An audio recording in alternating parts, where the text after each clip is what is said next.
got you, got you. Right, okay, we're back on track here. Um, uh,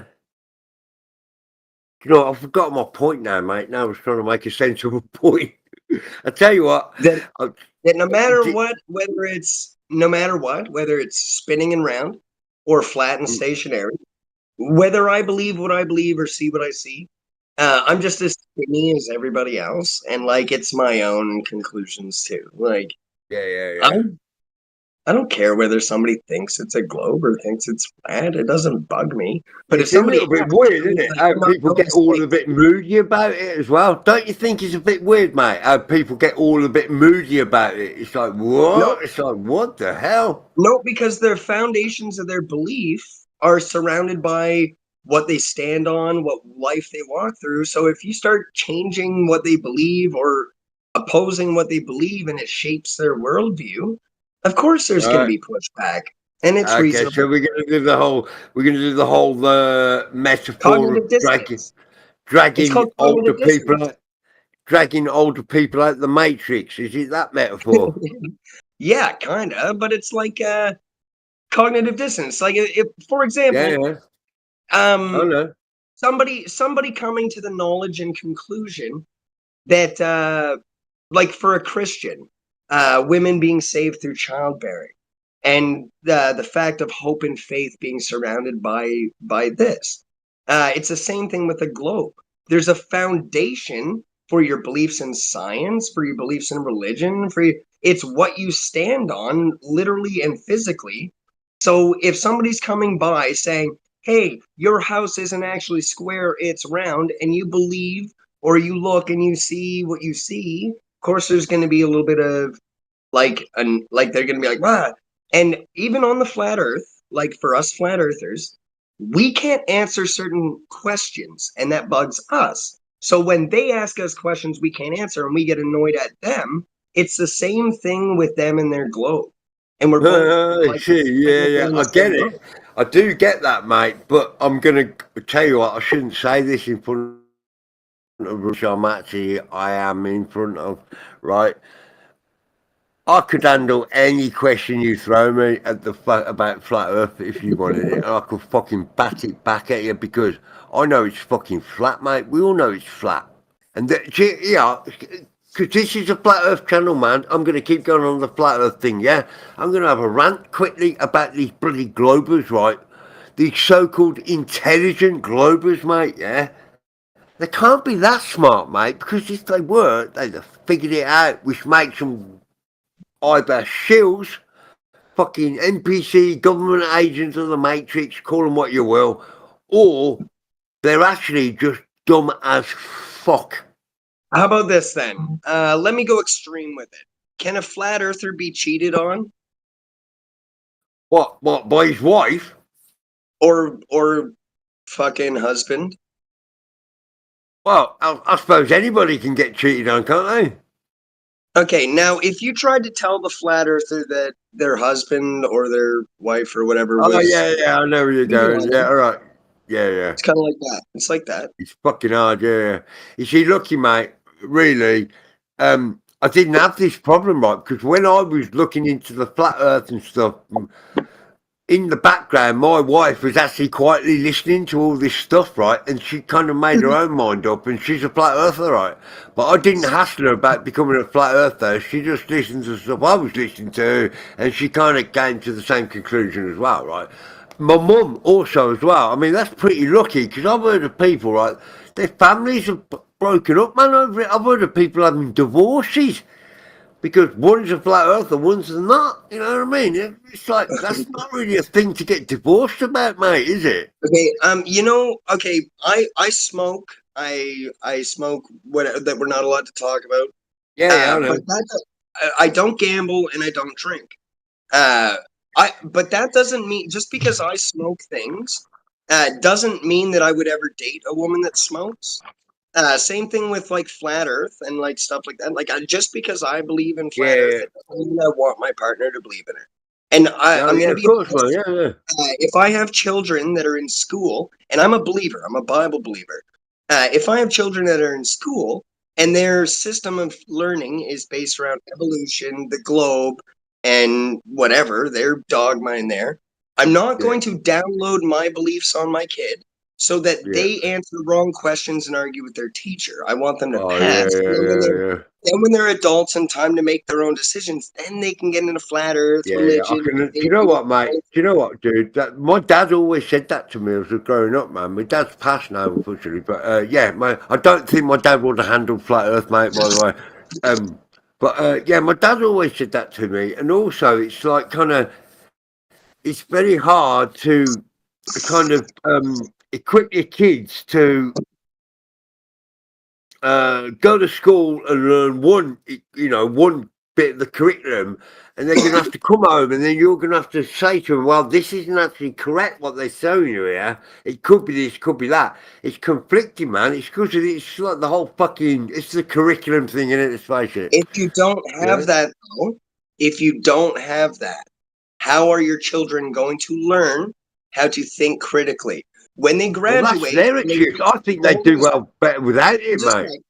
just a sec. When they graduate and they reach the age of reason and curiosity, and they're deciding that they're a woman now and they're a man and they make their own choices, why do Yeah. you want them to not have the same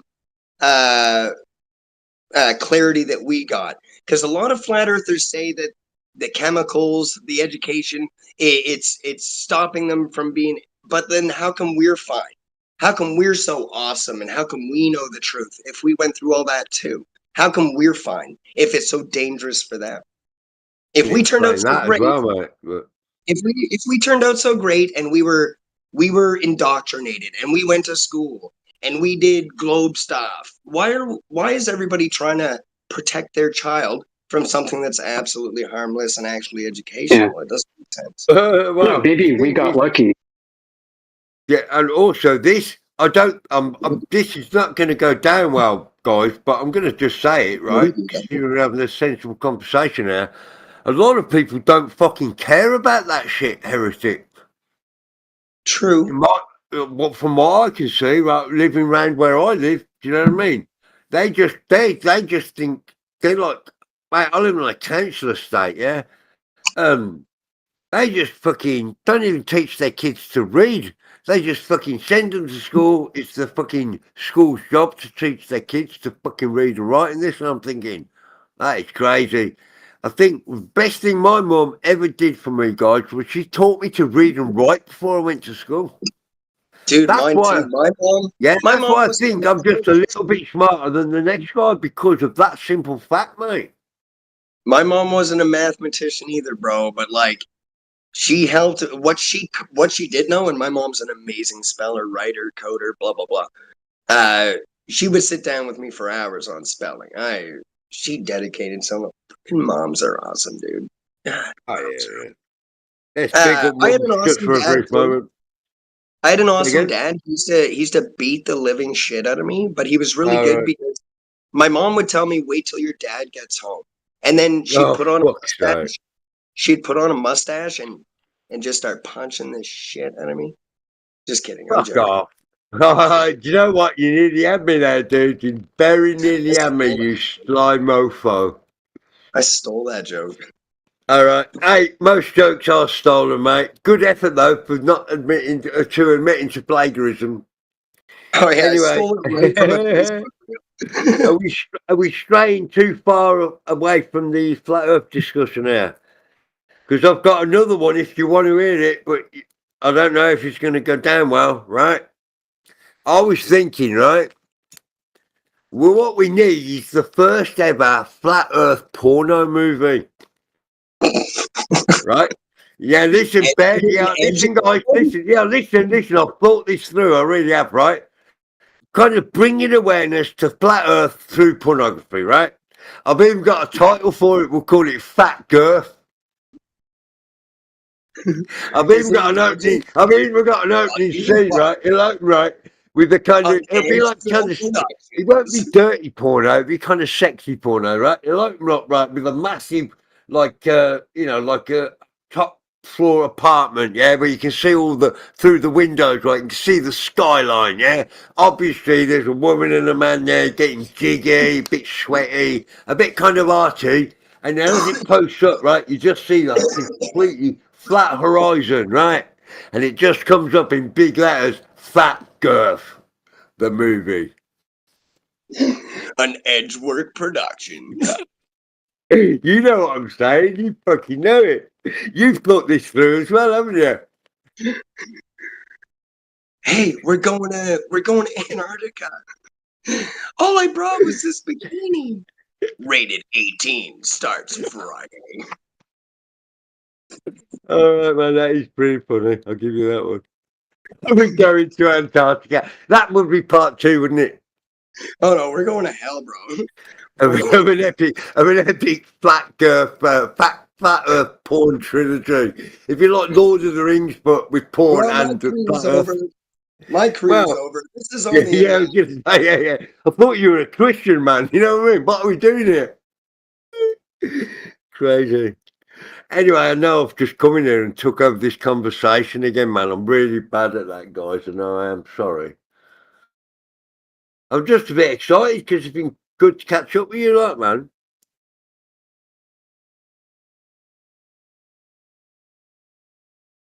Well, I've already been fired. HR's been called. My career's over. My wife and kids are already packing up. It's time.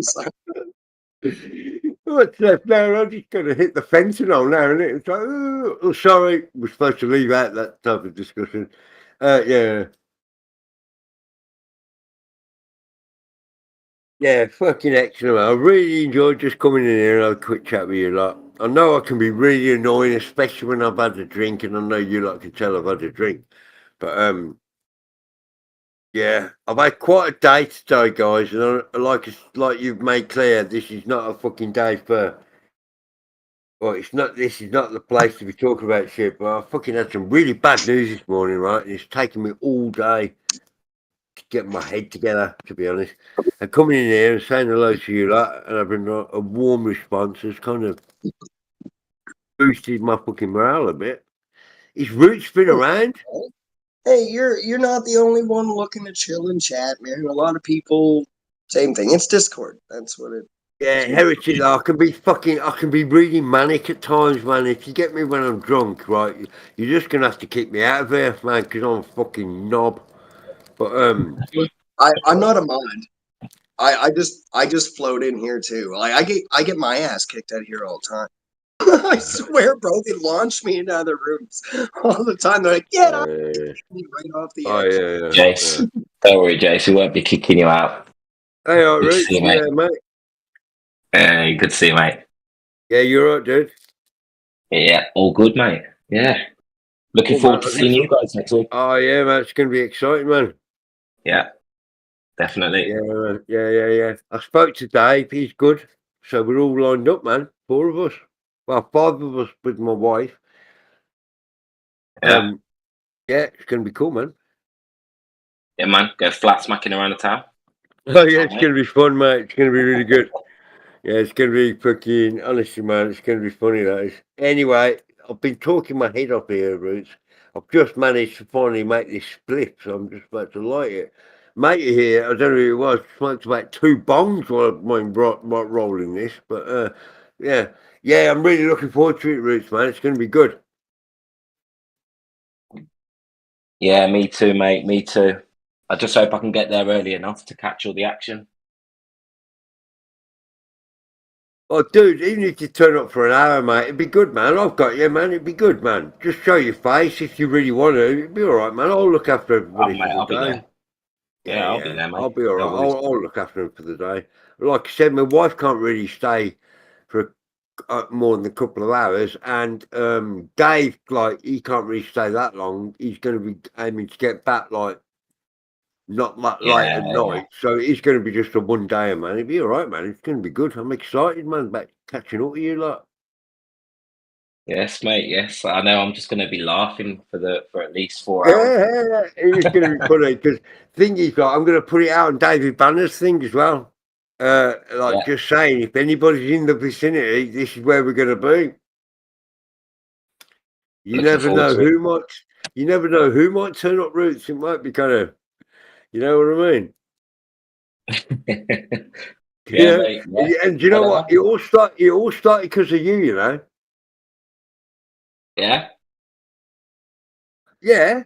How Because so? remember, because I don't know you that well, do I, mate? But me and you haven't really sat speaking for that long. But the one time the first time I realised you were a Brummie, I said to you, we're gonna have to fucking meet up, just out of Yeah.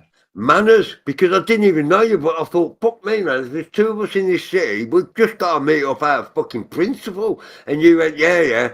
But that was quite a while ago. And then the other day, I Yeah. thought, I'll send you a message to see if you're up for it. And so it's worked out, and then Logres said he's coming, Dave's coming. It's going to be a little flat Earth meet-up, man. It's going to be cool. Beautiful, mate. I can't wait. Like, it's the first time I've met Yeah. up with other flat earthers. So I know we're just going to be, we're going to have a million things to talk about. So, Yeah. that's why I say I hope I can get there I am early enough. excited. I'm Yeah, really mate. excited, mate. I am, yeah. Like, I've been to a couple. Well, I met up with, like I said, I went to see Martin Luther and them, like, and they were pretty cool, man. The after party of that was better, to be honest, because they were all just in the car park all night smoking weed, and it was pretty good, to be honest. A lot of conversation went down there, you know. But obviously this isn't going to be that type of thing because we're only aiming for a day trip. But it'd be good, man. I'm telling you. It'd be interesting to see because my initial plan, right, that's gone right out the window now, Roots. I'm just saving that as a backup plan in case nobody else has got a better idea. Because I'm just, like you said to me when we spoke the other day, right, I'm just fucking winging it from here on in. Yeah, mate. Where anybody wants to go, wherever they want to do, I'm cool. Yes, But at least I've got my backup plan of the museum and the art gallery just in case everybody's bored. But yes, like mate. you said, I don't No think chance they of that, will be though. because there's a lot to be spoken about in there. Exactly. Yes, mate. Especially with the amount of stories you've got. It's not just me, mate, but yeah. Remember, the only reason I've got more stories than you do is because I'm older than you. It's not because I'm any better than you, just 'cause I'm fucking older, mate. You know what I mean? Yeah, you're well travelled, mate. Well travelled. Well, not as much as my wife, man. You'd be amazed at how well travelled my wife is. Fuck me. She never fails to amaze me, mate. I haven't made it out of Europe, dude. Yeah. My wife bought the Great Wall of China. Yeah, nice one. You're crazy, man. You know, her favourite place in the world, though, is Mexico. She likes Mexico. Yeah. But this was all before I met her, like. But yeah, she's well travelled, worldly wide, man. Honestly, she's been all over the place. She really has. Like I said, I haven't made it out of Europe yet. And I'll be honest with you, mate, most of the best travelling I've done, right, enjoying stuff, right, it's been in this country. The best road trip I've ever had in my life, right, was we spent a couple of weeks, well, my mate drove from Cornwall up to Birmingham to pick me up, and then we went to Ben Nevis first. He climbed Ben Nevis, but my back was fucked, so I couldn't climb it. So I waited at the bottom for him. He went off, climbed it, come back. Then we went and parked the car, right, and we went round the Mulligan Tyre that night, right, camped all round there. Then we left the car in Scotland. We got on a fucking ferry. Sorry, I should keep my swearing down, guys. I'm a bad swearer, I am. We got on a ferry, and then we island hopped on ferries to Jura, which is where they make the whiskey. It's where George Orwell wrote Animal Farm, and it's where the KLF famously burnt £1 million. And it is a crazy place, mate. The people there are so friendly. It was absolutely awesome. I'd love to go back there. It was like, and we spent 2 weeks I up tell there, you who's man. inspiring me to go around the UK. Do you follow Paul Cook? Paul Cook, he keeps finding all the ancient ruins in the UK. So he's going around the Peak District, going into mountains. Yeah, he's got. I'll tell you what, right? Yeah, Paul Cook, right? I'm not too certain. He might be a bit of a blagger at times, but I do follow his stuff, mate. You know Kimber. You know what I'm talking about there? Nah, what? Kimber? A place called Kimber, yeah? It's in Kidderminster, near Birmingham. All right, yeah, okay. Yeah, but where they've got these like caves that the people used to live in. up until relatively recently as well, like right until the 70s apparently. And Paul Cook's going on about the fact, there's this layer of geopolymer and all this, I could kind of get on board with that. I'll be honest with you. It's it all ties in with the mud floods. I don't know if I'm allowed to talk about these matters around here, mud floods, if it's a flat Earth place, but it kind of ties in with this mud flood thing. I'm not really as hot on the mud floods as I used to be or Tartaria for that instance, because these are words that have been hijacked, yeah, and people are just using them against you. When you need to have more understanding of what you're talking about here, and the more I've looked at it, the more I've realised that I really think that mankind is like, if you've read Flamenco, right, you'll know that mankind, the history of mankind, doesn't even span back 1,000 years. There's no written, oral, proper history, mankind, right, if you look at it. But it's quite obvious that there were people around way before that. You know what I mean? So it's like, what the fuck has gone on here? Do you know what I mean? This is a serious thing that I think about a lot, to be honest, mate. The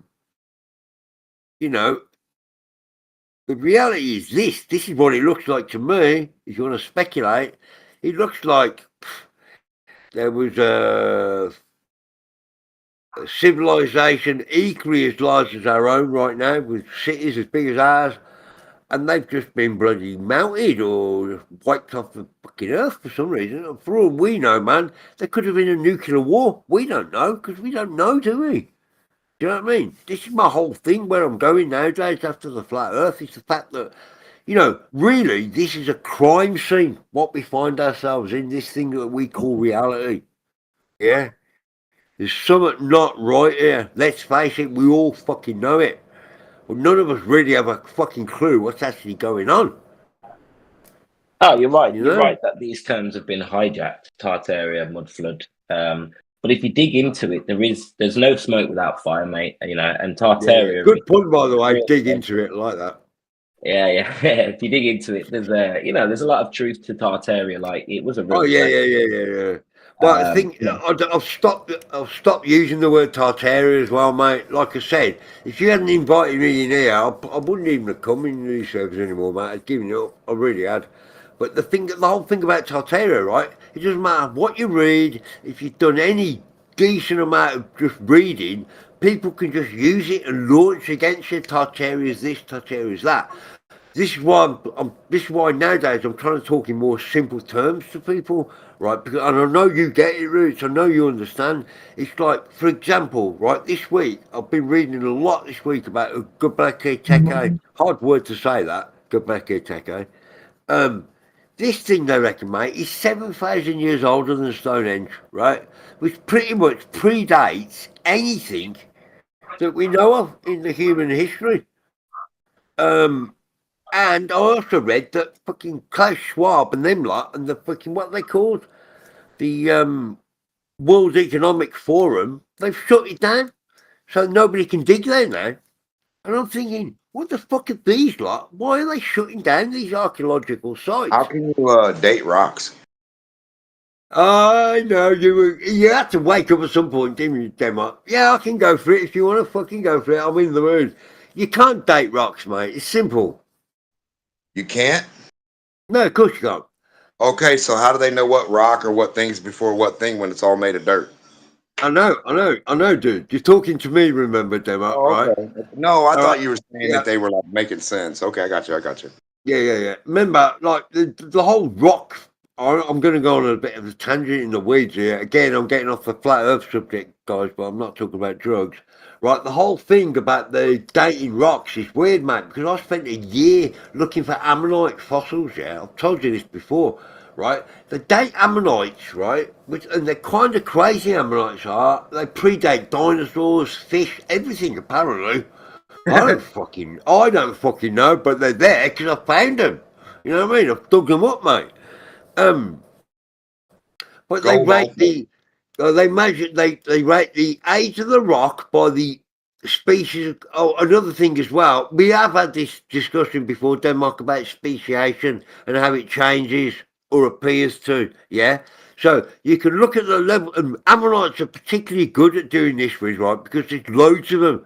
If you look at every strata of the rock, right, there's a different species of ammonite, or a different looking ammonite, I should say, right? So they date the rock by the ammonite they find in it, and they date the ammonites by the rock they find it in. So it's Right. kind of, it's Circular meaningless. reasoning. It's completely meaningless, you know what I mean? But if you want Circular another, reasoning. Yeah. if you want another quick, smart answer while I'm in the mood, mate, there is this thing called potassium argon dating. Yeah, you know about this, yeah?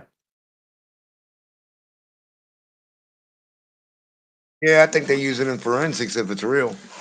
Yeah, but they apparently they can use that to date rocks, but it's not something I've looked into that much. But yeah, that they can do that. You know what I mean? It's all based on the same thing, like burning or getting like doing something with the material to where you see how it breaks down, and then you try to get the age of it over its half life and all this other, and they compare it to like this time and how deep it is and this shit. When none of that really matters. If they believe tectonic shifts, floods, mudslides, if they believe all this shit or any of the shit, how can you say what rock's on top of what rock and what layer should be where? If shit can jostle around and move around and plates can hop from there and push into there and make a mountain here. So the mountain would be the oldest because it came from underneath, but they're not going to tell you that. They're gonna tell you, yeah, so I don't, yeah, you got it. Yeah, it's crazy, mate. And do you know what? It's As all well, guesswork. the more I try and make sense of it, guys, right, the more confusing it gets. It's like it's like trying to look at the moon and try and have a decent look at the moon, which I really have tried to do. That is a really weird thing, but that's another conversation altogether, right? We'll stick to the rocks, right? It's like I really don't know what to make of it, Denmark. Right? You know, this stuff about the whole Earth is actually petrified organic remains. Let's face it, none of us know where we're standing, do we? Let's face it, but we do know it's not a globe in space. Let's I face it. couldn't tell you that a handful of dirt doesn't have every element of gold, crystal, spore, mites. I mean, I don't know. And it sounds weird like evolution, but I'm saying I can't tell you that it doesn't have the information of every other dirt. Like, you know what I mean? Yeah, man. Yeah, you're right there, Denmark, as Like a well. gas. I can't tell All if right, say you're right. we're I breathing. agree. Yeah, Yeah, the thing we're I'm waving with you, our man. hand Yeah. in, we can feel Yeah, it. man. And we can't see it's invisible, the thing called gas. Oh, Same thing. I yeah. believe it's all one Oh, thing. mate, you know what? Me and you haven't Like, spoken name it. for ages. Sorry to talk over you, Denmark, but you're talking about gas, right? Remember, it's been a while since I've had a chance to catch up with you, yeah? We had this kind of gas conversation the last time, yeah? And I saw this thing, yeah? Which is kind of weird, but I understand it, but you can't see it, yeah? If you get a cup of carbon dioxide, which sounds, you know what I mean? You can pour it Yeah. into another cup and displace the other gas in it, like water, but you can't fucking see it. It's Right. like, hold on a minute, what the fuck's going on here? Come on. Very, very weird. You ask them to produce 100% hydrogen. It's supposed to be the most abundant thing in the whole thing that anybody knows in the universe to man, right? The most abundant element, hydrogen. Yeah. You say, Yeah. hey, go get me a bucket of hydrogen out of nature. 100% hydrogen. You ain't They say, gonna get no, it. we're going to need to do some electrolysis with some chloride, or we're going to get a battery, a 9-volt battery, or let's do this with chemical Yeah. electricity. What I could Oh, do, me. what I could do is get you a bucket of carbon if you wanted it, fairly easily. And Yeah, but you'd have hard to to do, mate. carbon and what carbon is then too, right? For me to understand that's carbon in your bucket. Yeah, but carbon, right? If you just like charcoal a load of wood, that's carbon in it, basically. That's what they say anyway. So there's your bucket Charcoal, of yeah. carbon. But Yeah, charcoal and wood. hydrogen, yeah, and yeah, it's weird, isn't it? No way. I know this is Charcoal makes everything then, I don't am it? purely speculating here, guys. Right, I'm not trying to make any serious claims here, but it's weird how you have to keep this gas like in containers, sometimes pressurized. It's just all a bit weird, and some of it, when you pressurize it, turns to fluid. That's something that I've always had a little bit of an issue getting my head around as well. You know what I mean? What part's it pressing on? The outside edge of the container or the center? Oh, I knew you were gonna. Oh, fucking knew it. I should not have started this fucking conversation, should I? You twatted. Yeah, I know what you're saying. Anyway, do you want to hear my new theory on the flat Earth, guys? Go ahead. It might not go down well, though. Again, I'm speculating here, dudes. I'm not making any claims here. Right?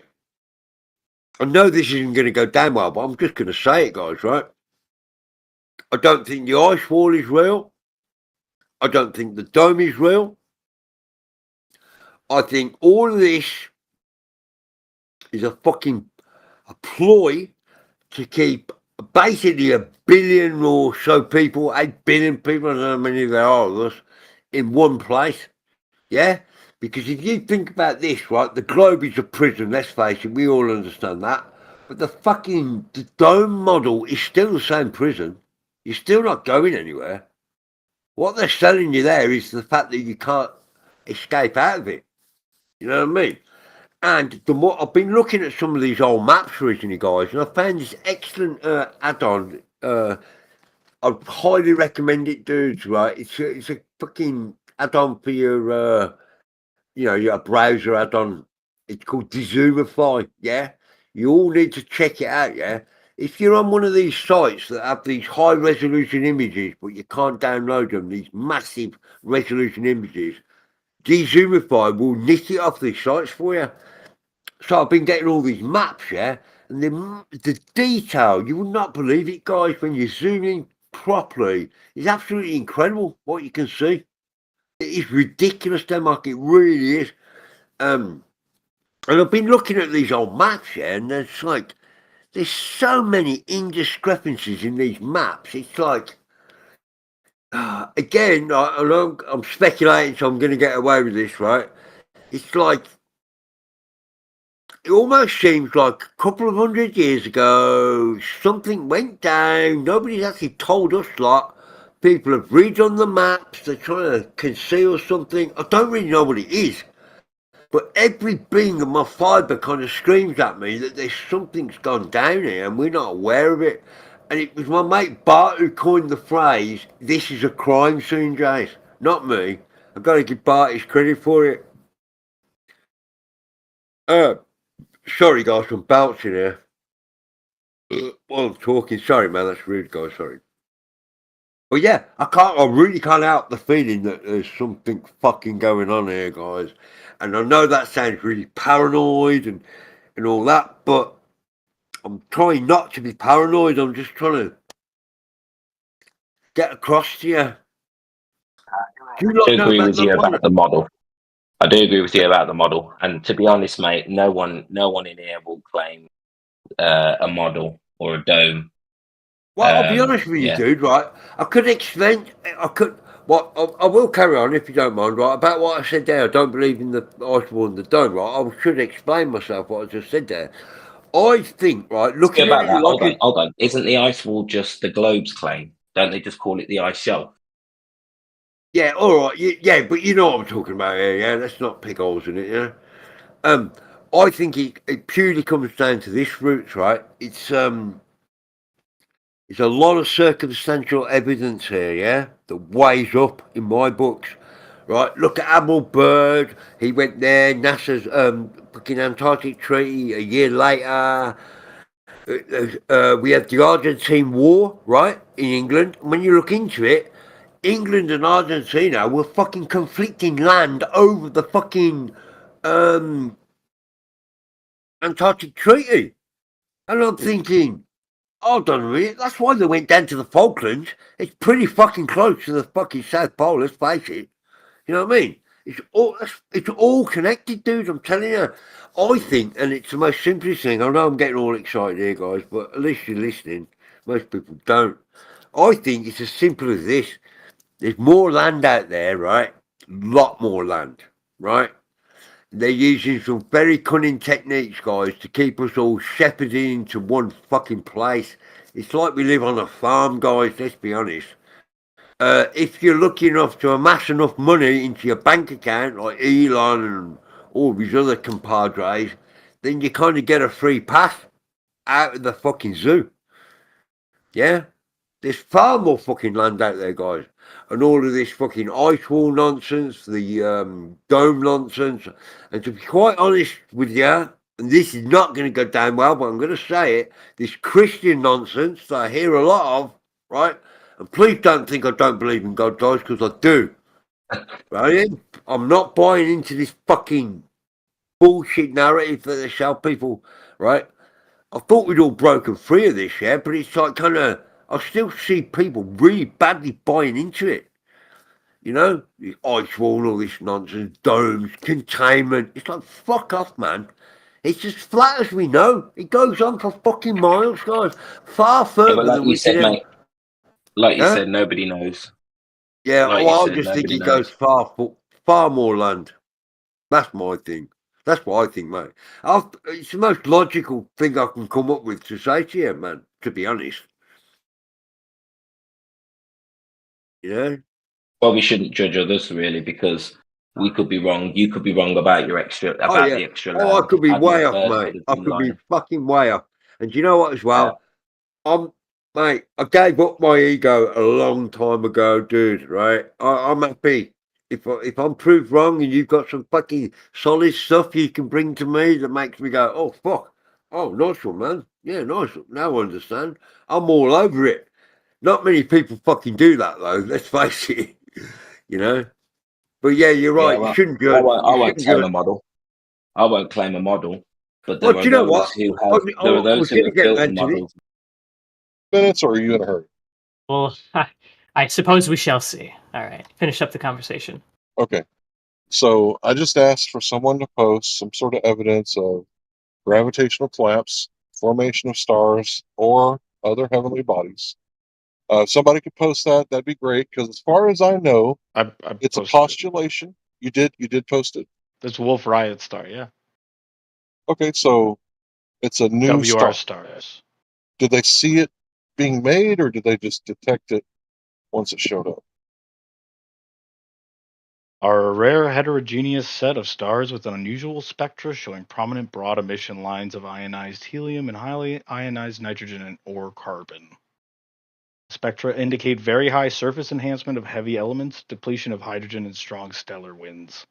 Surface temperature of known Wolf Riot stars range from 20,000 Kelvin to about 210,000 Kelvin, hotter than almost all other kinds of stars. They were previously called W stars, referring to their spectral class. You got that from looking through a telescope? Good lord. Yeah, I forget what it's called, but the wavelengths of light correspond that's to a different elements that we it already passes talked through. about spectroscopy. Dude, Yeah, it's cool stuff. impossible. You can't even do that here. How are you going to do that at a star? They just You can hand shine a label it, light so. at an island that's 50 miles away, see the light, and tell me what that light's made out of? The And light what- is made out of? What are you talking about? When you're doing spectroscopy, you're analyzing Well, it says what the light temperature it is source also there. How'd you All right. get that? and the Is this composition Glober of ready the for a light lesson on source. spectroscopy by flat I earthers just or gave it. not? No, I already gave it to him. It's fine. He's good.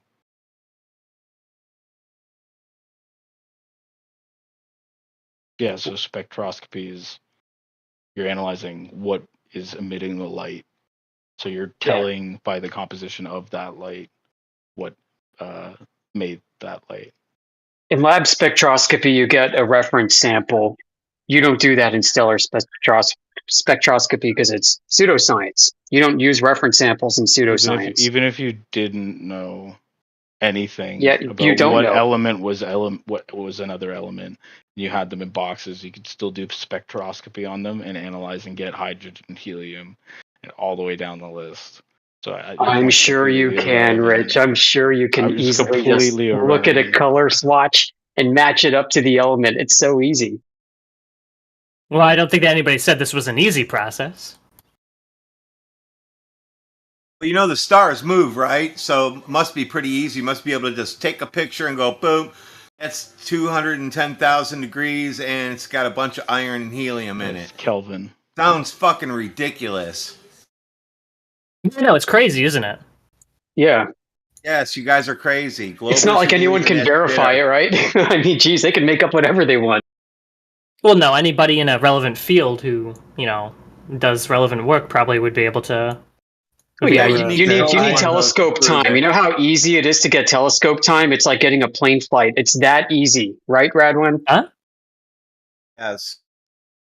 If you want to schedule telescope time, you have to fight for it. Usually it involves grant money. So it's not like just anybody can go fact check or double check these things. I guess I'm confused on what your criticism here is. Like, do you think that it's impossible that you can verify the chemical composition? Or something? Like, what's the? Yeah, you I'm can't confused. verify it by just staring at it. You got to go Nope. there and do a sample. Right? Yeah, you have to be somebody who actually knows what they're doing with the. Yeah, you with have the- to go you have to there go and there. get a sample of It's what like it's like a looking at. highly specialized field. I would Yeah, assume. we know what they're doing. You have to go there. What? I guess I really don't understand your criticism. Like, yeah, it's You hard have to stuff. hold. for You sure. have to Yeah. hold up. There's a lot you don't thermometer understand too. right now. You're right. Very correct. You're appealing to these experts, which you have no idea what they're doing. You're just saying they're experts. They must know what they're doing. Oh, I didn't say anything No. like that. Dude, like Yes, that's you so wrong anyway. It's true though. Like you're saying that these are experts and you can trust them, but because you don't think we're experts, you can't trust us. Well, So I for you, never it's said about anything trust. like that. Well, Wait, this Ego is Slave. this is what your operant conditioning is producing in your mind right now. Wait, Ego Slave, can you quote me saying any of that? Like, what did I say? I told you just now. This is what your thought process is, which means you didn't say it. Okay, so you're just making stuff up, right?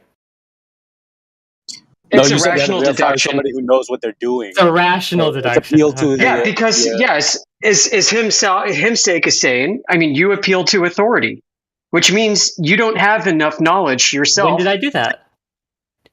It means you don't have enough knowledge yourself to evaluate the positions that authorities have, let alone to criticize them. Wait, when did I do any of that, though? When You you said- appeal to the authority of people who would know what they're doing. Those were your What you exact said words. there's- When That's did They called would an know- appeal to authority fallacy. I'm asking you guys, when did I do this? What? I You never just brought up said experts. people. I never You brought said up the people who experts. run I never said you spectroscopy trust know them. spectroscopy, and they're the experts, and you have to trust them. I You never said said- it. I said that it's a you very. said I said it's a very specialized field. Yeah, You probably it's a couldn't specialized understand field. what anybody's doing unless you have Can you? like. Can you? Yeah, right. No, So I have no His such education. point, though. Right. That's my point. Guys, Nobody my, can do it. So that means you can't yeah. evaluate them. That means you can't criticize their work, can you? well, correct, because I'm not interested in doing that. Okay, Yeah, well, right. so we are, and we did. So there you go. Wait, I'm confused as to what the conversation's about again. Apparently so. I will. The fact of the matter is, you're significantly more confused than me. I'm just more willing to All right. embrace Here that. we go. We're No, trying to that's- figure out how through a telescope we can get the temperature. We can get whatever helium, ionized helium, from this star that's I don't know how far away. How do you get that in reality? I tell you how far away too.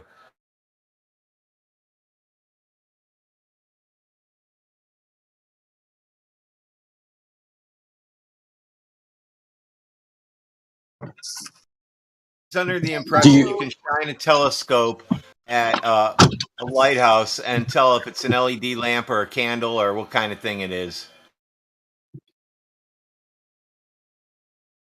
So, do you know, Trump supporter? No, I've already said. Wait, I said like 3 times. I don't know spectroscopy.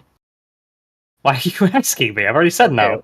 Well, then how can you go off the expert saying they know you? I don't. Yeah, so- I didn't. No, you brought it up. Spectroscopy left your mouth. Yes, I That's left why my we're mouth talking about it several right now. times. No. Yeah, we're talking about it right now because you brought it up. After we tried to put this discussion to bed right before you showed up. Right before you showed up, we had a long discussion about this. You show up and you bring it up a few minutes later. Listen, this is what happened. Now we're all talking about it. Okay? Yeah, now we're Not seeing because them of hand me. wave twice. We're Not This trying is to the talk second about it, round. but This he's is saying round 2 that of spectroscopy. can't talk about it because we're not experts. Like this, is that what you're saying or no? So you're saying that you're not an expert, but you're bringing it up as if it's proof that you need to believe in a globe. So if you don't understand it, then how can you evaluate it as proof you need for a globe? Your brain is bricked. Wait, brain, buddy. My brain is not bricked. Your brain is bricked because I never brought up a globe. I never brought, You brought up spectroscopy. I did not bring up spectroscopy. Yes, I you only did. said You sure I don't did. know about it when you guys asked me. He didn't. Yeah. Yeah, he didn't even know what the term was. I brought up the term. Oh, I never you said loaded a any rich. of this stuff, Ego Slave. Your mind is bricked. You've got me confused with someone else. Oh, so this Canadian Rich brought it up. All right, figure. Oh my god. Yeah, so I heard you bring it up and appeal to their authority. Did you not do that? Did you not appeal to their authority and expertise? No. That's why I asked you to quote me Stop. doing that, because I Listen. never did it. Hey, stop. You with your appealed to their tears. expertise, kid. Hold on to What yourself. did I say? Stop crying. I can hear that you're crying. You sound like a girl now. Yeah, So it's calm fucking hilarious. I'm sorry. Calm I can't have this stuff. down. And you said, yeah, people can tell by looking through a telescope at a light because they're specialized in that. You appeal to authority. No, all I said was that I don't know how you would possibly criticize this. Spectroscopy sounds like it's a highly specialized field. It Yeah, sounds so like you don't know. magic. Sounds like magic to you, but not to me. Yeah, like I haven't gone through any kind of education on it. I don't know the way that it works. I don't know the requirements for it. Yeah, I don't know any of this But stuff. you're pretty sure the experts know what they're talking about, right? I don't know, maybe. I mean, I assume they're doing it for a reason. I don't think that they're just sitting there playing fucking, like, with telescopes or whatnot for no All reason. right, well, a few minutes ago, these people had all the knowledge that you wanted to believe in. Now you don't seem so sure. Wait, when did I say they had any knowledge? What? This Wait, dude's Ego, let me just make a request of you. You have been nothing but bad faith this entire time. Can you stop accusing me of having positions that I haven't said? Can you stop doing that, please? All Or right, do you not have any position? I have the positions that I've stated in the server, such as it seems like it's highly specialized. I don't know how you could possibly critique it. Seems like a hard thing to verify one way or another. That's about So that's all when that you I've listen to said. us critique it, Everything what do you else that think? you've said about me being like a glober or whatnot, or this or that or the other thing, a million other check. claims that you've made, none of that is true about me. So can you stop making assumptions and lies about me? Can you stop doing that? I'm not making lies about you. I am making assumptions, and they're true. You're making assumptions by saying I've done things that I haven't done. You Which is did called appeal to lying. authority off the bat. Radwin just explained it to you. You may not have known that it was called spectroscopy, but that's exactly what you're appealing to. Which means you don't have the core knowledge to make any evaluation of your beliefs. Yeah, so the only thing I've said about spectroscopy is that I don't know how you would verify one way or the other, as it sounds like it's highly specialized. Right, so you're trusting the experts. That's an appeal. I'm not appealing to anybody's authority here. I'm saying it would be difficult to verify. So we're just gonna make this with a null and So you're just going to erase the part where you said, but there are people that are experts in this field that know what they're doing, because that's what you've been telling us. Did I say that? Yeah, Absolutely. 5 times. No, Absolutely. I did not say that. You have a Which goes goldfish back to memory. my previous request. Can you stop making things up about what I said? just Men in Black flash us. And let's Holy cow. Goldfish resetting NPCs all up and down this place. Oh, you can hear it anyway. Yeah, I know. All right, Trump supporter. So you want some flat Earth proof, or do you want to present your globe? Oh, I don't have any belief. I'm here for the proof on the flat Earth. I want to know what yeah. Well, someone already mentioned elevation angles to Polaris. It's how you measure Earth, and you use angles which require flat baseline, which is not a curved Earth. Let's walk him by slow, since he's. Yeah, that's kind of like the cheat code. That's the end. Now you can walk it back. So, do you know what a triangle is? 3 sides add up to like 180 degrees. Do any of those sides curve? On normal geometry, no. Is reality normal geometry? I think people say reality is 2-dimensional, so I'm gonna say No, no. it's Euclidean. Wow. All right, so we do have to walk it back a ways, apparently. We're going to have to go to what is an angle, what is a line. You got to do that with this guy. Yeah, you know what a vertex is? Yes, I know what a vertex is. Okay, and the point of origin is where 2 lines meet? Sure. Okay, point of origin is you, If you see Polaris at 45 degrees elevation from the horizon, above the ground, you know that it is 45 degrees times 69 miles to be standing underneath Polaris. This is because with every angle of change, there are 69 degrees of movement that's required to get Polaris to move in any direction, top or up or down. So if you're moving away from Polaris, it's going to be descending at a rate of 1 degree per 69 miles. And of course, the opposite's true. And so you can use your protractor all night long to measure elevation angles to Polaris, or to any star, really. You can also use the sun and the moon. And with this handy dandy protractor, you are taking two straight lines and terminating them at your point of origin, to get the angle and the distance. No ball required. So I can go and I can measure the angle of Polaris, and this proves the flat Earth. I'm sorry. Can I it's a linear relationship. A couple of gaps here. It's a linear relationship. That's why it works. Yeah, I still feel like you're skipping a few steps here. Go ahead, I fill don't in the understand what steps the for us. proof is. Go ahead and fill in the steps. Yeah, please do. Thank you. No, you fill in the steps that are missing. Wait, I fill in the steps of your argument? What? You said there's missing stuff. It's missing stuff. So go ahead and tell us what it's missing. Yeah, sure. You can measure the angle to Polaris, and if you take a few steps back or go 69 miles back, that changes the angle of by 1.6 degrees or whatever per 69 miles. Therefore flat Earth. No, I don't understand.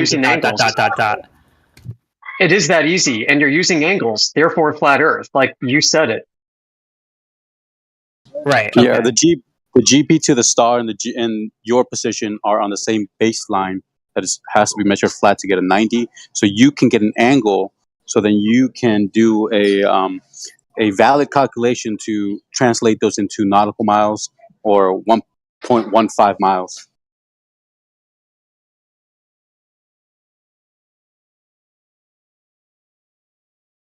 Triangulation method. If you observe Polaris at 45 degrees above the horizon from 45-degree latitude, you could use basic trigonometry to estimate its height. Distance to North Pole along the surface equals 3,112 miles. Straight line distance. Trigonometric calculation using right triangle principles.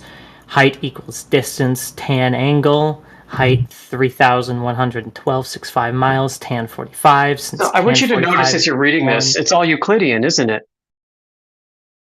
There's no curving geodesic. Right. Yeah. This is standard geometry. Yep. It's trig. Yeah. It's not spherical trigonometry. It's not a non-Euclidean application at all. This isn't hyperbolic or spherical. This is straight up Cartesian coordinates. XYZ planar orthogonal dimensions, everything is 90-degree angles to each other. Thus, in the simplified model, Polaris would be approximately 3,100 miles above the Earth's surface based on the observation angle. Okay, but I'm asking for a flat Earth proof, not for the distance of Polaris. Listen, yeah, that's exactly because the method you're using requires angles. As the other person mentioned, there's a straight baseline that goes from you to the GP, the ground position beneath Polaris.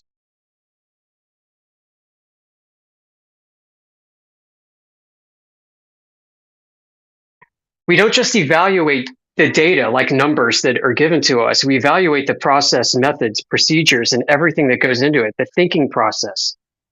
I want you to think about using trigonometry, and then how is that applicable to a sphere, which is non-Euclidean, a spherical surface? Is the Earth still a pancake, guys? Is my question. It's always been a pancake. Oh no, then I'm out. Trying to say a pancake in space? Is that what you're trying to say? He's gone. We don't talk to him anyway.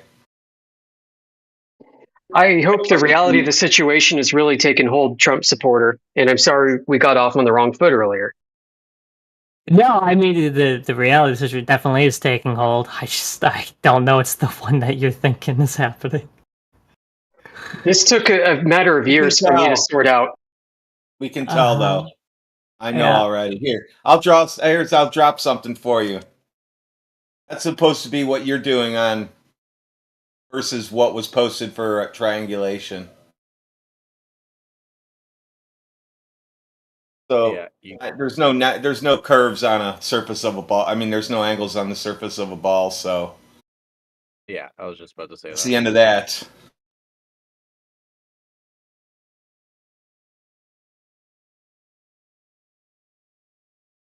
The next question is how could the world be so deluded and dumb, right? We've also been trying to figure that out this whole time too. No, the next question is like, why would they lie? But yeah, I mean, how could everybody miss this? Like this, once you see it, it's so simple and it clicks, and it takes a while to click. I mean, for some of us who were in fields that were close to the globe belief, it took a bit longer for it to click. But once it clicks, it doesn't go back, and you're stuck. You can't unsee flat Earth anymore. Yeah, and we've all been through the globe resets like a bunch of times before we finally realized that you can't get. Yeah, angle it's a on the weird curve. click. It's like the data download of the century from God or something. It is the coolest thing that happens. Finally load your dial-up internet finally went through. That's what it feels Yes. like. You guys mind if I talk to the Trump supporter? Go for it. No, please, Larry. Thank you. So, Trump supporter, can you hear me? I can hear you. Excellent. Let's do a little word association. Do you know how it works? Nope. I say a word. You tell me what pops in your head. That sounds like a describe- game for 5-year-olds, so we can skip that one and do the next thing. All right, you can talk to one of them then. Thanks. All right. I'm sorry. Seem afraid of so- things. So what reason do I have to doubt that the Earth is flat? I don't know. Well, if none, then there you go. Flat. Yeah. Sure. I'm still trying to wrap my mind around the argument. I've been given quite a few pictures to take into consideration. So, Do you Who sent believe you in pictures? Bigfoot? Ditch Evans is posting pictures in the side chat. I'm There's looking pictures through of those, and Bigfoot. yeah. Do you believe in Bigfoot? Because there's pictures of Bigfoot. Nope. So then, Yeah, why would I'm you have posting pictures why of would you no have somebody- 90 degrees on the surface of a ball.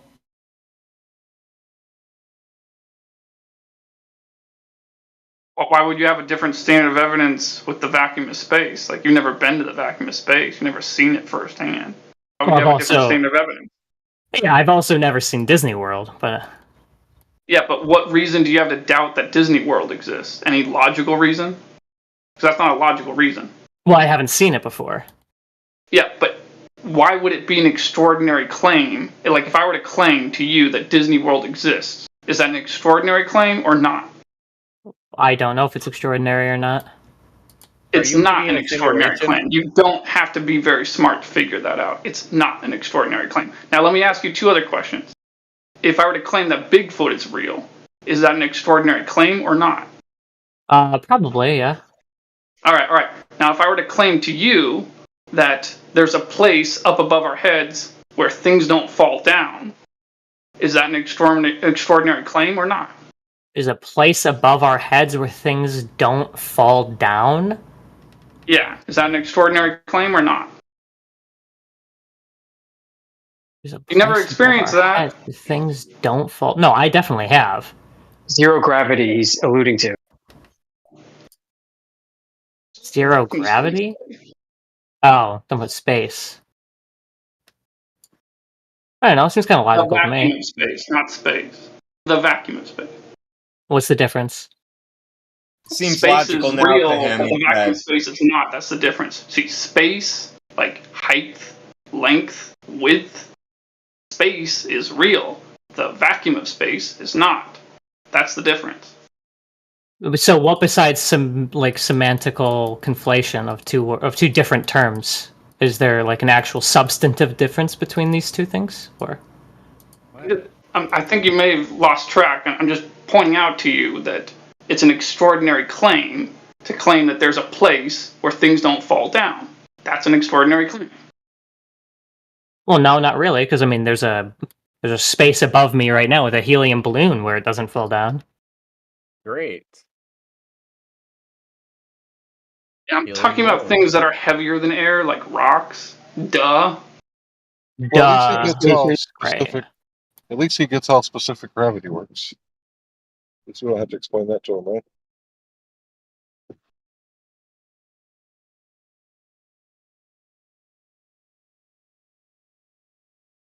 I don't know. Just to hit on the first thing, I think you're trying to overthink it into thinking that it has to be like something that a genius thought of in order to be the Earth to be flat. But in reality, all it is trigonometry, and you can't do trig on a curve. Plain and simple. Period.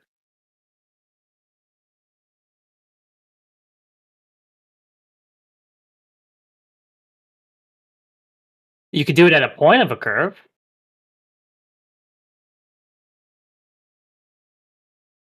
No. Which is what you would be doing, right? You'd be taking like the tangent of the curve, and you'd be using that horizontal as your one side. So that's shooting out into outer space, then it's not the GP of the star anymore, is it? Since it has to be where your feet are, a straight line all the way to the ground position of the star. Where Polaris would be straight up overhead and then on your feet, and if you walk 3,112 miles south, you would be at 45 degrees then. In a straight line. And that straight line is flat, not curved. You can't say, well, it's tangent and it's shooting out into space and all this crap, because that's not how it works.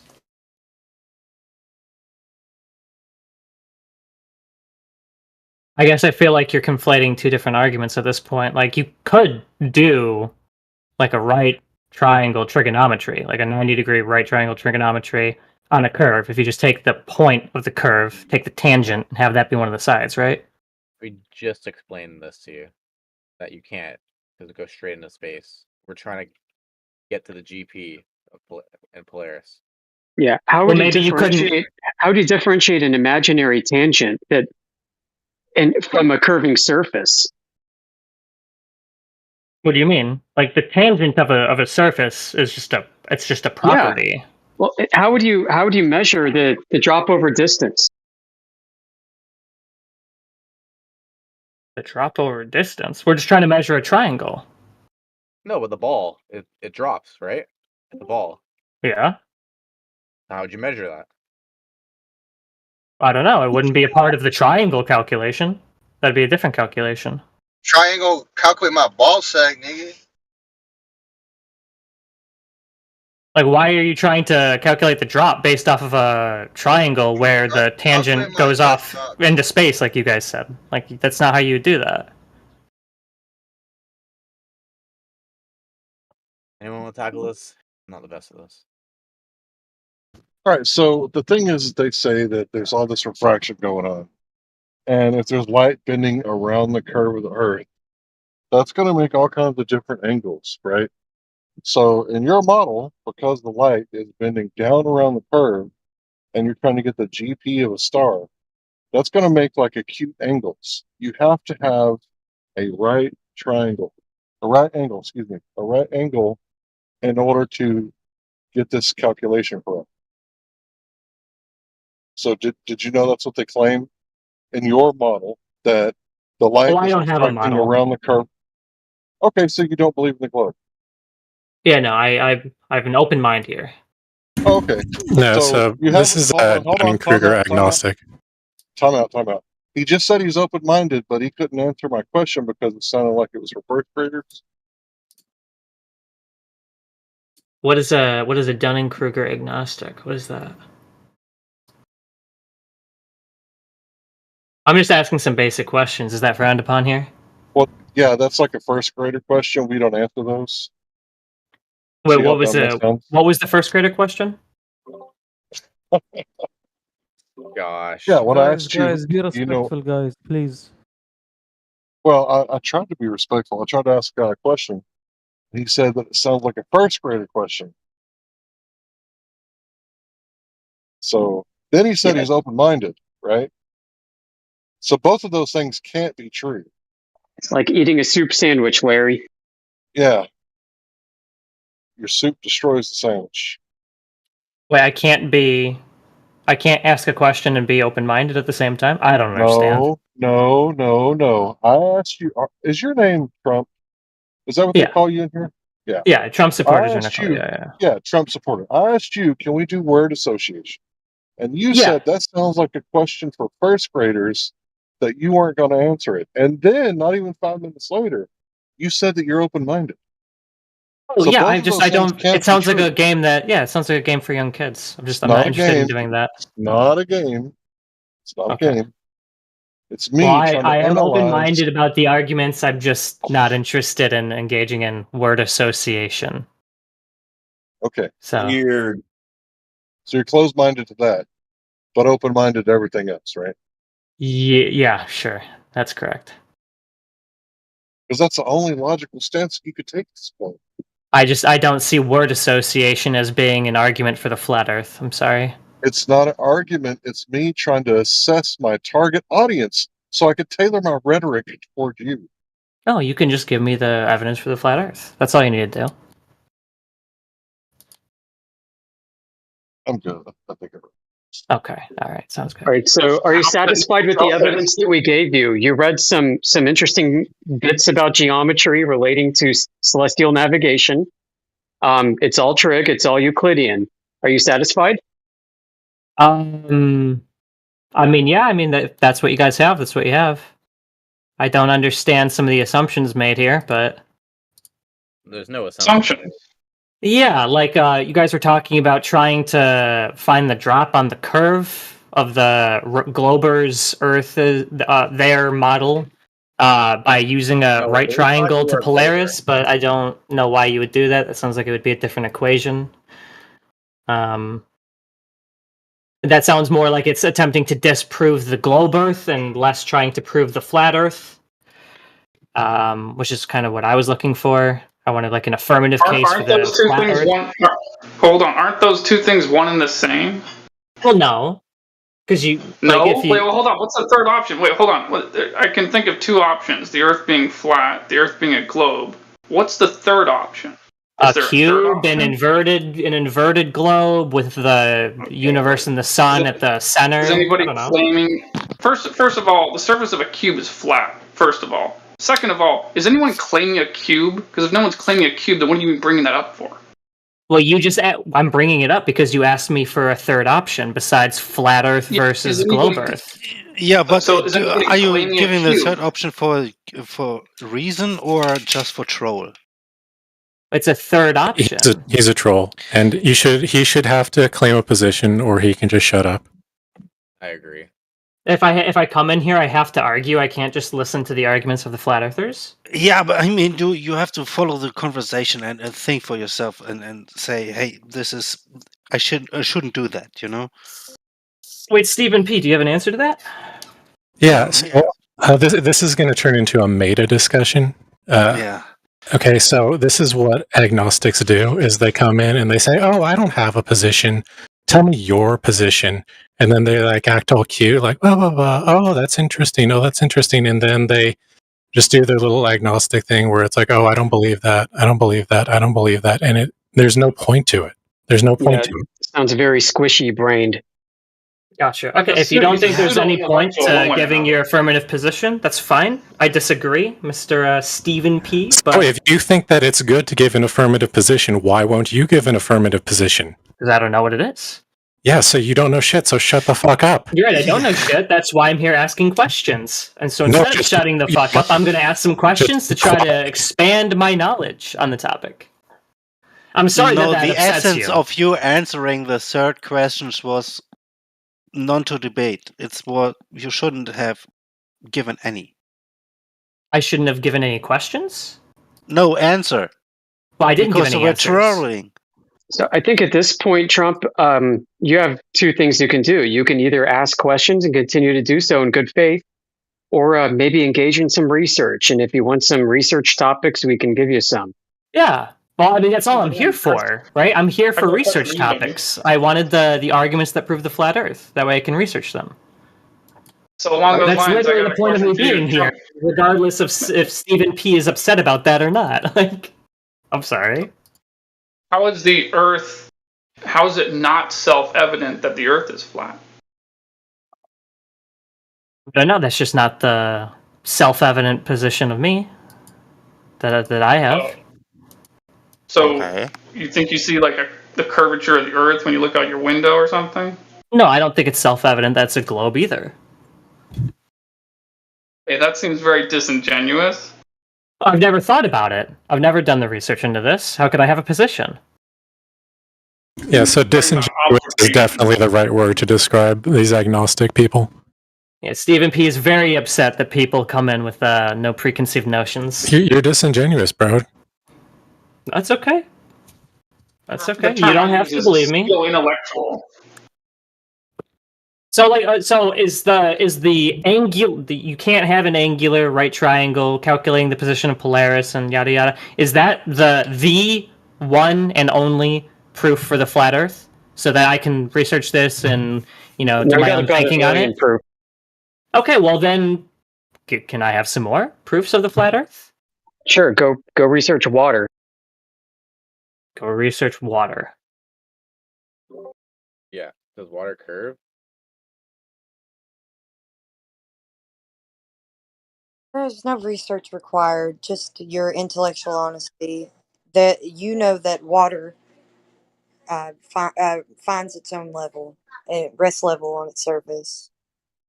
Water Yeah. curves all the time, though. Raindrops is just one example. Oh, come on. Bodies of water. Don't they have waves? Yes, but those waves would be considered as an elevation above what? So waves cause water to wrap around the Earth?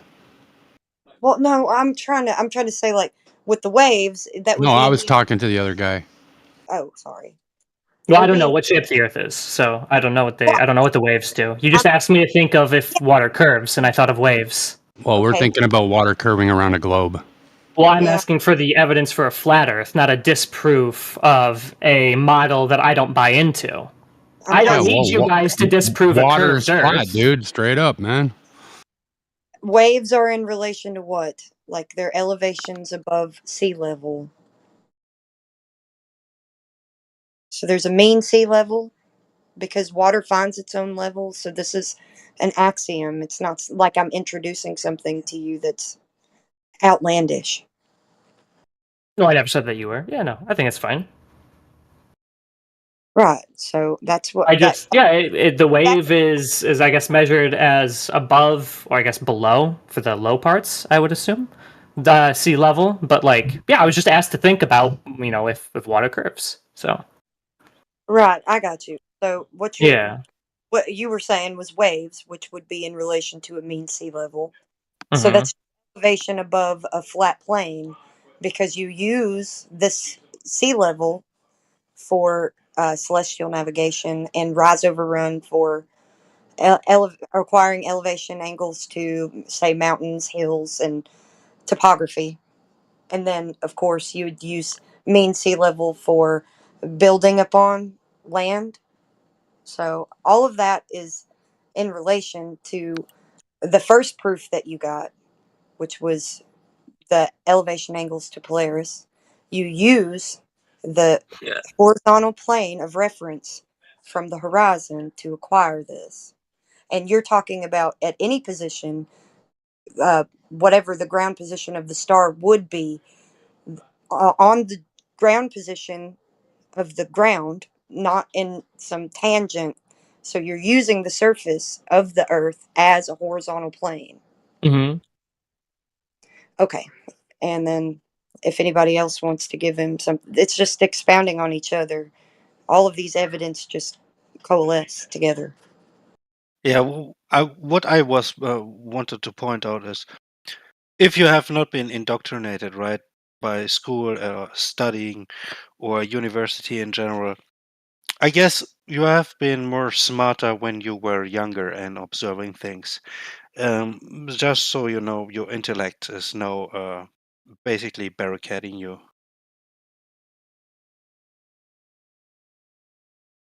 Okay, so we have the angle of Polaris and the right triangle trigonometry. We have the water surface level on a flat plane. Are there any other proofs of the flat Earth that I should know about? Well, we don't feel motion. Sounds like a personal problem. Yeah, I guess it could be if you want to put it like that.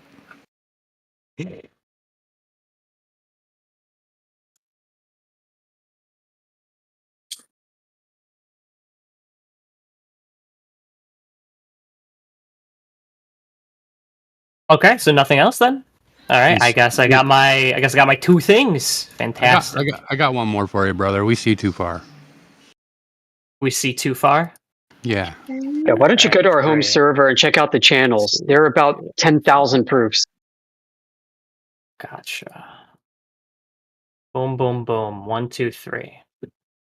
Alrighty then. Thank you guys. Love you all. Not a problem. Have a great day. Yep. You too. Except for you. Stephen Enjoy P. writing your Fuck news you. article about us. It sounds like a personal problem. to me. I wish I had a journalist job. Those guys got an easy living. And just remember, Donald Trump is for red flag laws. He thinks that we should have due process after we take the guns. So Yeah, fucking he's tyrant. definitely- He's definitely a tyrant. Yeah, fucking tyrant loser. Okay, good luck.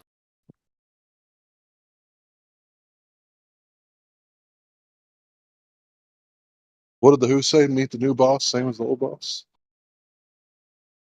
Amen, brother.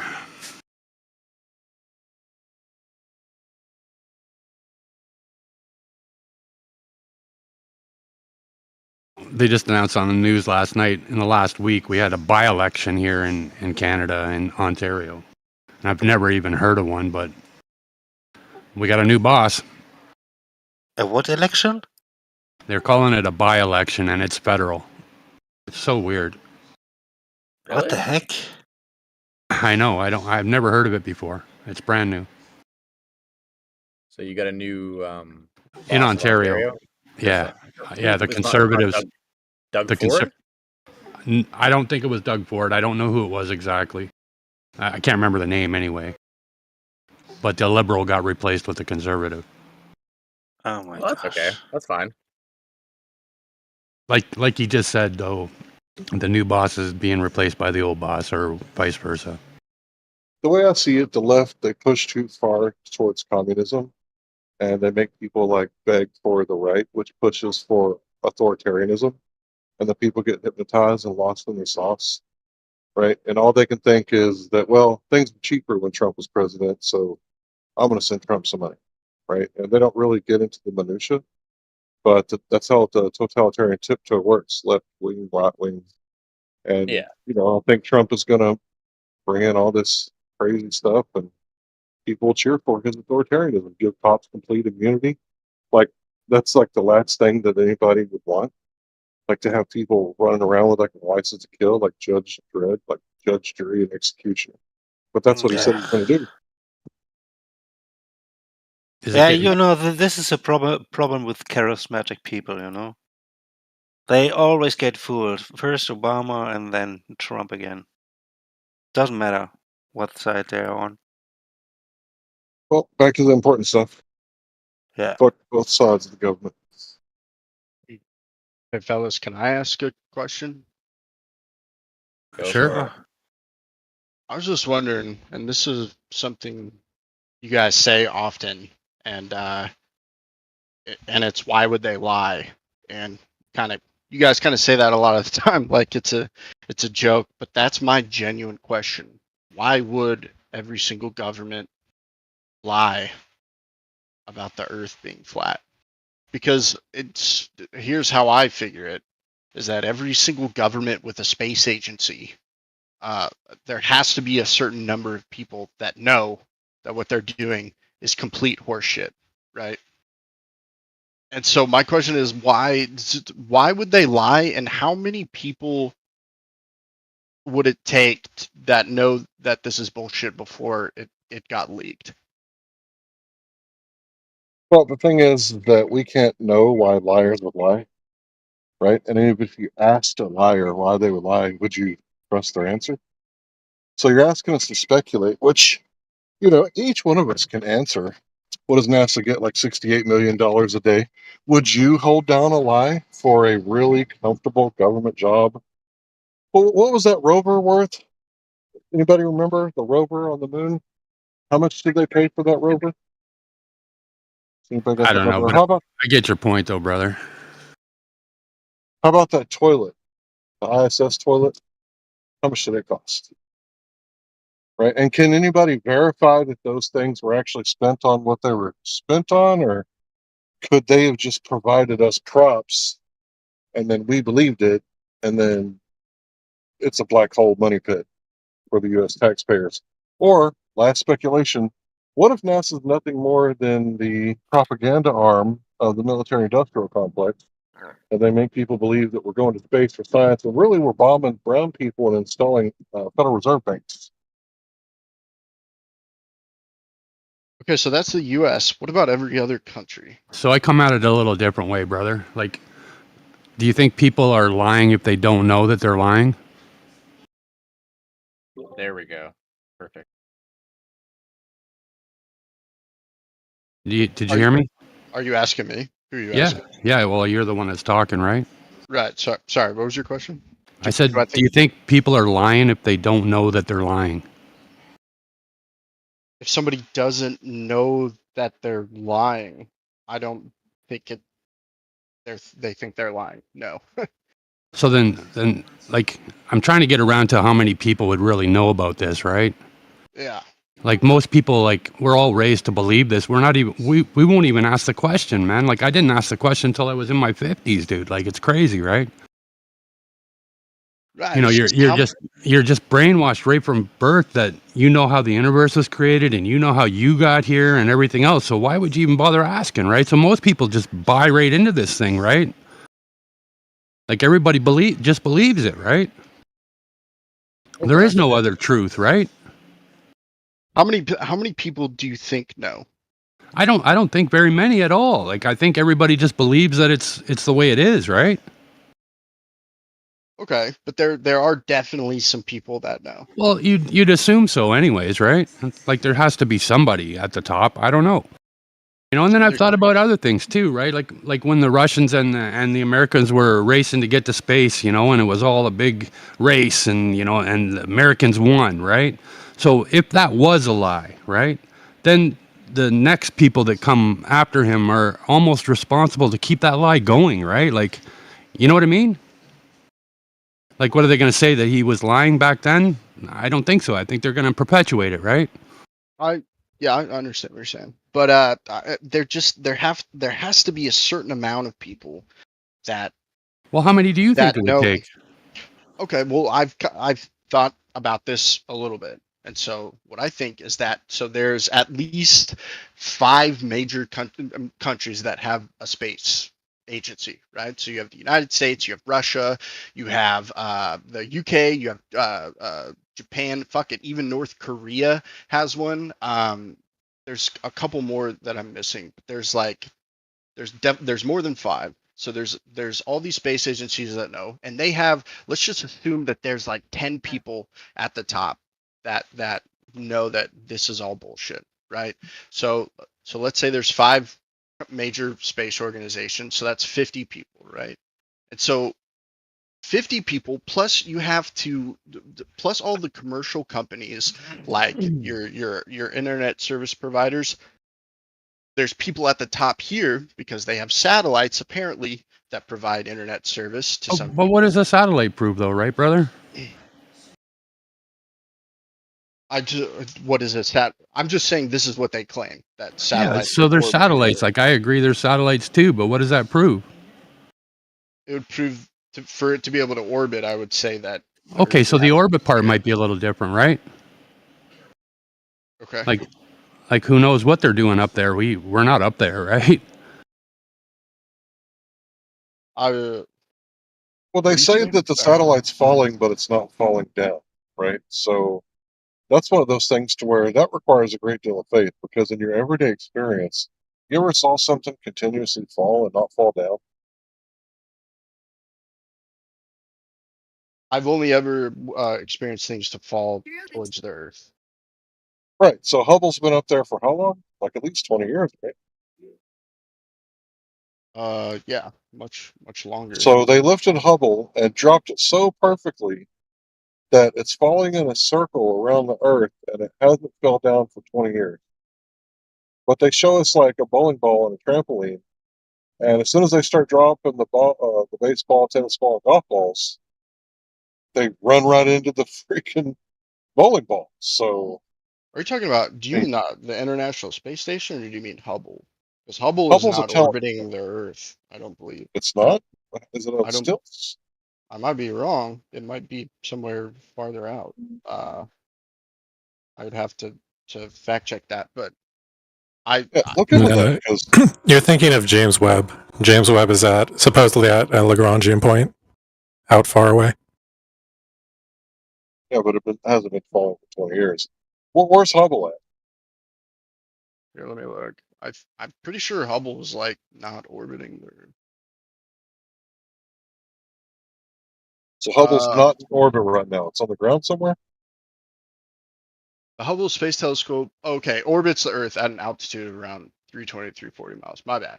Above the atmosphere. Okay, so it's been So it falling is for orbiting. 20 years. It's been falling for 20 years. Now, you can believe that if you want. I don't care. You're an American. You got the right to religious freedom or whatever. Yeah. But don't take my tax dollars for your religion. Don't take them at gunpoint. And if I don't pay my taxes, then you take my house and turn my family into homeless people and then arrest us for sleeping out in public.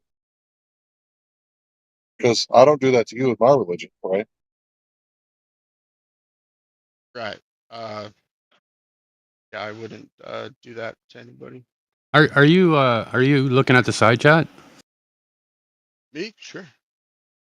Yeah. So I stole this image off of Amish the other day, but that's an orbit of Sirius 1 and Sirius 2 and Sirius 3, dude. Does that look like the proper orbit? I don't know. No, it looks like a. Well, I mean, so it's orbiting along a longitude line. It would seem like. Well, they're doing a Will they have figure eight, rocket- right? Will they have rocket boosters making them do figure eights in the sky? I don't know, fellas. I don't know. I was just my original question was just like how many people would know, and like, you know.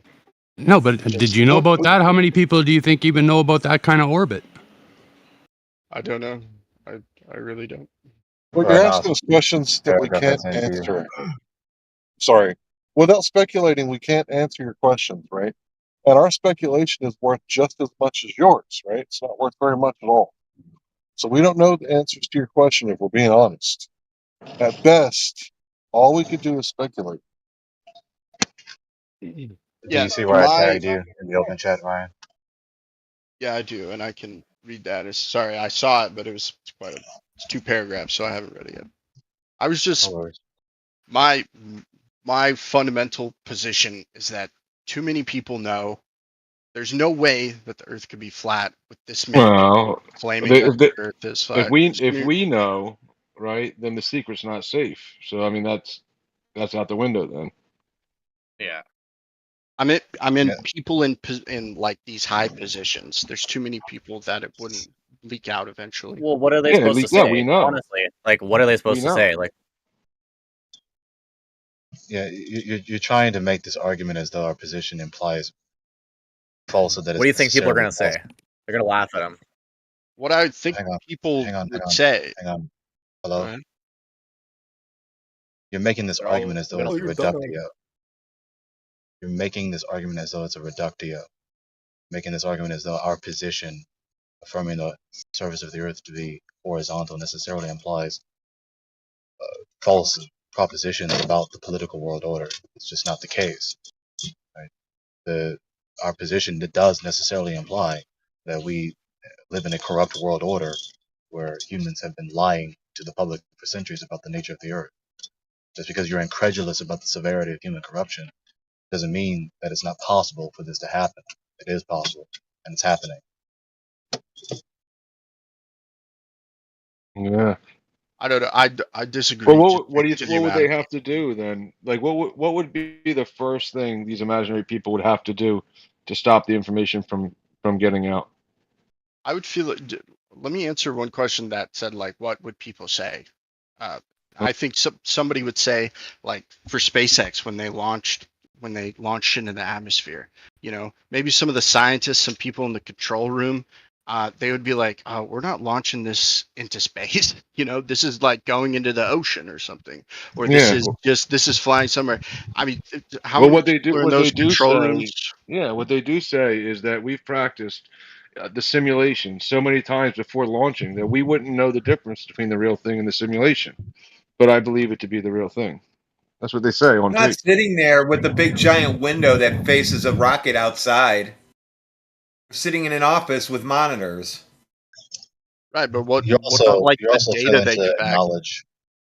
You're also failing to acknowledge They were able these to factors. simulate that in NASA before the launch of Apollo and everything. They were able to just simulate data because they said they ran simulations back then and repeated those same exact simulations, and that the controllers said they couldn't tell the difference between the simulation and when they actually did liftoffs because they were interviewed years after.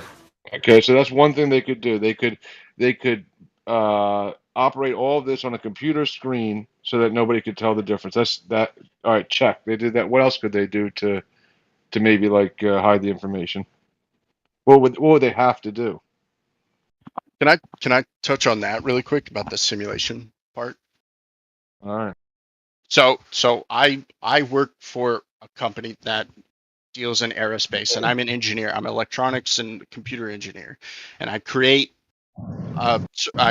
circuits and boards for things that apparently go into space. Okay. When you say apparently, is that because you're very compartmentalized and departmentalized? I say apparently because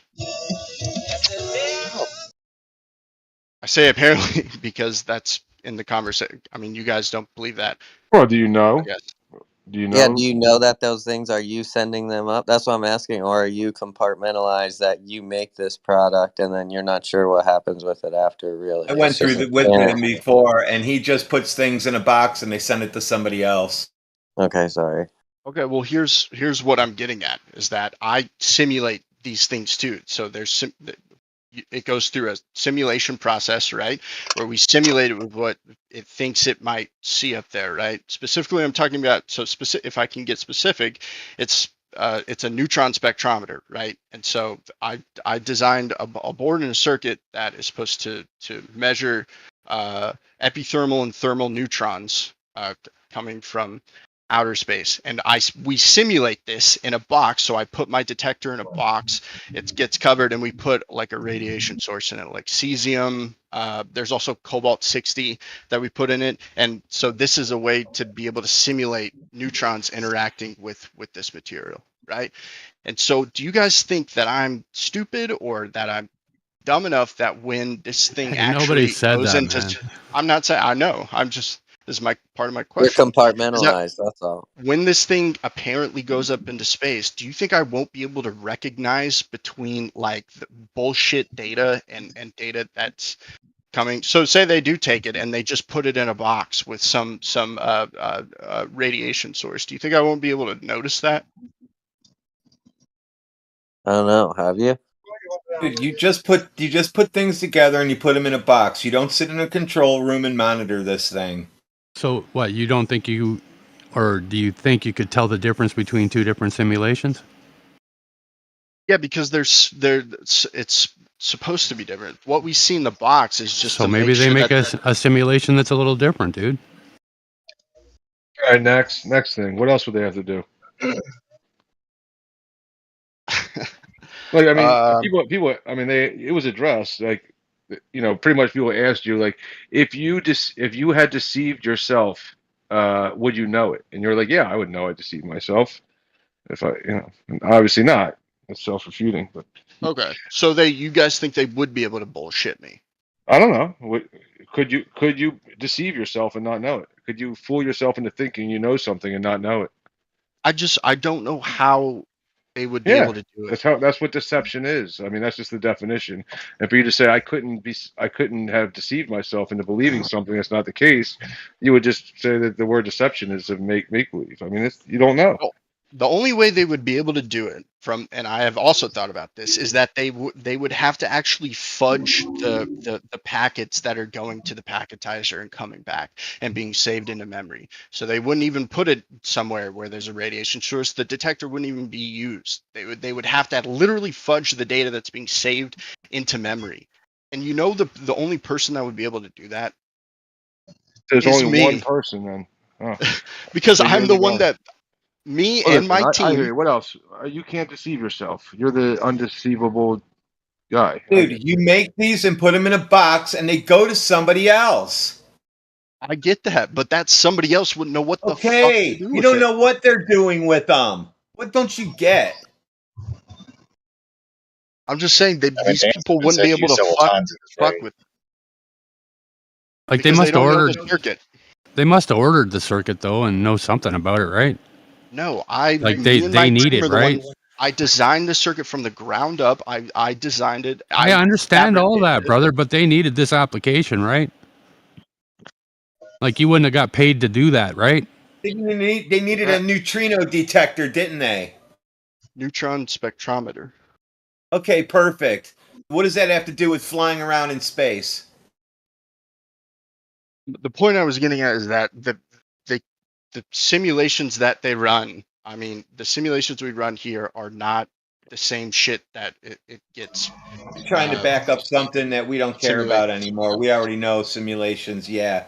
You put it in a box, it goes to somebody else. You don't follow it around. So you already said you don't do any of that. Now, if you're changing your story, then they're changing your story, but I already talked to you before. I'm All not right, so changing what anything about your else story. besides you like doubting your job? Like what else would these others have to do in order to hide this deception? I don't know. I don't know what they would have to do. I don't think they Like what could would you hide it. do? Not a chance, Like poopy what would pants. 12 Yanocker do? Like how would you control information? Like that's what you're saying. Like how would they control the information? What would you have to do to control the information from getting out? Have only me know. That's what I think would happen. That'd be a little illegal though, right? Especially if you're Okay, but hired to build something for NASA. You got to give over the paperwork. At this rate, we're only talking Nobody about what needs to be done in order to deceive. Yeah. He's not justifying the premise that this is not possible, and I've already refuted him on this point. The entire paragraph that's right there in the open chat again. Yeah, we're going which down the explains rabbit the hole. nature of the issue. Yeah. Well, I can Hey, Gregory, if you had to drive really speculate on what far, they would would you have use to Google do. Maps? I can Yeah. see to that, Gregory. I can speculate, or like one thing I would speculate that somebody would have to do to control information would be to control the information and how it's disseminated. So happens to be that is something that Congress has passed is controlling the information and how it's disseminated. Merging with large website directories and algorithmic platforms to get the information they want across. And then somebody could say, well, then just screw that. Let's just get boots on the ground and just prove this thing, right? It's like another thing they would have to do, right? Like if this imaginary thing were true, is they'd have to maybe like set up a perimeter, right? And like say you can't go past this point to prove the thing that we want you to believe, right? So this is another thing that they would have to do. Just so happens it just so happens that these are the things that have been done, and those are the things that they would have to do. I mean, what else would they have to do? So there's no justification to say that this is not possible. Like, enough with this. No, he just doesn't believe it. But then the things that would have to be the case to stop the information, to stop it from being proven, right? You can doubt it in your mind at your home and don't tell too many people about it. But that's okay, I guess, right? But in order to stop it from being proven, the things that would have to be done have been done, right? It would be like set up a perimeter.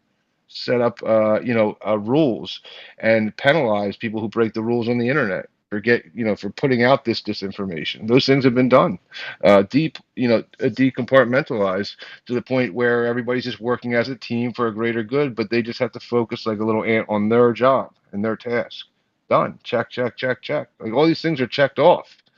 The things that a normal person would say has to be done.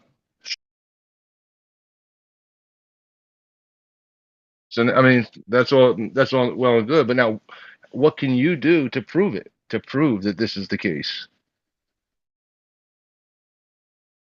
See, it's just like with anyone else in any other institution with any other worldview, right? The problem with scientists of scientism, they presume that they're in a special category where their position is just the facts, that they don't have a worldview, that they're not members of an institution and a culture that has a worldview that is also subject to scrutiny, that is also falsifiable, right? Their position is just the facts. It's not just the facts. For all you know, especially with the poor argumentation that's usually said in defense of scientism, the primary distinctives of scientism, for all you know, you're caught in the very same erroneous position like you presume everyone else in some other institution with some other worldview contrary to yours and distinct from yours is in. I think they just don't really care about the worldview because it really doesn't change anything in their day-to-day life. I mean, they're out there building rockets, building dams, building bridges, and you can walk up to them and say that their epistemology is not justified, but I mean that's not going to change anything for them. They're still going to be using science to change the world around them in Do you think a easily beaver seen takes, ways. Hey, Bud, do you think a beaver takes That's the besides Earth's the curve point. into consideration when it builds its dams? We weren't talking especially or specifically. Even if they did neglect their about Earth worldview, and they curve. don't, even if they did neglect their worldview and they don't do that, no one is neglecting their worldview just because they're not sufficiently epistemologically self-conscious. Doesn't mean they don't have a worldview. If you contradict one of the primary distinctives of scientism, they're going to have some resistance to it. They're going to detect it. They have a worldview. They do care about their worldview. They behave and do all the various endeavors that they do according to their worldview.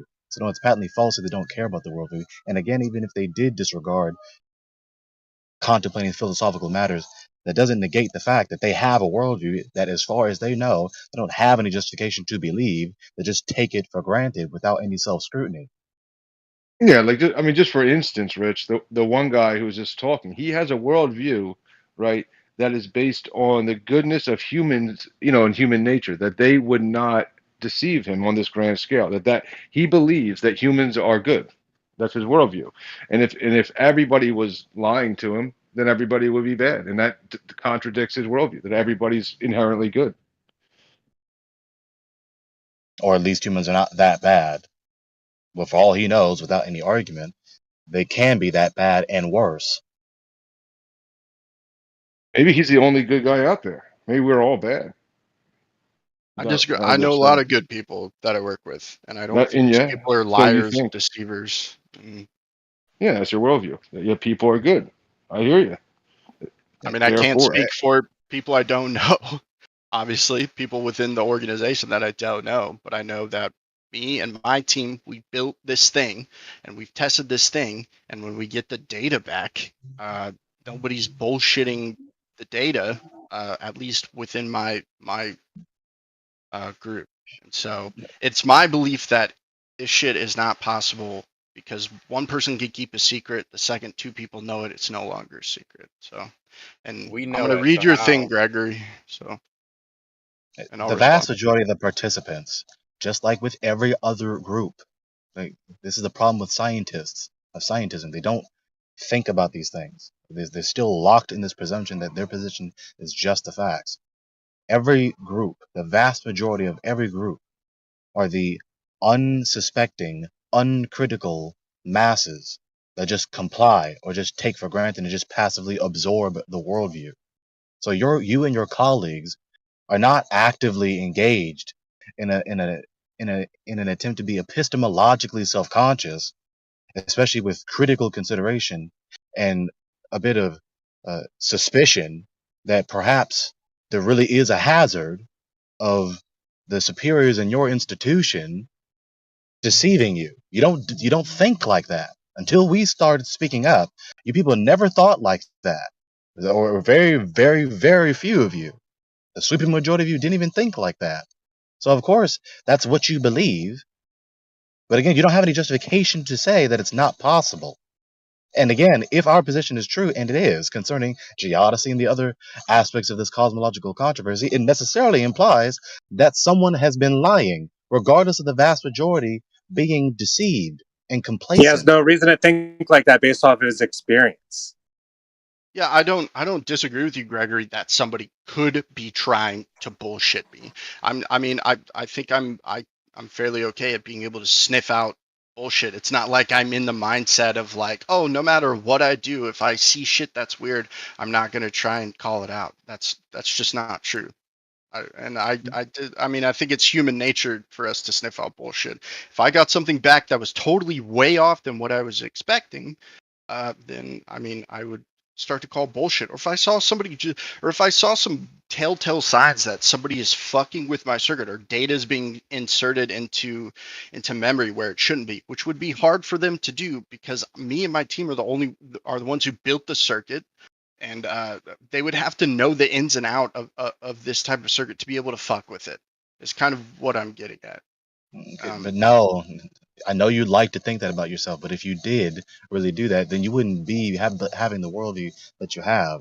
Humans are not in the common habit of scrutinizing themselves, especially the most precious aspects of their worldview. No, they're not. Man, tell that to all my insecurities that I have about myself. Just kidding. But scrutinizing myself all the time. I don't know what you mean. Concerning this or that, not concerning the most basic aspects of your worldview, this precious scientism worldview of yours. You don't do it. You do engage in a discourse, you do engage in a dialogue, but do you really have the attitude where you really are saying, I'm going to acknowledge, I'm going to consider that my most precious worldview, the most precious aspects of my worldview, is false? You're evidently not doing it because we've been telling you the very clear argument, the very clear facts of the matter concerning your presumption that this deception is not possible. For instance, we've said it to you a dozen times. You just kept repeating the same irrelevant digression more than a dozen times, which is patently indicative that you're avoiding the issue that we're trying to focus on. So no, you're not trying to focus on scrutinizing yourself about these issues, patently. Well, I think if I didn't try to scrutinize my worldview, or if I didn't have doubt, then I wouldn't be here. I just attached that. So you just did it again. You just did the very thing I just described. Well, I'm sorry. I must have missed that part. So my apologies. I was just telling you. Never mind. You guys go ahead. That was all the input I wanted to put in. So carry on. So does any globalist want to go through the rigmarole again, where we point out the spheroidal geodesy, and then you make the ad hoc appeal to refraction, and then we refute the ad hoc appeal to refraction, and then you just, be churlish? You want to go through that rigmarole again, or are you fine? I do. Okay. Your mic's So so quiet. All right, can you hear me better now? Use some trigonometry to figure out the best distance for your mic. Yeah, I'll try to. First, I have to get a flat baseline. Okay, so there's the spheroidal geodesy. Hello there, Nathan. Now go ahead and say your appeal to refraction to try and refute the second horn. Go ahead. Second horn. What? Hold on. Do I need to? Oh God, he copy pasted it. No. All Yeah, right. we'll try again. We'll try again. Look, listen. You know this The isn't spheroidal- usually how conversations go, right, Yeah. Gregory? Let's try again. Let's try again. I'm a Let's make flat this earther, very by the clear. way. I converted today. Okay, so there's the spheroidal geodesy right there in the open chat. Now go ahead and make the ad hoc fallacious appeal to refraction to try and refute the second horn. Go ahead. Well, this is circular reasoning, Gregory. Did you hear him? I He's trying to avoid the rigmarole. He's got to try nothing and else. refute me. No, he the doesn't first have horn- anything. The first horn is circular. In your Really? opening statement. So Yeah, in let's- your opening let's- statement. Hold on. In your opening statement, you suppose If the horizon isn't the summit of a water hill wrapped around a curved ball, then the horizon is not the summit of a water hill wrapped around a curved ball. That's not the first horn. You're not reading well.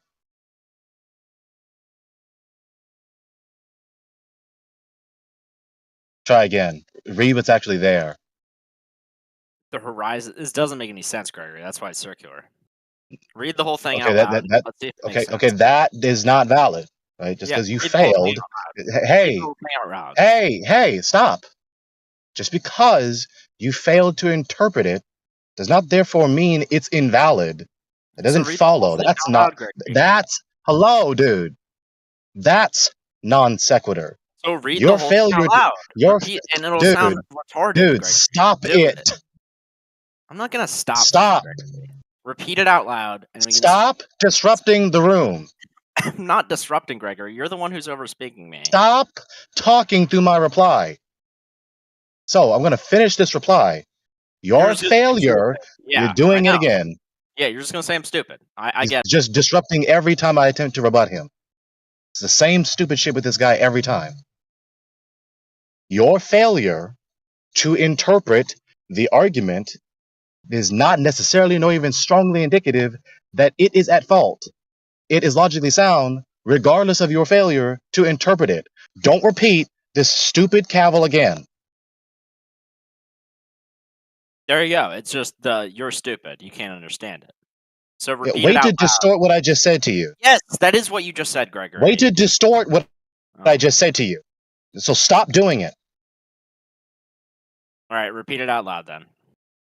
Your failure to interpret my argument does not at all indicate it's at fault. That's just a non sequitur conclusion.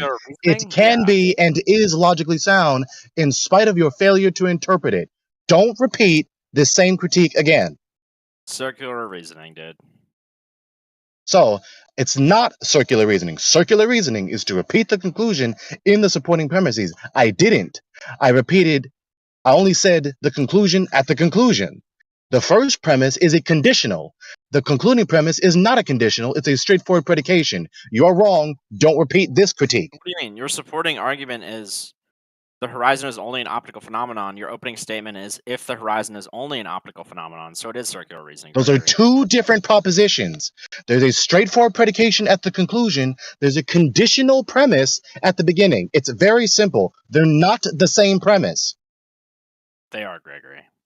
They're not. They are, Gregory.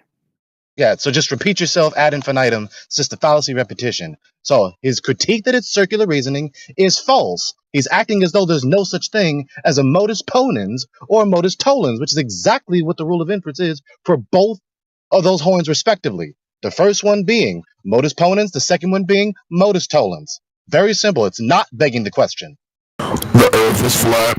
No sun all over my big ass. Hey, Mr. Batman.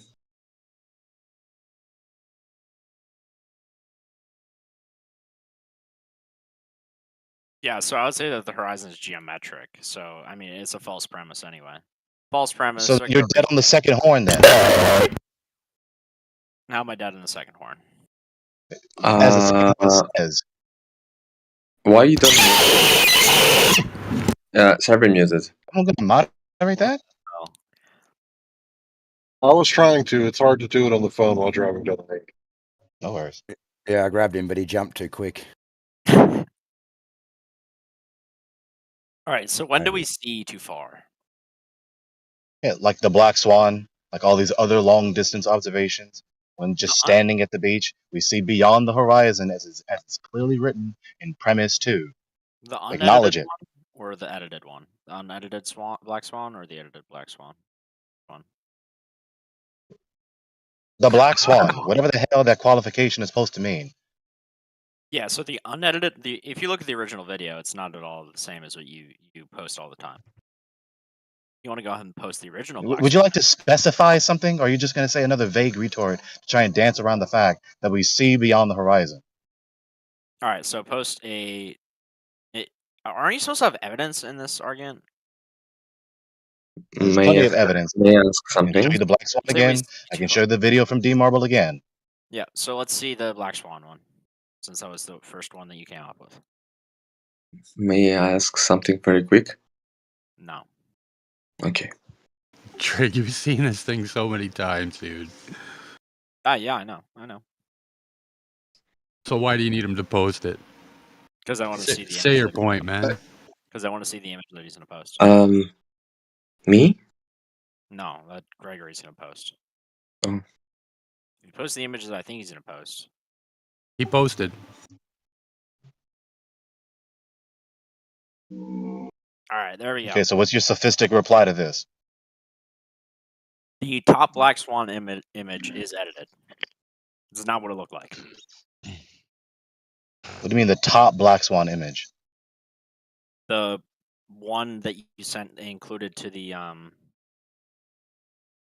included in the thing you just pasted. I'll get the original one. Your retort is not making any sense. What is the problem?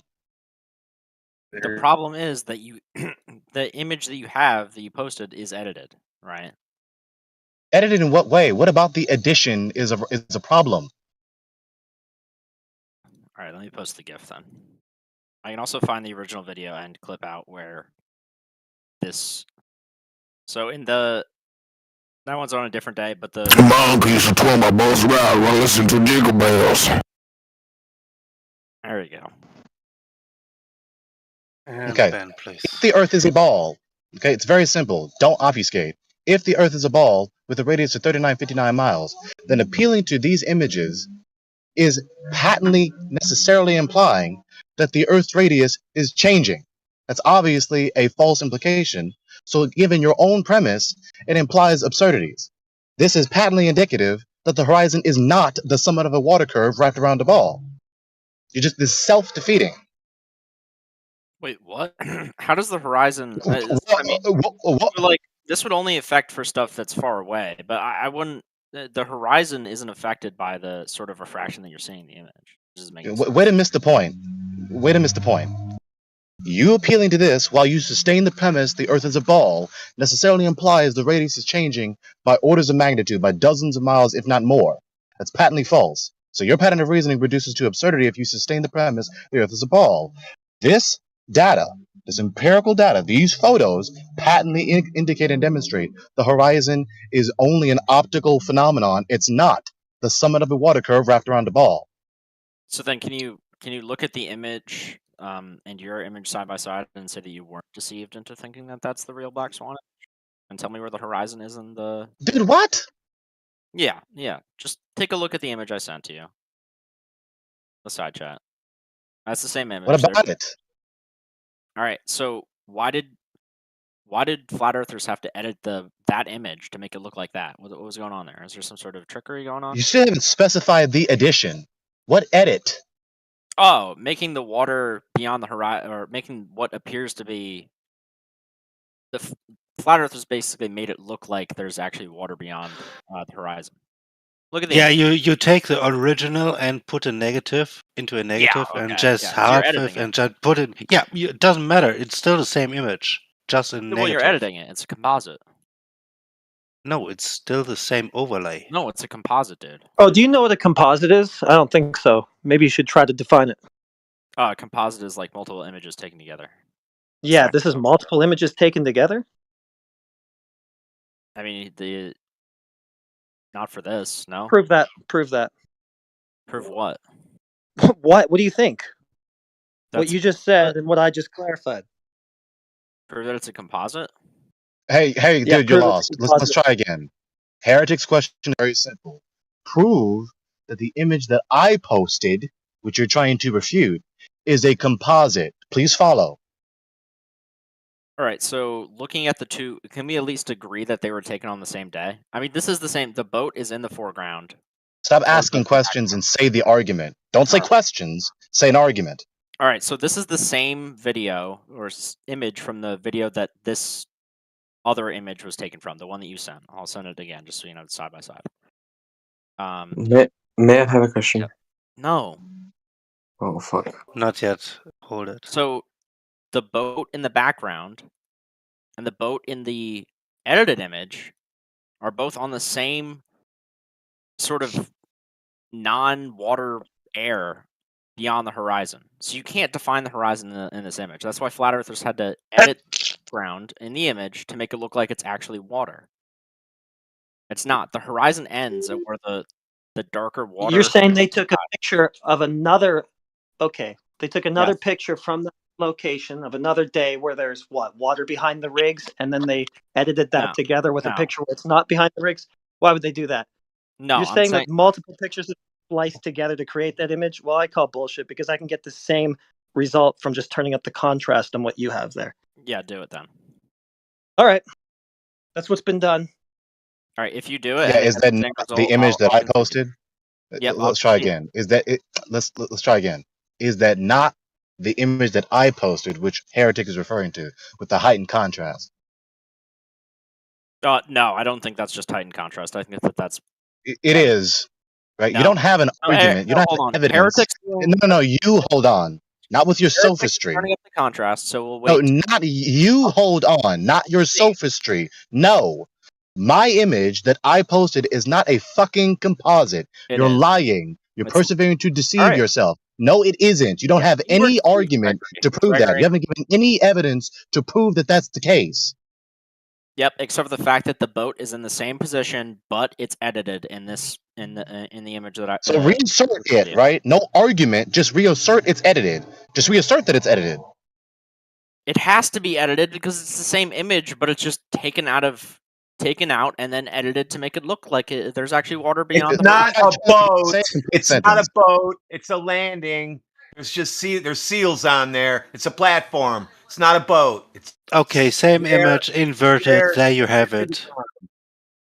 All right, now do it with the image from.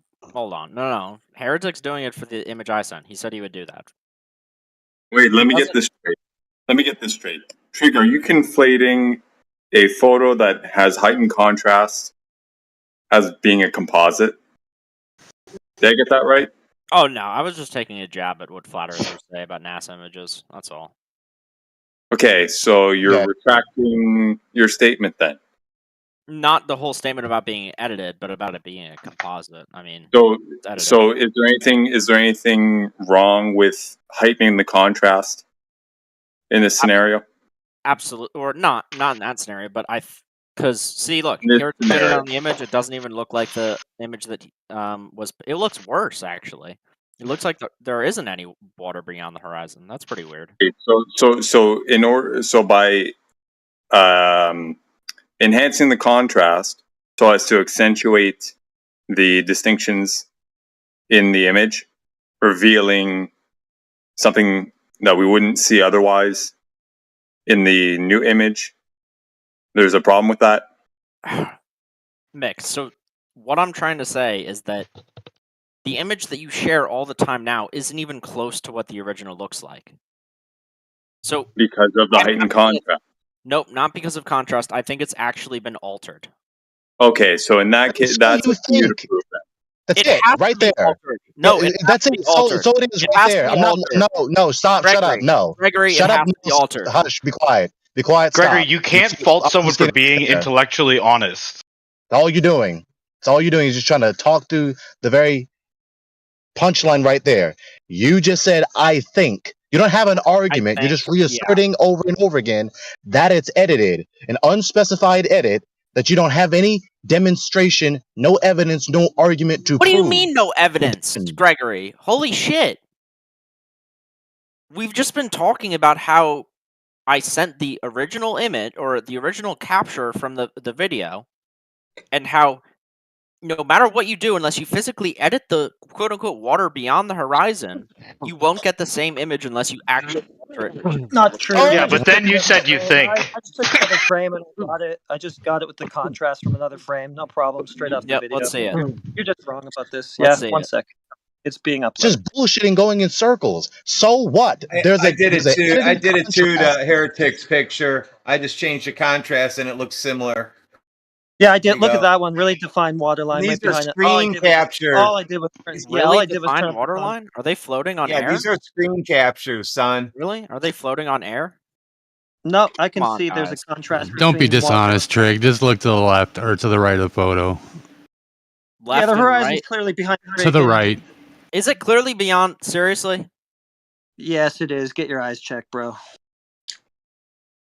Right, so like, so gaslighting. let's not pretend that he He's has an trying to argument pull- from this point forward. He's trying right? to He's been pull a refuted. Professor Dave that Dave said, well, the pictures can't be real. That's all he's trying to do now. Word salad, right? Oh shit, dude! Is he? He might actually be doing that. Like Right, because so of from- because He of is Professor doing Dave.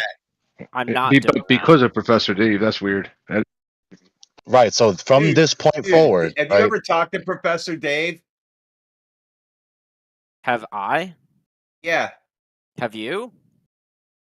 I'm asking you a question. No, I haven't talked to Professor Dave. I thought maybe you just love him or something because you're using what he said during a debate. Yeah, Oh, they he can't be real. Pictures can't be real. I didn't He say they denied. can't be real. I What was do you providing think, evidence Euclidean? for why- I mean Trig. Do you think that the Guinness Book of World Records is in on it? They're lying to you, just like Professor Dave said. When Professor Dave said the Guinness Book of World Record, like the long distance photography that was submitted and approved by the Guinness Book of World Records, he said that it's fake. They're lying. It's a lie. That sounds pretty stupid. I know. Right. So from this point forward, let's not pretend that he has an argument. Oh my right? God. He doesn't have an argument. He's been thoroughly refuted by a heretic, by Radwin, by Ripcord. With those other versions of editing the photo to Editing. clear Oh, so it is an horizon edit, Gregory. behind to Oh, it is see a- that the it is an horizon- edit, to Gregory. see Yeah, it that's is what an he said. edit. To see that the Oh, it is horizon an edit. is to see an edit, Gregory. to see It's an that edit. the It's horizon edited. You to can- see. It's I'm gonna edited. keep repeating myself To until he see stops or not to interrupting me. He see? conceded. He conceded. Yeah, he's gonna keep interrupting me until I Yep, he finish what conceded. I'm finna say.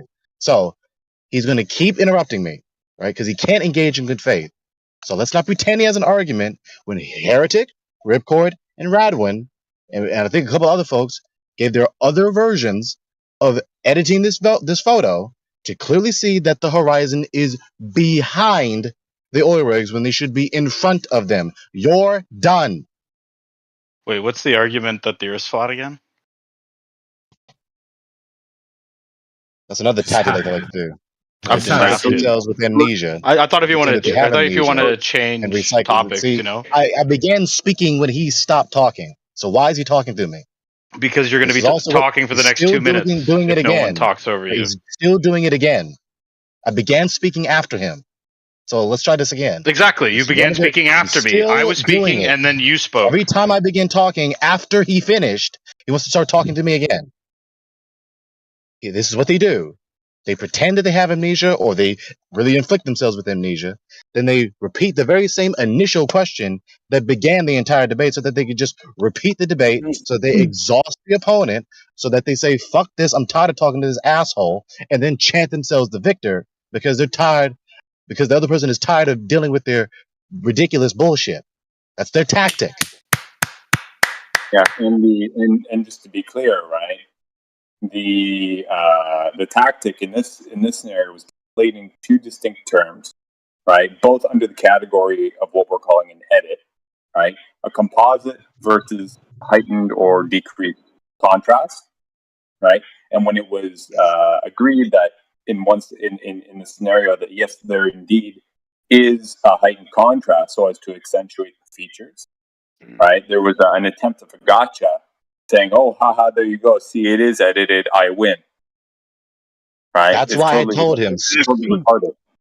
That's why I told him specify what type of edit, because obviously he's trying to insinuate that the edit is a distortion, that the photo, that the image is no longer the photo of what was really there, that what was really visible, but now it's a distortion. There's no justification to say it's a distortion, because just intensifying or decreasing the contrast isn't a distortion.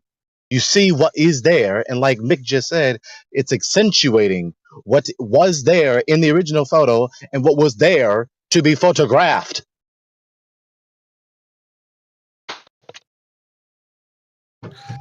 Yeah, I mean, you could do the same with a microscope and looking at living organisms and put different filters behind it and take live photos of it at the same time. It would look different, the same as we do. We could do it in on computers and even on live. Now notice how he didn't do the instructions that I told him to do. I told him, go ahead and let's play the rigmarole again, where you make the ad hoc appeal to refraction. Notice how he abandoned that. He tried to appeal to, oh, you just have a fabricated photo. You have a distortion. You don't have a photo. You have a distorted image. And he's been refuted on that anyway.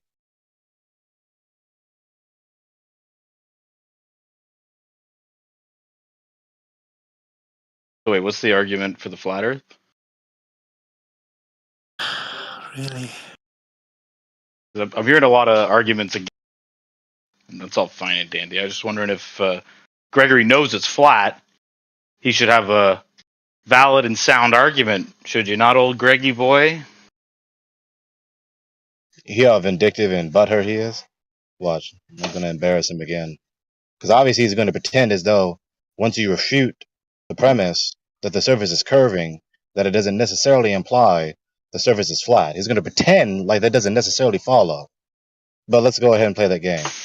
Just give me 30 seconds. Give me the argument. Just go ahead and stop talking. Give me 30 seconds. If you need 30 seconds, why can't I talk? Because I said so. No, well, go fuck yourself. I'm going to keep talking. My favorite band is Streetlight Manifesto. They are no one cares. Spicy little mix of Nobody punk cares. Yeah, I just want to get in for a second. I wanted to say that it's my honest opinion that saying that the photo is edited, and that's not really a good point because we've posted the original video since day one, put it out there, and if anyone had, honestly made a critique, it would have been made since 2019. So in 5 years, has anyone else ever heard that the edit from the photo that we pass around, which is a still shot of the original video, has anyone else ever heard anyone think other than Professor Dave make that argument that the photo is edited?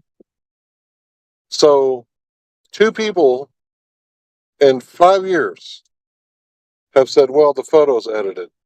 Now that's a really interesting thing to me, because if the photo was edited and it made it dishonest, I would be right there with the anti-flat earthers saying, yeah, you flat earthers fucked up and edited this, and it's in bad faith. But honestly, just making the horizon a little more visible, how could that be any kind of argument other than a tactic to take it off the point of where the horizon is? I don't really see how that's a good faith argument. So Trig is being dishonest, in my opinion. Wait, so are you Unless he saying can it's show. impossible to deceive yourself? No. That's not the point. Way to miss the point. What I'm saying is that, hold on, bro, I'm talking. What I'm saying is, if Trig would like to post the original photo or the original still shot and the edited one and show how the edit is dishonest, I would like to take a look at that and decide for myself if the globe earther is correct. But if it's just, editing the image slightly to where you can see where the horizon is, I'm going to say that's a bad faith argument, and it's only meant to obfuscate the fact that the horizon isn't where it's meant to be. So, can we get a side-by-side comparison, trigonometry? So, here's the argument. It's in 2 forms. It's very simple. The above one is just natural deduction. The following is a modus ponens. Every solid and liquid has a surface. Every surface is either curved or horizontal. The Earth is a solid. The oceans are a liquid. The surface of the Earth and oceans are not curved. Therefore, the surface of the oceans and the Earth are horizontal. It's very simple. Modus ponens. If the surface of the given solid and let's try again. Right? You just read through it, right? You're going to do both. Okay, and go he's ahead. still going to continue to try and talk to me. This usual tactic. Right? If the surface of the given solid and/or liquid object is not curving, then it's horizontal. The surface of the given solid and/or liquid object is not curving. Therefore, the surface of the given solid and/or liquid object is horizontal. It's very simple. So I'm obviously going to contend with the second premise of the first argument, as we have vertical surfaces. Do you hear that? You hear He that? wasn't listening to you at all. That's the argument. It's in the argument. You can't follow, Radwin. Y'all hear that? That's the kind of response you get. Yeah, you get a critique of your argument. What else would you expect? Yeah. A critique that whistles right past the fact. Why are you whistling right past my critique? Notice how you begin speaking when I'm talking. Because you're not addressing my critique. Yes, he's still doing it. Right now, as I speak, he's still doing the same BS. Let's try this again. Right? He's going to obviously try to obfuscate by appealing to just turn the surface perpendicular to horizontal, and therefore the dichotomy is false. When obviously the dichotomy is true. The surface is curving or not. It's curving or it's flat. If it's not curving, then it's flat. If you just pointed out that you needed to reword your argument, so post it again with the correct wording, and then I'll address that. Okay? Yeah, that's not what was said to him. So again, distorting the reply that was actually said to him. Well, it says here every surface is either curved or horizontal, and the existence of vertical surfaces shows that premise to be false. He's still doing it. Still critiquing your argument, correct? He can't be honest. He can't be honest with a charitable interpretation. The most honest I could be. Bro, is it OCD? Is that the problem? Right, because for some reason he thinks that the contrast is the surface is either curving or it's only laying horizontally. That's your premise. Is he still talking while I'm talking? For some reason. Well, I mean, you're trying to say you didn't say what you said, so it's kind of funny. The same antics as he does every time he engages me. Because everyone can see the argument there. It says horizontal. He continues to keep talking to me, right? Instead of taking the hint that he should stop talking, he's going to keep talking to me. So again, he's going to keep obfuscating the obvious contrast that's in the dichotomy. The surface is curving or it's flat, aka horizontal, aka level. But he wants to obfuscate and act as though my dichotomy is it's either curved or it's laying horizontally. Of course, there are surfaces that are flat and level of objects that are standing vertically. In contrast to the surface curving. That's the point, Rich. Acknowledge it. Well, you should include that as the point in your argument then, instead of saying horizontal. Right. So just to entertain his pedantry and to show how pathetic it is, just correct the argument. Your mind, I'll finish eventually. Let's try this again. Yeah, correct the argument. I'll finish eventually. So I'll entertain his pedantry to show just how pathetic it is. I will simply substitute with my voice. I'll edit the text soon enough. The audience is listening. I will simply substitute the word horizontal with level. And the I'll wait for it. Is patently true. I'll wait for it.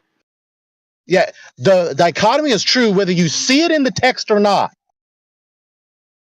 So it's either I just thought I want to make sure you correct it so you don't copy paste it. Curved or level. Acknowledge.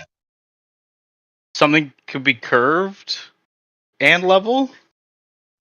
You see how he said the very antithesis of what I just said?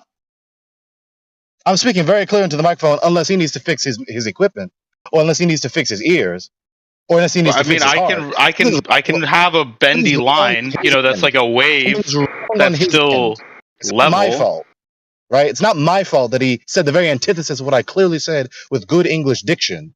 It's not my fault. So let's try again, see if he can grasp the very simple dichotomy, see if he can understand basic first grade geometry. The surface of any given solid or liquid is either curved or level. Now acknowledge. Well, I can have a curved level thing. I don't know what you're talking about. See? He knows he's bullshitting. Yeah. Oh, see? He disagrees with me. What the hell's going on? He has to be full of shit instead of actually engaging. This is the BS that you get with these people. You get honest discourse. I'm sorry, Gregory. You have to be shown to be an idiot. Yeah, he heard me. He's just trying to irritate me. That's what he's doing now. I hung some pictures the other day, right? And my wife said, hey, make sure that they're level, right? You know why she didn't say make sure that they're curved? Because she's a normal person. Yeah, but if I had a picture frame that's made of squiggly lines, it's still a curve that's level. So this is meaningless pedantry to me, to be honest. But let's move on to the part of the argument. Let's move on to the part of the argument that actually matters. Where what's the justification for the fifth premise, Gregory? Meaningless pedantry, exactly. What's the fifth premise? What's the justification for the fifth premise of your first argument?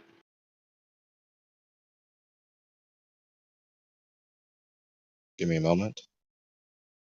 When where you assume the Earth's flat? Just editing for the pedantic sophist. So, the surface of the Earth and all oceans are not curved.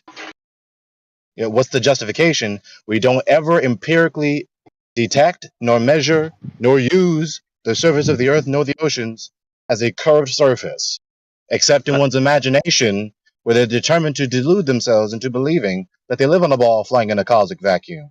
But besides that, the black swan, the latitude measurements, which necessarily implied that the surface of the Earth is horizontal, because you need the horizontal baseline up from which you get the elevation angle to Can you Polaris. dilute this rambling into an argument? More disruptions because he cannot handle the debate, right?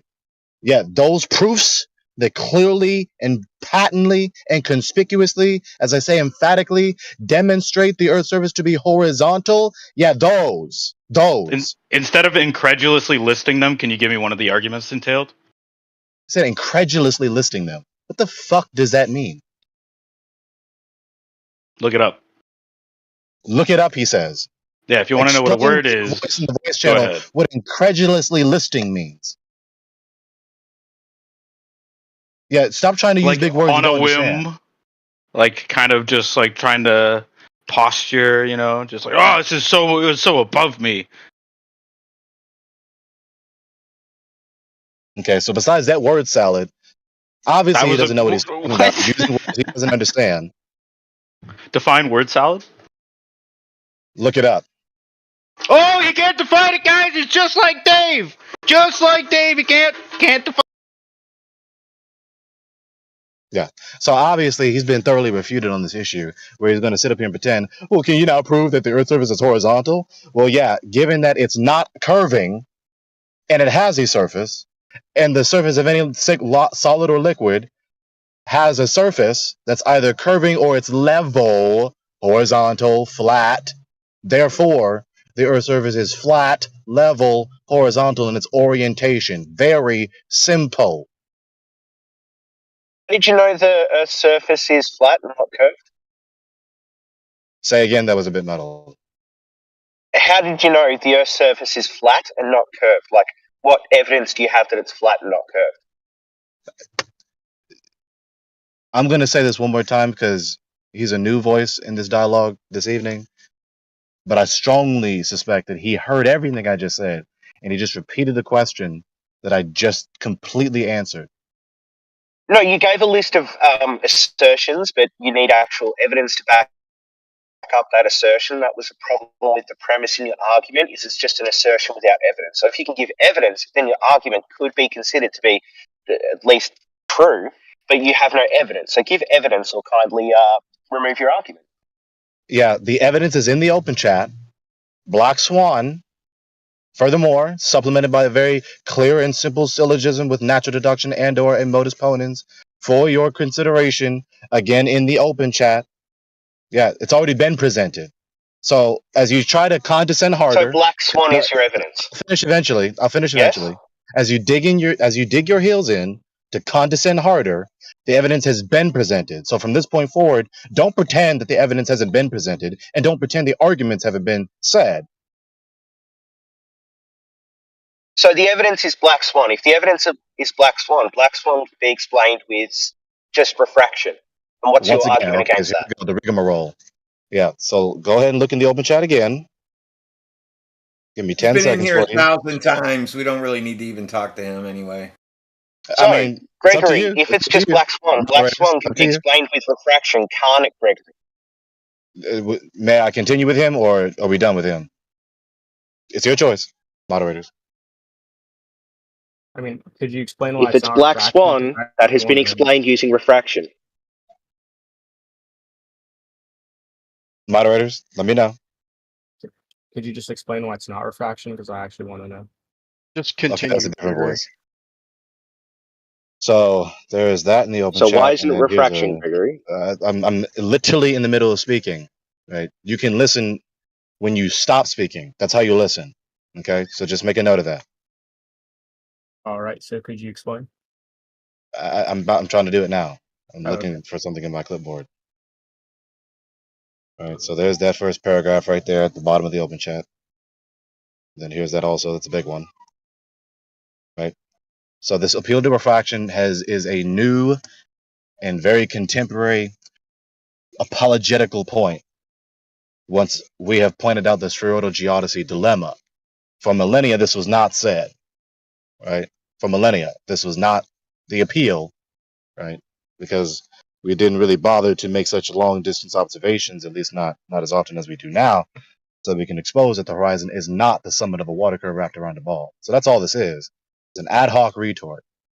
With the appeal to refraction, not only do you not have what is necessary for the refraction to happen, two different mediums, and the light bending either away from the Earth to the less dense medium or even toward the Earth down to the surface, you need the light to curve around the water curve in order to get to your eye. But light doesn't behave that way. So appealing to refraction implies that you wouldn't even see the phenomenon, given the angle of incidence when the light bends at an angle, not curving, bends at an angle to either way you want to say it in the argument, towards the less dense medium or to the more dense medium. And furthermore, given the appeal to account for the observation, it implies that, well, it looks flat, but it's really curved. Refraction can't do that.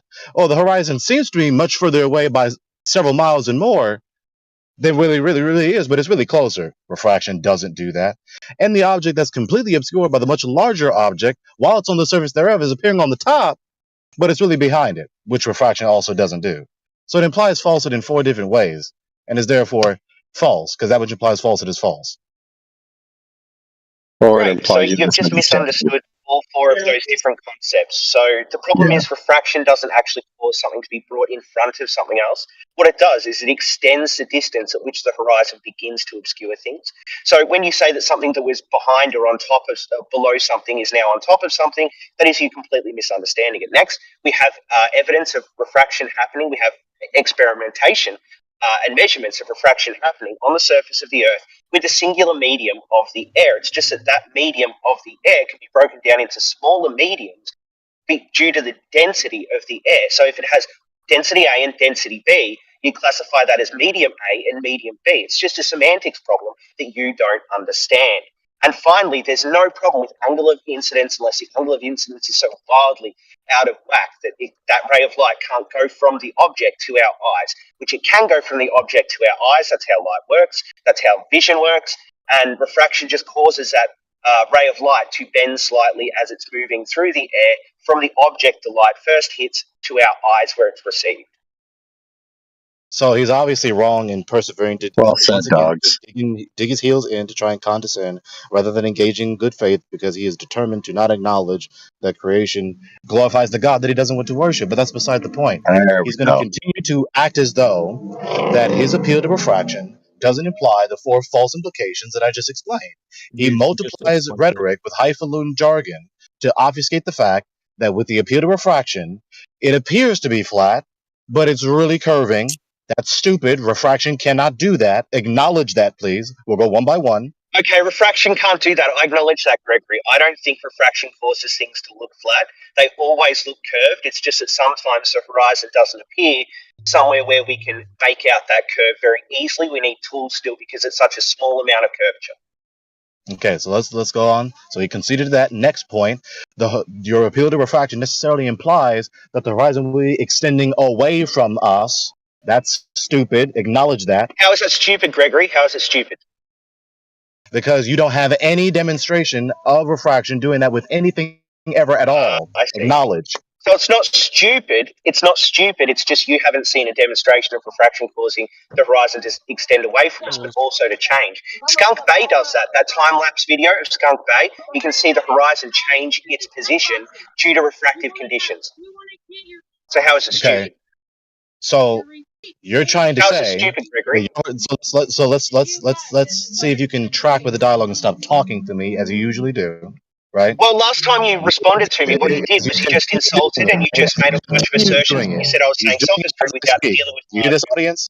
You're trying to suppress my voice with his because he doesn't actually want to engage in discourse. So again, you sitting up here trying to tell me that your ball is going to appear to have a much larger radius than it really does because of refraction? That's what you believe? No, it doesn't. You're incorrect about that again. Your thinking is wrong as usual, Gregory. So it doesn't have a No, much you answered larger the question radius I than asked you. refraction. Its Let's refraction stop in doing your it. local Answering the area question I can asked you. change to the Listen point at again. which you You're not begin answering the question seeing I asked you. the You're not horizon. answering the question that I asked you. I am, We'll try Gregory. again. So, We'll try refraction does not again. extend the radius of the Earth. It Because does you're not not cause answering you the to question view the I asked radius of you. the Earth to be larger. It just extends the distance to the horizon. You can model that out as a larger radius, but the same way that you guys get confused about the mediums, that is a reification fallacy to say modeling it out with a larger radius means there is an actual larger radius. Okay. So let's see if you can track with the dialogue. Do you believe I did. I just directly answered your question, We'll try Gregory. again. You didn't answer the question that I asked you. Stop talking. I did directly answered it. It does not extend the radius. You do not see a larger radius. You see a distance to the horizon being So there different. needs to be moderation at this rate because I began speaking after he was done. He didn't answer my question in the first place. I let him finish his irrelevant But you answer. I'm started gonna out with a finish lie, it again. Gregory. So I'm go gonna ahead, finish finish it your again. lies. Stop talking, right? Finish your You didn't lies, answer- Gregory. Well, try again. Stop talking. Stop being churlish. You didn't answer the question I asked you the first time, so I'm going to say it again very succinctly for you because you obviously struggling. Do you believe the Take a breath. horizon is being made to appear further away than it really is? Because that's the implication of your appeal to refraction. Yes or no will suffice. Yes, Gregory. What's wrong with that? Right. You have no justification for it. You've never seen Of course we refraction do. do I it. just gave you one. I just gave you one. Skunk Bay time lapse. There. Go ahead and show Any it to me. time lapse. Go ahead and show All right, it to I'll me. find Don't speak. Go ahead and find it. We're not moving from this point unless the moderators say otherwise.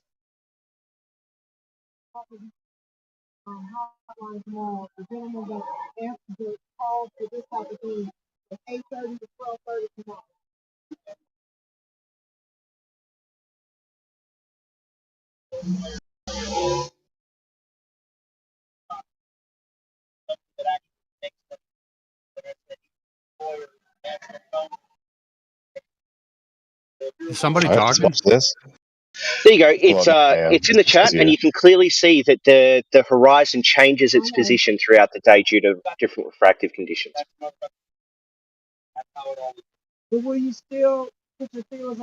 So is that letting you see farther? Well, let's clarify because he's not going to clarify. I'm going to clarify. He needs to So justify yes, to believing. clarify, the Again, question because was he can asking clearly me hear me. to clarify. He can clearly hear me. He can hear me. We'll try again. Yeah, the question asked of me, Gregory. I'm going to answer the question asked of me, and then you can answer. Okay? He tries to suppress my voice still. I'll finish So I eventually. can't answer the question asked of me. Great, go ahead, Gregory. Answer the question for me, I buddy. began speaking before you. You can stop talking. Be honest. Answer the question for me so you can honestly answer it. At this rate, there just needs to be moderation. I obviously began speaking far before him. Okay. Cry about it. Get on with it. So now to finish the sentence, what he needs to be demonstrating is that refraction can make the object appear much larger than it really is. Because his appeal to refraction implies that even though the horizon seems much further away than it would be and could be given his radius, it's really much closer. So this video is supposed to be demonstrating that the horizon is going to extend away from us. Gregory, does So the you're horizon saying have that a I need to find a video of the horizon being extended outwards, but I need to find that in an orthogonal view. So I have to be away from the Earth, looking at the Earth, the whole side of the Earth in one go, in order to show you that refraction causes the horizon to change its position. I don't. All I need to do is show a time lapse of the actual physical objects not moving position, but apparently moving positions as the atmosphere changes its temperature gradient. That's all I have to do. I've done that. I've proven refraction exists, and I've proven it changes the position at which you see the horizon. So, way to distort what I said to you, as you usually do, because you people are despicable and deplorable. So, undistorted. I never said all of the extra things that you deliberately added into my words so that you can make it seem as though I demanded that you do something that I didn't even demand you to do, and demanded you to do something that's actually logically sufficient to prove your point. So, the undistortion is I simply said he needs to demonstrate to us that the horizon will extend away from us. That's the implication of his appeal to refraction concerning any and all observations and measurements where the radius is not actually real, where the radius should be much more than it is. No, Skunk Bay shows the horizon is extended. There's nothing that can show the radius of the Earth getting bigger and smaller, apparently, because you're not on the Earth, the place where that thing is happening. You'd have to be away from the Earth and view the entire Earth, which you cannot do and have refraction impact it. Because the light's going off the Earth straight up to your eyes and not through the gradient of the atmospheric density to your eyes while you're standing on Earth. So you're asking for something that is logically impossible because, as usual, Gregory, you don't understand what you're talking about. So, in other words, you can't carry your burden like you just said. So thank you for your concession. I can't carry the burden you forced on me that I never said could happen. I'll finish eventually. There you go again. Right? I'll finish eventually. Cry about it. So you just concede. We'll try again. So you just conceded that you can't prove your claim. You can't prove. No, it wasn't my claim. It was your claim. We'll try Gregory. again. We'll see. It was your claim, Gregory. It was your claim, Gregory. Greg, it was your claim, not mine. Stop lying. Suppress my voice. Right? We'll try again. So you just conceded it was your claim, not that mine. you can't prove. We'll try again. I'm gonna keep repeating myself until I finish. I'll let you finish. Explain to me. We'll try and see if it's not possible for you to empirically verify into account for the observations and measurements that are not correspondent with your globe. Thank you for your concession. That's not my fault. So it's your fault. Gregory, multiple times I said that you cannot see the extended radius. You cannot see that. That does not happen. You cannot view the entire Earth and see the extended radius that would happen to light due to refraction. I just said that you would see the difference in the position of the horizon as refractive conditions change. So I've met my burden. You've just added a burden that I never agreed to. I say you shouldn't be able to see, and you're asking me to to prove my burden that I never accepted, disagreed that I had, and said would be logically impossible. So that right there is the greatest straw man that you could possibly conduct for this whole thing. And I have proven to you all that I need to prove, which is refraction exists and it changes the apparent position of the horizon, thus making your logical argument illogical. Right. So once again, distorting what I said again. I'm not going to repeat it because he's not going to be honest. Like we don't need to expect honesty from this moron. So we can just move on from that. So he's going to keep distorting the fact that he doesn't have any. We'll try again. He doesn't have any empirical verification of the implication of his appeal to refraction. This video is not demonstrative of the horizon extending away from us. It's demonstrative that the horizon is not the summit of a water curve wrapped around the ball, that it's an optical phenomenon because of the reality of refraction. The horizon seems to be ascending and descending, not extending and contracting to us. Oh, Gregory, bless you. You've just agreed with me because I said refraction just causes an optical change to the apparent position of the horizon. I never said it physically changed the radius of the Earth. Even though, and this is a really funny thing, you keep using radius when you mean the circumference of the Earth. The radius is implied by the circumference, but we don't actually look at or measure the radius when we look at the size of the Earth. We look at the circumference, and then we use mathematics to get the radius from that. Extra funny that you don't understand how that works. But I've met my burden, and I've proved refraction does what I said refraction would be required to do to show that the black swan is possible on a curved surface. So you no longer have a flat Earth proof in order to justify your original logical argument. You never did it on a curved surface to begin with, so you just lost that one. Barracuda. Barracuda. Okay, so anyways, so like Radwin just told you, as you continue to try to dig in your heels with your sophistry, as you distorted what I just said to you again, because you cannot actually engage what I am saying to you, because you can't engage what I'm saying to you. That's why you keep distorting it. But anyways, you keep distorting the fact what I told you very simply is that you have not appealed to a video. You have not given any demonstration where the horizon is extending away from us, and you know that you can't do that. That's why you have to keep trying to obfuscate the issue where you need to be proving that, because either the water line, which is the horizon, is the sum of the water curve, or it's not.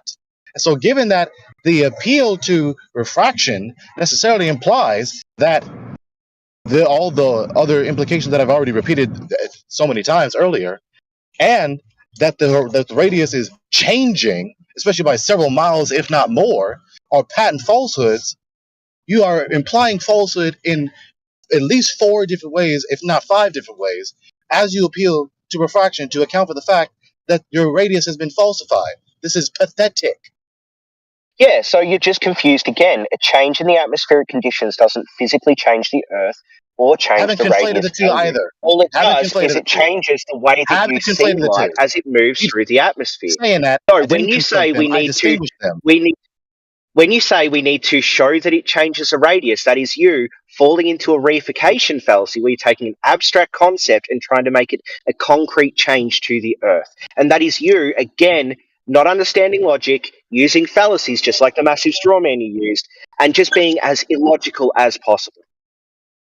Okay, so he's still repeating himself. I'm just engaging him until the moderators are tired of him because they already know they're sick and tired of his shit. So again, So as he appeals to Skunkbait this shows video, the, we'll try shows the again. We'll horizon try changing again. We'll position, try doesn't it? again. We'll try again. I'm gonna wait till he stops talking. Thanks. His appeal to Skunkbait implies that the radius is changing. If the No, it water doesn't. line, You're let's lying, try it again. doesn't. It Let's doesn't. try You're lying, again. Gregory. Let's It try doesn't. It again. doesn't. It Let's literally try doesn't. again. It I'll can't. finish eventually. I'll finish You're eventually. lying. It doesn't change the Well, radius. You're I'll lying. finish eventually. It's not You're like lying. It doesn't change the radius. You're lying. It's not like I'm gonna just stop saying this, right? Right. So let's try again.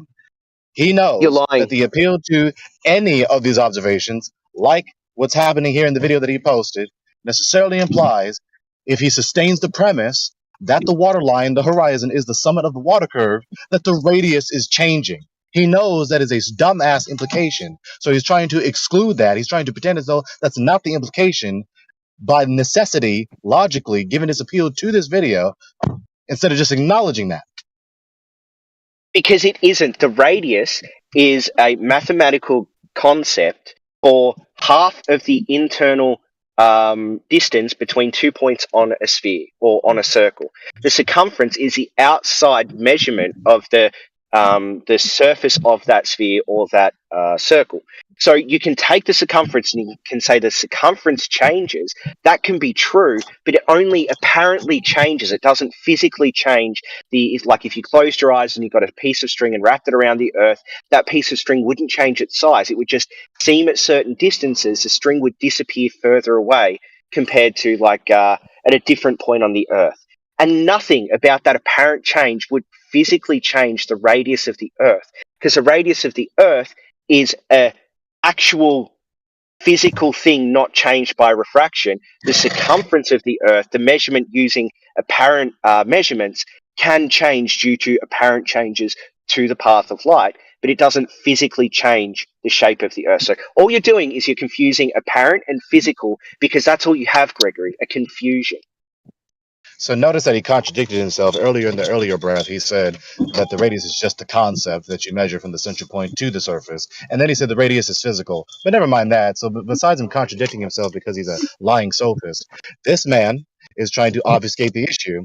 He's trying to pretend as though I'm the one conflating when I'm the one that made the distinction in the first place before him. So let's acknowledge that point. And lastly, he's trying to still obfuscate the fact that his appeal to any of these observations, what he's trying to make it seem as though refraction is going to make the surface of the waters appear flat, even though it's supposedly really curving, and the horizon is supposed to be apparently further away, but it's really closer. It's just the illusion of being further away. He's still trying to obfuscate that. He keeps obfuscating the false implications of his appeal to refraction. He is a dishonest liar. It is ridiculous. It is despicable.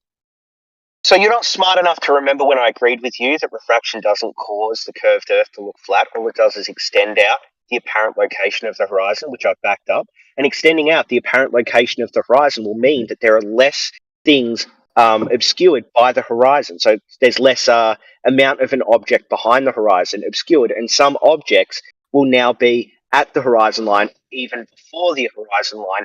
On a different refractive condition, they may appear behind the horizon line.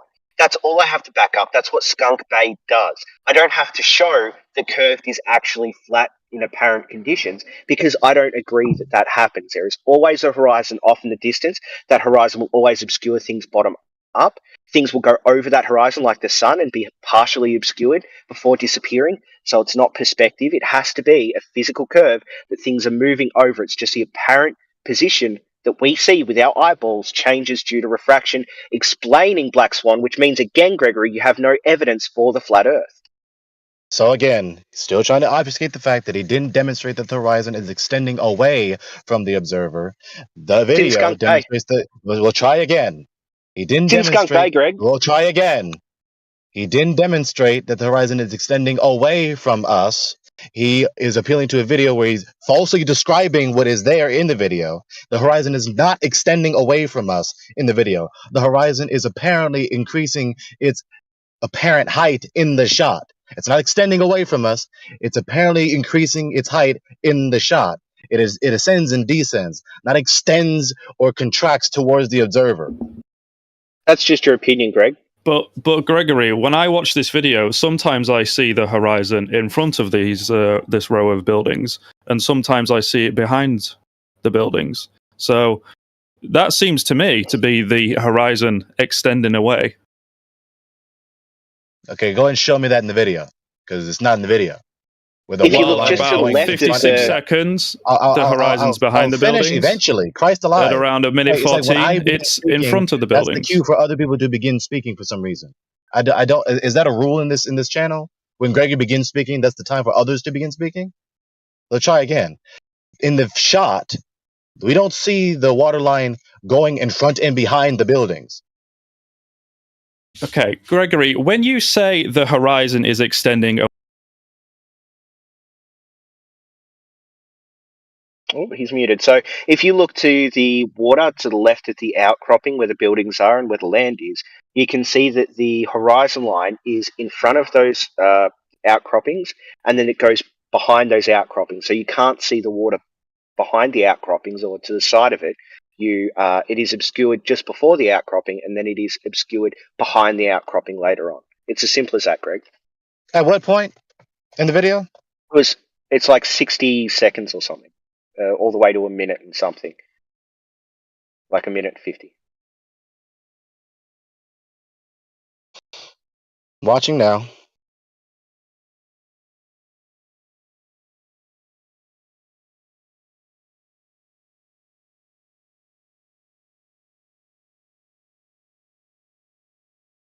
What was the temperature that day? Don't know, doesn't matter. It's right there. So He's not during even the paying Black attention to his own Swan, video. During the Black Swan, the water temperature was 63 and the air temperature was 66. So there was a 3-degree difference. So you mentioned that, high temperature differences and all that. So we didn't have that in the Black Swan. So where are you going to go from there? Yeah, Radwin, hang on. It says right there at the bottom of the video, it goes from 61 degrees to 63 degrees, 64 degrees. Right there in the video. He's not even paying attention to the metrics in his own video. But no, it doesn't matter, Gregory. All I need to show is that you can take a video. So the apparent aspect, what we're talking about, apparent location of the horizon, you can take a video and throughout the day, due to different atmospheric conditions, the horizon line changes its apparent position. That's all I need to show. That's what's shown in the video. And this whole, the water is X degree and the air is Y degree, and that difference is what matters. Again, that's not what actually matters to refraction. It's a gradient in the air. So the air may be a lot cooler near the water compared to it being a lot warmer further up, or it could be in the opposite direction. So there's a cold front coming through, but the water is fairly warm, and then higher up, that cold front is causing, coolness at the further up in the oil rigs, and then you have to take the position where you are as well as the position of the oil rigs, and it's much more complicated than just I looked at the water temperature. Also, I don't think anyone has actually got the water temperature for that day, but you can prove me wrong on that one. It's just because I've never seen it, and I could be wrong. Yeah, so I watched this repeatedly as you were rambling and running your mouth again, which you described as not in the video. From 1 minute to 1 minute 50, the water line never goes behind the buildings. You're bullshitting. And what he described Alright, isn't so refraction either. how is it not refraction? It's not Snell's law. Nothing to do with Snell's law. Oh, are you going to do Snell's law, buddy? Yeah, can we do this right now? Because this one's super funny. Did you know what you're about to say is a reification fallacy? So say what you're going to say, and then I'll explain to you how. How about I just give you a citation from your own side stating that it's not? Oh, I fucking love this Snell's law thing. Also, no one said Snell's law until you did, and Snell's law is just a way of mathematically writing out how refraction would change the path of light. And it's not even the preferred way. I think there's some other better mathematical concept that does it. But, oh man, it's so funny. Are you going to say that Snell's law requires there to be a hard boundary between the mediums? Because if you are, oh, buddy, that's the biggest reification fallacy you can possibly make. What is he reifying? So the mathematical concept behind Snell's law requires there to be a boundary. That boundary isn't an actual boundary. It's just in the mathematics, instead of doing an infinite progression from one density to another density, it puts in a hard boundary where you go, okay, so density Y has to change to density Z, instead of it being density Y has to progress bit by bit by bit by bit to We'll try Z. again. Just say a And single so sentence. he is then Just saying, say a single and then, sentence. Just say a and single then, sentence. What is he reifying? and then taking, and then saying because a mathematical model requires a hard boundary, therefore you need a hard boundary in reality, is taking the abstract mathematics and saying reality must have that thing in the abstract mathematics in order for reality to do that thing, which is literally, definitionally, a reification fallacy. So you're distorting his point again. Oh, it Well, could be. he'd be You could be incorrect talking in the about first something place else. That's because fine. Snell's law, talking about refraction, is the bending of a path of light wave as it passes through one material to another. The refraction occurs at the boundary caused by the change of speed of light. Now, a vacuum. You just did it, AJ. is So not- sweet. It's a like candy. This is the exact definition, yeah? This is It's like candy, and it's physics not the exact definition classroom, because my you're friend. confusing material with medium. No, I'm not, because Yeah, directly it says medium, underneath not material. it says material, vacuum, 1, air, 1.3, ice, 1.31. So each material. Oh, you're doing even worse confusions, AJ. This is No, you're just amazing. studying. So you're confusing I'll the just give you density the of different direct. materials No, I'll with just give Snell's you the law direct talking about change in citations. medium. Cool, no You're worries. so I'll just give funny, you the direct AJ. citations, and you can argue with those from physics classroom. Yeah, so this is what happens, okay? Snell's law states that there is two different mediums, and those two different mediums have different density values. And then what you've done is you've taken the material list of density values like ice, water, and air, and you've confused that with the medium in Snell's law. Snell's law doesn't say material, it says medium. The materials are things like ice, which can have different density mediums to them. And you can have one thing have two different density mediums. So terrestrial refraction. again. Cool. Terrestrial refraction. The atmosphere is also curved as it follows the shape of the Earth. In the calculations below, we'll adopt a rough value of 6,400 kilometres as the radius of curvature. To make the calculation simple, we'll also assume the density depends on the distance from the centre of curvature. A pretty good assumption from Andrew Thomas Young, San Diego State University, Astronomy Department. Okay, so And what's your problem with for that, AJ? terrestrial refraction, you require two antecedents. One, atmosphere or sphere-shaped air, and two, you require a radius value. So according to here we go, where are we? Chem Libretex, gases have the following characteristics: no defined shape. You don't have sphere-shaped air. And secondly, you don't have a measured radius value to get your R value to begin with. Secondly, second quotation from Andrew Thomas Are you just Young. going to gish gallop, AJ? No, this is all exactly the same. It's all to do with terrestrial refraction, and it's all from Andrew Thomas Young. It's not a Gish Gallop. Come on, mate. Don't Some Gish Gallop. people- Just what's your actual Some point here? Do you want people me to have show you the worried curved about how atmosphere? to apply the refraction law to such a horizontal ray of light because it does not cross any horizontal boundaries between denser and less denser air in the stratified atmosphere. In general, the curvature of the ray is different from the curvature of the Earth's surface, but here we're only concerned with rays that bend just enough to follow the curve of the Earth. The simplest solution to the horizontal ray paradox is to remind ourselves that rays are unrealistic mental constructs. In reality, we always have a beam of light infinitely narrow. Rays do not really exist. Again, Andrew Thomas Young. And again, from Andrew Thomas Young. Oh, In the you're just getting diagrams Gish below- Gallop, AJ. This is No, sad. this isn't Gish Gallop, yeah? No, this is sad, mate. This No, is you just running don't away wanna from hear the the conversation. as citations usual. that debunk your claims, yeah?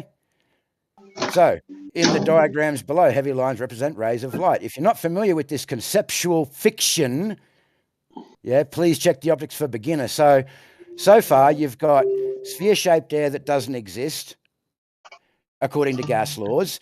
You need a radius value that you don't have and can't measure. And we have a fictional construct for rays of light that don't really exist in reality. You don't have terrestrial refraction. You have an abortion of Snell's law. Great. So after that Gish Gallop, because you can't actually deal with the conversation here, the curvature of the atmosphere is just that Please there is a force. Before you go on, please explain the Gish Gallop. I haven't given you a plethora of different citations or quotes to confuse you. I've given you 3 direct quotes from Andrew Thomas Young, but all stating the exact same thing. Not a Gish Gallop. There is no jelly for you.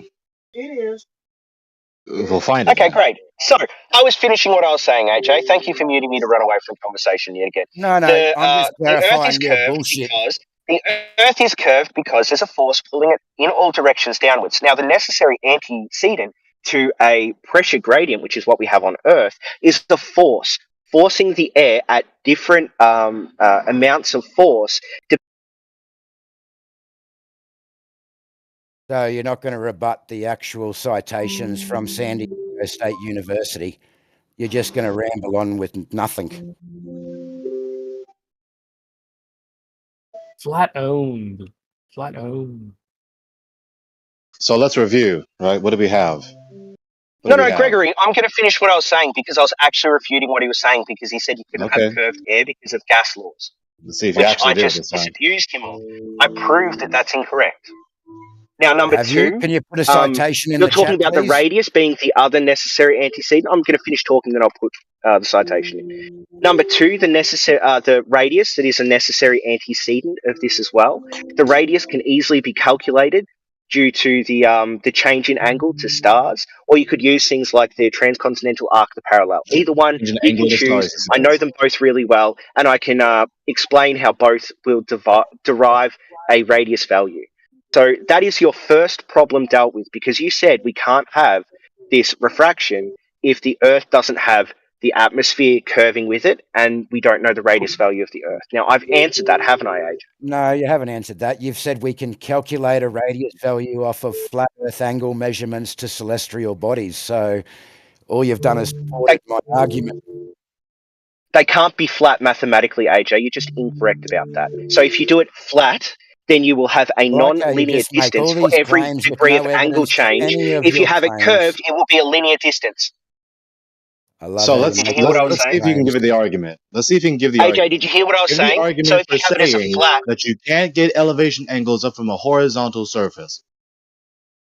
no, that wasn't my argument. My argument was if you do That's multiple exactly angles what you just and the said. You said distance. you can't Gregory, get the shut the fuck elevation up for a angles second while I up from a finish. horizontal surface of the earth. That's what you That's said. not what I So said. go ahead You're and lying justify about the what I said. premise that you can't get an elevation angle up from a horizontal surface. Go. As usual, you're lying about what I said. What I said is you Yeah, can't he's have the walking it flat back because he knows he baseline can't defend because it. every degree worth of change won't be a linear distance. Every degree worth of change will be a non-linear distance if you are using a flat baseline. If you Yeah, use a sorry. curved one, it will always Dogs, be the can you same show that? distance between every Dogs. degree worth of azimuthal change to Hello. star angle. Love the Dogs, you're using meltdown, too many. dogs. Talking now Love once the I'm done. meltdown, dude. Can you guys No, hear no, no, me or AJ, not? I was correct about that. Disabuse me of that fact. You Show me have how you no can have measured angle measurement radius where and the you have distance is no always the same. Go on, AJ, show me how you can have. You have no measured radius, no sphere-shaped air, and you're not measuring elevation angles from curved surfaces, dogs. They're just all claims that you can't support. I told you couldn't deal with this conversation. Deal with the argument. You No lied when worries. you said all the Would other you lies like you a, said. Can you guys? would you Can you like a guys hear me? citation for angles? What I would like is I would like for you to explain to me how you can have the Hello. same distance for every degree worth of change on a flat baseline. What I'd like you to explain is where you've got terrestrial refraction, where you have no barrier between two isotropic media. Great. I put a video and I put a link to an experiment in the side chat that used reciprocal angle measurements to show that as the density conditions in the air changed, the refractive condition also changed, causing the path of light to change. You don't have a refractive index because you don't have two mediums. You don't need two. You don't need two According different to materials Snell's to be law, the mediums. we do The need same. two different materials. He according just to got to Snell's explaining law. to us the two mediums. He just No, got to explaining AJ. to us that Snell's you need law the two says mediums. mediums, not materials. You're the one conflating materials with mediums. Mediums No, he don't have to be didn't. materials. They can No, be No, the he same didn't. Just material was with talking them. different Let me- properties. Hold on. So the only thing that matters mathematically in Snell's law is the optical density of the varying mediums. That is the only thing you need. You don't need a boundary. You just need two varying optical densities. If you have two or more mediums, then you have a boundary. The fuck are you talking about? No, you can have a change from a medium with X density to a medium to Y density, and that can be a progressive change. It doesn't have to be a hard boundary. Snell's law puts in the hard boundary to simplify the mathematics, because it's really hard to do a mathematical equation that has an infinite progression. You can't do that. You need to put a boundary in that goes from one to the other without the infinite in the middle. Okay, so go ahead. Let's go with that. Then you don't have the law. No one has the Yes, law of then. course you have the law. No, you don't have the law because it's not correspondent. No. By that line of reasoning, no. By that line of reasoning, you don't have a law. You have a false Reification description fallacy. of the phenomenon. You don't have a Reification law. fallacy. Reification fallacy. You don't Yeah, have all a you law. guys have is a reification fallacy, and AJ's You run don't away have from a the law, right? You don't have a law. You've run away from Because the it's not argument, AJ, and correspondent Gregory's to just the screaming now. phenomenon. So do you guys want to actually have a Because you conversation? don't have a law. You're gonna keep trying to. You're gonna keep trying to suppress. Can you this law, guys or I'm gonna stop? say it eventually. It's gonna It's stand. really hard Your to pattern of listen to. reasoning. It's really hard to fucking listen to. Stop talking over the top of each other. Gregory, he already said it is Okay. to simplify the math. Yeah, so Because in mathematical real constructs don't have to be perfect. Because They in can just be real life, approximations. Well, and math. according to Andrew Thomas Young, it's not even a mathematical construct, it's a fictional construct. It doesn't exist in reality, dogs. Oh, great, AJ. So this is an opportunity for you to learn something about mathematics. Mathematics doesn't have to tie into physical things. Like the number 0 doesn't have something that is an actual 0 of something, or 1 times 1 can be 1, despite what Terence Howard says. Even though if you have 1 of something and 1 of something else, you will have to have 2 of something, because mathematics isn't always physical. It can be fictional, which just means it's an abstract concept. That's the synonym Not here. in Fictional, reality. abstract You concept. don't have terrestrial refraction. It's an abstract concept that doesn't exist in reality. You just supported what I said. No, that's the reification. You've taken the fact that mathematics is that's not a abstract, and you've said You're if the reifying mathematics maths is into abstract, reality. reality must be abstract. That's a reification. Again, that's all you guys have. No, Reify, you're reifying your eh? maths into reality. You don't have a boundary. You don't have No, it it's in the reality. opposite. That's what you're doing, AJ. No, it's And not you the don't opposite. understand it. That's what's super funny about all this. Oh, it's super funny. Look at all your claims that you can't support. AJ, Is it the mathematics that says there's a boundary in refraction? Yes or no? Nope. There's no. Nope. It is not the So, mathematics. so the mathematics in Snell's law doesn't say or doesn't put in a boundary. The mathematics in Snell's law actually gives each material or medium, whatever you want to say. Only medium in Snell's law. It doesn't say material. It actually says material index of refraction. Right? That is the Yes, exact that's a definition of the Right, refractive now indexes listen of then. materials. It's not part of Snell. Dogs, all you do every time is speak over the top of me. You ask for an answer, I start my answer, and you just start yelling over the top of me. So if that's the way you're going to behave, you can fuck off, yeah? I told you couldn't have this conversation. Do you want to try again? You can't have the conversation because all you want to do is keep yelling over the top of anything I try to say and try and mute me. Yeah? That's all you do, dogs, and you do it to everybody. It was a super simple yes or no question. Is it the Snell's law mathematical model that puts in a boundary? Yes or no? No, the mathematical model gives each material a different value according to how light travels through it, and the boundary is the boundary between those two materials, such as air, ice, water, etc. And it's referred back to and compared to a vacuum. So if there's two mediums that have different optical densities, can you have refraction? If you have two different mediums, according to Snell's law, yes, Right, when it so crosses then- the boundary. So as long as its optical densities are different, then that means we can have refraction, correct? Incorrect, because you don't have two different mediums. Air and water are two different mediums. They're only two different mediums optically. That's all it cares about in Snell's law. It only cares about optically. Well, no, it cares about it crossing a boundary, and the problem that you have with Okay. terrestrial refraction claims is, one, you don't have anything crossing a boundary, as per the citation that I gave. Two, it doesn't really exist in reality. We don't see Yes, horizontal there's light no rays. There is no such thing as a light ray. It is a mental construct.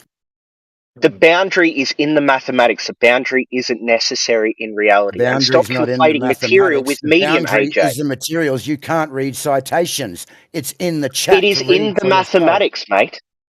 The It's in the mathematics. There's is to a do with boundary the in the actual mathematics, materials. and you're forcing that to be in reality. That's reification fallacy. And you're conflating materials with mediums. Different materials can have different mediums of refraction, or they can be considered different mediums that will refract light, but you can have a single material have two different mediums. Not according to Snell's Why law. can't you have one Refraction material have is two the different bending mediums? of the path of light as it passes from one material to another material. The refraction Where's that in your occurs at the citation? boundary. Where's the Snell law citation for that? 41 minutes past the hour in the chat. So Snell's law, also known as the law of refraction, is an equation that relates the angle of the incident light and the angle of the transmitted light at the incident of two different mediums. Snell's law can be applied to all materials in all phases of matter. Yeah. This is from an engineering textbook. Uh-oh. AJ, look in the side chat. Why is it bending? What's the medium between the two? What? Air and water. Not water. Really? So that's why it's bending like that throughout the whole thing? So why is bending it down? why is it bending a bunch through the water Yes, and that's not why just it at one bends, 'cause angle? it's not water. Why does it keep bending? It's So that's what we see in reality, right? It's not water. I told you why. Is that thing that's not water one medium? Or sorry, So- one material? It's not air. In the So are we example talking about given- like going through water now? Because Yeah, with oil. They want to use oil as their example. Well, in the example given by Snell's law, it actually states here the boundary between two isotropic media and gives the examples such as water, glass, or air in optics, right? So if we have a Oh, look does at that the mean it can picture- only be water, glass, or air? Or can it just be one of them? Did I say that it could only be these materials? It's the boundary between two separate materials, and the example given here is air and water. And the Yeah, can it only be refraction between two occurs materials, or can it be crossing the. between one material with the same medium, with Well, different medium? obviously you didn't listen to me earlier because I listed off some materials and some densities. We've got the vacuum to begin with: air, ice, water, ethanol, alcohol, plexiglass, crown glass, light flint glass, dense flint glass. The point is, it needs to be crossing between the two materials. Yeah. And then And where does it say that in Snell's law? Where does it say that? Refraction is the bending of the path of light wave as it passes from one material to another material. The refraction occurs at the boundary and is caused by a change in the speed of the light wave crossing the boundary. Yeah, so where in that does it say it has to be between two different materials? Why can't it be one material with two different densities? Why are you throwing Snell's law under the bus? You're saying following Snell's law is somehow a reification fallacy. Do you throw away all laws like this when they go against your model? Great, that's a really good question. So I'm not throwing away the law. What I'm doing is saying the law works. It's just that this boundary layer that you guys want to say means there must be two different material to get a refractive index.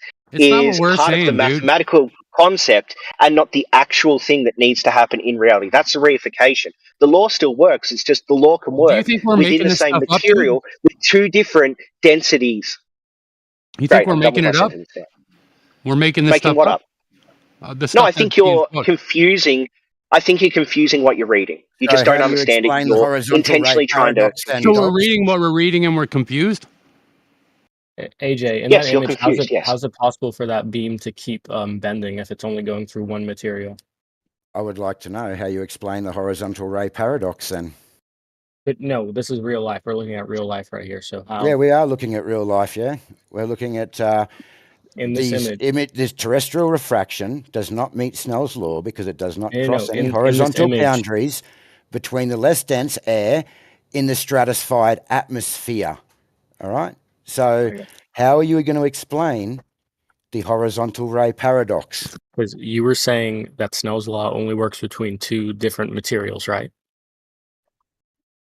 How many times do I have to repeat myself? Can you just say yes or no? Or you could just acknowledge that you were wrong on that first point, and then we can move No, on. I won't acknowledge that I'm wrong on any So, point because I'm so reading directly from a how, so citation how's it possible that in this you image? have not refuted in any way apart from with your just so stories. How's it? How Your is it citation possible doesn't say it only can work with two different materials. If your citation said that, I wouldn't be able to refute it. But right now, we're showing an actual example of one material with two different density mediums causing refraction.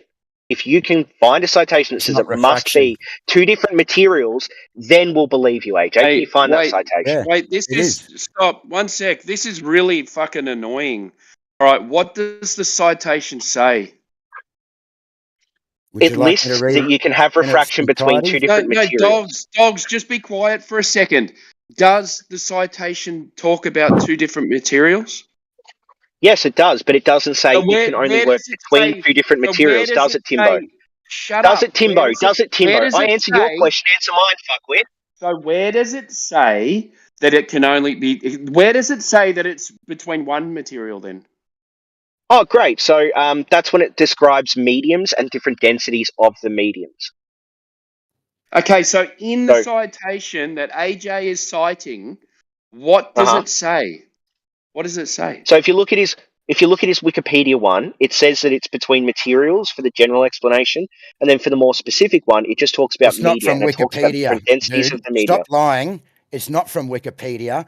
The One of your citation I citations is, gave is from physicsclassroom.com, which yeah, states that's one of that them. it is the path of light wave as it passes from one material to another material.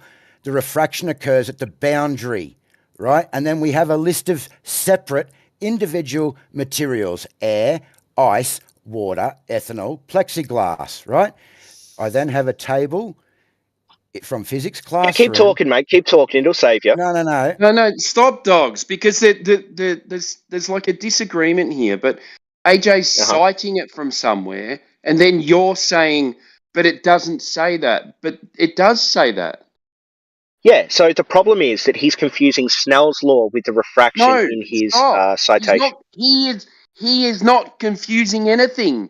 He's reading He is, from yes. a citation. So you're Yeah, so confused if about you the give me 2 citation. seconds, Timbo, I'll explain it to you. Are you ready? So citation so 1 is the physics classroom you're one. saying that Snell's law is Keep wrong. talking over me. It'll make you smarter. No. Citation I haven't 1. finished yet. You're saying Snell's law is wrong. No, I am saying that the first citation is about refraction between 2 different materials. The second citation, which is a Wikipedia article, is the one that specifically deals with Snell's law, but you can have different mathematical models to model out the principle of refraction. The first one isn't specifically about Snell's law. The second one is. The first one talks about 2 different materials because that's how they're trying to explain refraction in this physics article. The second one is explaining Snell's law, which talks about mediums when it gives a specified explanation of Snell's law and doesn't talk about different materials. So specify from what you just mentioned, point out the part where it says that, and then cite that, and then talk about it. Great. Refraction of light at the interface between 2 media of different refractive indices. That's the law states for a given pair of media. Yeah, pair of media. The ratio of the signs of angle of incident and angle of refraction is equal to the refractive index of the second media with regards to the first. So the 2 first media and isn't 2 second materials. media. Yes, not 2 materials. Media. They don't have to be different materials. It can be the same material with different mediums. Different media and different material. It's just worded differently. No, but that's not the air same thing. is one material or one media. You may have a gradient of pressure or heat or other conditions occurring, but it is not Snell's law. And according again to San Diego State University, you don't have terrestrial refraction. Does it say it can be the same media? Nowhere does it say it can. Show us where it says that. So this is the interesting thing. It doesn't say it can be the same media. It doesn't say it can't be the same media. Yes, but when it you does. look at the observations in reality, when you look at the observations in reality, Timbo, you see that you get refraction through the same media. Right. Says 2 separate media, and then you're saying Timbo, it can shut be the fuck up and listen, media. big boy. You're saying it can be the same media, but it doesn't say anywhere in the citation that it can be the same media. Great. That's because you don't understand the definition of media or confused, medium. right? So Timbo, big fella, Timbo, big fella, Houses is gonna deny Snell's law. big fella. Right. So it doesn't say it can be and it doesn't say it can't be, but when we look at it in reality, it happens in the same media. So I don't know what you guys are talking about because we see it actually happening in reality. Timbo, stop over talking me. We can't understand what people say when you over talk. He just said it doesn't say it can be or it doesn't say it can't be. So what are you citing then? He's saying the citation's wrong. Yeah, I know. What did I say after I said that? Timbo, what was the second thing I said? What was the second thing I said, Timbo? On Discord is saying Timbo, stop running away. Stop running away. Timbo, stop running away from the conversation. What was the second thing I said? I'd like to get in for a second. Somebody mute that guy. Yeah. Okay, so here's the thing. Everybody in here knows about refraction. Anybody who's ever looked through a pane of glass or put on a pair of glasses, I don't care. Doesn't matter. This is like really simple to understand. Like there's nobody in here who doesn't understand it. So what they're talking about is some sort of super refraction where the light bends around the curve and allows you to see things that are on the other side of an obstruction caused by curvature, right? We're kind of stuck in the weeds a little bit talking about refraction, and he's making us argue about what refraction is when everybody in here knows what it is. And then he's saying that we're reifying Snell's law. Does anybody in here ever reify gravity in the same way? So every time Dogs comes in here, he argues for the law of gravity. He's reifying it, going by his own logic. And that's the kind of pathetic arguments that you're going to get from a Glober who can't be honest.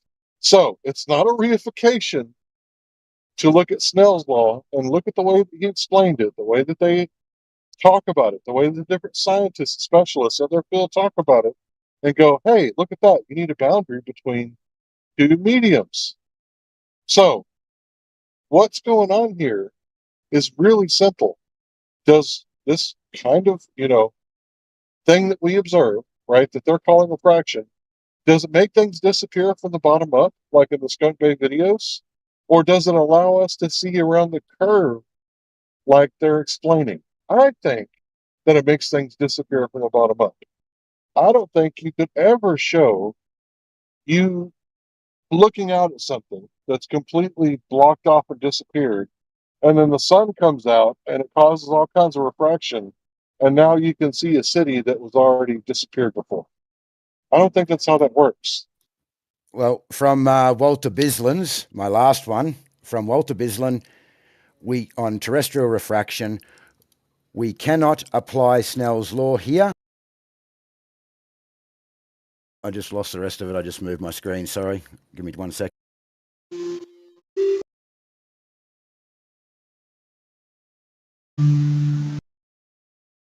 Somebody got a synthesizer? Oh, it's when Gregory lights up, there's some noise in his back. I got one. Do you want me to turn it on? Yep. Refraction in the atmosphere from Walter Bislin. We can't apply Snell's law here because we have no boundaries. Yeah, it's kind of funny, if I may add, what Dogs was saying earlier is that in reality, quote unquote, more or less, we see it happening in the same medium, right? Like, just look out, right, through the air. If I understood his argument correctly, look through the air, we see refraction happening, right? And it's the same medium, and therefore it applies. But what that discounts is in this case, the likelihood that the medium's not actually the same. Just because we're looking through air, it doesn't mean that there's some portions not mixed with water, for example, right? Yeah, there's different heats, there's different pressures and stuff like that, but the humidity, right, varies throughout it all, and that's actually changing the mixture of air and water, which are actually two distinct mediums, right? So it's kind of sticking that in there without applying full context. So yeah, the water is, in gaseous form, water is a lot less dense than the rest of the atmosphere. But you're not going to find hardly any atmosphere on Earth with no water. So it's always going to be mixed up and dynamic, and it's always going to cause that, heat wave effect, right? But the difference between turbulence and refraction, the difference between what I'm calling turbulence and refraction is, pretty obvious. Anybody who's ever seen a fish tank. You see a fish tank and you look at it from the corner view, and the fish looks like it's on both sides of the corner. We obviously know that's not reality, right? And that doesn't happen without the fish tank in the water. If you just put a fish on the ground, it doesn't matter what angle you look at the fish from. The fish is going to be where you see it at. It's going to be exactly where it appears at. Just like if you got directly in front of that plane of glass and stopped looking at it from the angle of the tank where the two walls meet, and you go along the long slide glass view and you look at that pane of glass, the fish is going to be almost right in front of you as long as you're right in front of it. Thanks.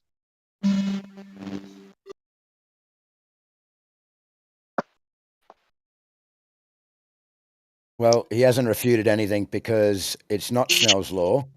We just heard from Walter Bislin that Snell's law cannot be applied because it's not crossing any boundaries. And we have, 3 different citations from San Diego State University saying that it's a mental construct that doesn't exist in reality. We don't have sphere-shaped air, and they have no measured radius or curvature. So it's all a mental construct. So he's the one reifying it. So AJ, AJ, can we just clear this up for the audience? Like, you're just saying so full of shit. Who's talking in the background? How can anyone take you seriously, man? You're an adult. How do people tell? How do people? Fucking, who's that? Oh, there's two of them, Biz, mate, and someone else. Oh, okay. So just to clear up for people who are listening, like what you're saying is that what they're claiming is refraction is not refraction. Yeah, that's what you're saying. Correct. So we have refraction according to Snell's law, which they cannot meet that standard. They don't have two medium. They don't have a boundary. Now, according to Walter Bislin, again, we cannot use terrestrial refraction as Snell's law in terrestrial refraction because it doesn't cross any boundaries. Direct quotation, yeah? So far we've quoted Snell's law, Walter Bislin saying that terrestrial refraction has nothing to do with Snell's law. We then have citations on terrestrial refraction from San Diego State University that claims that the air's curved, claiming they require a radius, and stating that this is all based on assumptions, but it's a pretty good assumption. Further down, So them claiming curved air is so that they can go through a density gradient, right? Correct. Yeah. Okay. If they have a density gradient, they're claiming the density gradient is what's causing refraction. Is the boundary. Okay. Correct. All right. Yeah. So, AJ, is air and warmer air one material?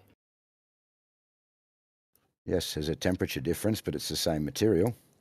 Okay, so refraction shouldn't happen then? According to the citations, according to the definition, it's not refraction. I'm not denying that there's a gradient and that there's atmospheric things happening in the atmosphere, yeah. However, it's not anything to do with refraction or Snell's law. And again, terrestrial refraction is just a mental construct that doesn't exist in reality. And you don't have sphere-shaped air, and you don't have a radius for the two antecedents to begin with. Right. So if I have air, and then I have some warmer air, and then I shine a light through it, that light shouldn't refract. You're standing by that? We may see some type of effect, but again, according to the definition, it's not refraction. You see an effect. What is that effect? I'm claiming that. I'm claiming that what you're claiming doesn't exist, and I've provided the citations to show that it is not Snell's law, and that it's basically what was the exact words? Sorry, it doesn't really exist in reality, and it's a conceptual fiction. And again, I've explained you don't have the radius, and you don't have sphere-shaped air to begin with. Let me explain the difference, right? Well, I'm going to post something in chat, okay, AJ? Have a look at that. What do you make of that? What's going on there? Hold on, I'm talking to AJ. Yeah, I don't give a shit. I was talking first. Okay. So, I'm going to explain to you the difference. If you're at the swimming pool and you see a ball at the bottom of the pool, but you're on the side of the pool, not directly over it, the ball's not going to appear, it's not going to be where it appears to be. But if you get in the pool and you open your eyes underwater, the ball's going to be where you're looking at it at. That's the difference between refraction. Refraction is outside the pool. And there might be a little bit of turbulence, if a fat boy jumps in the pool in the deep end and it causes a little bit of waves. But the ball's going to be a lot closer to where it actually is and where it appears to be than if you're outside of the pool. That's what refraction is. So the example you're given with an iron heating the air in front of the torch, yeah? Mm-hmm. That's what you've given. So you're asking me if this is terrestrial refraction. Just refraction. No, it's not. Not according it's to not. It's not law. refraction. No, not so what's going on? According to Snell's law, it's not refraction. And according to terrestrial refraction, you don't have the sphere to begin with. You don't have sphere-shaped air. All you have is a mental construct. So you're the one giving the demonstration. You tell me what's going on. I'm not here to explain your demonstrations. I'm just making the statement that what you're claiming. Who the hell is that? Kelly. What I'm claiming is that what you're claiming to be refraction, according to the definition, is not refraction. I don't have to explain what's going on here. Okay, well, let's not call it refraction. Hey, let's hey, call man, it one magical sec bendy before you go laser. on. Hold on, let me respond to, No, to shut the AJ. Come on, fuck up. he's attacking No. me. Whoa, whoa, All right. whoa! I thought you guys were so polite. What's all this shit? All right. I'm not attacking So anyone. this, All right. what we've got here is in where this in- where in experiment. nature- It seems All right. So where in nature do you get such a temperature difference like a normal air temperature and a hot iron within a short space like that to make that light change direction? When does that so happen? what we've got in this demonstration, AJ, is we've got a laser and it seems to be going in a relatively straight line. But then for some strange reason, All right, you can fuck off then. Wait a minute. Are they invoking hot irons, like glowing red hot irons? Yeah, he's claiming terrestrial refraction now due to the fact that he's temperature of putting the air an iron. and the path of light. Gentlemen, can Saying you it's can not you refraction, everyone it's in a here path of can you light. type in can everyone in here type in heat haze into Google? Please look at what it's outlined there. Heat haze. You need batteries, or you got to get closer to something, your Bluetooth receiver or something. Did he say heat haze or heat Yes, haze? Yeah, heat he put a haze. definition in the chat. Hey, you ever see the air above your barbecue? You know, the Yeah, it's air turbulence. waves. It's The called heat turbulence. is rising. It's affecting the path of light, reaching your eye. Yeah, it's Yeah, turbulence. but you're So saying that's that's hot. not refraction because it's not the No, difference of mediums between hot, air and water. It's the hot difference and in cold, hot and cold air densities in the mix, air. hot and cold air mixing together, creating a swirl in the atmosphere. Still Yeah, refraction, yeah, dude. No, yeah. But not the refraction. argument is that. Yeah, go ahead, AJ. Yeah. I was going to say, no, not refraction. We're not crossing a boundary between two isotropic media. And secondly, it's not terrestrial refraction because you don't have a sphere with a measured radius to begin with. And according to gas law, you do not have sphere-shaped air. It's an oxymoron. What you have is a mental construct that's not based in reality. So anytime somebody said atmosphere, it's a contradiction of terms. It's like saying that Oswald killed Kennedy without standing trial. How can he be guilty if you know the trial? The same concept. Those two things can't be true at the same time. Can't be atmos and sphere. You can't be guilty without a trial. Yeah, all you are offering up with terrestrial refraction is a begging the question contradiction in terms.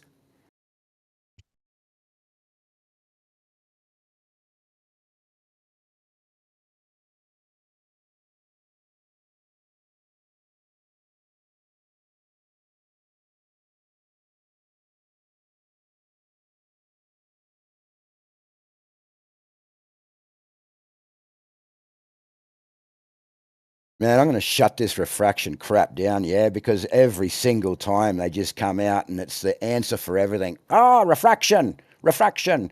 Oh, we see that because of refraction. Oh, that's because of refraction. Sorry, guys, you don't have refraction in any of these images to claim. They say selenilian eclipses because of refraction too. Upside down shadows refract. Yeah. Well, there goes that answered. That's out the window now.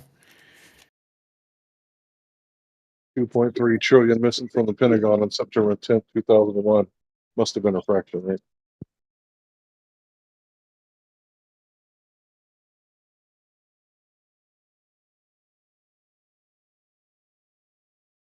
Yeah, refraction Well, lets you see 30 miles.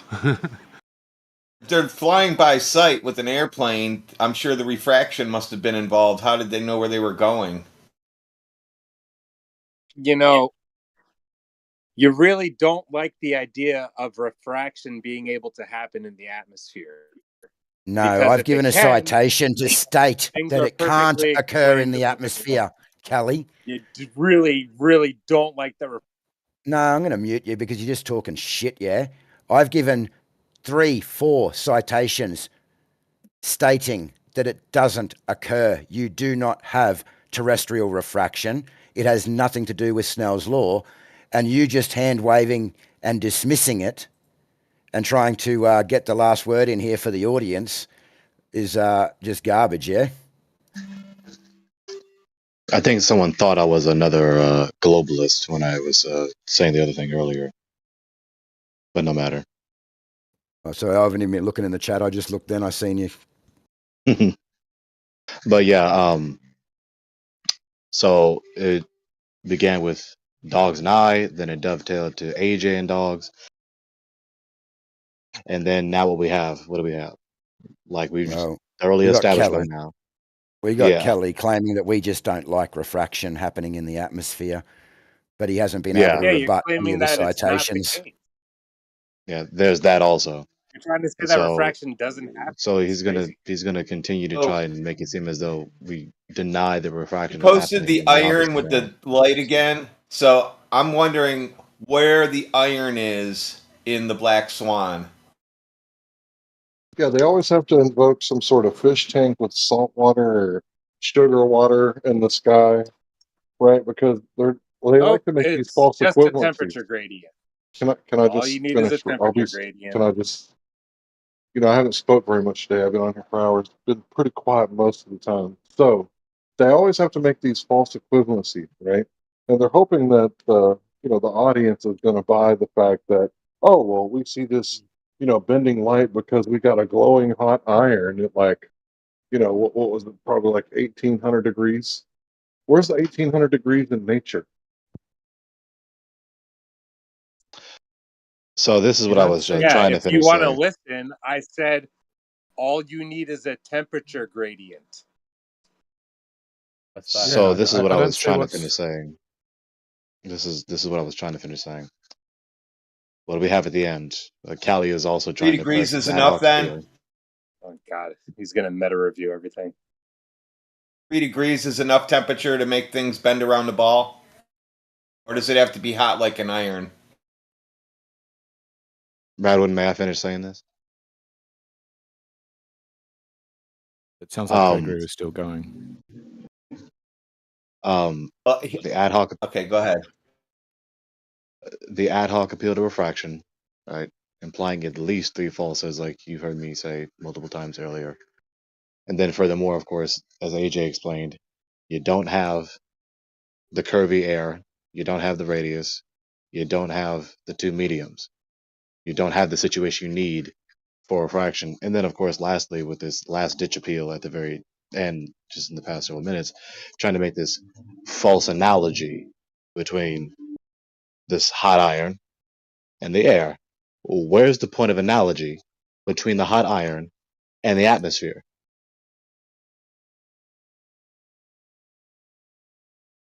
Yeah, there's a temperature gradient in the atmosphere. Congratulations, you're denying that. So the ambiguous appeal to the temperature gradient, where's the point of analogy between a 4-figure temperature of iron and what's happening in the atmosphere? What Where's the is point of this analogy? iron example? I don't know what you mean about an iron. It's in the chat, Callie. Mez posted it at 23 minutes past the hour. It's somebody's. Wow, you're second arguing take. about something you didn't even see, dude. Because you don't need an iron to talk about ridiculous. refraction. So, Well, so you're still obviously missing the Mez point. does. What it shows is that an extreme temperature gradient can get an obvious effect over a short distance. And so what I think most rational people could do is go, maybe a subtler temperature gradient could create a subtler effect over a greater distance. Right, and It's so a the point rational is, as people keep whistling past this, proposition. there is no analogy between that little demonstration and the atmosphere. Where's the point of analogy between that 4-figure temperature from the iron and the atmosphere? It's nowhere. It was just explained to you, Gregory. Did you not listen? I just said it. You You didn't started by say it. saying we're You whistling said past my vague point, and it retort. responded directly to Of that course you You're have. just point, whistling and then you past. just You're just reiterated whistling the past the question. response, Gregory. Listen to the response instead of What did I whistling say, past it. Gregory? So, Gregory, what did I say? Okay, so again, he What did I didn't say, explain Gregory? it. That vague retort, that a rational was vague about person, can you stop talking? The vague appeal to, you can see there's a subtler equivalent, but where's the equivalency which you have yet to specify? Where is this extreme concentration of temperature, for instance, with the black swan? Where is the equivalent of the 4-figure temperature hot iron in the black swan, for instance? Specify.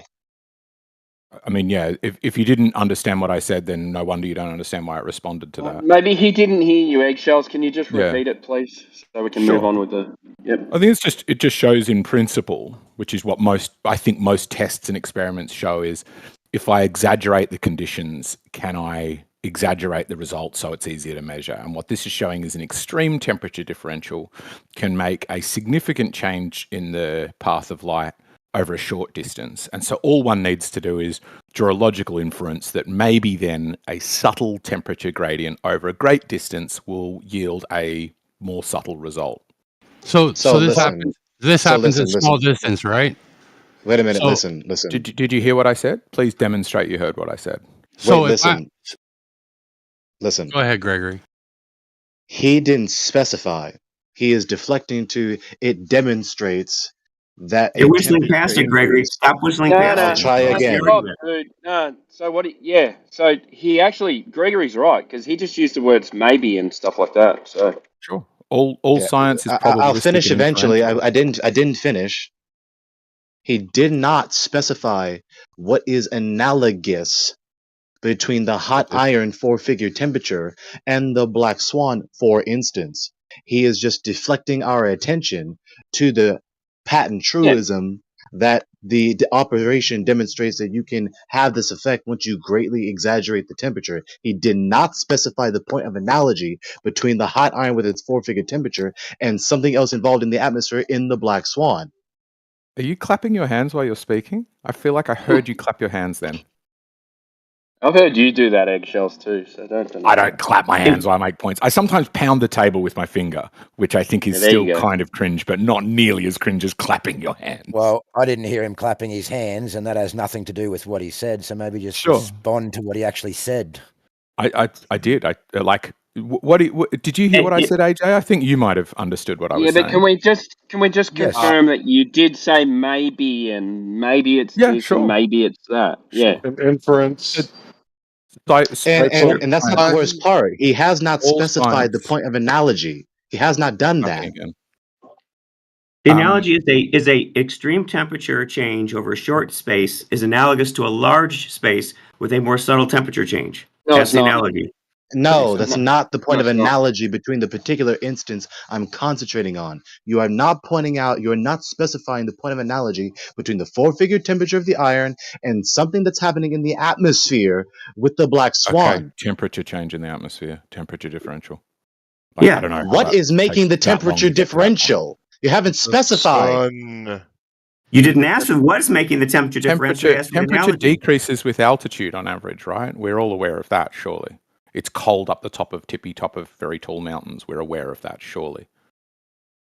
No? That doesn't specify the point of analogy. You haven't specified the point of analogy between the hot iron with its 4-figure temperature and X in the atmosphere in the black swan is ellipsis fill in the blank. Okay. If you're not following it, I'm not going to be able to make it any simpler. The temperature. The temperature. condescension. Hold on. The temperature of the iron affects the density of the air around it, right? Is that true? That's true, right? That's the analogy. We're waiting The for you to temperature fill in the differential. blank. That's the fill in the blank. The temperature of the iron affects the density of the air. The density and the air has differential densities as it passes away from the iron. Which is why when you remove the iron, the air goes back to ambient temperature. And Right. therefore So therefore that's not the reaction point of change. analogy, right? You're not Gregory, following. I don't think you understand what analogy means. I'm going to finish the reply eventually. That's not the Just point say of it again, analogy. man. Go You have for it. not made the point of analogy between the hot iron and the other object, whatever the fuck it is, in the atmosphere in the black swan, for instance. You're deflecting our attention to that there is a temperature change. That's not the point of analogy. And if that is the point of analogy, then it's a weak analogy because the point of analogy has not been made where you don't have this You see particular the dot? object in the You see the dot atmosphere. moving? Well, try again. I'm going to finish eventually. Gregory, you just don't keep ha- repeating I will yourself. I'm gonna finish get to the point. eventually. It's very clear that you're just trying to disrupt my response.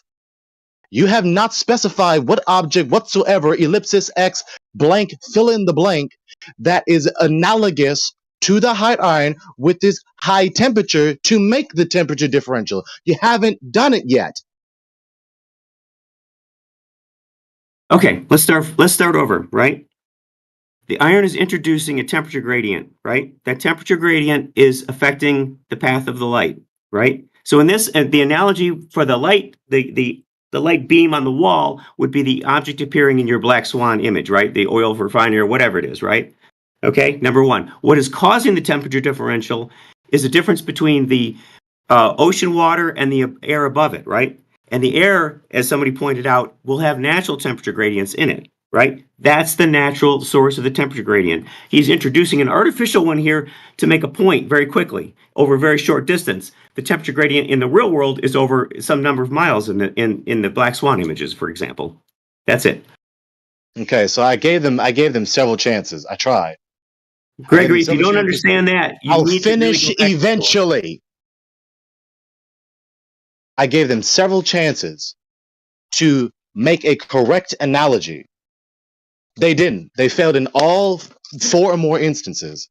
The point of analogy that they have emphasized repeatedly, consecutively, is that there's a temperature difference with the hot iron, and it's 4-digit temperature, not 4-degree, 4-digit temperature, and the temperature difference in the black swan, for instance.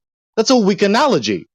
Yes, you can change the temperature differential by dramatically increasing the temperature of some other thing so that you have this refractive phenomenon, but you haven't made the point of analogy between the thing that you're using to cause the extreme temperature differential, to cause the refraction, to the thing that's causing the temperature differential and the refraction in the black swan, for instance, as you appeal to black swan to account for it to sustain your globe. Yeah, I'm just going to put that in like plain English real fast. So the hot iron doesn't exist in nature, right? Just saying that the hot iron is equivalent to 10 miles worth of atmosphere is not a good analogy at all. So you can demonstrate, yeah, there is a bit of refraction going on when you put a hot iron there. It's going to bend all kinds of things because you've manipulated reality to do so by heating the iron up till it glows red. Without doing that, you don't have an effect to this cause. So when you're saying the iron is causing a bit of refraction, is that how you put it? I would deny that. I was Okay. going to just clarify that. I would say, again, there is something going on there. Alpha Veritas has put something in there in the citation, in the chat, talking about heat haze. However, I would say that what's occurring is not refraction according to the definition of refraction. And again, I would state that terrestrial refraction, as claimed, does not exist. It's a mental construct, not based in What would you reality. call it? You don't Okay. have sphere-shaped It's a air, heat and you haze. don't have a radius to begin with. That's right. I It's a agree. heat haze. Palestine is flat. There's a God after all. Take that, terrorist. You don't need Sorry about that. need If a I could sphere just real for fast, refraction. I'd like to recant and say that I'm at work, so I didn't get to review the heat haze document. So they've created a heat haze effect and not an actual refraction effect. I think. Correct. Thank you, Alpha, for Okay. mentioning that, and Larry for reiterating that. And thank you to all the So Globers for ignoring that. no, so Yeah, I'm that's happy not. to take that. So you're calling it heat haze. Yeah, that's not heat haze. Okay. I'm just giving you another option, but what I am stating is that it is not refraction according to the definition, and it is not terrestrial refraction because you don't have the antecedents for terrestrial refraction to begin with. And secondly, you do not have rays that you require for terrestrial refraction are a construct. They don't exist in reality. Rays Okay. don't What exist if in heat reality. haze could heat haze be refraction?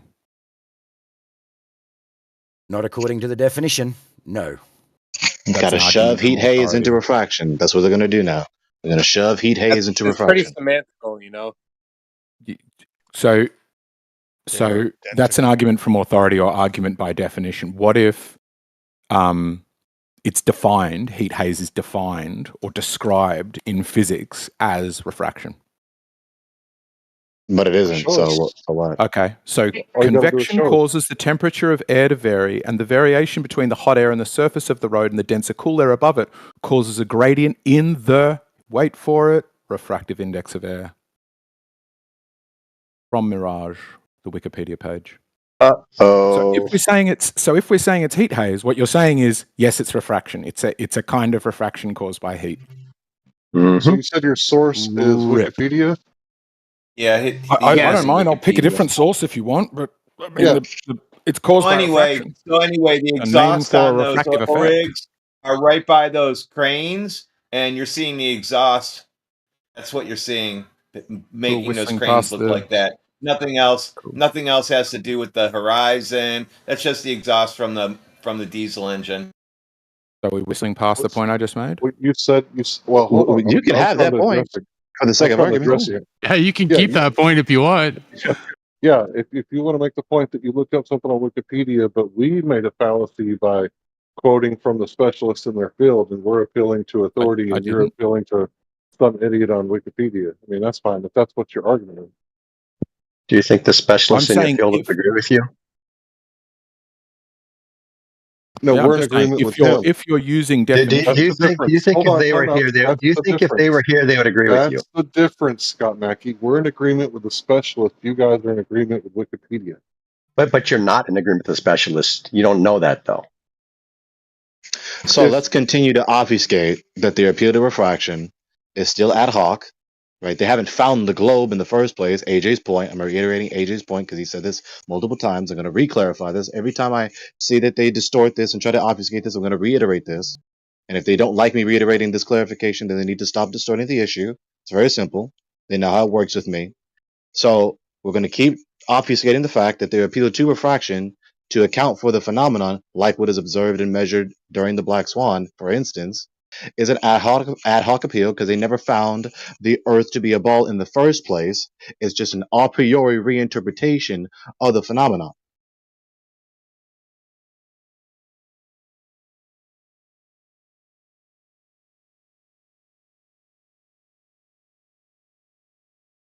cool sentence. So we're going to respond to the idea that heat haze is refraction. We're going to deal with So you did it whether again. it is, whether it isn't. So because he did it again, they're not. I'm going to say this apparently. again. It seems We're gonna like continue no, to huh? deflect. I Yeah, began speaking after he was done, right? So I'll try again. He's trying to deflect from the fact that the appeal to refraction is an ad hoc rescuing device because they haven't found the ball in the first place. They can't justify saying, well, this is happening on the ball because I'm not saying that. they haven't found the ball in the first place. So to whistle That's past just the obvious skating away falsification from the of their point. ball, I'll finish eventually. So to whistle Well, past the hopefully. very obvious, I'll finish eventually. So to I doubt whistle it. past that, well, finish Absolutely eventually. Keep disrupting me. I'm going to keep saying this. So to whistle past the falsification of their radius, they're going to appeal to refraction, which is ad hoc, and continue to obfuscate the fact that they've never found the ball in the first place, so that they can justify saying that this so-called terrestrial refraction, which AJ has refuted multiple times, is not really happening on their ball. So See, but here's the thing, Greg. I don't know We why we're found now the talking ball. about the It ball. It doesn't matter if you don't agree with us. We found it. We're good. We're moving on with our lives. So We're going to build more things. ad We're going to accomplish things, and it doesn't really matter if you don't understand that. so more sheer fiat and no argument. Okay. Yeah, I posted how the military calculates refraction, at least prior to computers. It's really interesting. Yeah, Well, we've got again- an educational Again, page here in the describing it chat- as refraction. We've got a whole bunch of pages and citations here. Well, again, in the chat, saying it's terrestrial refraction. refraction is the atmosphere is also curved as it follows the shape of the Earth. The calculations below will adopt a rough value of 6,400 kilometres, the radius of curvature. To make the calculations simple, we'll also assume the density depends on the distance from the centre of curvature, a pretty good assumption from Andrew Thomas Young, San Diego State University. So, your antecedent requirements for terrestrial refraction are sphere-shaped air and a radius value of 6,400 kilometers. A pretty good assumption, yeah?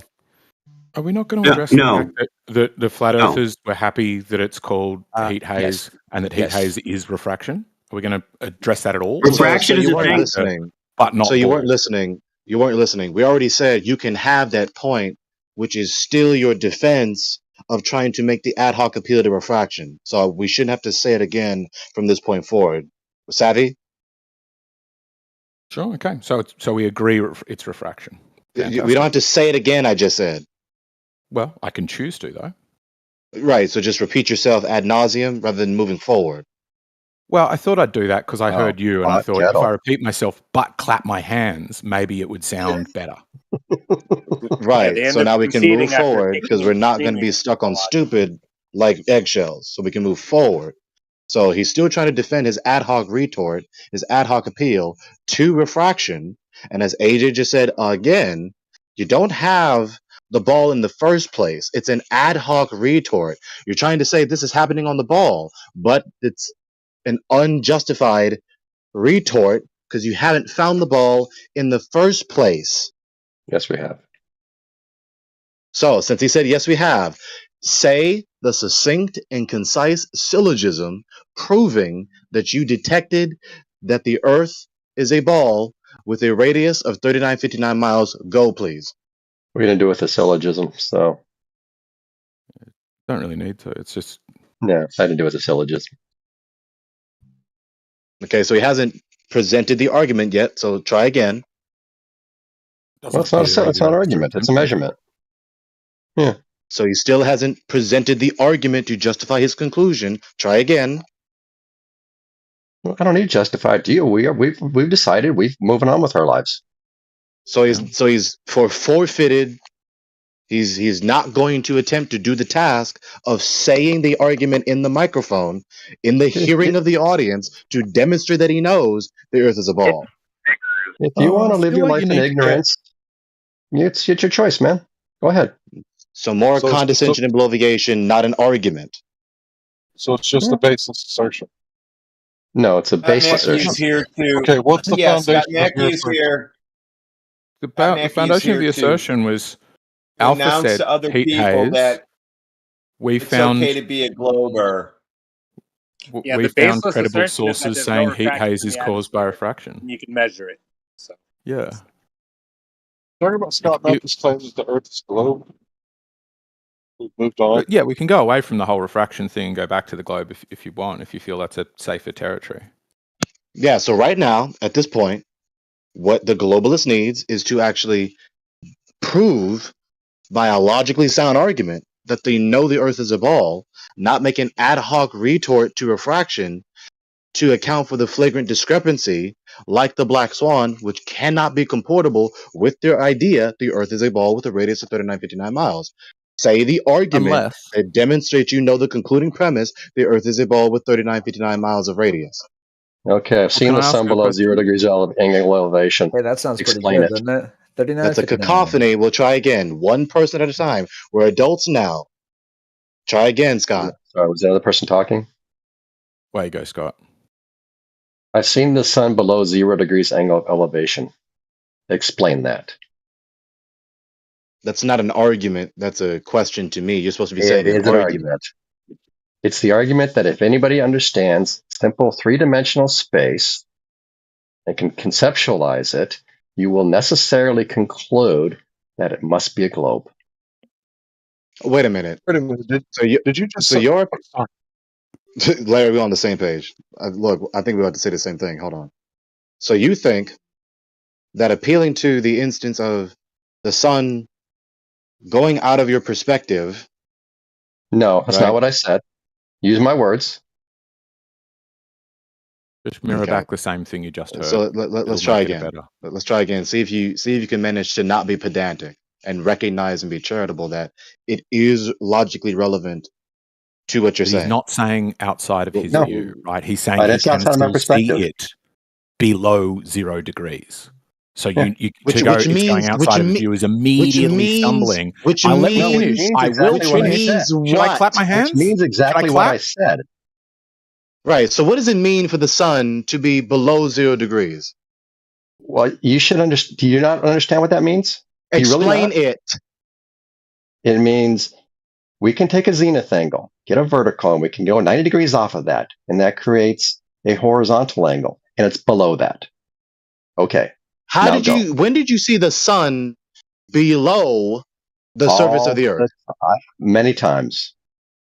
I didn't say below the surface of the earth. Show us the sun being No, below the no. surface of the earth. I didn't say below the surface. You can Stop play back with the the obfuscation. no. You can play back the recording, and you won't hear me say the surface of the earth. So what's the horizontal then? He said it. Try steel man. If it's Go not for the it. surface of Gregory? the earth, what is 90 degrees, 90 degrees off zenith.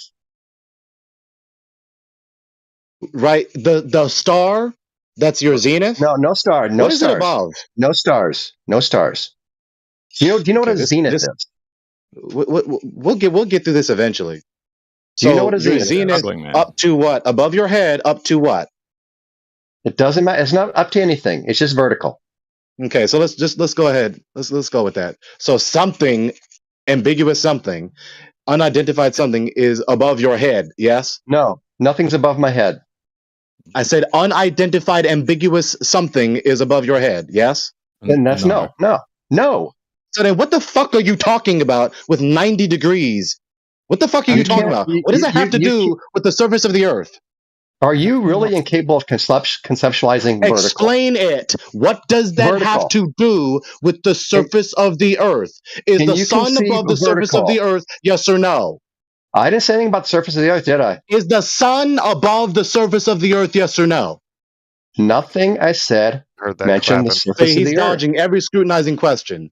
He's trying to make it seem as though everything I'm saying to him is just entirely irrelevant. He's just being uncharitable. He's trying to sit up here and say that the angle measurements to the sun indicate the Earth's surface is a ball.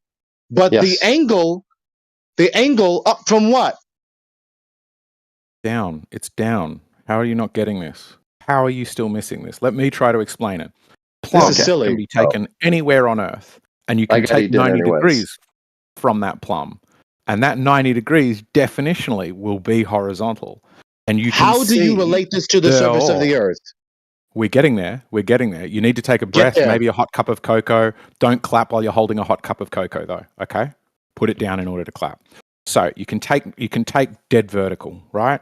Then you can get 90 degrees from that, and definitionally, that's horizontal.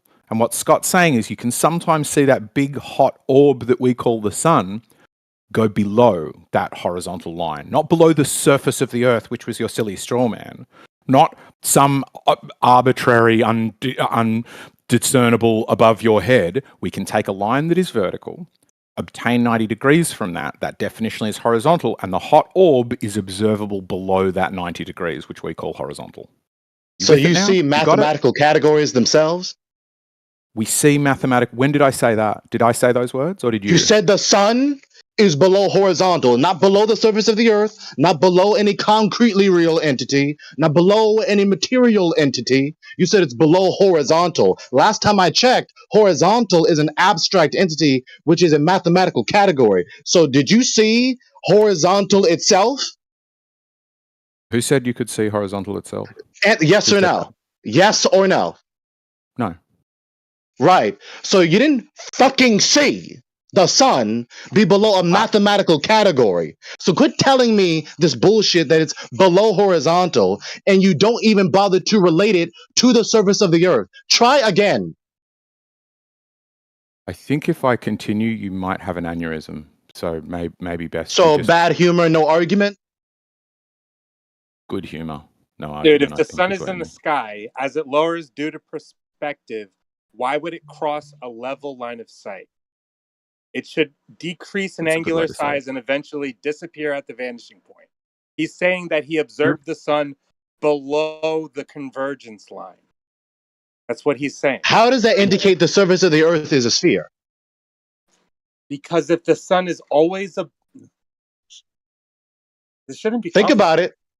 Yeah, Think about it. shouldn't. So you see the sun set. You see the elevation angle of the sun change, ascending or descending. How does that indicate the surface of the earth is convexing? All they got is confirmation bias. They can pretend like I'm some loud fool all they want to. I'm saying We don't need to exactly what I pretend. want to say, how I want to say it. So we're waiting. How does observing and or measuring the elevation angle of the sun indicate the surface of the earth is a ball? Explain, please. Say the argument. Golly.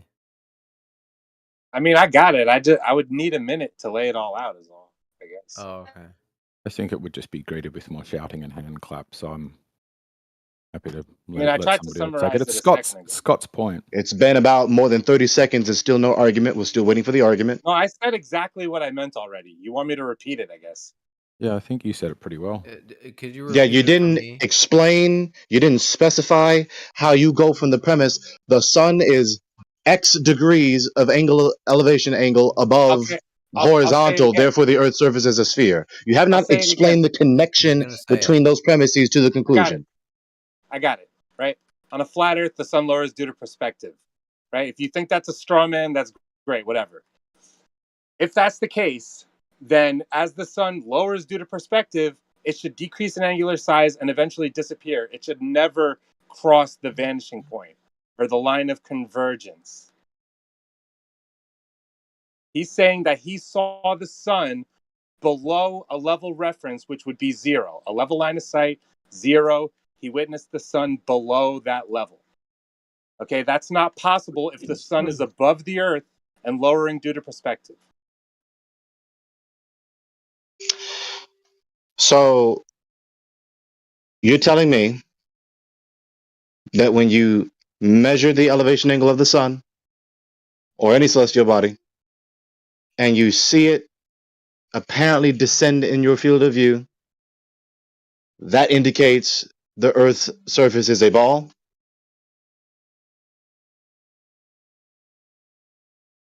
Are you not It understanding? indicates that the cause of the sun I'm going to lowering is clarify not this eventually. perspective. I'm going to get clarity. Like that's what I do. The So yes cause or of the no? sun lowering is not perspective. That's what it indicates. Who said that the sun moves because we see it move? You're saying it's What? a straw man now, which is pretty much all you ever hear is that the sun lowers due to perspective on a flat Earth. But There's no other let's see if you can answer. But let's see if you can answer the question directly. Who said the act of seeing the sun descend, apparently descend in your perspective, causes it to do so? Who said that? Yeah, you're pretending I'm straw manning the flat Earth. It's Who literally said all that? I ever hear. Identify the person who said that in this dialogue this evening. Who said it? I predicted you would say this. You think I'm straw manning. That's Okay, fine. so your replies that have been said consecutively patently indicate that you know full and well no one said that. So you All right, did so why refute a does straw the man sun appear like to you descend on the anticipated. flat Earth? How So do we I'll get finish eventually. So your reply indicates that not only did you explicitly tell us from the first instance you said this answer to all the consecutive instances that you said the same answer, you knew that it was a straw man and you went ahead and said it. And not only did you say it, you said it consecutively after I gave you multiple chances to identify the person who supposedly said You this know what? premise I that am. you were presuming to I'm so refute, sorry for but straw you manning didn't. you. So you Yeah, just okay. I don't want to conspicuously straw man you. admitted So why don't and you tell conspicuously me committed what the causes the fallacy sun to of lower attacking on a a straw flat Earth? man as you Let's try to figure it out. suppress my voice while you talk through me again. You don't want to hear what needs to happen. Okay, I don't want to straw man you. Why does the sun lower on a flat Earth? Okay, let's see if we can be precise with the question, because you people are very sloppy with asking Oh questions. my goodness. Are you asking? No, not oh my god, I said, right? oh my goodness. Okay. Oh, not oh your goodness either, especially in an atheistic worldview. What the hell is goodness, anyways? I'm not an So atheist. we'll try again. You don't need to Atheists are wrong interject, right? You don't need to keep interjecting because I'm not talking to you right now, right? You can stop that. So Callie, since you wanted to throw your talent into the ring, let's see if you can track with the dialogue still. Let's be precise with the question because you people are very bad at making precise questions that you actually touch what you're trying to touch. Are you saying why does the sun descend in the sense of purpose or in the sense of cause? Bro, what? Are you asking why does the sun descend in the sense of purpose or cause? This is just gobbledygook, dude. I already No, explained my it's Let's not. be precise. It's I said fucking at the great what you're beginning of my question, let's be precise because you people are bad at that. So you said cause, yes? You don't want to understand. You just want to Do you contest. say cause You to don't care to understand. specify the sense Fine. in which you're asking the question, yes or no? Do you even understand what? So he's who not said that to you about the engaging. Like at this sun? rate, he's just not Is that engaging Scott the scrutiny. Mackey? He's just not engaging the scrutiny. Do you even He could just understand why answer. he brought up seeing the He could sun just below answer the zero? question. So waiting for you to answer the question. Are you asking the question in the sense of purpose or cause? Choose. Well, it can't be purpose. Because that's a digression from the issue of geodesy or locomotion. Right, so it has to be cause, but he doesn't know the answer, or he refuses to say it because he knows what's coming up. What is this? What is this? You guys aren't making sense. We That's can't what he help it if just we said. can't follow. That's what Larry just said. We heard him. It has to be cause, guys. The answer has to be cause. Would we agree Okay. that So, if the Earth's so flat, we'll choose for you. We can move on past this because you're obviously not competent to answer for yourself. You should be asking the question in the sense of cause. So what I'm is curious if causing you the even sun? Well, I'll understand finish eventually. why he Because brought we up the can. sun appearing We'll below finish zero. Do you eventually, know why he right? brought We that up? will. We'll get there eventually. As soon as you you've stop been saying that for disrupting. a while. I don't Yeah, think he knows. I have to keep saying it over and over again because you keep disrupting. So let's try again. You're saying in the sense of cause. So what causes the sun to move at all? Is that your question? Sure. Yeah, Okay. I got that What question. causes Yeah. the sun to move in your paradigm? Let's see if you can be consistent Oh, that's a with the deflection. standards that you're scrutinizing us That's by. not the same question, dude. Let's see if you can be consistent with the pattern of scrutiny that you say against others on yourself. So what causes the sun to move? Can you just address something rather than all this meta? Well, we have to establish this because if you're going to scrutinize me by a criterion and not scrutinize yourself by that same criterion, that's called hypocrisy. That's not defendable. That's not justifiable. So let's see if you can be consistent. What is the cause for the sun to move in your cosmology? Why does the sun go down, Gregory? Yeah, that was the original question. What causes the sun? We're waiting for you to answer my lower scrutinizing on question. the flat As Earth? soon as you answer this We're question, deflecting, I will answer your question. On a globe. Nobody needs to answer that question. We need to know what happens on a flat Earth. Why does the sun lower on a flat Earth? Yeah, Okay? he's dodging the Said I question. strawmanned you He when I doesn't know said what it was causes the sun to perspective. move. So let's find out what it is. Let's see if he continues to be disruptive, right? Because he's not engaging the scrutiny. He's just obfuscating every question that's asked to him. They don't know what causes the sun to move. So by their own criterion of verification and scrutiny that they want to press upon our position, their position is false. If you don't know what causes the sun to move, your position is false. They don't know what causes the sun to move. Therefore, their position is false by their own criterion of scrutiny. So do you want to continue this? That's amazing. Okay, so then answer the question. Right. The cause of the sun moving is irrelevant. Oh. Holy shit. Yeah. Let's see how that massively destroys your own all of that. Yeah, all of that. Why did Gregor say all of that to get to that conclusion? Because I'm going to make it very clear to the audience, because you people don't like to make things clear. Like right now, like you keep talking through this. Let him land the plane. You guys didn't have anything to say. Let him land. My God. Right? Oh, hold on, Gregory. Can you hold on, Gregory, before you Gregory, gotta prevent this. Gotta prevent this. Gregory, this Red is alert! Gotta prevent Gregory from finishing. Gregory, Red this- alert! Gregory, Gotta this- red alert! Red alert! Gregory, this is the. Don't stop me, dude. This is Gregory. This is. Let me ask. Let me do this. Can you ask Eggshells why do you say it's irrelevant? 'Cause I wonder if he understands why is it irrelevant. Gregory was about to say. Yeah, I don't want him to explain it because they're all laughing and they don't understand why it's irrelevant. And I want to know. Eggshells, I guess, is the smartest glober here. I wonder if he knows why is it irrelevant. Eggshells, why is it irrelevant? I mean, I know why. Do you know why? What do you mean? Why is it irrelevant? I Why, don't think why it is is. it I think it's irrelevant absolutely. what causes the sun to move? I think What it's causes relevant. it to go down? Okay. I think it is relevant. But Why? did you understand why he said it was Well, irrelevant? the reason I was like, well, thank you for the compliment, by the way, Book. To me, it is. To me, it's absolutely relevant. But to say to somebody, why does the sun move? Why does the sun move? And demand that they have an answer. And then when the questions turn around on them to say it's irrelevant is to say I was pressing somebody on a point that I myself consider to be irrelevant. And that I found very funny. But did you understand why he said it was irrelevant? That's my question. No, I don't understand why he said it. All right, I don't Gregory, understand cool. most Take it of off. what Gregory says. Yeah, not surprising. All right. Regardless of what causes the sun to move, that has no bearing on your appeal to the elevation angle to it to indicate that the surface of the earth is a ball. Regardless of what causes the sun to move, you're acting as though what we observe is not possible with us standing on a horizontal surface. You don't have any justification to say that.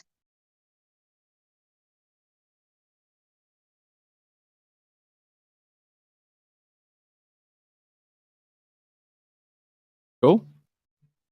What it be- causes would the it be- sun to lower on a horizontal surface? That's irrelevant to the No, it's surface not. It's being. directly. I'll finish eventually. I waited till you were finished. You're going to grow up eventually, or you won't. It's one of the two. I mean, I'll wait for you to not. You're going to grow up eventually, or you won't. It's one of the two. That doesn't mean continue doing the thing I'm admonishing you for. Okay. You're about to monologue and not address It's it. still doing it All right. again. Okay. The cause of the motion of the sun is a digression from the issue. It's a digression from your own pattern of argumentation. You're supposed to be justifying the tacit presumption that our observations of the sun is not possible when standing on a horizontal surface. There's been no justification for that. You've been appealing to the observations of the behavior of the sun as though it's strongly indicative that the Earth's surface is a ball and that it's not possible when standing on the surface of a horizontal surface. You haven't justified that. Yeah, when I see the sun lowering towards the horizon, there for someone else, it's still in the air. Right? Therefore, well, on a flat surface, the cause for it lowering it would be due to perspective. No. Why no? Sure. Because that's So it's categorically actually lowering? I'll finish eventually. You're going to learn your lesson soon or you won't. So no. That's a straw man. Our position does not sustain the premise. The cause of the sun moving is seeing it move. No, the fuck it isn't. From this point forward, don't say it again. I don't think that's what we said. It was, Snarling and shit. would it be So fair that's to say, refuted. Try again. would it be fair to say if the Earth's flat, then what the mainstream, the current mainstream consensus, or however you want to put it, about optics and the way they work would need to be reworked? No. You just need to toss away the false cosmology. You know what? They stopped talking when you told them about the sun going below the horizon. Yeah, They were it's talking not about going. going below an Uh-huh. abstract. That's heard because nobody mentioned below the horizon. We I was you about never to said crack below some the eggs and horizon. snatch some wigs myself when I heard him say that. Yeah. He went Yeah, back no. into the shadows as soon as you said that. Immediately. But this is what you guys always have to do. You take below 0 degrees angle of elevation and turn it to below the horizon because in your mind you can't think of anything I was else. listening to Gregory, and I think he had a point that you guys can't demonstrate an abstract, something going below an abstract. So the sun doesn't move below an abstract concept; it moves below the horizon, which is physical, right? So you're your telling case. us we In can't. your case. You're telling us we can't take angles of elevation to things. Then all right. So in your case, Way to distort what Alpha just said to you. There you go, again. Alpha, again saying we can't know anything. Interesting. No. Good job, man. Good job. In your case, yeah. Stop talking. In your case, the sun is moving below the physical horizon of the Earth, right? Which is the leading edge of the sphere. But That's now not you what I said. said. It went below. Well, I know that's not what you said. What I'm saying, it's supposed to be doing that. In your case, you're saying it's going below a tangential line, which is an abstract. How does the sun move below an abstract and you be able to know that it goes below 0 degrees? Scott? Are you going to No. move back into the shadows? No, Now is that I've this really exposed you? some? Is this really a concept you Here we can't go. wrap your mind around? Yeah, here we go. More bloviation, no argument. Answer the question, please. Go Yes, and answer the question. because we can take angles of elevation to things. We You figured said that cuz out a like long 5 time ago. times. Okay, You know so that, there's right? your argument. Stuttering. Yeah, look. Alpha, Look, do that's you his agree argument. that Look, we look, can look, take look, look, angles look. of elevation He said to it. He things? said it already. He said his argument. Because we can get elevation angle measurements, therefore we can get the elevation angle to the sun below an abstract entity. That's flagrantly non sequitur. Try again.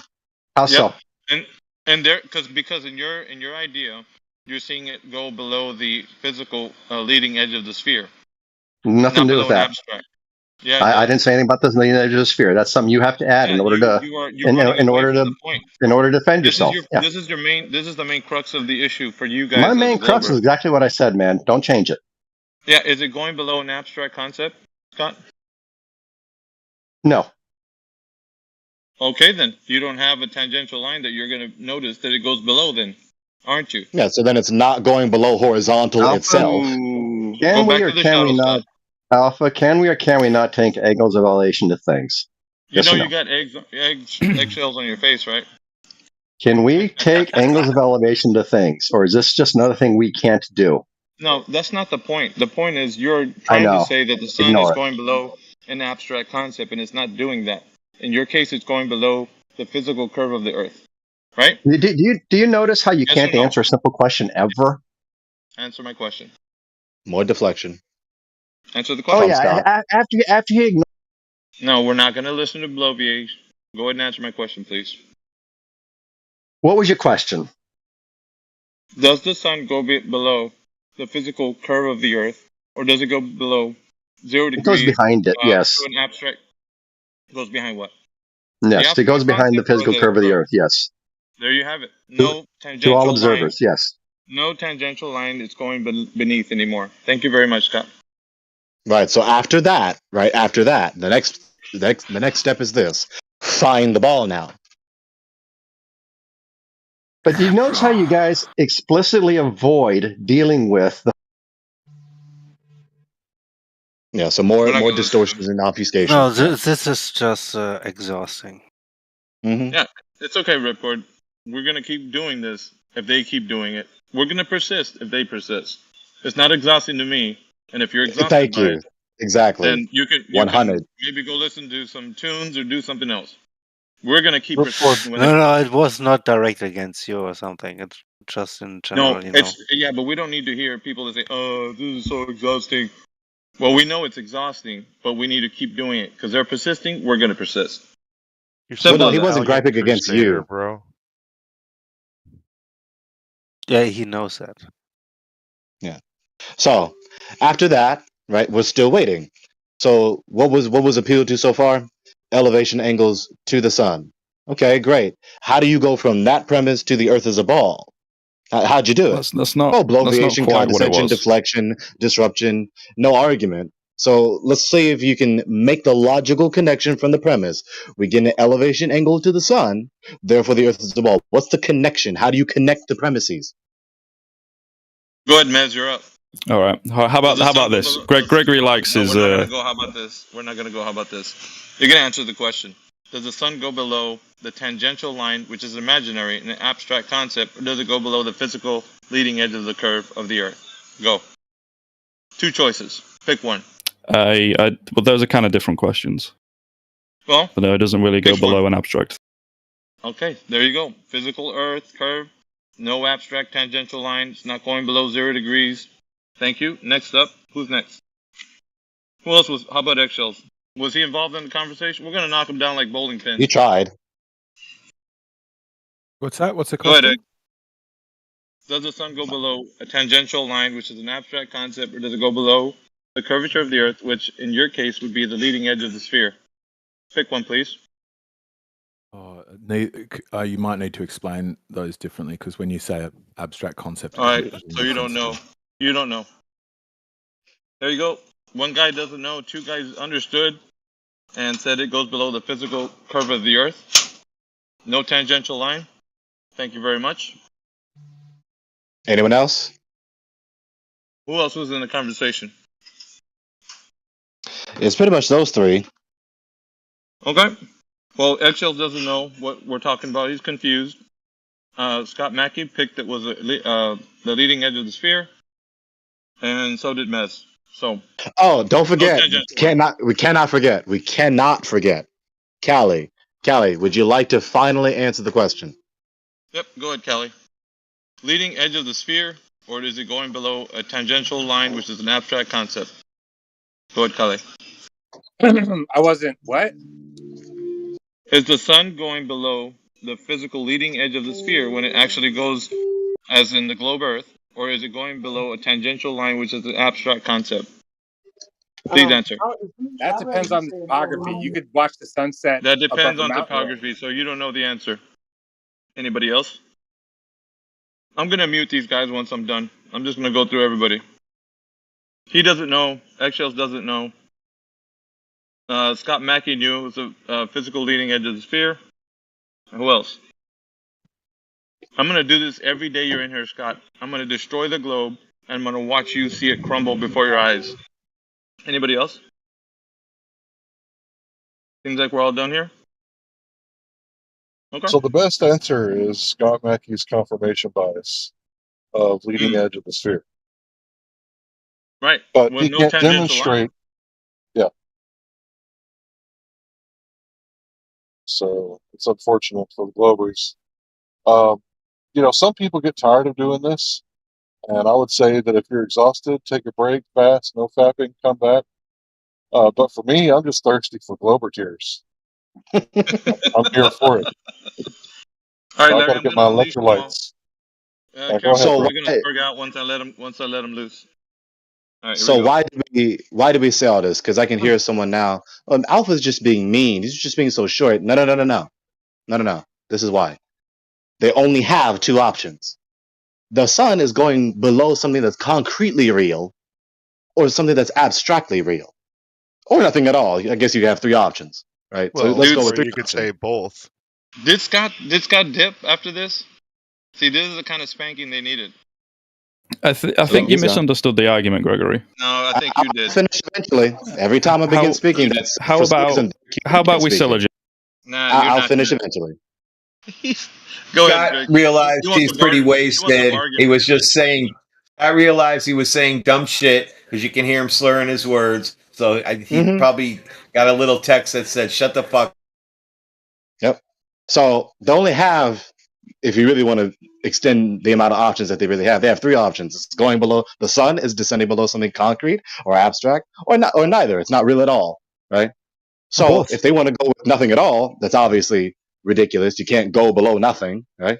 You can't go below an abstract entity either, right? You can't just go below horizontal.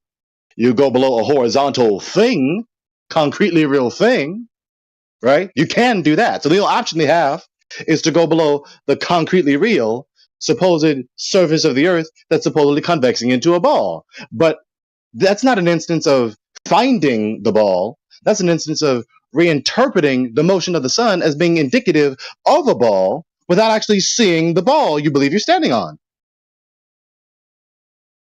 There is one more way, Gregory. All right, I'm gonna mute Mez, but he didn't have an answer, so and he doesn't know what he's talking about. He just wants to blow you about his point, and he wants to take you off with the red herring. So watch this. Go ahead, Mez. I did have an answer. Answer him, please. Well, the argument is, if the Earth, You don't restate what he said. Just answer the question. Come on, Mez, you can do it. Let's try this attempt. You don't have to I think restate he was it. restating his argument. Yeah, I know. We don't need to hear him restating his Dude, argument. We this need guy's to. got We didn't control. even answer You're the a fucking loser. Just I'll mute say the question everybody. again, just so Mez doesn't fail. It's a concrete thing, or an abstract thing, or nothing. The sun is descending below a concretely real thing, matter, or an abstract thing, or nothing. Choose. well, it can go below. Well, it can go both around the physical Earth and below a horizontal measurement. It's partly There it right. is. Yeah, it can do both. That's a paradox. I think it's what we call a paradox, right? You can't have it going below something physical and not physical. That's weird. Well, he chose both. So technically, he chose two different things. He wants it for some reason to go below the concretely real Earth and below a mathematical construct, a mathematical category. That's stupid. I told you there is another way. What's the other way? Other way, you use philosophy. You use philosophy and you mix with relativity, and you get the answer. You know, now you get philosophy, relativity. Now both answers are correct because relativity is making part here. You know, it could be. You know, also both. In a sense, he's right.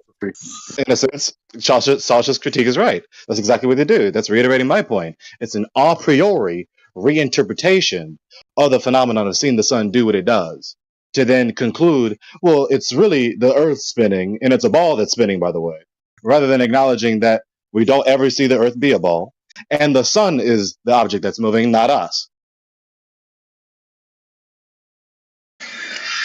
All right, I'm gonna release Mez. All right. Oh, okay. Thank you, Alpha. So there's the So kind. conclusion. You want to try again? Okay. Can I actually talk? Go ahead, try again. My way. Okay. If the Earth is a flat topographical plane with the sun always above the Earth, then we should never be able to. That's not gonna work. We need to know how the Earth is a globe, not how it's flat. You're in here to prove the Earth as a globe, not how it's flat. One more time. You're in here to prove that the Earth is a globe, not how it's flat, or what it's not. Not flat. Okay? So I need you to provide the positive evidence of the Earth being a globe. Pretty simple. Don't get lost in the plot there. No, we can prove that the Earth is round by falsifying the flat. No, we're not going to do that. So no evidence for globe. We're good. So what he tried to do, he didn't give any measurements or observations that is irreconcilable with the premise that the Earth's surface is horizontal. He wants to give a priori arguments talking about the impossibility, the supposed geometric discrepancy with sustaining the premise the Earth's surface is horizontal and other celestial phenomena. That's not what we do. We give the observations and measurements that is irreconcilable with their a priori doctrine of the Earth being a ball with a radius of 3959 miles. They're doing the very inverse of what we do, not the same. Yep. So we're not here to listen to Mez tell us how it's not a flat Earth. We're in here to listen to him tell us how it is a globe. So when he's ready, hopefully he types in the chat. We'll release him back up. If he got any globe proof, that is.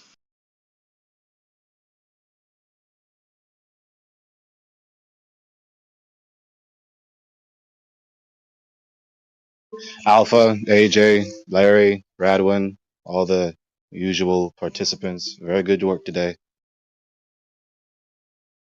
Yeah, we have to leave on a high note. These guys were acting like they had all the Globers in here. Eggshells was getting all up in it too. And that's because he was LARPing as a flat earther, so. Mm-hmm. But It's funny when he LARPs as a flat earther. As soon as his homies came in here, he started all being about the globe. His boys showed up, so he's like, yeah, I'm going to be a globe right now.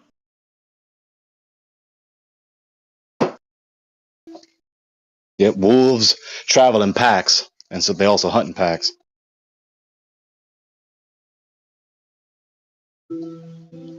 Don't disparage wolves. No. They're an insult to the wolves. You never heard of a lone wolf, Gregory? The lone wolf that got messed up by the hunter? By the group of hunters, by the way? The lone wolf is kind of one of those weird things, but the wolf is called the noble son because they're the one animal that like takes care of their parents. So it's really weird that people talk about the lone wolf, but I don't know. I don't think that's a really good one. Wolves take care of their parents? Yeah, wolves will guard the pack with putting strong wolves in the front and strong wolves in the back. And the they'll elders, protect. like the older wolves, I got you. Yeah, and they'll leave the older wolves, the elders, back to take care of the young while they go hunting, and they'll bring back and share food with their parents, and they mate for life. So wolves are really interesting animals.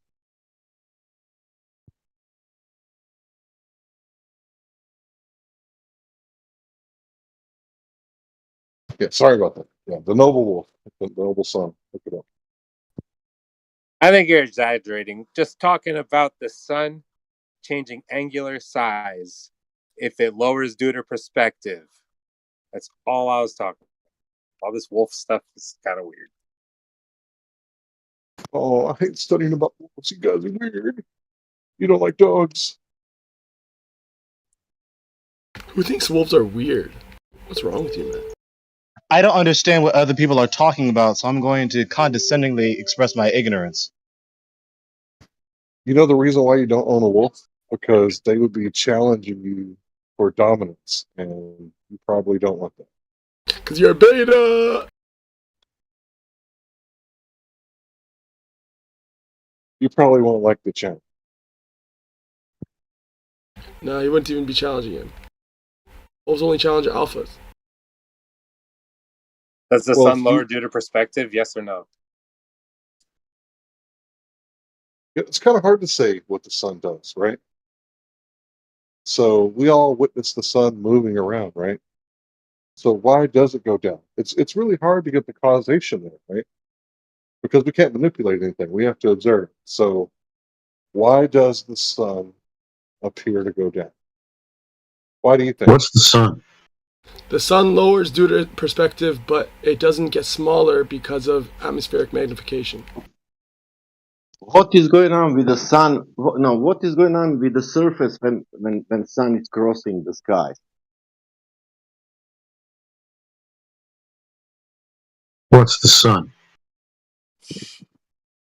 What's going on with the surface when sun crossing the sky?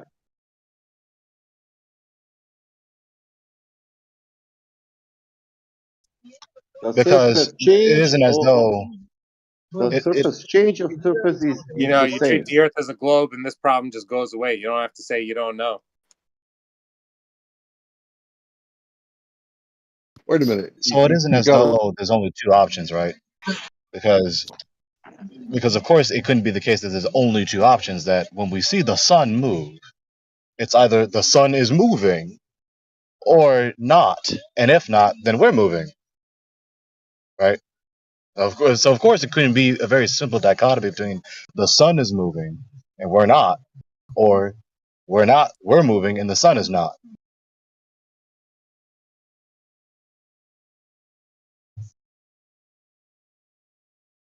You know, why does the car in the freeway seem to be moving? I don't know, because it is. Just a thought.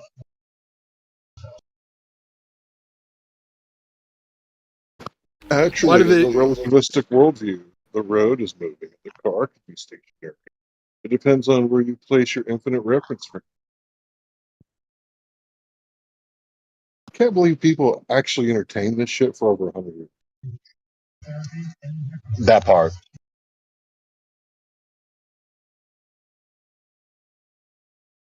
Especially me, someone who drives. I'm not talking. Like, I'm no, not the talking road is about the moving. globe. I'm My asking how this works V6. on a flat Earth. How it works on the flat Earth? There is a flat surface, and then sun is crossing the flat surface. That is how it's working on the flat Earth. My V6 actually moves the road underneath me. It's not moving my car. It's all relative.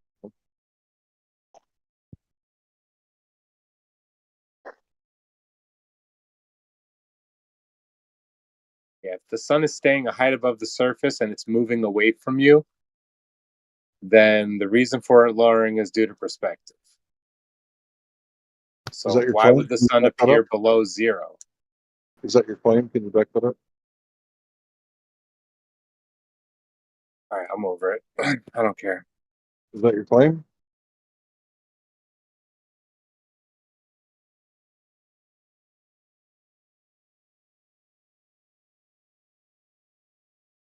Can any Glober in here tell me the difference between correlation and causation? Because I'm just a high school dropout. I don't know. Can anybody explain the two?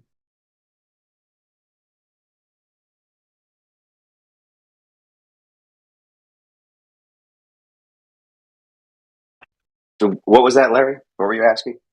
What's the difference between causation and correlation? Sure.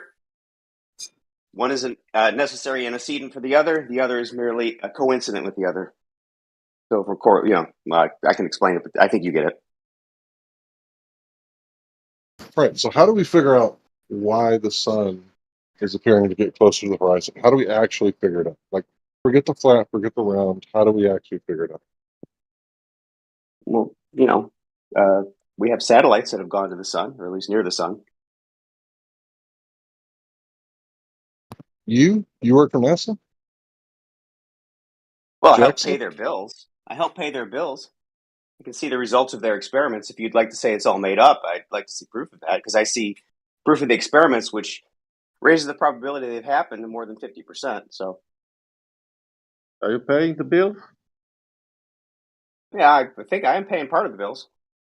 Do you have any evidence for that?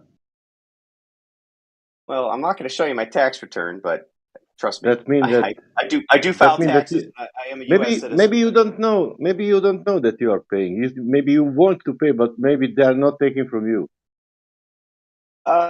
Maybe, but I have evidence. I pay money to the federal government, and I have evidence of how they spend some of it, not all of it. Some of it's hidden from the with the American population, which I don't like, but that which is accounted for, part of it goes to NASA. And how At satellite? 10:28, I posted your NASA evidence at 10:28. Teleportation I posted for you. The satellite showing the real world, how it is in reality. Sure, yeah. Like Hungarian plane, Salt Lake in Bolivia, Holland, Florida, all that things are curved from. I remember when they used to say that the Himawari picture happens every 10 minutes, and you actually pull up the pictures, and there's like all this like green and purple and all these like really weird colors. And you ask them, like, do you actually think this is like a picture? Like you were saying, it's like, oh, well, it's data, and they, turn it into a picture. It's like,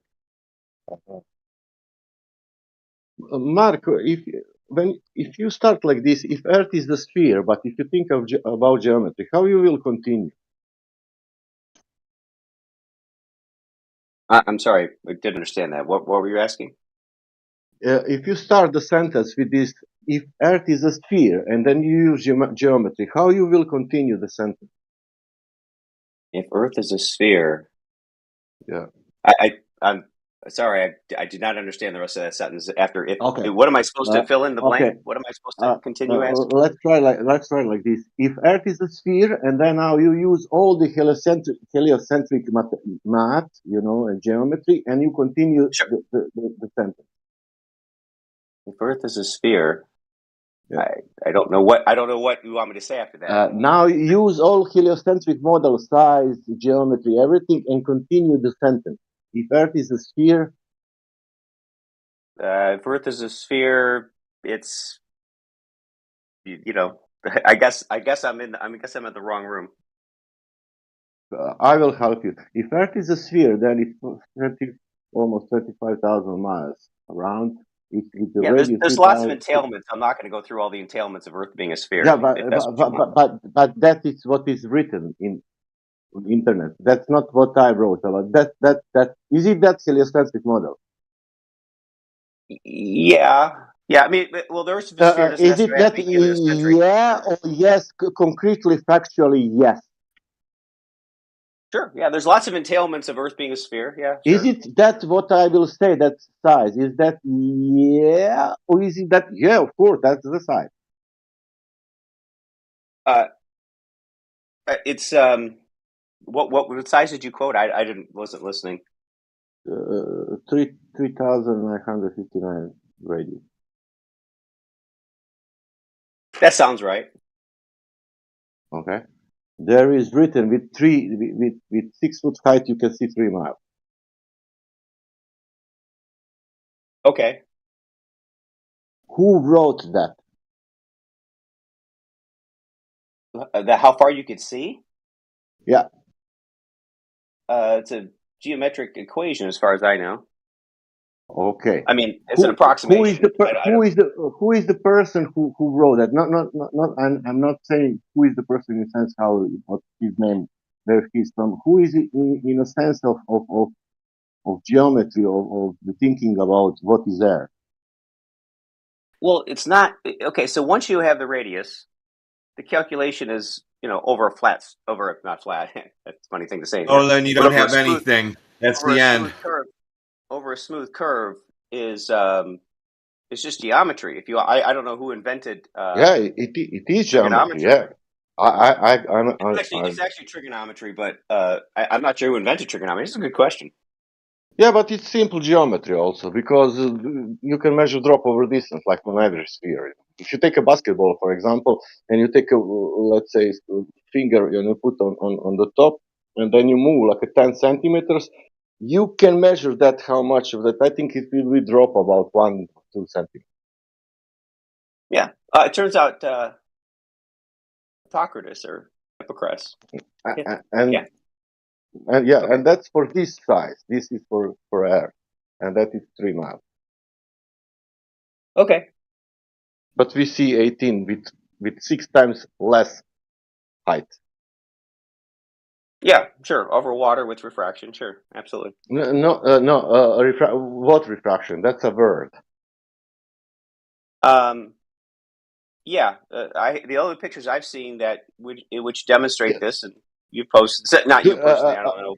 When refraction is included, do you see some kind of phenomena, or you see the real surface?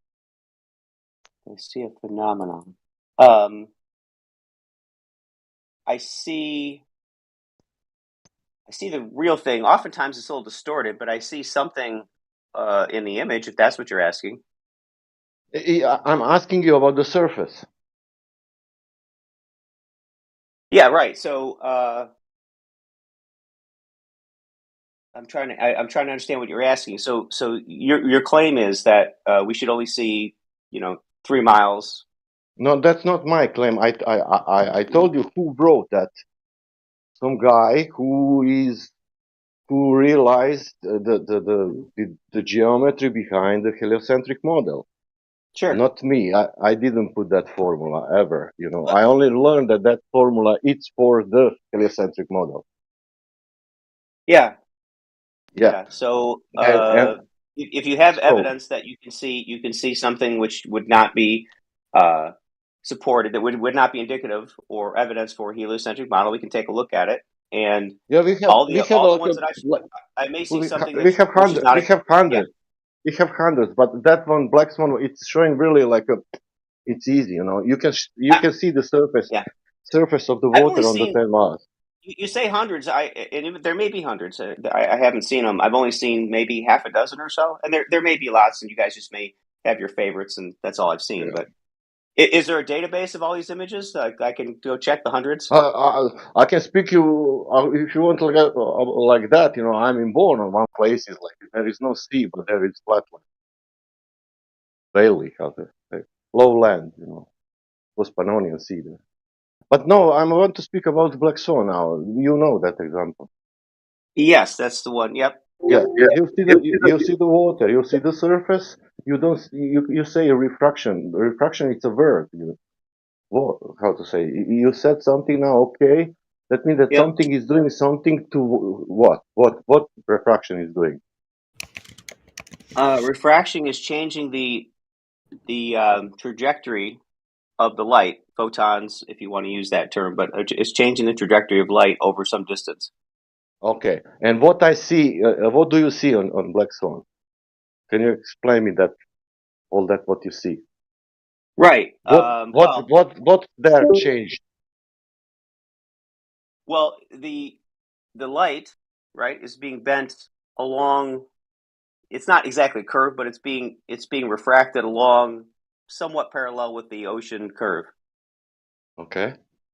I mean, that's one explanation. You could say it's flat. So here's the thing. So you could say it's flat Earth, and there's no refraction or very little refraction because there's you can't have no refraction over ocean. There's at least a little bit. Now, you could say it's that the refraction we see in that image is inconsequential, that it really doesn't affect the observation. Or you could say, can I ask a few simple questions? Do you see ocean behind the oil rigs because of refraction, or you see ocean because you see the ocean? well, you see the ocean. The question is that observation due to Do you refraction? see the ocean because of refraction, or do you see ocean because you are seeing ocean? Well, that's a nonsensical sentence, because you're seeing, if what's behind there is ocean in the image, right? You're seeing the ocean. The question is why. Okay, good. What is the ocean? What is the ocean? The ocean's the ocean. Is it ocean surface of the earth? It's a big body of water. Is it that surface of the earth? It runs along the surface of the earth. Whether you consider the ocean the surface or not, I guess that's a kind of an esoteric question. No, it is not, man. Is it is it ocean the surface of the earth? It's a simple question. What are you talking about? Yeah, I would say for this discussion, I would say the ocean is the surface of the earth. Yeah. Okay. It's an approximation of the surface of the earth. Yeah. Black Swan, we see of 10 miles of the flat water surface. Yeah. Okay. I don't have it in front of me, but something like that. With 1 foot observer height. Yeah, could be. I don't know. I didn't. Whether Yeah, that was documented it's that. But they are saying with 6 foot is 3 miles. It's still 10 miles. With the 6 foot. That means it's still we don't have that. I still see that water. You can you practically that picture, another picture, that one, what is covering the oil rigs. Yeah. Somehow you need to have that picture every time. You cannot get that pictures up there ever. Do you understand? You cannot get oceans ever be even near to oil rigs. But the oil rigs should to be covered. How to say it? You need to see the horizon like that it's covering whatever. And you will never, if Earth is a globe, you will never get the photo of the real surface. You understand? Yeah. If it's a refraction like a phenomena, yes, I can maybe speak about it. But you cannot get the surface. That's not possible. Well, okay, 2 things. Number one, I've seen images from that same perspective that demonstrate that there is the ocean, that those rigs are not visible from that angle. Yeah, I'm telling you now. Okay, that one you can get also because of refraction and conditions. But if it's that the curvature, you cannot get that other day. The surface, and then you see the surface. That what is that's an example. Yeah. If you're claiming refraction in one instance, in other words, the refraction results in the ocean rigs being only partially visible under one image, but fully visible in another. Then you see the reality. There is nothing to the oil rigs are in water, the 10 meters behind its surface, and you see that water behind. There is nothing that it's one picture was done at 6 a.m. in the morning with the 3-degree temperature difference. The other one was done at like 3 in the afternoon with a temperature of like 90 degrees or something that day. There's why all that shit happened. There, that's it. Yeah, but you're not interested in something what you cannot get. You are interested in that what you get.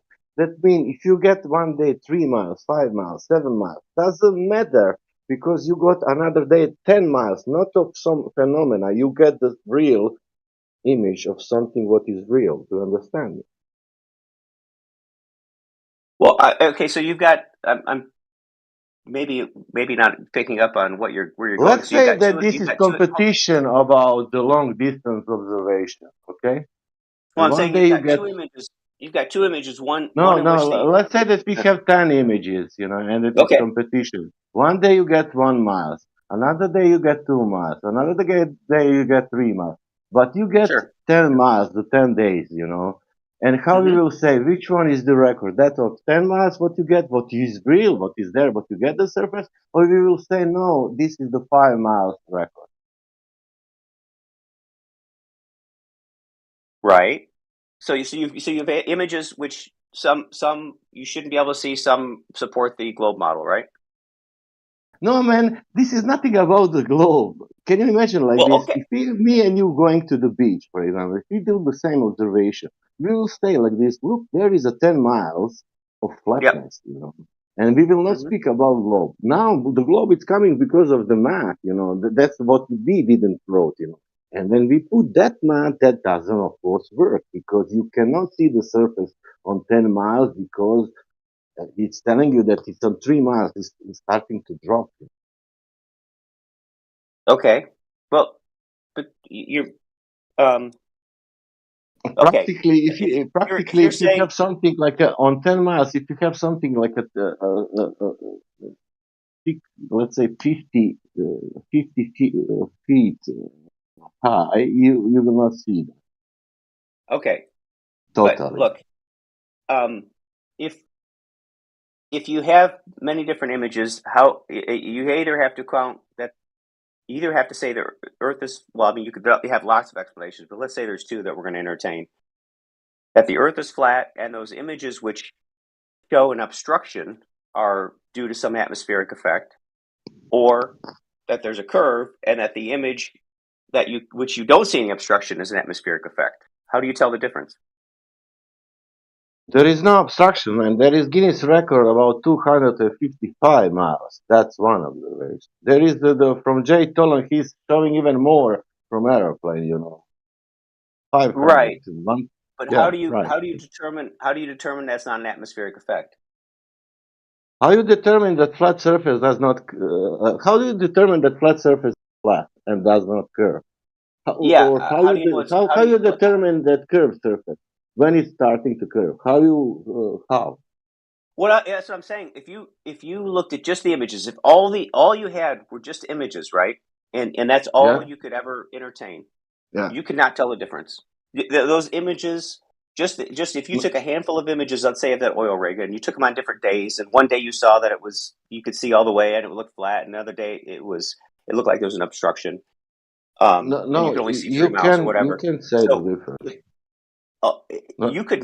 You could not have a logical deduction that the Earth was either flat or round based on those images. No, you can, because there is observation about 30, 40, 50, 60, 70 miles, you know. Yeah, but what I'm saying is that there's also observations if you can't see that far. So how do you tell the difference? How do you know which one's right? So every day when you take those pictures, when you take the pictures, it's flat out on the horizon. Each time you take them, no matter what it looks like, it's still flat out there. So unless you're living on a cylinder, you got to come up with something better than that. And I have only seen the one, Mark, but listen this. I haven't seen many of those black swans. So maybe it's just I haven't seen them. Can you post it like every day, like different days? Like this is March 10th. This is March 11th. This is March 12th. July. August. Do you have like over a course of a year? That's something you guys you need to go do, because we don't go do that shit for you. You just said you have them. They've been taken. So where are they? I'd love to see them. Oh, okay. I will start to post. Wait.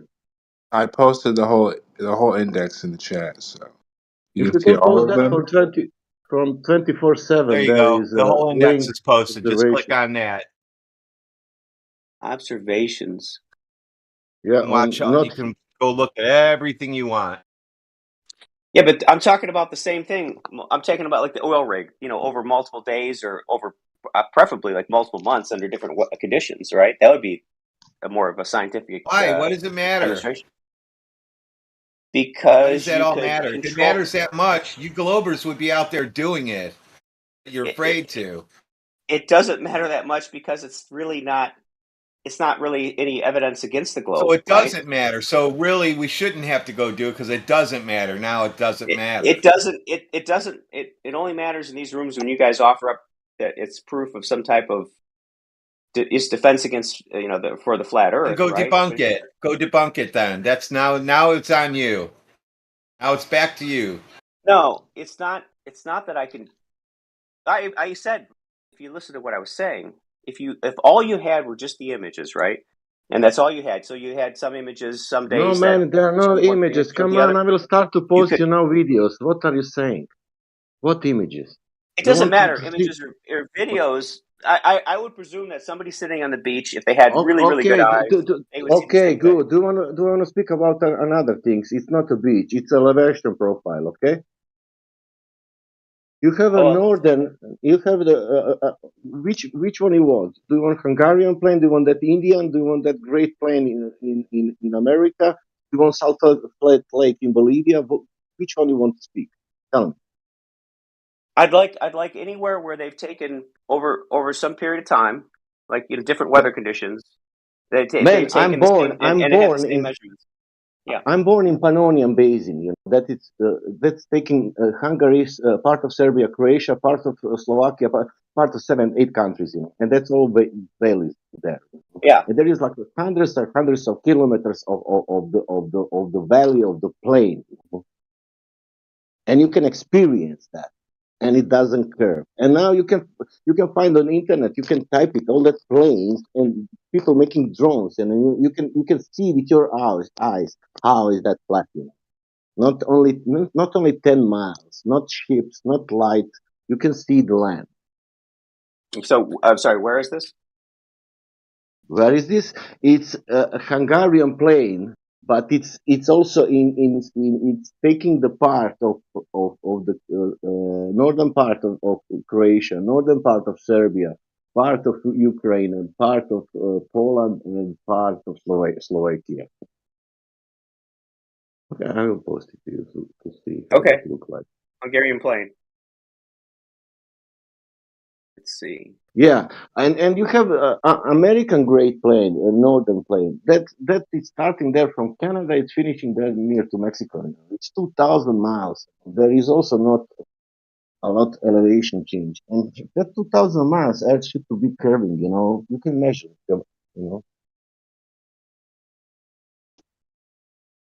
Yeah, I know about the American plane. I don't know about the Hungarian plane. or easily, you know, if you want to understand, do you know like how the South America look like? You know, start from the north and go from the beach, you know, from the top to the south, you know, from the north to the south, but near to the coast, you know. And elevation will change every time when you go, and it will be measured by sea level all the time to the south. But from the north to the south, there is a big curvature, like a radius of the earth.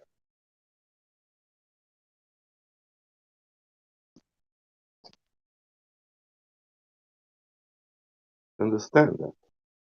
That's only logic, nothing else. No measuring, nothing. Only visualize that you are on the ship and are going from the north to the south. You will pass like a radius curvature, almost how to say 1/4 of the ball, because you know how much is big that continent.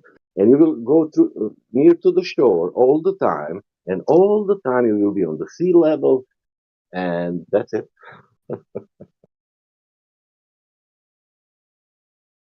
Also pretty flat there.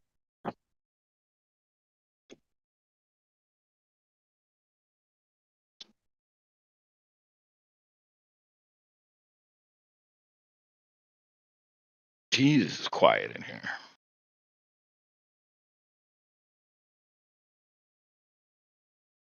It's the sound of getting flat smacked. And plus, on the ground, you take a bike from point A to point B. Your elevation will change. It will go up and down. But down, let's say 100 miles, if you're on the sphere, it should to change also down, you know, that it must curve down, but it doesn't curve because elevation we are measuring to the sea level all the time. It's only elevation changing, not phase does not change, but it should to change also on the ground. And you need to calculate that also on the ground all the time. Yeah, but there's people who will walk in this room and, you know, and they'll say, I know the Earth's a sphere. And then you'll ask them, how do they know that? And they won't have anything to say.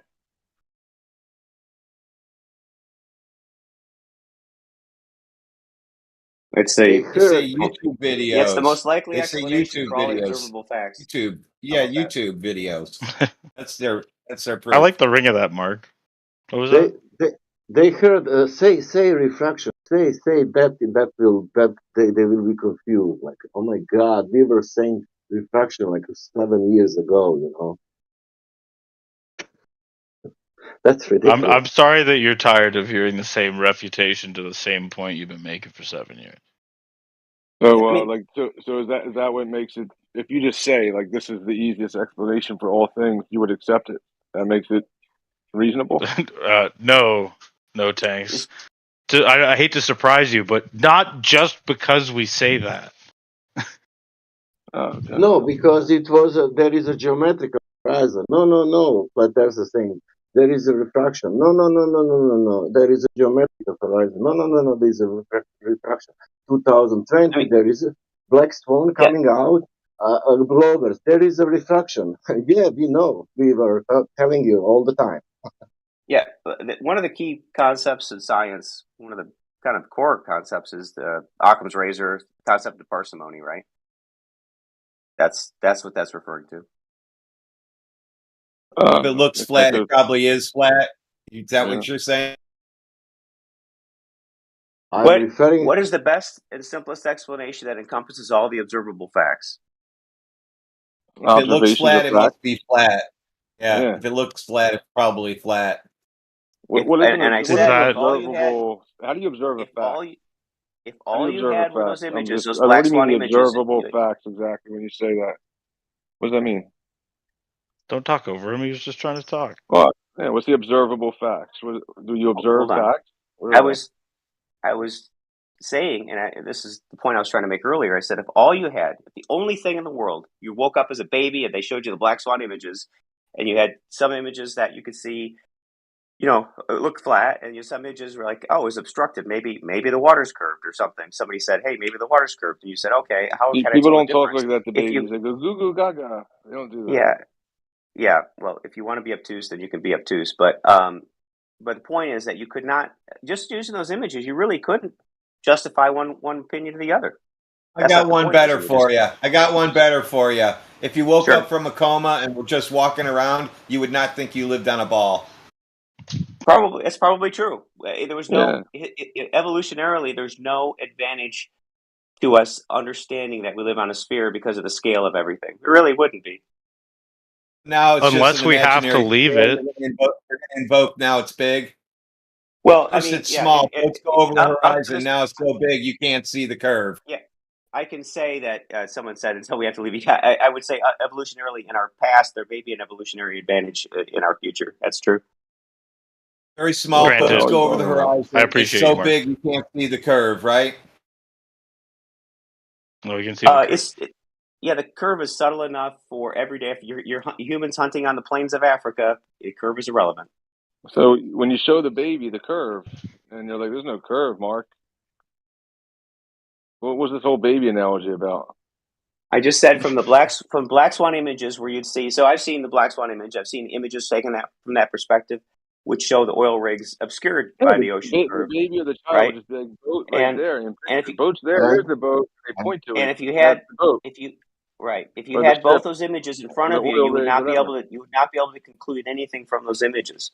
That's what I'm saying. I can conclude. You're wrong. I can really conclude. I can Is the horizon blocking the oil rigs? Can you conclude that from the image? That's crazy. Y'all just appealed to somebody that wouldn't be able to comprehend math and astronomy. That's your boy Mark. It is. Some of those images from that same perspective do block the oil rig. So that's what I'm saying.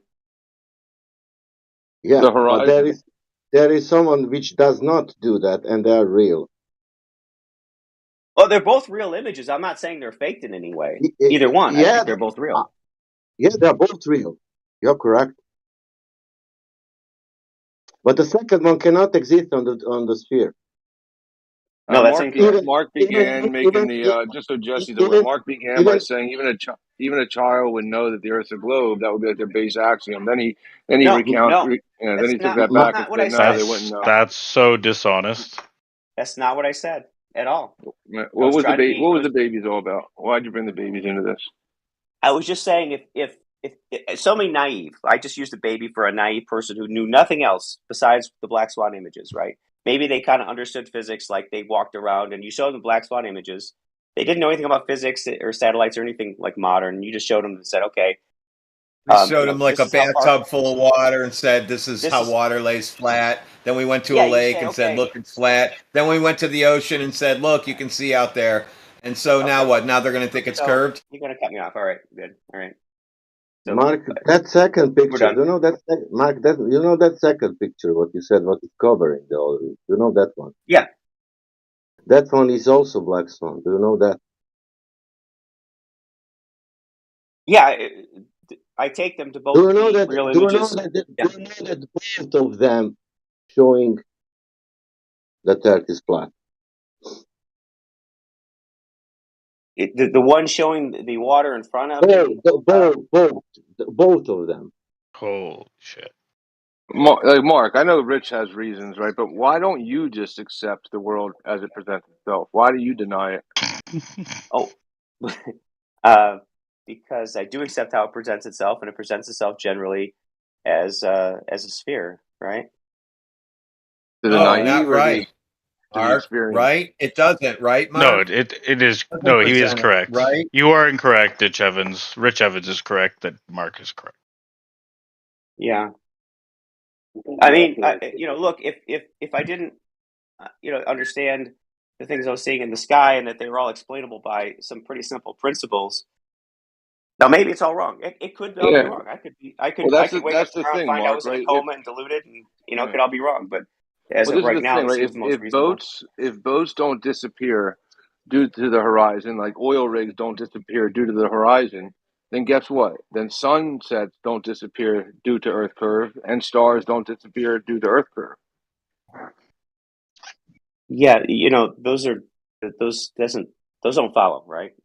Yeah, no, they follow perfectly. The explanation that these things are unseeable due to the Earth blocking it, right? The spherical Earth blocking it would be the bottom of boats, the oil rigs, the sunset, the stars on the horizon.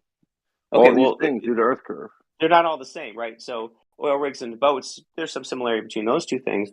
The stars and sunsets. The sun doesn't ever hold on. The sun doesn't ever disappear in the fact that it rotates around, and the sun's always visible to somebody on Earth. Why does the sun set? And well, it goes beyond the horizon, but it's not the same as a boat. It's not on the surface. It's above, and so are the stars above the planet, right? So is the boat. So is the top of the boat. So is the bottom of the boat that's above the water. It's all above it. It's all above the Earth's surface, all of it.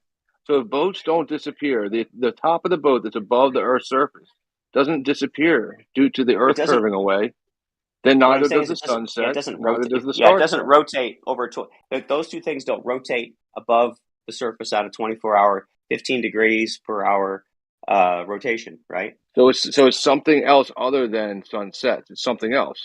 It's not the sun setting. That's perfectly explainable on a stationary horizontal ocean. No, it's not. No, okay. So it is the sunset. What you refer to as a sunset, that observable effect is not explainable on a flat plane. Okay, so we know that boats don't disappear due to the horizon. We see it beyond. We see the horizon behind the boats, and then the boat. We see past this geometric number, right? We see the oil rigs. We see all these other things not obscured due to the physical Earth curve horizon of the water. Therefore, the sun can't be setting behind it because it's not curving. But it's not setting due to Earth curve. Let's follow that logic. So the boats don't actually go below the horizon, and oil rigs don't go below the horizon. So why does the sun go below the horizon? Nothing goes below the horizon, according to your logic. There you go. Nothing's going below the horizon. So where does the sun? Why does the sun go below the horizon? It doesn't. There you go. But it does go below the horizon. At least that's what we observe. No, we don't. We don't observe boats going below anything. That's you don't observe the sun going below the horizon. That's what you don't observe. Like I've seen lots of sunsets. You don't see the bottom of the boat. You don't see the bottom of the sun, and you infer that it's down below the water. That it's in the water. I've seen the bottom of I've seen a sun go below the horizon. Absolutely. I've seen the sunset. You see that. So then you don't ever see the sunset. I do see the sunset. I see it go below the horizon. Okay, so then you don't see it below the horizon. I see it from my perspective going below the horizon. It's what appears to be going below the horizon. Yeah.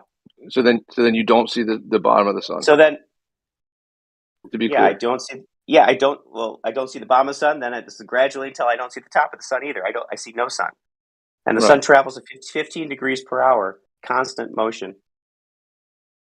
Okay, so you agree then? You don't see it go below the horizon. What are you talking about? Are you I'm talking about you not seeing the bottom of mischaracterize? something. Isn't I'm you just. seeing the bottom of something? Is it not? Are you I see the sun go below the horizon, but you're claiming that I shouldn't because boats Okay, don't so go then below the horizon. you don't see the sunset below the. You don't see the sunset. You is that what you're saying? I've seen sunsets. I don't know what you're. I think you're getting confused as to what you're saying. Yeah. You don't see the sun anymore. The bottom of the sun. I don't Therefore, see you the sun. don't see it I don't see going any of the below sun anything. after a sunset. After the sun sets, I see none of the sun. Therefore, you don't see anything going below anything because you don't see the sun. Don't see anything going below anything. When you don't see the sun, are you seeing the sunset? I see the sunset, and then the sun is no longer there. Right. So you don't see the sun. I got you. No problem. Yeah. You don't see it Yeah, actually going below anything. Yeah. You're Oh inferring my that it's going down. below No problem. anything. I see it traveling behind the horizon. If that's what you're saying, but according to you, I shouldn't see that because boats, it's all flat, so I should never see that, right? So boats don't disappear, oil rigs don't disappear. The sun should never disappear, according to your logic. Not due to Earth curve. So if boats aren't going down below Earth curve, The sun and should oil never rigs go aren't down going below the down below horizon. Earth curve, That's right? amazing. So the boat's Show me not that. setting. Show me that the oil sun rig is recedes not very setting. slowly Then the over sun is time. also not setting in that same fashion. Show me. Well, the sun does set, but would Not in that same fashion. So no, the sun doesn't. The sun sets every day, 15 degrees. That's what I'm saying. The difference between boats and oil rigs and the sun is that the sun travels 15 degrees per hour, right? And is rotating at a constant velocity around the Earth, right? That's why I said they're not the same, right? I don't. The sun doesn't set 15 degrees per hour. The sun travels through the sky at 15 degrees per hour. That's how we clock solar noon. That doesn't mean that's how long the sunset lasts. That's not how long the sunset lasts, but that's how the sun travels at a constant velocity. Which, if it were over a plane, would not be the case, right? It would recede asymptotically towards the horizon, but it would never cross the horizon. Well, not that far of it. No, you see the sun setting below an apparent horizon. Wow, right? Below? No, I don't see below what I can't see. Can you see below the horizon? Or is the horizon the thing that blocks it? Let me rephrase that more. Let me rephrase that more accurately. It passes behind an apparent horizon. Mm-hmm. Okay, no problem. Right. So apparent horizon, like what is it then? Because we know it's not Earth curve because we can zoom in on objects at a certain distance and bring them back and resolve the images that we thought set below a visible horizon. Right. How would you know that's not Earth curve? How would you know? How would you prove that's not? That's not. You can zoom in and out. Atmospheric refraction. You can zoom in and out. Yeah, sure. How would you prove it's not atmospheric refraction? I mean, how would you prove that it's not jelly beans? Right, that's what I was saying. If you take those images alone, they're not proof of anything. They're not proof of curve. No, I mean, if you say things like how do you know that it's not flowers? Like, right. So when you do scientific experiments, you tend to account for confounding variables. So in this case, the confounding variable, for example, would be the water temperature and the air temperature. So I can show. Yeah, nobody really does these things. Actually, they do. I was just about to say I could maybe in one position. I was about to say I could post a study where they measured refraction, a specific kind of refraction in the South China Sea over some periods of days, and they exactly did that.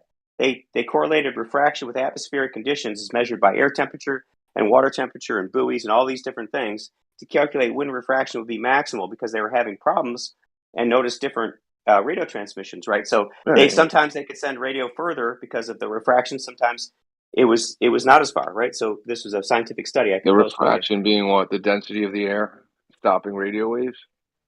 No, the refraction causing the trajectory of the radio waves to change. So in other words, and it was not related to the density of the air, right? right? All right. So, Is that right? What do you mean, here right? What do you mean, right? I'm What's asking if you what is understand what I'm saying. why is this jelly bean occurring? This refraction jelly bean. What causes it? What causes it? The differential, the usually temperature gradient differential, which results Okay. in the temperature gradient differential, which results in different densities of a gradient, Okay, a so- density gradient. Okay, so the right? density of the air doesn't affect radio waves traveling through the density of the air.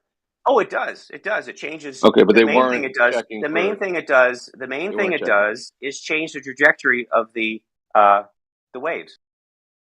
Yeah, do they spread out or do they diffuse? There is some diffusion that happens naturally through air, but no, the main effect that we're talking about with refraction is not diffusion. That's a different thing, right? Refraction is the change of the angle, right? So the radio waves tend to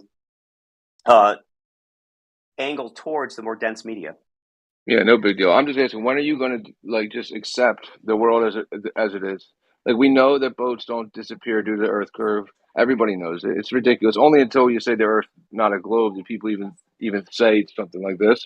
You know that boats don't disappear due to that. You know that you can see it just as far as the weather conditions will allow you, and the angle and how big something is.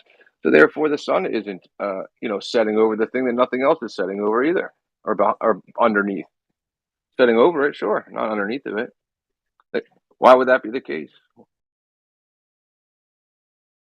When are you going to just accept it? Because it has to be. Yeah. Yeah. Sorry. Why are you going to say radio waves diffuse through foggy weather means the Earth's a globe? I mean, why are you going to keep saying these things? Why are you going to live in a That's lie? not what I said. If you want to lie about what I said, you can pretend that you're having a conversation with somebody else. That's awesome. But that's not what I said. I was very clear about what I said. Radio waves move due to Earth being a globe or not being a globe? Radio waves they move of their own power, right? How they propagate through the air is another matter, right? We're talking about propagation and refraction, not about radio wave transmission. So that's why they have to build microwave towers so frequently, right? When they do microwave transmission, right? It is a line of sight transmission, sure. Yep. That's why you have to build microwave towers at a certain distance, not just because of power, because they can amp up the power and transmit a lot further than they do. But it's about repeating over the Earth curve. Yeah, so I mean, microwave transmission debunks Earth curve. Why are you still on Earth curve?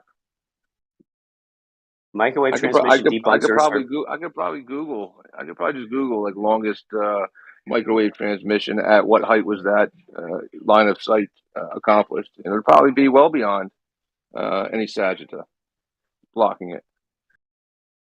I could probably just Google debunk the Earth globe. Sure. Why stick to it? Let's do that. I don't know the answer to that. Let me and we'll and see if it's over water, for example, because that could be a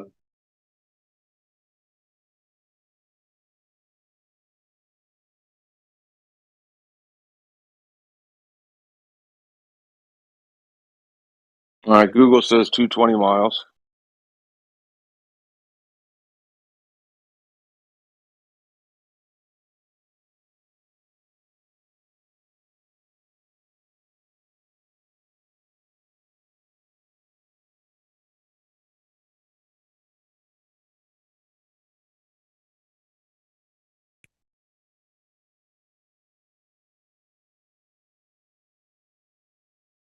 Yeah, that was from the peak of the French Alps, so I don't think it helps much.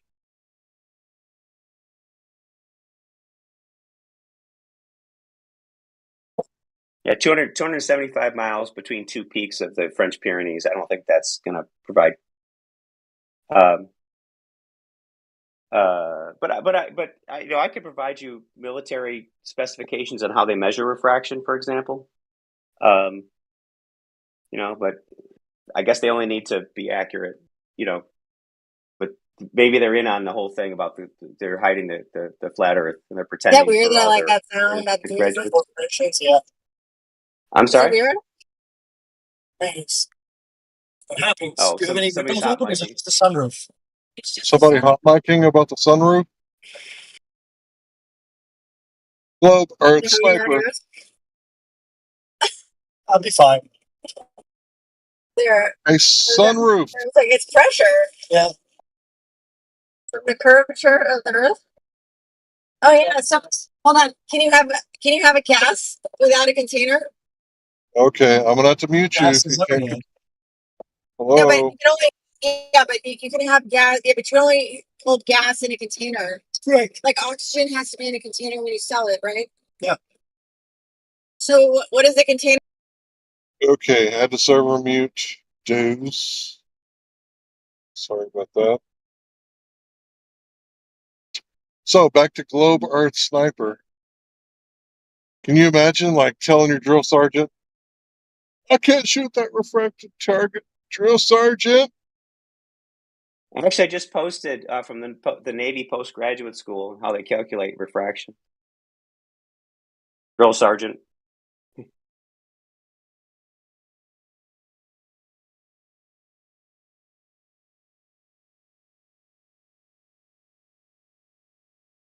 Can you imagine if the whole world was like shooting at refracted targets, and your They military are. was It's a like the huge. only? It is a huge problem for the military, Is it? especially the Navy, but also missile. It's a huge problem. Is refraction, right? It's a huge Is that problem, why? and they deal Is with it. that why Obama doesn't like weddings? He doesn't like weddings. Yeah, apparently he strikes them. Oh, he bombed. Yeah. Well, Jesus. Yeah, they make a lot of mistakes, don't they? I think that's more intelligence. I think that's more intel than it is guidance in those cases. I forgot. I didn't catch the reference at first. Sorry. He blew up that big Islamic wedding a few years ago. Jesus, that was a fucking shit show. Yeah, why would I go into like private browsing and search longest microwave transmission? All I get is flat Earth debunks. What's that all about? The government. That's funny. I do hate when Google does that. I don't like when they kind of cram that shit down your throat. It irritates me too, and because I don't want to see all that shit. Because I'll not half or more than of the flat Earth debunks are just not good.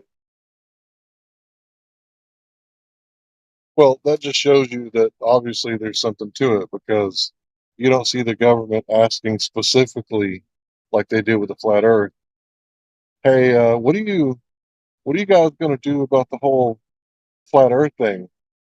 And of course, like all the YouTube and Twitter, they had to kowtow, they had to bow down and say, "Oh yeah, we got to do something about this flat Earth," because they were Yeah. number one Yeah. search results at Google at one time. So we got to do something about this. We can't have people thinking for themselves and studying cosmology and asking questions. I mean, I don't quite view it that way, but I know what they do. A few years ago, it's about 10 years ago or more. I won't tell exactly because I ran a rather large website. I mean, like top 50 in the world. And I was really heavy into search engine optimization. And I saw what Google did in real time in terms of trying to present stuff which seemed authoritative versus actually authoritative. So I'll give you an example. So let's say a doctor had just a general MD, right? But knew some type of really small thing really well. Like he knew some type of cancer or some type of skin Yeah, lesion, something really well. we can't really get into the whole medical stuff, because No, are we I'm not live going on to talk YouTube? about. I'm not going to talk about specifics here. I'm just saying. So you had a doctor who had very narrow but very deep expertise on a topic, right? I'm not going to talk about specifics or anything that would get you in trouble. But then you had like Johns Hopkins or WebMD post an article on the same thing. Now, the article that WebMD would post would be kind of correct, but it would be like surface level, right? It'd be the kindergarten version, right? And the doctor would be crushed. So at one point Google would elevate the doctor because he was really an authority on that small topic. But over time, Google really wanted to appear authoritative, and they would derank these smaller sites and in favor of these larger sites because advertisers wanted to see, and they wanted their name next to like Johns Hopkins. They didn't want their name next to Joe Schmo MD, who was a better authority, for example. So I know I wouldn't say anything which get you in trouble in terms of medical stuff, but just an example. So they really skew the results, and it's not for providing the best information. I guess is what I was saying. Right. Well, I would say that when it comes to, free speech, I'm against the government getting involved at any kind of level. It's kind of like if the government said, yeah, we can't help these people out because they got a Quran, right? That's First Amendment stuff, right?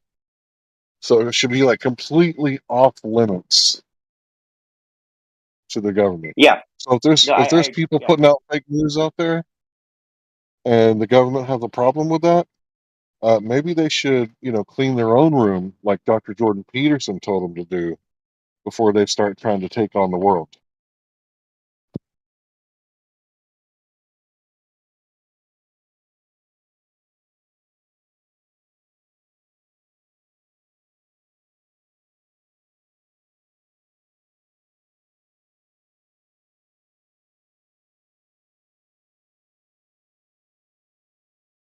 But I will say this, Ghislaine Maxwell's daddy, Mr. Maxwell, and Pergamon Press, definitely nothing to see there, right? The school books, the medical journals, the science journals,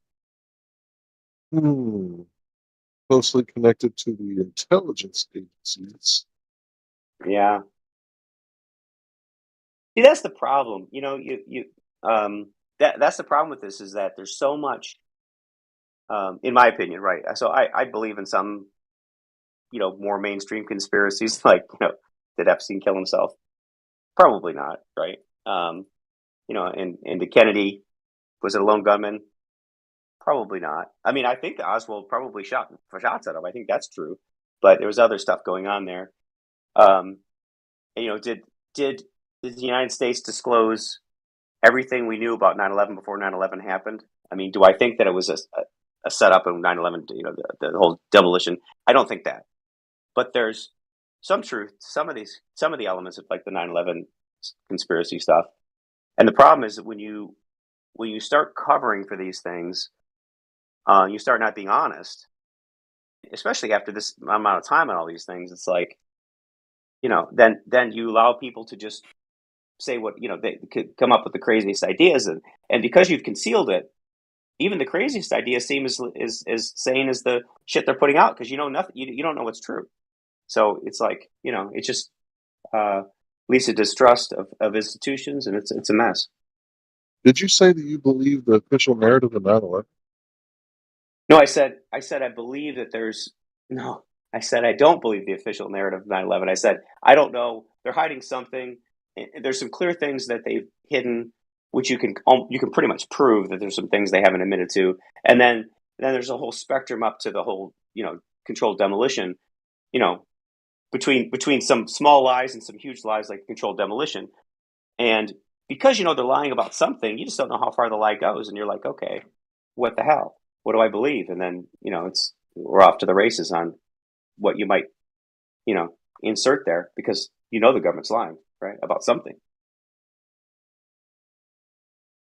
It's really weird to me when people say like they don't question the official narrative, because like in my head, I'm trying to work it out. Like, do you think like the Taliban like jumped out of the planes and got in the basement and stole the gold too? So anybody that does question the official 9/11 Commission report, the NIST, like I can't take it seriously. No, I mean, at the very least, like, these people had connections. I mean, so the easiest one to establish, and I haven't looked at it in a while, so I may get some of this wrong, but the easiest one to establish is that these people had Saudi help, and we knew they had Saudi help, and we knew they were here, and we knew they were planning something, right? And even if you say it was an intelligence failure, like they were incompetent, right? That really wasn't the depth of the incompetence, the depth of what we knew, and the Saudi connections the government has not admitted to. And that's like the low-hanging fruit of the most simple thing to prove. and the government, so they're lying about that. They refuse to acknowledge that. And there's many things like this, many official narratives like this, where there's something which is part of it, which is demonstrably just false. So it's not right. And then where do you go? What's true then? Then you can insert anything you like because they're lying about something, right? That's it. Well, I kind of threw the conversation off a little bit, and I apologize. Yeah, the Obama wedding comment. That threw it. Sorry. Which was funny. Ed did say, I'll tell you, that took me a second to put those two together. I'm like, holy shit. I forgot about that. Yeah, you guys are talking about refraction, and I totally interrupted, so I want to pass the mic back to the flirt. No, it's fine. It's getting late. I got to do other things, like probably sleep. Oops. Sorry.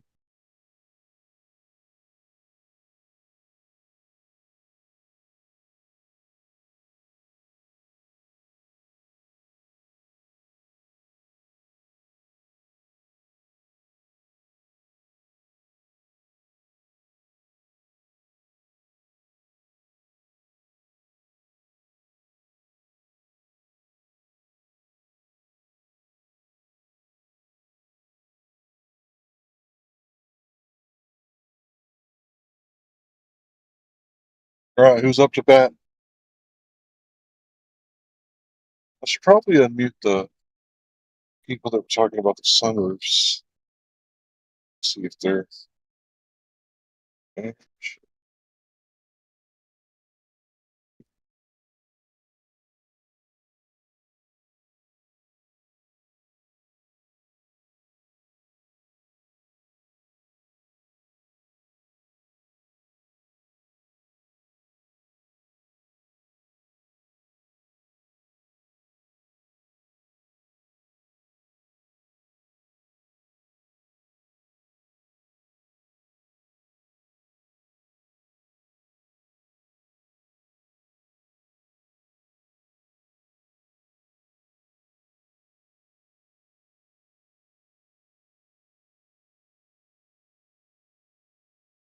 Well, I guess they're gone because I don't see them anymore.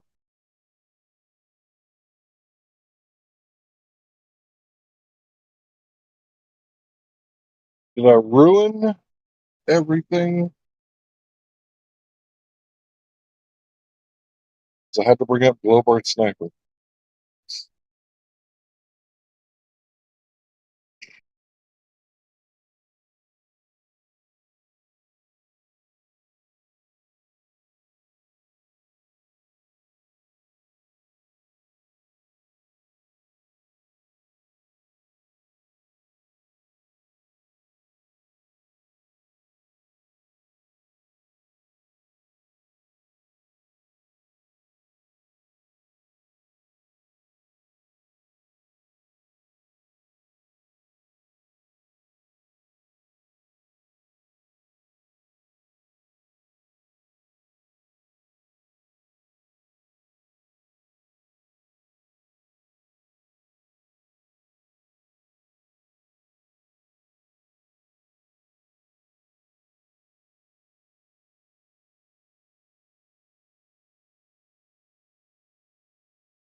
Almost done. Been a crazy busy day. Working out here in the boonies makes me want to ride my bike out.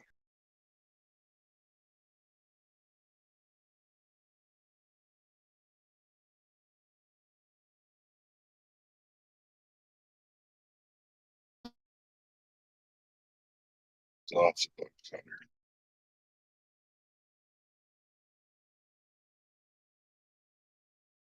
You can always tell how happy a motorcyclist is counting the bugs in his teeth.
Everyone dead.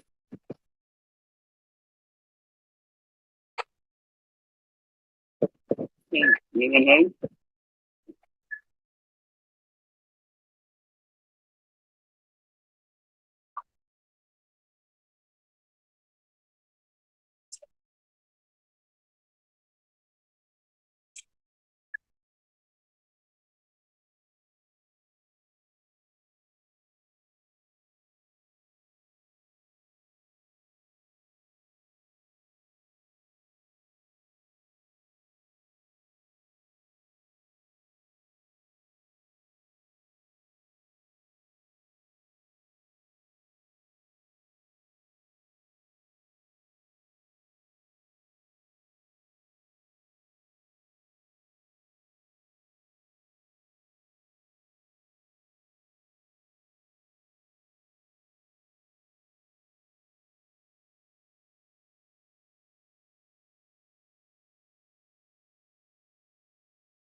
And I was listening to this JFK assassination thing the other day.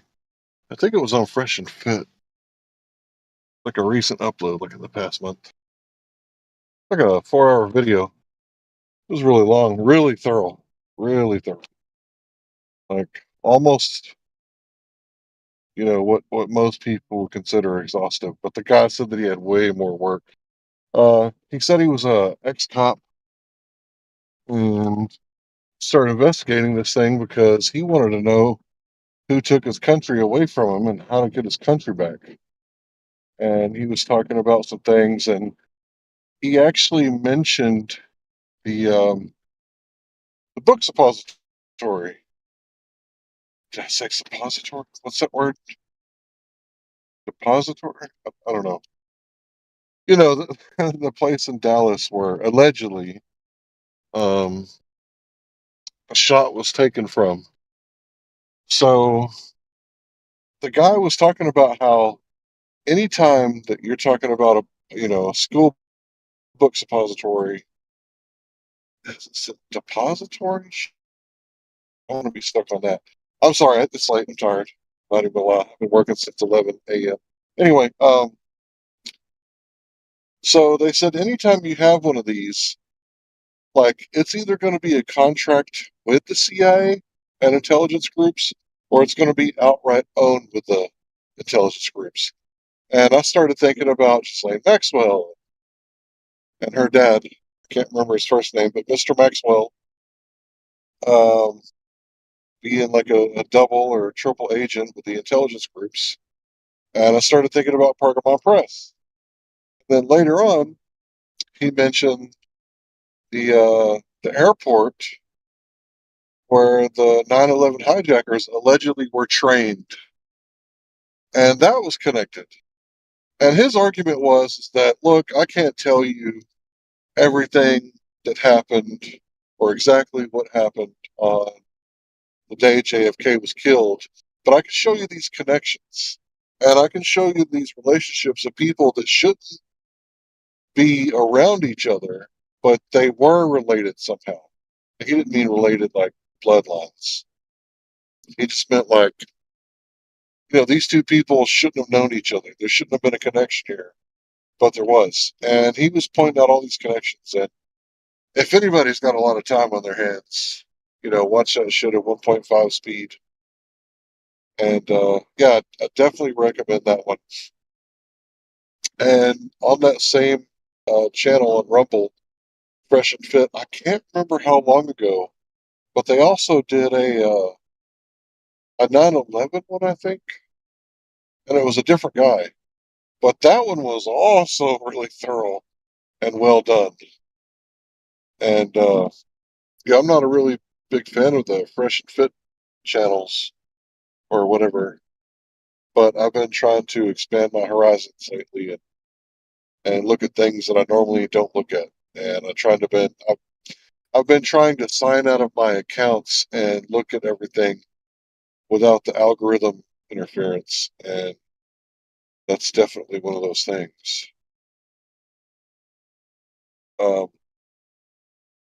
But oddly enough, there's also another connection that I saw from somewhere else, but allegedly the guy in Dallas who was the coroner before they stole the president's body from the jurisdiction of Dallas, Texas, and took it, the coroner there in Dallas was the same coroner from a certain Sandy Cheeks event where a bunch of seashells, I think it was 25 seashells. One of them was a teacher and the rest of them were little seashells. Anyway, same coroner, same guy. So there is some really weird connections. And then, getting into the Clintons, I think it was like the late 90s, like around 1999 or something, when John F. Kennedy's relative was running against Hillary Clinton, and he died in a plane crash over the ocean, and she won by default. Just a coincidence out there for all you Globers. And for all you anti-conspiracy theorist types, just remember that Richard Nixon took us off the gold standard temporarily, only temporarily. He's not a crook. You can trust him. He's going to put us back on the gold standard. It's just a coincidence. Nothing to see here. And the 12 minutes of missing recording, missing tape, they definitely weren't talking about the fake moon landing. I don't know what they were talking about, but they definitely weren't talking about that.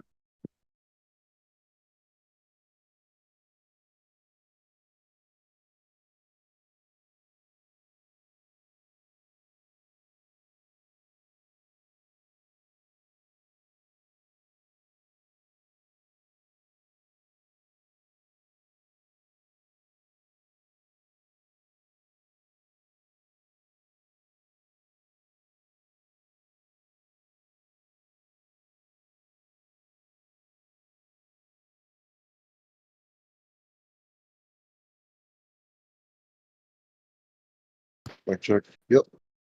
Can see the light now. Hello, Larry. Superman. It got kind of hot and aggressive earlier, didn't it? Yeah, that happens. Yeah. Especially when Gregory's around. Well, he's not the only ego that participated. There were many involved. You know what I was thinking about yesterday? What's that? Someone was talking about conspiracy theories, and this didn't really have anything to do with the flat earth. It was just conspiracy theories in general, you know. And I noticed that people tend to like conspiracy theories. I don't even think they care whether or not they're true. They just like the idea of it. What do you think about that? People like conspiracy theories. Yeah, Yeah, I think if they you want do. to talk about like an investigator at the sheriff's office or like the FBI where they're investigating like fraud and other types of things where, you know, people get together and conspire and, you know, like organized crime. Yeah, I think people do like investigating things like that. But don't you think we should investigate organized crime? Oh, yeah, I think we should investigate any type of criminal activity. Sure. Okay, so yeah, conspiracy theories are something that should probably be investigated. So if there's a conspiracy that, you know, hey, for example, that there's this private banking cartel and they've kind of almost taken over the entire world except for a few states like North Korea, Syria, Iran, maybe Venezuela, like, you know, all the bad guys, right? Sure. That might be like worth investigating, you know, because if there's something to that, like maybe we're not fighting for democracy or for overthrowing democratically elected leaders like Muammar Gaddafi. Maybe there's something to that conspiracy when he said that he was going to start trading in a gold-backed dinar. And the next thing you know, he wound up dead. And I think Hillary Clinton was involved in Benghazi. And, you know, that's one of the things that should probably be investigated, right? Possibly. I mean, we could just blame it on like a YouTube video where they were talking about Islam. Right, but that sounds like an excuse to me because there's always been lots of videos where people speak negatively about Islam, and it usually doesn't cause one of the enemies of the IMF, you know, Federal Reserve type privately Well, I owned think one banking of the cartel. problems with conspiracies is that I don't think people know where to draw the line. Because when do you say to yourself or determine that something is not a conspiracy? I think a When lot of there's times no that line is evidence, blurred. when there's no evidence for it. That makes sense to me, but it seems like a lot of people don't stop there because they think everything is evidence for the conspiracy, even when they don't see any, right? But you know, if there's no evidence for it, I don't really know. So yeah, there's like correlations, right? And then there's causation, and then there's like circumstantial, and then there's like direct evidence, right? Mm-hmm. So it's really important that, you know, we focus on like the actual. Oh, thank you, sir. I appreciate that. Very important we focus on like the actual evidence, right? Sure.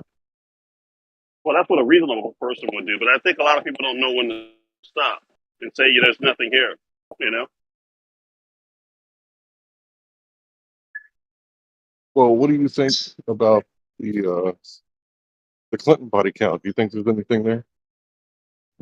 Not sure. I don't know. What? I said I'm not sure. I do know one thing though. Everyone knows somebody. So now, what the connection is, that's a different story. But everybody knows somebody. So I don't know if that necessarily means that they're involved with something else that someone does or something else happens, etc. But I guess it depends. Okay, what do you think about like the Boeing whistleblowers that just happened to die like right before they testified? Do you think that's a coincidence? If I had to guess, I would say no. Okay, so maybe that should be investigated. Well, yes, if there's a death involved, sure, yeah, you should investigate it. Just to rule out foul play, if anything. So I've seen things where somebody like shoots themselves in the chest twice and it's considered like a suicide or Sure. something like that. I guess I shouldn't say that. Or in the backbone of the dome, Right. and Yeah. and it's like, okay, two in the back, I don't know. Seems a little sus. So Yeah. hypothetically, let's speculate here just for a second. Let's say that if the sheriff also happened to be the coroner, which happens sometimes, right? Sometimes people in government take two positions. Then it could be, just real easy for them to discover like a graveyard behind a police station somewhere with like 200 bodies. Did you see that in the news? No. If I did, I missed it. I don't recall though. Yeah, just do a little quick search, and I think it was like unmarked graveyard discovered behind police station, hundreds of bodies, something like that. Okay. Yeah, I mean, I don't doubt, people do all kinds of things, and sure, it needs to be investigated if something just doesn't look right. But I think if you're investigating something and you don't find anything, you have to know when to draw the line. And I don't think a lot of people know where that line is. Well, what do you think about old Ghislaine Maxwell? She allegedly went to prison for trafficking. The worst kind of trafficking. Who did she traffic to? Well, allegedly to rich and powerful people. Right, but can you be more specific? Can you tell me exactly who? Because if she was convicted, then they must know, right? They must have proved it in a court, and a jury of the peers must have said, okay, she definitely did this thing with this person in order to get a conviction, Epstein, right?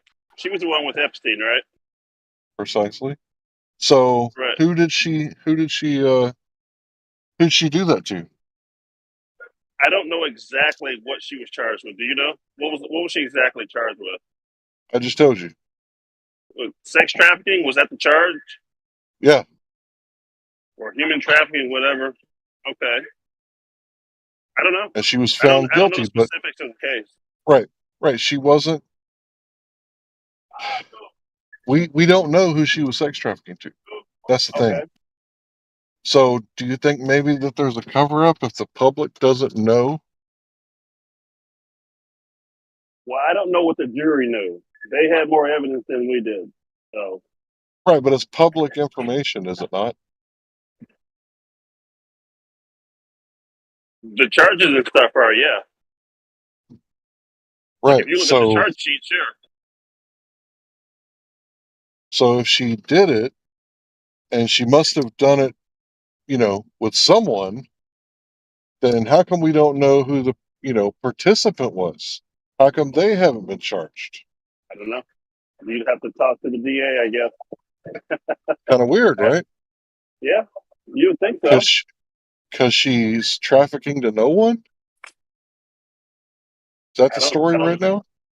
I don't know. I have no idea.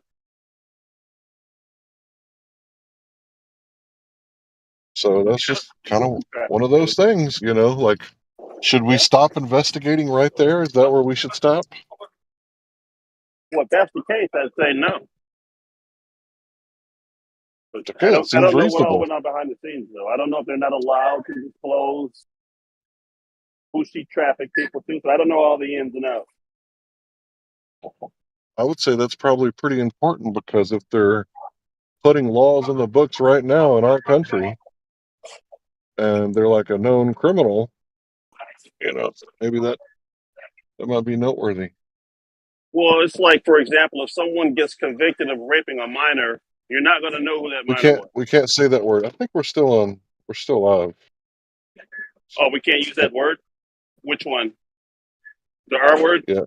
Let me see Oh, if I can okay. read. Sorry about that. If Let me someone's see if convicted of assaulting a minor, how's that? harm. Is that Just better? say harm. Just say If harm, someone's injury, or loss. okay, if someone is convicted of harming a minor, we won't be able to know that minor's name or identity. All right? Right. Yeah. The minors So, are a protected class, so I'll give you that, right? But I'm talking about something else specifically, right? right. So I don't know if it's something Talking like about that going on, or, I don't know. hello. I don't know everything going on behind the scenes and who's all involved, So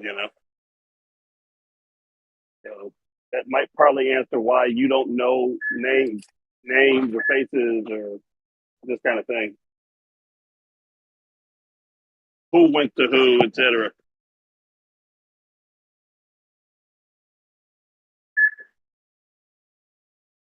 I don't know. What do you think?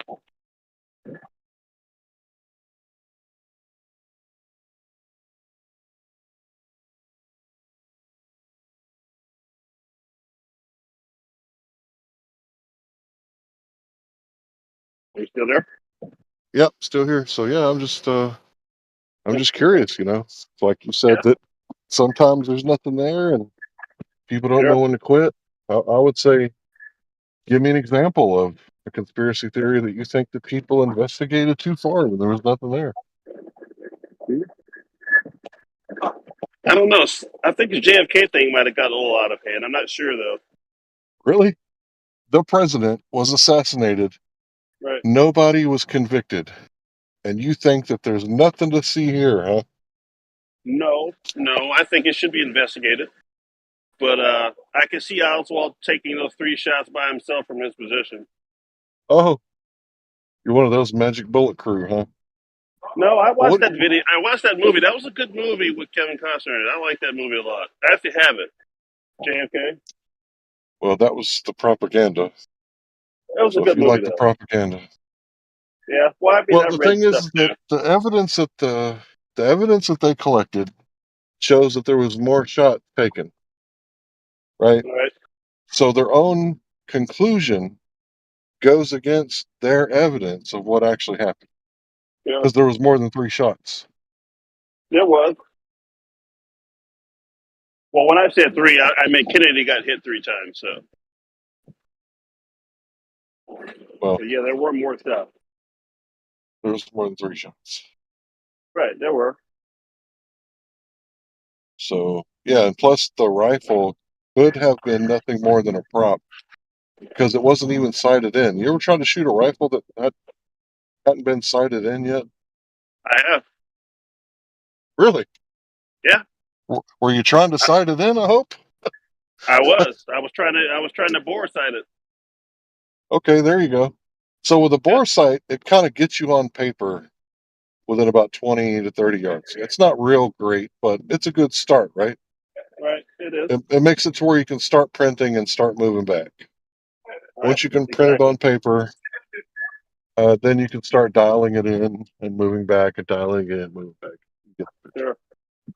But yeah, to shoot at a moving target with a rifle that's not sighted in, I mean, to me, that just sounds like a prop gun. Could be. That might explain the additional shots too, because I'm guessing if he was a lone shooter, he missed a few times. But shooting at a moving target is not easy, even if you're a pro. Yeah, I'm not a pro, and I don't even And I don't deal think with moving Oswald was targets. either. So it would have been even harder for him. So not to mention the stress and the magnitude of the situation. Well, I don't. He wasn't like shooting at a paper target, So, in your mind, is he guilty? If he did it, yeah. Well, that's the if, right? He was never Well, convicted. yeah, it's kind of hard to do that if you're dead. Yeah. Well, that sounds like my wife is calling. I'll be back. Okay.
Yeah. So the whole JFK assassination. I don't take anything from the Zapruder film. I haven't really even looked at it because once you know that it's been tampered with, it's not even worth looking at. I don't think Johnson was involved, but I think it was kind of one of those things that, ever since JFK, any president that we get in office thinks he's going to make a change or, you know, make America great again or whatever the slogan he ran on. They just, hand him a picture of John F. Kennedy, and after that, he kind of falls in line. Yeah. You know? Hard to know. You never know what's going on with people. I read somewhere a few times that JFK was a philanderer. All right. So for all I know, his wife had him killed. So it could be something like that, but who knows? You heard that he was a what? A philanderer. What's that? Philanderer. Slanderer? Yeah. A philanderer. He slandered people? No, not slander. Philanderer. Oh, I don't know what that is. You're going to tell me. A guy cheating on his wife. A womanizer. Right. Okay. Yeah. So for all I know, his wife had him killed. It'd just be as simple as that. We never know.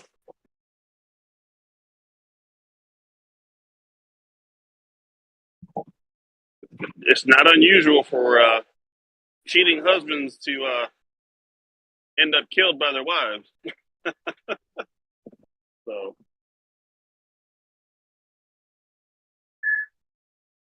who knows? Or maybe it was the government angle. We'll never know, I guess.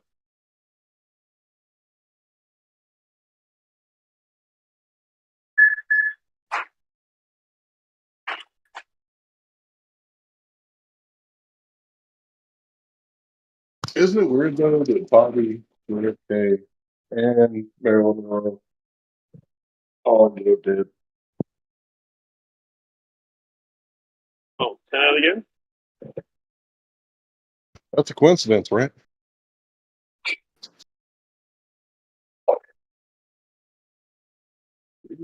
Yeah.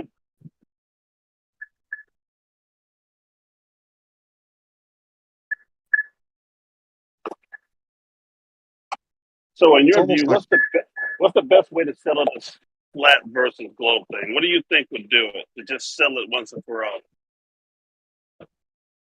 stop taking our tax dollars and Yeah. pushing your religiosity, Yeah. and I'd be good.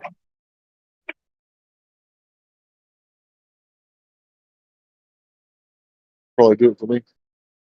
Oh, okay. So it's about money. Energy. It's about energy. More or less, yeah. Stop taking our energy. I guess you could teach to the children that that's what you want to do, but I don't know. Just if you're gonna, bomb people, just tell people, hey, we're gonna bomb people for this money. Instead of saying that they're exploring science, just tell the truth. That doesn't seem too far-fetched, right? Just telling the truth. That doesn't sound like a crazy thing to do, does it? No, I like telling the truth. Do you think the government has an obligation to not tell us some things for security reasons? Well, I mean, yeah, if you're talking about agents in the field, obviously there are legitimate reasons to not tell the whole truth and nothing but the truth.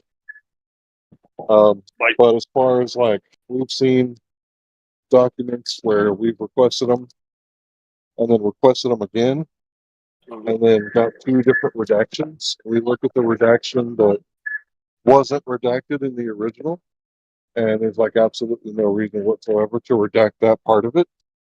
And it's like, wait a minute, you guys are supposed to be doing this for national security and whatnot, right?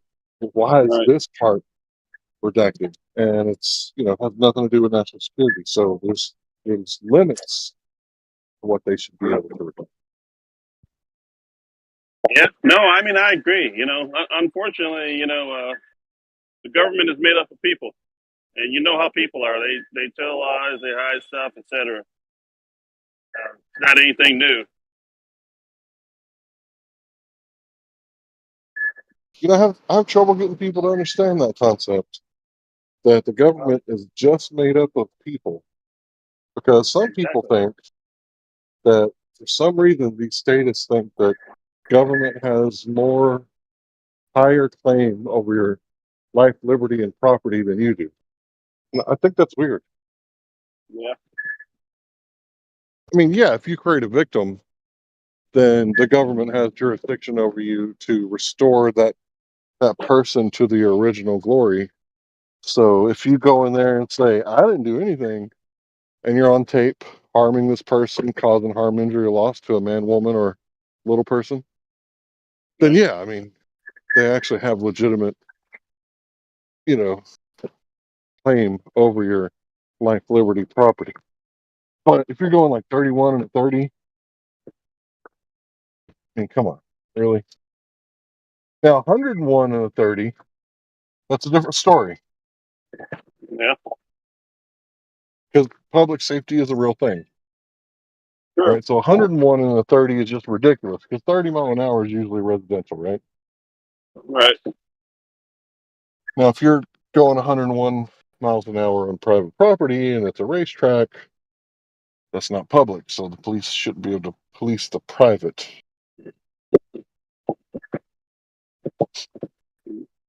I mean, I'm all for less government. I like that idea. And, Are you and a really? government that's accountable. Are you really anti-authoritarian?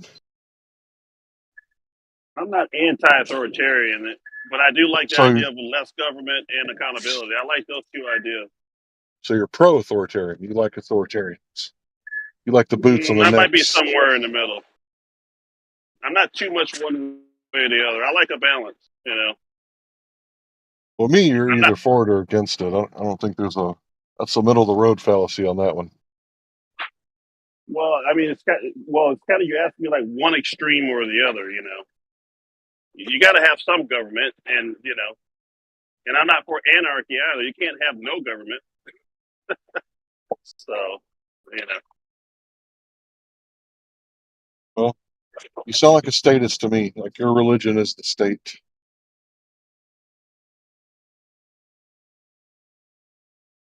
See, back in the day, like before the kings, like King David and whatnot, God was the governor, the Most High, and people just followed His law. So I do think it's possible to have an anarchy, because anarchy means God's rules as opposed to man's rules. So before King David and the guy that was before him, I forgot. I'll be right back. Okay.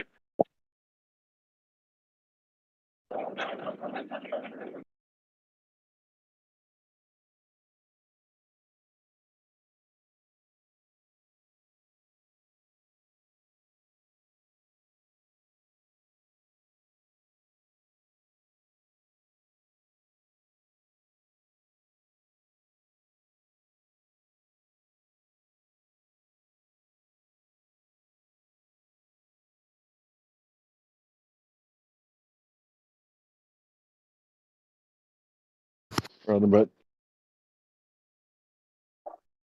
Okay. Well, you were talking about anarchy and God's rules, right? Yeah, because there's this really important verse to me in the Bible. It says, "You teach man's law as if it were doctrine."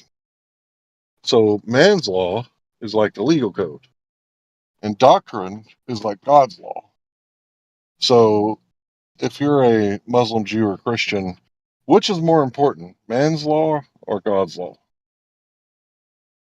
Well, if you're one of those three, I would guess God's law, whatever that is. Right, right. So whenever man's law conflicts with God's law, that's a problem, right? They would say it's a problem, yeah. Because the whole point of law is protecting the innocent. It's not for enriching the fucking feds or the locals. That's not what law is supposed to be there for. Wouldn't you agree? I agree. It's supposed to be for protecting people's rights, property, and privacy. So people have the right to private property. And if someone tries to come and steal it, say, "I don't believe in borders, that's my laptop." Well, then the government should step in and protect that person's rights. Sure, I agree with that. Okay, now do me a favor. Go ask any cop you want to. Any cop you see on the side of the road, the next cop that pulls you over, just ask him a real simple question. Something like, "What is the 5 elements of the First Amendment?" And see if he knows it. Go ahead. Okay. I've seen hundreds of cops get asked that question. Guess how many could name all 5 elements of the First Amendment? I don't know, maybe one? Not one.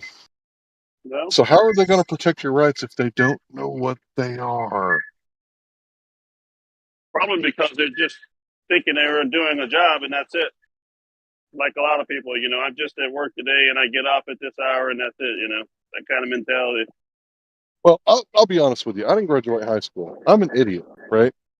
But I know that I signed contracts when I got hired on at my job, and I know that I'm legally liable and held to the letter of those contracts.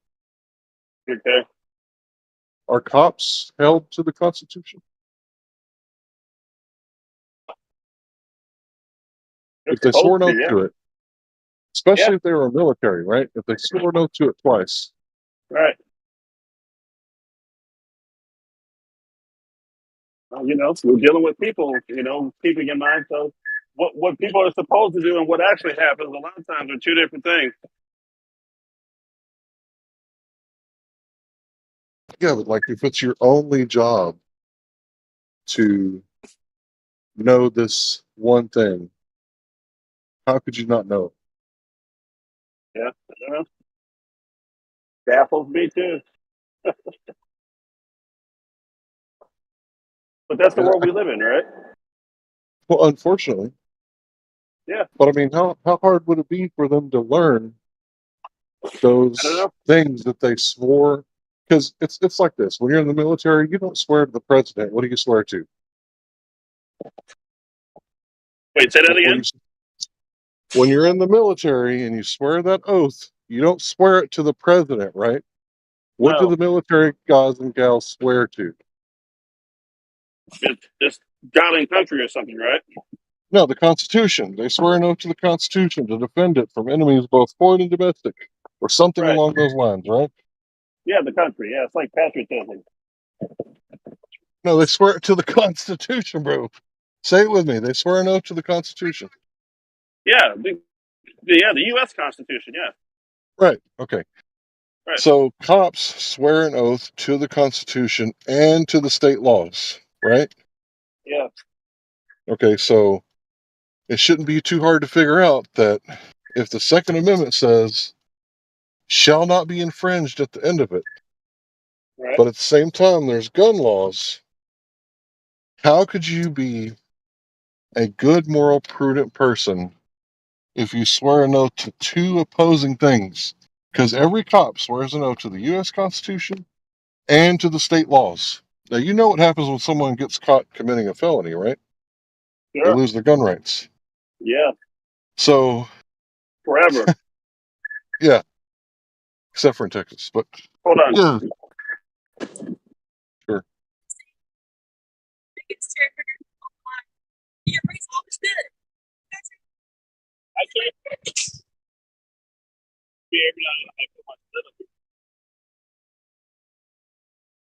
Everybody's bringing this bit today.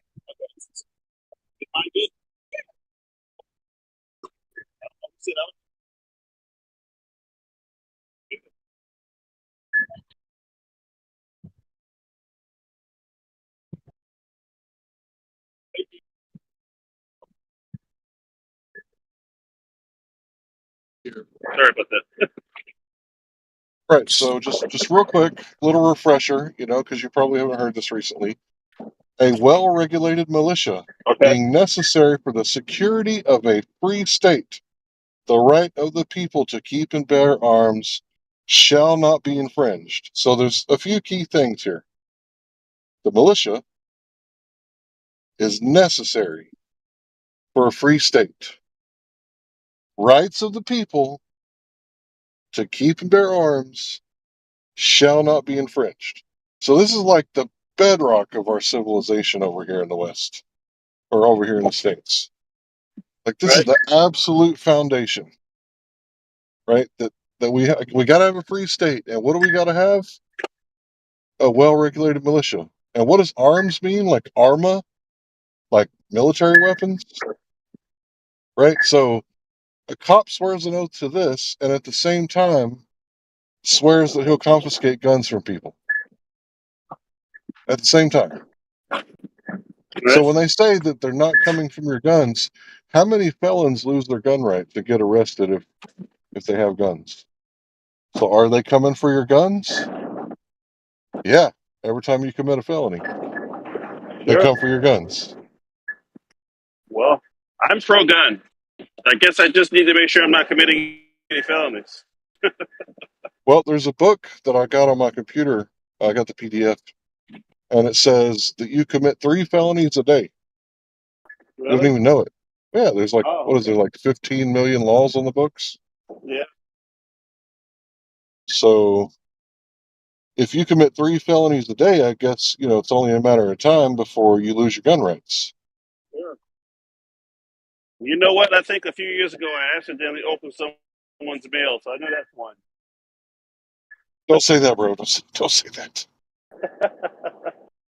And it may be that it's one of those things where if it's an accident, some laws are written like it doesn't matter if it's an accident or not. Ignorance is no excuse. And some laws are written like you have to intentionally, like the obstruction laws. It's different in different places, but most of the obstruction laws you have to use fighting words or intentionally obstruct a government official from doing their duties. So, like, if your car breaks down and an ambulance is being blocked by you, like, you didn't obstruct on purpose, so they can't really charge you. Now, the laws are different in different places, so ask your lawyer if bending over and signing a plea deal is right for you. Yeah. But, yeah, my point is that how could you be a good man if you swear an oath to 2 opposing things at the same time? Diametrically opposed. I don't know. That's interesting. I would say that you can't be. No. So what do you think police officers should do? Madison versus Mulberry. Anytime there's a law that's passed and it goes against the Constitution, it is your duty to ignore it.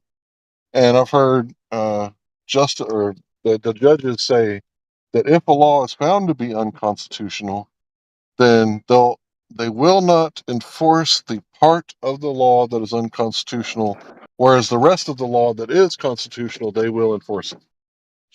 So I just think people should follow the fucking law. How hard is it? Yeah, sounds easy enough, right?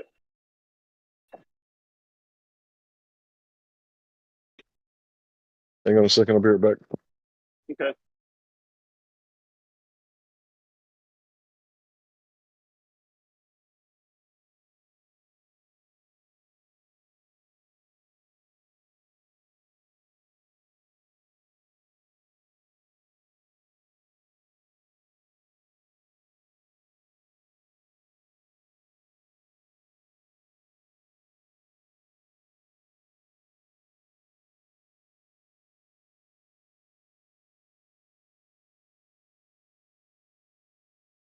Yeah, I mean the whole violent criminal thing. For a while, I was kind of torn on it, Yeah. I was thinking to myself that, if someone's proven that they can't govern themselves, then surely they must be governed from the outside. But I thought about it. It's like, if someone gets convicted of fraud, like credit card fraud, to take away their guns, you're the criminal. Like, you're literally the criminal if you take away guns from somebody who committed credit card fraud when they were 17 and you catch them with a 12-gauge shotgun in their home. Right. I can't think about it any other way. So now, like, I'm a little bit older, and it's like, okay, if they lose their rights when they go to prison for a felony, they should only lose their rights while they're incarcerated. It's kind of like the public school system giving you homework. Okay. Like, how do you lose your rights after you get out of prison? Like, once you've paid your debt to society. And I don't think anyone has the right to take someone's rights away. Yeah. Well, you know what the government will say? They'll say when you commit the crime, you took your rights away. Well, or gave them away, whatever. Do you know where the government gets their authority from? The people. The people. Yeah.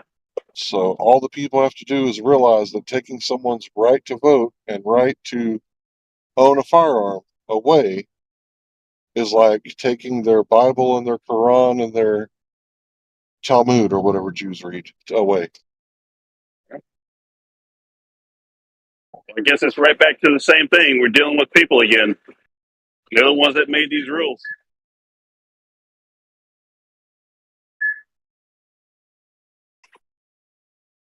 I guess Jews read the Old Testament. I don't know. I think so. Well, they had the other book too. I think the Talmud or Yeah, they got yeah. multiple books. So, like, can you imagine in America, like, taking away someone's Bible, Quran, or Talmud? No. That's crazy talk, right? Yeah, I'm not. I'm a non-believer, and I wouldn't even think about doing something like that. Yeah, that's crazy. It's That would be insane. right. I agree. Well, to me, it's the same thing with the guns. If I see one guy walking down the street and he's got a Quran and an AK-47, and I see another guy walking down the street and he's got a Bible and an AR-15, like, to me, those are good men. As far as I could tell, they're not committing any crimes. But, yeah, it wouldn't bother me as long as they, they're being responsible. Yeah, as long as they're not wielding it, right? Right. Yeah. Now, they can wield the Bible all day long, you know? Just not the fire. Right. Yeah. Yeah, I don't have a problem with it. Yeah, they're responsible, and being safe.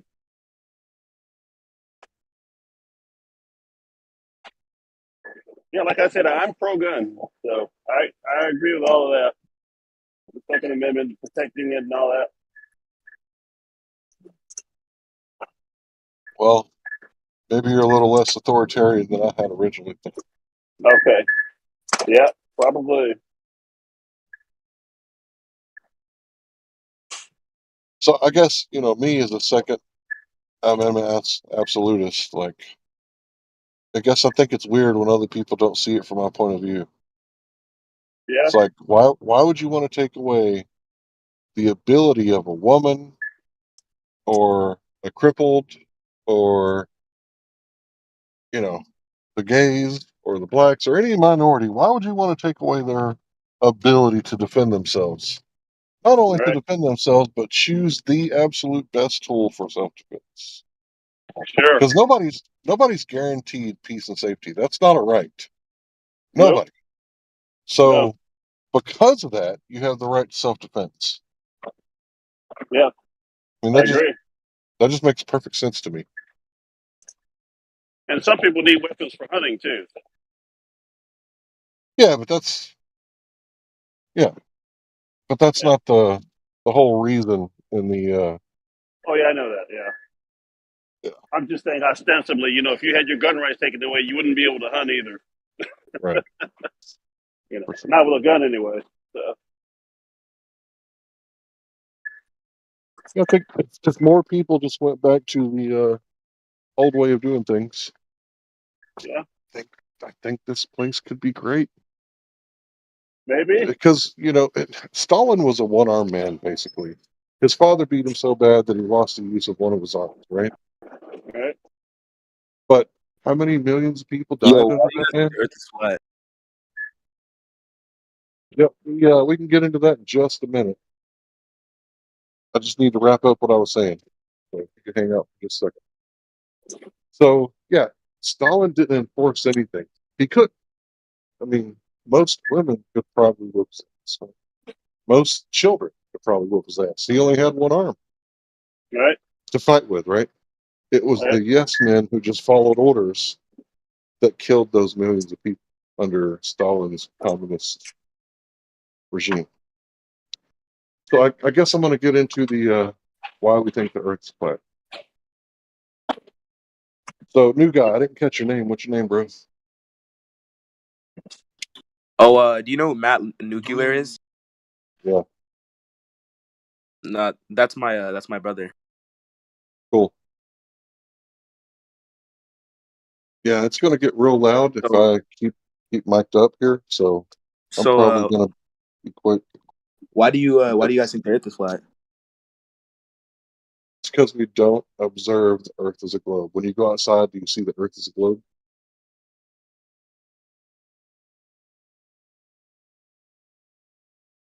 Do you experience the globe when you go outside?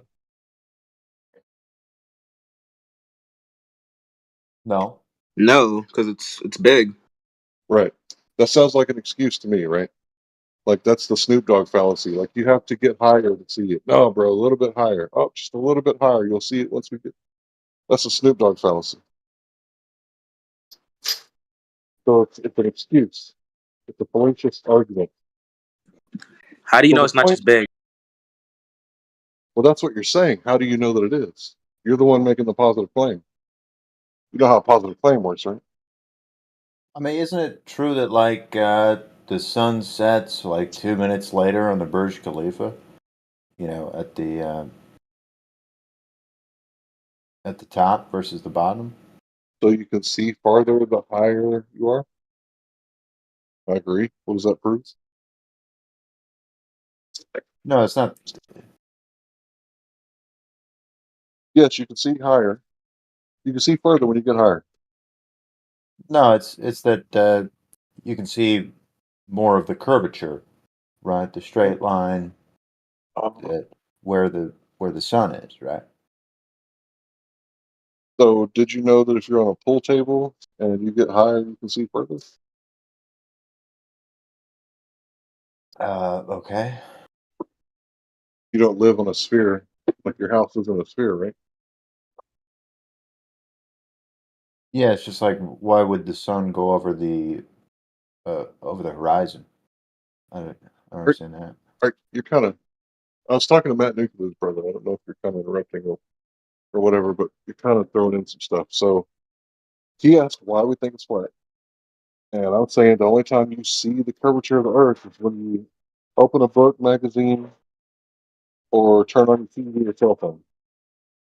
So that's the answer to the question. Do you have any more questions? Just who? I mean, can I ask you a question? Sure, he shut up, so go ahead.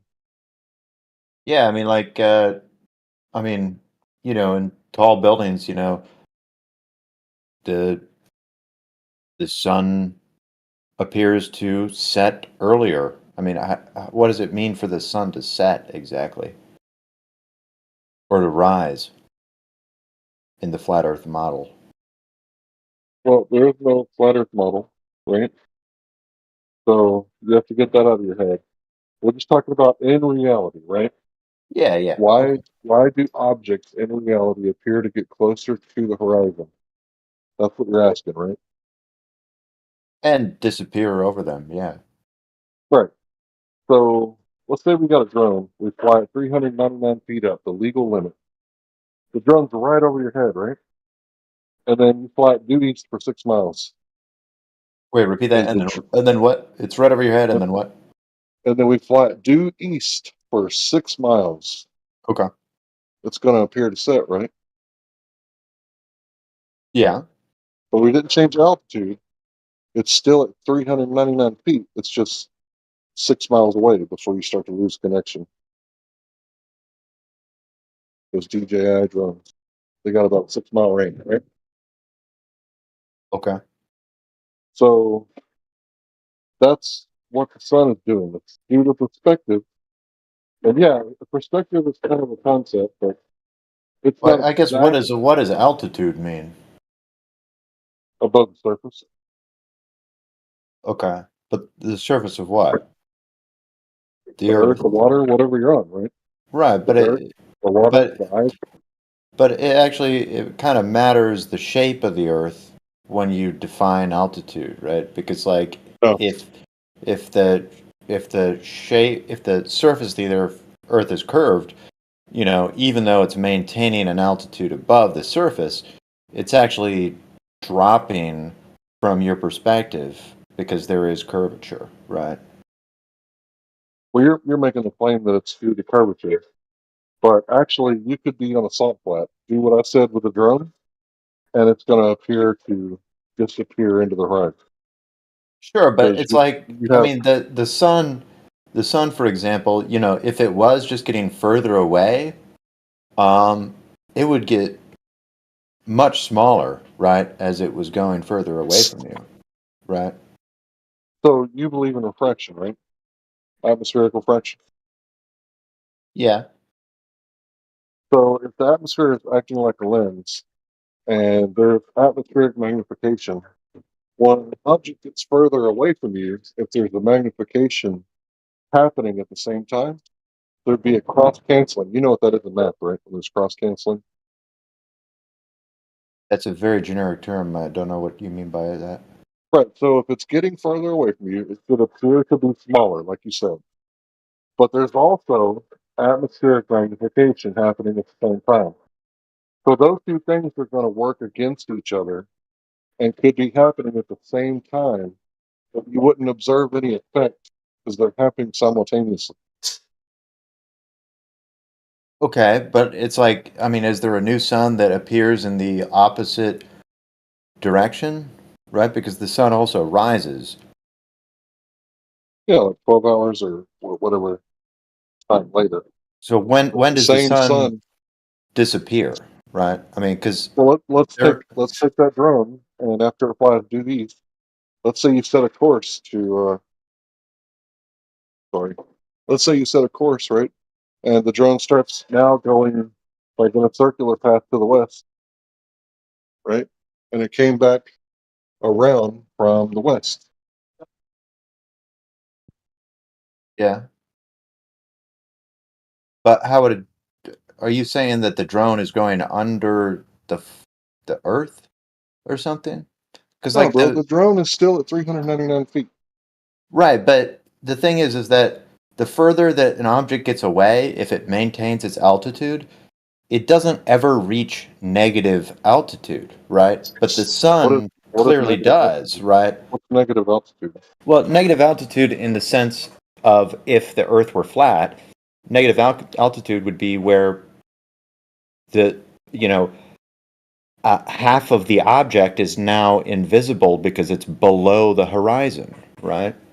So the sun, I mean, you can say the cross cancellation or whatever, but at some point in the evening, you can only see half of the sun, which means that according to some kind of idea, some kind of flat Earth solution, that would mean that the sun would actually have negative altitude of half of the sun because it's, it would have an altitude of 0, right? That's your because you can assertion. only Can you back it up? Well, yeah, I mean, because you can only see half of it, right? Well, just because something appears to disappear from the bottom up doesn't mean it's curvature. Look at the Skunk Bay time lapse footage. Well, I know, that's what I'm saying. I'm saying if the world was flat and you could only see half of the object over the horizon, that would mean that it's decreased in its altitude, right? Well, no, because you can't see the bottom half anymore. Okay, have you ever seen Skunk Bay time lapse footage?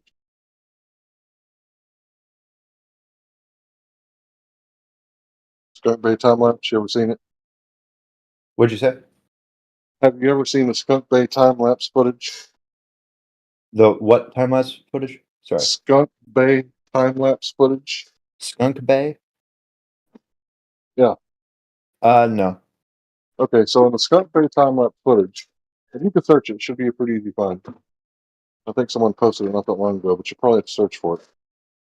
So what it shows is that during the day, the sun begins to perturb the atmosphere, and it causes buildings on the other side of the bay to disappear from the bottom up. Now, this is obviously due to atmospheric conditions. Unless you think the Earth is like getting smaller and bigger, right? So your mic quality is kind of cutting out. What are you saying? The globe earthers. Well, hold on. You said that it was causing like buildings to like disappear or something on the Disappear from the horizon? bottom up. Disappear from the bottom up. With me? Okay. Yeah. Right.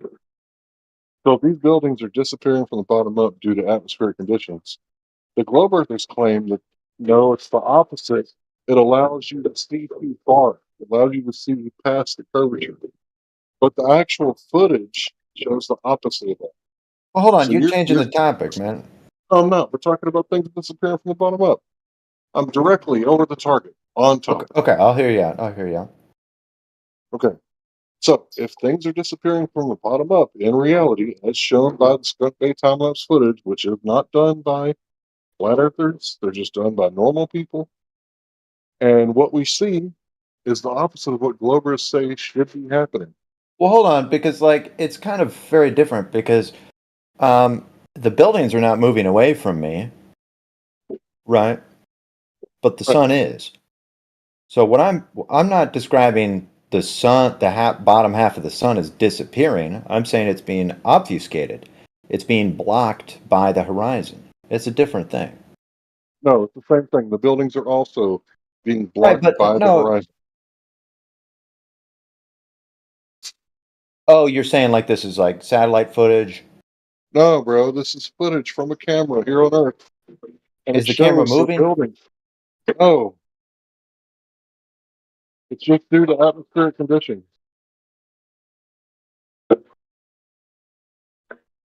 Okay, but if the camera's not moving relative to the buildings, then it's not the curvature that's causing it. But they're still disappearing from the bottom up. Right, okay, so that seems like a different problem, right? No, it's the same thing. Buildings are disappearing from the bottom up. That's supposed to be exclusive. No, but that's not what I'm talking. That's not the same thing as what I'm talking about, right? I mean, you're talking about it's my argument. It's my argument. That's why it came out of my mouth. Right, but it's not the same kind of idea, right? Because you're talking about the sun moving at a constant altitude away from the observer, right? And I'm saying, well, if the world were to be flat, then how can you explain that it's disappearing over the horizon? But what you're talking about, I mean, you know, I'm not a globe earther or whatever you're saying, right? I mean, put that out of your mind, right? I'm not making any arguments about the bottoms of buildings disappearing. I'm just saying, like, I mean, if the sun is moving away from us, and hey, I got great respect for this conversation because I think it's really fun. It's really interesting. I mean, if the sun is moving at a constant altitude away from us, then I mean, it's not as though the bottom of the sun is disappearing. It's that it's being blocked. It appears as though it's moving down in the sky, right? And I think that's kind of a different concept. Right. So you're talking about the sun being blocked from the bottom up, obfuscated, like you said, obstructed from the bottom up. Yeah. And I'm talking about the building being obstructed from Right, the but bottom the building's not moving. I mean, it may be some kind of a weird similarity, but the building's not moving, so it doesn't really apply, right? But they're both disappearing from the bottom up. Agreed? I mean, I guess I mean, I've stared at buildings. I've never seen that effect. It could be as you're looking across the highway, the sky appears on the ground because the air is very hot on the road. Right. And the road disappears. Right. Yeah, but the whole things are going to disappear from the bottom up. It's what we observe in reality. But the whole horizon's not disappearing from the bottom up. It's not as the though horizon can't disappear. Right. So there's always going to be a horizon. Right. So it's a different concept, right? Because if the building is disappearing, then then the building should fully disappear if it were the same concept. Whereas the sun actually does fully disappear. So it's clearly not the same concept, right? So when the sun fully disappears, where do you think it's at directly overhead on the Earth? Like if you're in California, when the sun is fully gone, where's it at? Above us, I guess. Yeah. Well, no, it would be like over Africa somewhere, right? Well, yeah, depending on the when season, it's completely dark in Well, not- California. Well, no, I mean it'd be over like Baja California or something. No, Assuming it's the No, bro, it's not going to be directly over Baja when it's completely dark in California.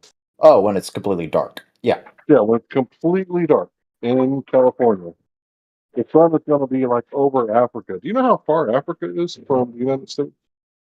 Yeah, I do. Yeah, quite far. Like, it is a long ass flight. So if you're moving 500 miles an hour. What is it, like a 12-hour flight?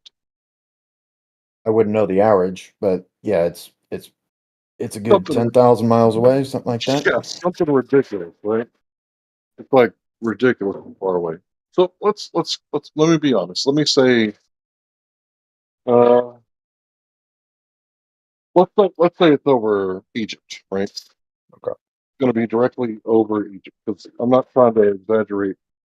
I'm trying to make an honest argument, so I don't want to exaggerate and say like South Africa.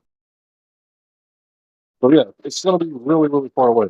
So if the sun is closer than what we've been told, and it's not 92 million miles because no one can actually measure that. That's all based on calculations, based on assumptions, not measurements. Because we're talking about the apparent size and distance of the Venus transit, how they calculate that. So if it's a lot closer, then it would set just like a drum. And eventually, like, they like to say that light can travel forever because this thing called the inverse square law of light. So light cannot travel forever at the same intensity. It's literally impossible. So if there's this thing called attenuation, where the light scatters through the atmosphere, and there's the inverse square law of light, so the light intensity drops every time you double the distance, it loses its intensity 4 times, so it's exponential. Then it makes a lot of sense that the sun could set, and people that have confirmation bias could say, "Oh, well, that's because the Earth is close." And other people that are like open-minded, like you say yourself, could say, well, maybe it's because it's a lot closer. And when it moves far away, it has the drone effect or the spotlight effect, is what some people call it, where it just appears to go down. So if we're talking about a sun that's hypothetically like instead of 93 million miles away, let's say like under 10,000 miles away, because can you go up 10,000 miles, check and see if the sun's not there? Or can you go 93 million miles away to see if it is there? And no, none of us are doing that. So we're only going on what we see, and the sun is not where it actually appears to be. It's only the apparent location. Yeah, I mean, I guess, we could talk about the inverse square law and stuff. I would think that would just cause it to be dimmer, you know. But I guess, I mean, as the Earth, would you agree that, the Earth or the sun, quote unquote, rises in the east and sets in the west, in the sense that different countries across the world do continuously see the sun? Well, when you say continuously, I don't know what you mean. Well, I mean, as time goes on, throughout the day, it's earlier in the day in let's see, it's earlier in the day in some parts of the country and later in the day in other parts, right? I mean, presumably the islands in the Atlantic and the islands in the Pacific, it's sort of just moving across the sky for them too. So I guess I just don't understand where the cutoff is exactly, right? Well, where's the cutoff to the street lamps? Like when you're walking down the road, let's say your car breaks down and your cell phone's dead, and you got no choice but to walk down the highway, and the highway's got street lamps. What's the cutoff to the street lamp? Can you still see that same street lamp from 15 miles away? Like even if No. it's a perfectly flat salt flat, and they install a highway, and you're walking down this highway, and it's perfectly flat salt flat, and 15 miles, you look back and you try to see the street lamp that's over your car, 15 miles away. I'm trying to understand how to put this. That's not the argument I'm making. I'm trying to think of how I know to it came put out this. of my mouth. That's why it was my argument. Yeah, yeah. I want to try to You keep re-explain saying that, right? Like every time I make an argument, you say that's not your argument, as if I did not know that. Well, I mean, some people have misunderstandings, Right. So when you make an argument and it comes out of your mouth, that's your argument. When an argument comes out of my mouth, that's not your argument. I'm in agreement with you. Yeah, I mean, I'm more meant to say that's not really what I was talking about, but I know, is what I was talking about. yeah. Yeah, good times.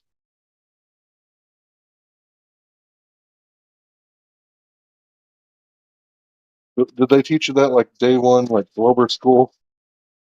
Whenever they make an argument that you don't know the answer to, you just say, that's not my argument. Because when you say that, you're implying that I'm strawmanning you, right? So how could No, my that's not argument be? true. No, that's not Well, true. when I hear I mean, someone say that's not my argument, it's usually referring to the fact that they're being intentionally misrepresented by the other person when the other person is talking about their argument. No, I That's mean, usually what that means. no, that's not true. It depends on who you're talking to. I thought that you Okay. were unintentionally misunderstanding my argument. I mean, that's how a civil discussion occurs, right? I'm not misunderstanding your argument. You're talking about things disappearing from the bottom up, the sun disappearing completely. And why did it do that? And I'm explaining to you why lights No, disappear completely, even no. though the altitude is still above your head. They're Yeah, I just mean, far away. yeah. My point more so was that, like, I mean, do you believe that the Earth is flat? I guess. And where is it flat? I mean, where does the cutoff happen? Because when somebody thinks of a flat Earth, they think of kind of a rectangle. It's a very simple way to think about it. Maybe that's the case, but like, where do the cuts? If you were to take a globe and cut it and make it flat, where would those cuts be? I guess. All right. So I want to answer your question, but your question is malformed. So I want to be honest with you. You have to understand something first, right? Okay. First, I need you to understand that when I say the Earth, I'm talking about the dirt outside where the earthworms live. You with me so far? Yeah, Okay. of course. So when we talk about the edge of the Earth, I'm talking about the sand where the sea meets the land. Is that the edge of the Earth? Oh, see, what? You mean The like? edge of the Earth, because the Earth is the dirt, right? Okay. The Earth is the dirt, and the edge of the Earth is the sand where the sea meets the land. Where the Yeah. sea meets the land. That's sand, right? Yeah. Okay, so that's the edge of the Earth. So every time you say globe and rectangle and all this stuff, like you're in La La Land. You're not talking about reality. You're talking about models. You know the difference between a model Porsche and a real Porsche, right? One's worth about 65 to 100,000. The other one's worth about Well, so 65 like bucks. I guess when the sun keeps going in one direction, how does it end up back at the other side? Circumnavigation. You know what that means? Oh, so you're just using semantics. You are a No, global no. or whatever you say. No. This ain't semantics, right? I mean, words have meaning, right? Circumnavigation is like when you circumnavigate a city by installing a loop around the city. You're circumnavigating the city. You can do the same thing with your block. You can run around your block. Doesn't mean that the block is a globe. It just means that you went around in a circle. Hence Oh, so circumnavigation. okay, so it's like the circular model, the disc model, where like Oh my Antarctica. god, dude. Oh my god, dude.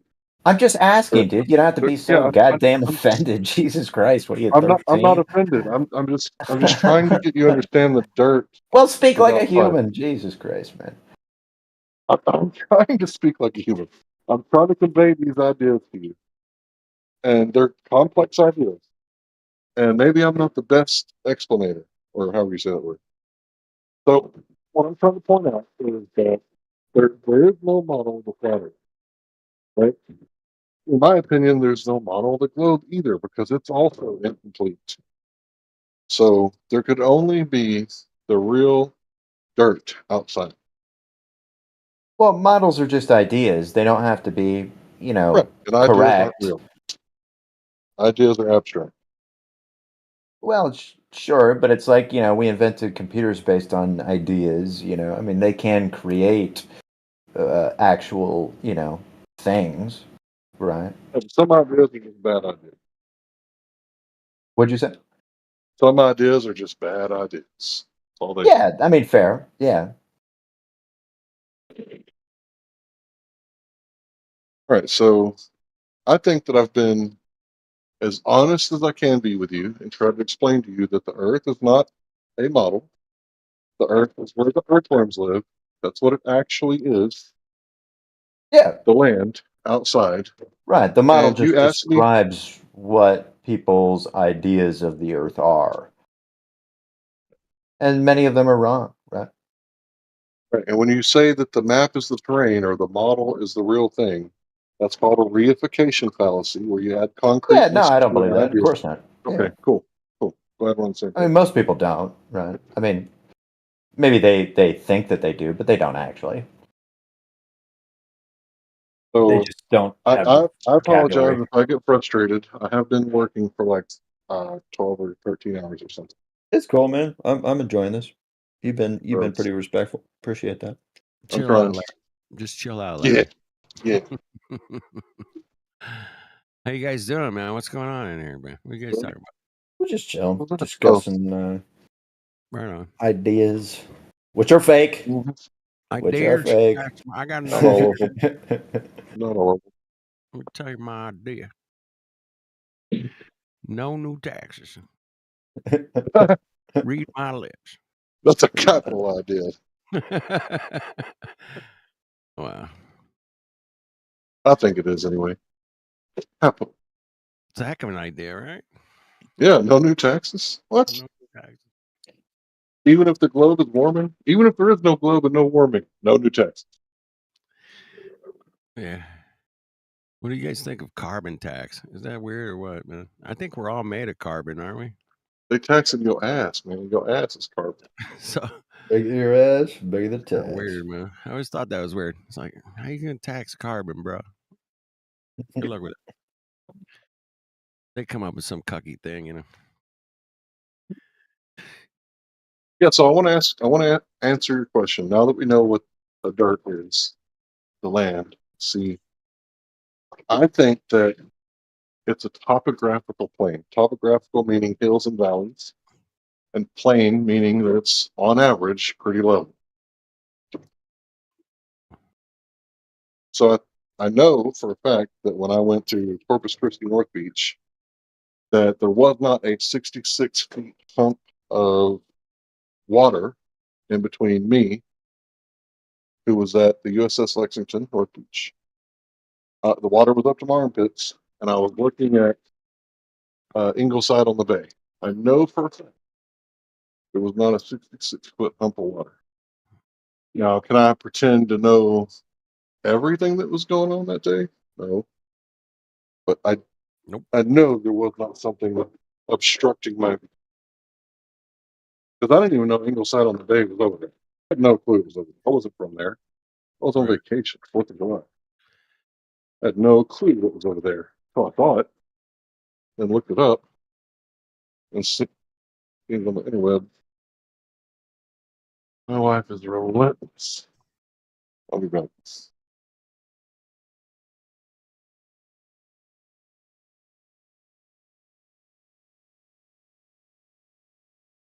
Oh, lost Larry. There you go. He gone. I gotta take a piss and I'll be back. I gotta grab Yeah, beer. take me a leak, man.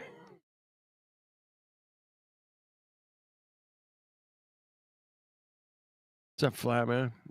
Flatman Batman. He's back. Larry's back. Yeah, if I get too loud, y'all just tell me to go on mute. Yeah, you're good. Yeah, you were never too loud. He went to take a piss, so. That seems honorable. You're kind of He could have muffled. took us with us. And Little am I muffled?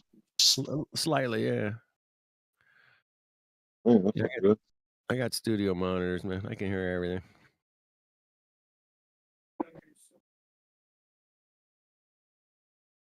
Anyway, we lost you somewhere in between Corpus Christi and the beach. I don't know, somewhere. Yeah. So when I went to the beach, there was definitely no curvature. Definitely no curve. Definitely no curve. If there was 66 foot of curvature, it did not present itself for 3 days and 3 nights. You want me to go and move? Not too No, loud? you're good. No. You're fine, man. Are you at home yet, or on your way home? No, or I'm still working. Still out there hustling. Okay. Yep. Right on. Gigging. Right. Gigging, bro. Got to work, man. I get it. Is it midnight yet? This is pretty close to the top of the hour. 7 minutes to midnight. Okay, so I've been working 13 hours. All right. Are you at the shop, or you're just chop shop? In a chop shop?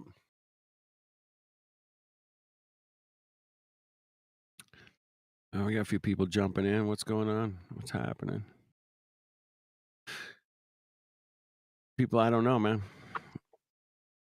Do I know you? Ethergrass? I don't know about that guy. I see him around, but I don't know, man. I got a question.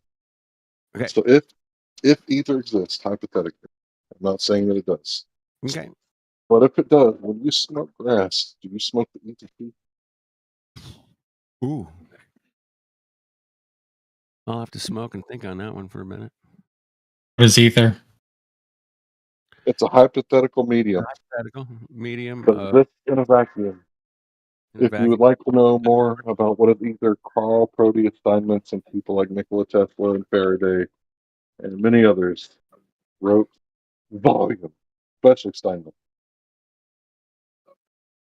Yeah, there's a lot of material out there on ether that, can be proven or disproven. I think it's I think there's some interesting things to it. No question.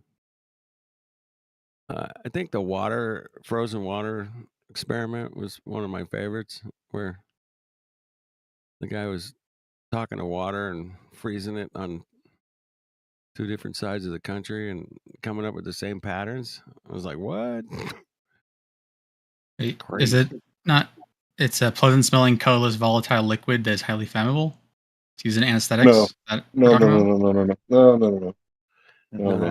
That's a different kind of ether, man. Yeah, ether is like, you know how like sound waves travel through air? Sure. Ether is like basically the air for light. That's the idea. But doesn't light pass through go through air as well? Yeah, it's just that ether is, kind of supposed to be throughout the whole universe. Because is it ether with aether? Yeah, you got it. Yeah. Okay, that's what you're talking. Okay. Yeah, it's widely considered kind of debunked among higher education. Some people still believe in it. Some academia people still believe in it too. That's what was that? Some people in academia still believe in the ether. Yeah, I don't doubt that. I agree. For sure. So some people call it virtual particles. Some people call it 0-point energy. Some people call it quantum foam. Some people talk about beer bubble universes popping in and out of existence. Some people theorize they're all talking about the same thing, but they can't use the name that I use because they know that invokes a geocentric Earth. But I don't think that's true. I think some of those things are cooperate with one another. They aren't mutually exclusive, and they are proposed answers to totally different questions. Like the ether was just the answer to the question of if light is a wave, what is it propagating through? Because waves propagate through things. Right. And that's all it was proposed to do. Right. Right. But 0 point energy has nothing to do with the substrate through which light propagates. Even if you could be extracting power, energy from the ether, it wouldn't be explaining the same thing. Like one is a proposed possible engineering feat, and the other one is a explanation for a proposed explanation for an effect.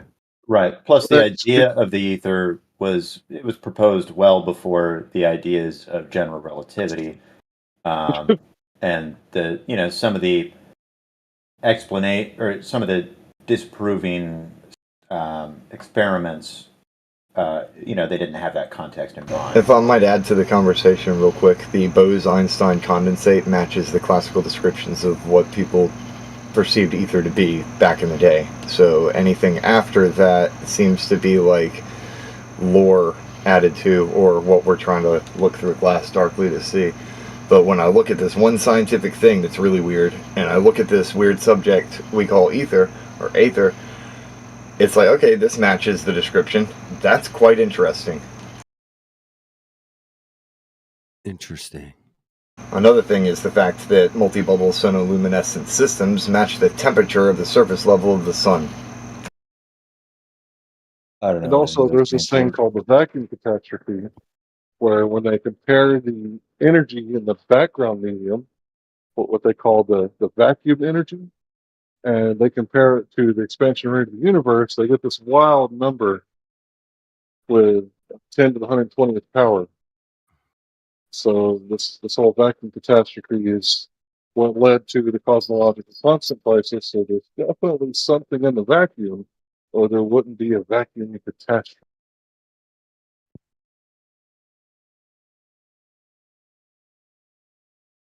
Interesting. I think we just made a big old salad. Wait a minute, are you saying there's no such thing as a vacuum? No, I'm just saying we all just spouted out a bunch of different ideas. Yeah, those little croutons in there, some tomatoes, toss a couple. Yeah. Well, I'm quoting Harvard, so if they're doing like a word salad, maybe we should pull their federal funding. No, I wasn't criticizing anything you said. It was like four people just said a bunch of different things. Said like a bunch of different stuff, man. It was interesting. I'll give you that. And of course, this is all, one of those things to where I can't verify it, falsify it, but there is something in the vacuum. What is it exactly? I don't know, but it's measurable. I personally wouldn't call it a word salad, more like a buffet, and there's way too much food. It's like, man, my plate's full, I'm good. Yeah, I mean, like what you said though, like eighth-third grass. I'm not sure how the Bose-Einstein condensate resembles. That's exactly. It has to do with the way a lot of people describe ether as some kind of mystical concept to fill in the gap for a void for mathematics, and I don't look at it that way. I take more of a holistic approach, and I take the etymological meanings of things literally on a scientific level, like if somebody means what they say and say what they mean, type thing. And we deviate from that. In our common conversation, it's different, but in like when you're recording data, your data's got to be accurate. Is all I'm saying. Okay, yeah, gotcha.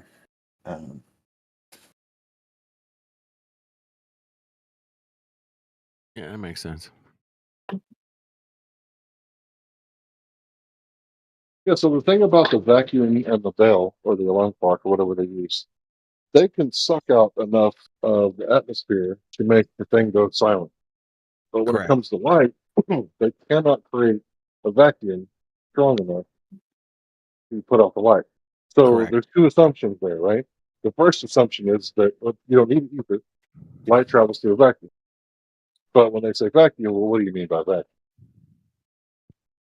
Well, it means space-time itself, the fabric of space-time. Bendy fabric. What is the fabric made out of? Is it like polyester or cotton?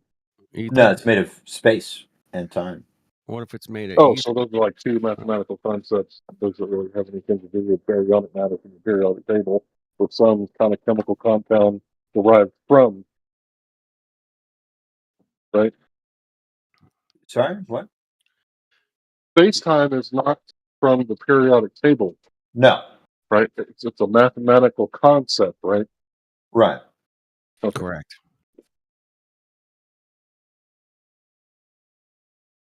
Good point, Larry. Yeah, I mean it's a useful one, right? I mean that's why we can observe like planetary lensing, where if you look at a planet or a black hole or something, you can see the stretching of different images behind it. So, can you define planetary lensing for me? Yeah, that'd be cool. Yeah, so it's like Red shift, just blue shift. Is that what you're saying? no, so it's like imagine you have um, just a handheld lens that you're burning ants with or whatever, marking your name into some paper from the sun, and then imagine you draw a black dot in the center of the lens, right? So you're not going to get quite as hot of a beam because all that light is blocked out, right? But you're still going to get the outer region of the lens to, make a focal point, right, on whatever you're focusing on. That makes sense. Yeah, I So, can do that. yeah, imagine the planet is like the black dot, and what the planet does is it kind of bends space. So light supposedly always travels in straight lines, but if you bend space, then the straight lines look curved, basically. So like if you have a sheet of rubber and you put a ball in the middle, it's kind of curving space. So if you move a ball in a straight line on that curved space, it'll curve, right? I mean, you give it a force in a direction. Like the trampoline experiment thingy? Right, yeah. You give it a force in a direction. Gotcha. Normally, you expect it to move straight, but since, quote unquote, space is curved, it'll turn in a direction, right? I think you're talking about something called gravitational lensing. Some of the stuff you said in there was Yeah. parts of it that I wasn't quite familiar with, so maybe you know something I don't. Yeah, exactly. Gravitational lensing. Yeah. I like to call that stuff Garfrax. Garfrax. Refraction. Well, but the thing about refraction, it's a little different because like refraction has to do with the changing of like mediums that the light is going into. So if the light goes into glass, water, or a different atmosphere, for example, ours, which is mostly nitrogen, or maybe it goes into some planet that has mostly, I don't know, hydrogen atmosphere. It'll change the direction of the. It goes into like crude oil. Right. Yeah. It's mostly gonna- going to be absorbed, but yeah. It's not going to be going anywhere, right? Yeah. Crude oil's not translucent, Kenny. I know that. But yeah, refraction is a bit different, and it's honestly really complicated. Like, I don't know, I've watched a bunch of videos on like different explanations, and then I've watched different videos of debunking those different explanations. When I was in college, the best way that they described it was like, imagine like each of the atoms in that atmosphere are like a bobber on a pond. And every time a wave hits the bobber also goes up and down and produces its own wave. And right. I can like, do that. Yeah, I've done that. Cool. Yeah. Yeah, the effect of all of those bobbers will create a new kind of reflected wave and also refracted wave. So the refracted wave goes into the atmosphere, and then it'll eventually hit the boundary again and go out, but some of back. it will stay in, right? That's, internal refraction. I've watched videos, that was like the kind of mid-level physics class that I took. I watched videos, they ended up kind of debunking it. I don't really understand what they were saying, but it's definitely, gravitational lensing is different because you don't actually need an atmosphere to do it. It more so has to do with like the amount of mass of the body. Like a black hole is a great example because it's got a lot of mass. It's got a lot of mass, Larry. Yeah, that wasn't really an argument, bro. It was a joke to make Kenny laugh. I don't really think there's a thing called refraction. Just a joke. Oh, you don't believe in refraction? No, I said gruffrich. Oh, no. posted- I know that was a joke, yeah. I posted an image in the side chat that I just made. I think I really just layered a sky map over an abstract art diagram that I created. But I think it looks cool and I figured I'd share it. Why are people always confused when it comes to refraction? Like Globers, actually. That's what I'm referring to. I don't get it. Refraction is simply Snell's law. Yep. With, yeah, it's a little more complicated than that, but yeah. Well, a little more complicated. It's not just saying that you're going to use one media and then say that refraction is happening within that media. You need to have two different type of media that intersect. Right, but it's like those media, they don't form straight lines. I mean, they're made up of atoms, right? And and why does Snell's law actually work? What's the actual physical explanation of it? Yeah, there's a problem with explanations, is that they're using terminology that are like each and like word that you use within the terminology that you're speaking of. You need to parse out what the meaning of those words are, because if you don't know, you're just actually quoting some explanations and thinking that you're correct in your explanation, but you don't know because each word that's used within the context of your explanation haven't been parsed out yet. So you're using colloquial terms or abstractions to talk about the thing that you mean to say in reality. Of course, yeah. I was talking about a more in-depth understanding of Snell's law, which I don't understand. I'm not saying that it's not understood. I'm just saying I don't understand it. Right. Well, yeah, there's a lot going on with the air outside, but refraction is defined as the intersection of two isotropic media. So you have like water and air, or glass and air, or something to. Yeah, I think we got that far. Yeah. I think we understand that. That's refraction, or like your eyeglasses. Right. I'm just saying it's more complicated than simply Snell's law. Snell's law is an approximation. Yeah, the complication part of it is just so that you can think of the Earth as a oblate spheroid. That's why it's complicated, because you're trying to make it something that it's not. So it takes it out of the realm of reality. So. No, that's not true. Even in the case of glass in a laboratory, it's more complicated. Real fast. Why do they keep throwing Snell's law into the bus today, Mickey? What do they have against Snell's law? They're trying to, well, as best as I can think about it, I've heard this argument being brought up before, but they're overcomplicating it because they need the Earth to be doing something visually, so that we can say that when we look through the Is that what I was doing? Yeah, when we look to the atmosphere, what we see is refraction. So in the case for refraction, I wasn't even talking about the Earth.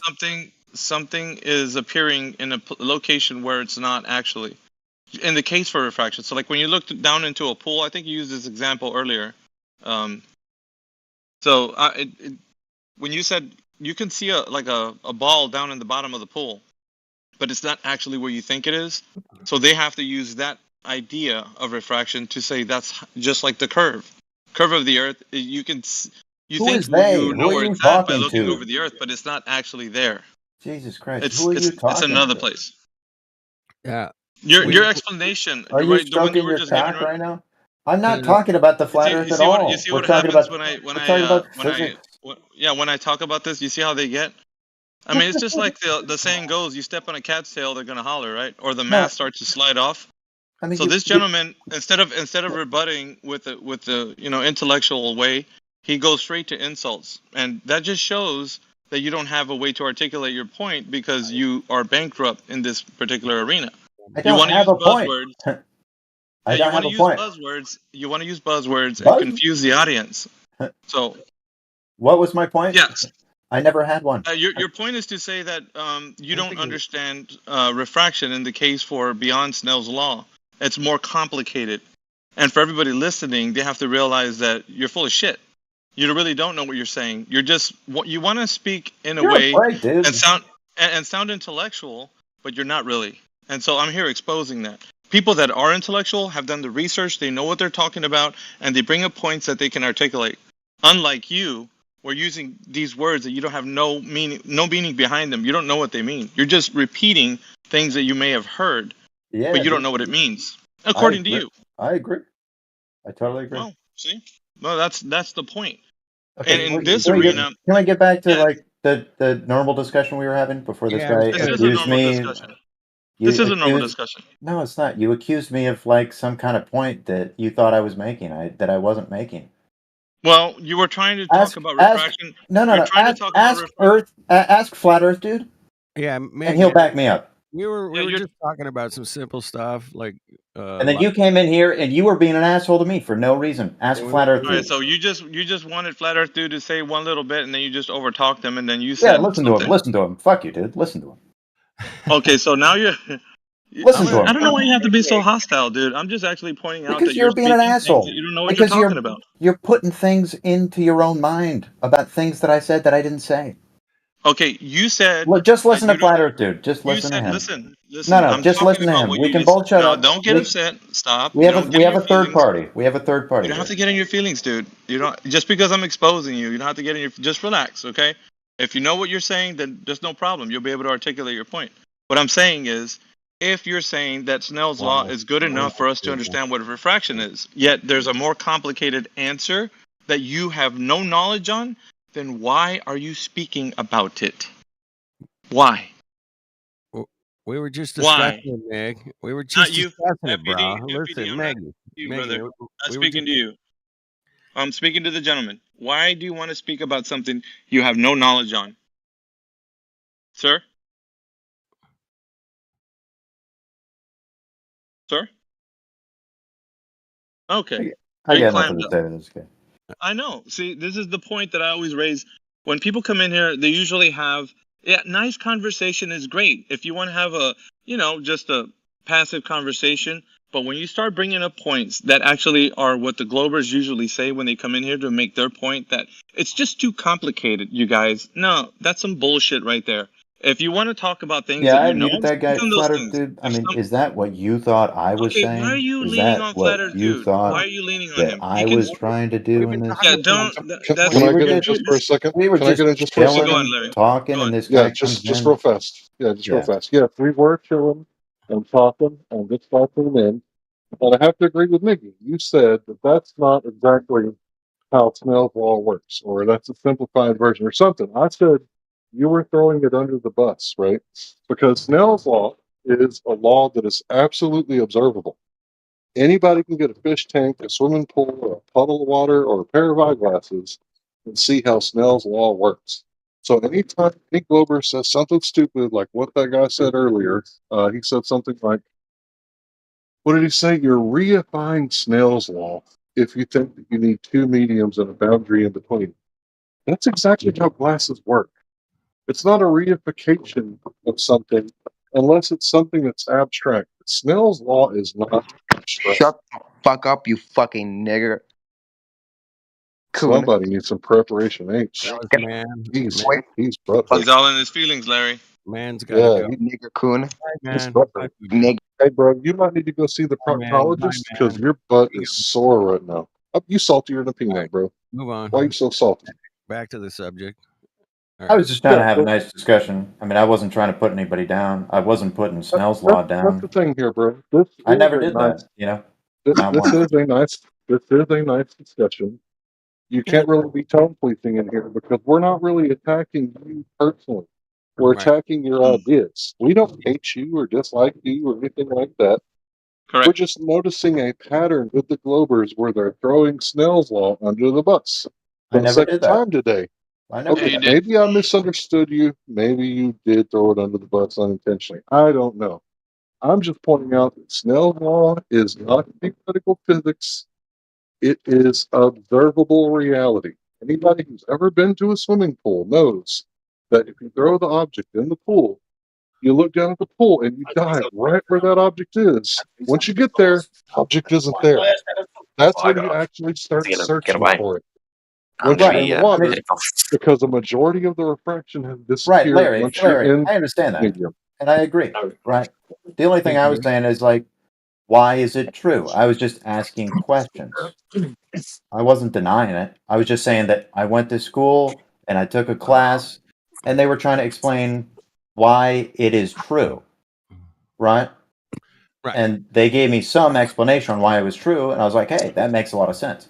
And then this other class, later down the line class, gave a different explanation that I didn't understand really. But I was like, you know, I mean, whatever. That's just I don't understand that, but that's fine. And then Alpha Veritas, Alpha Veritas came in here and started throwing punches for no I reason. appreciate your honesty, bro. That's it. That's I mean, that's literally what happened. That's great. But here's the problem, right? And this isn't a forum to have like as you might call it, a normal conversation of that type. The reason being is because when we say something in this arena, right, in this forum, we have to stand by either we know or we don't know. For me to tell you, hey, so yeah, and I there's said I a don't lot know. of. So hold on one second. Let me finish. Let me just finish, okay? Yeah, Like what whatever. the fuck, dude? How come I can't get out what I'm trying to say? Like what's up? Huh? Go ahead. Go ahead, All right. man. Whatever. All right. So basically, when somebody's saying like, "Hey, let's talk about refraction," and then we say, "Well, there's some people that talk about it like it's Snell's law, and some people that say that it's a bit more complicated." Well, if we've never investigated the more complicated side of refraction, how are we going to then speak about it being more complicated? It could be just total bullshit or not. But if the person doesn't know how to articulate their point, then why bring it up?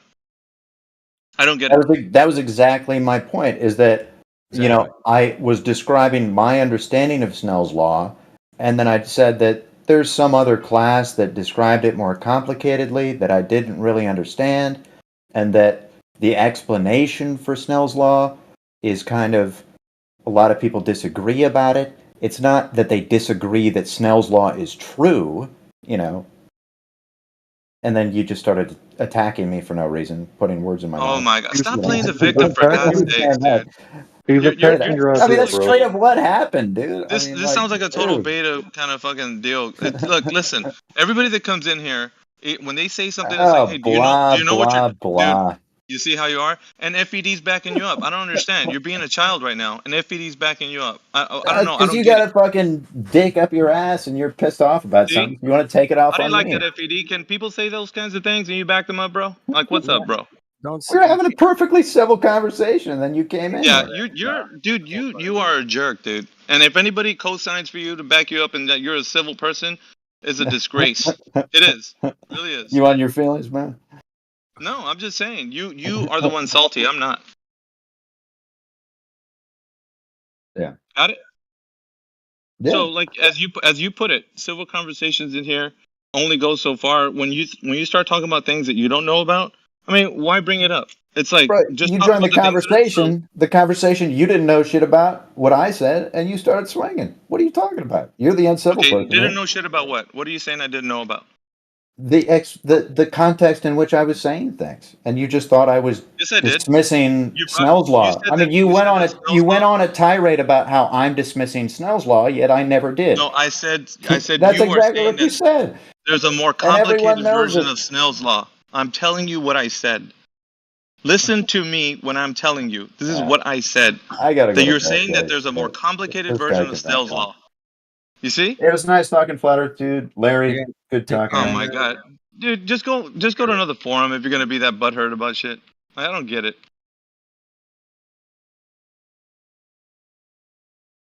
Fucking hell, dude. I don't get it either, bro. But I get where you're coming from, Meg, with like he did say something. He didn't know. At least he actually did admit a couple times he didn't know fucking shit about the more complicated explanation of Snell's law, bro. He admitted that. He's like, dude, I don't know. I went to one class and went to this class and they taught me this and they taught me that and I don't know. He did say he that. was using he was using terms though like atoms, Yeah, and but he was those are the using terms he refraction. learned.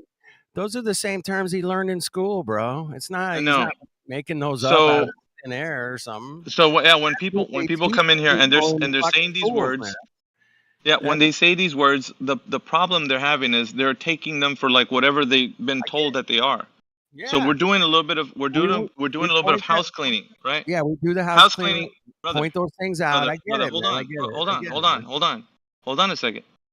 When people come in here and we start going about, talking about these things specifically, we're gonna do a little house cleaning. Like, what do you mean by atoms? It's not. There's nothing wrong with doing that.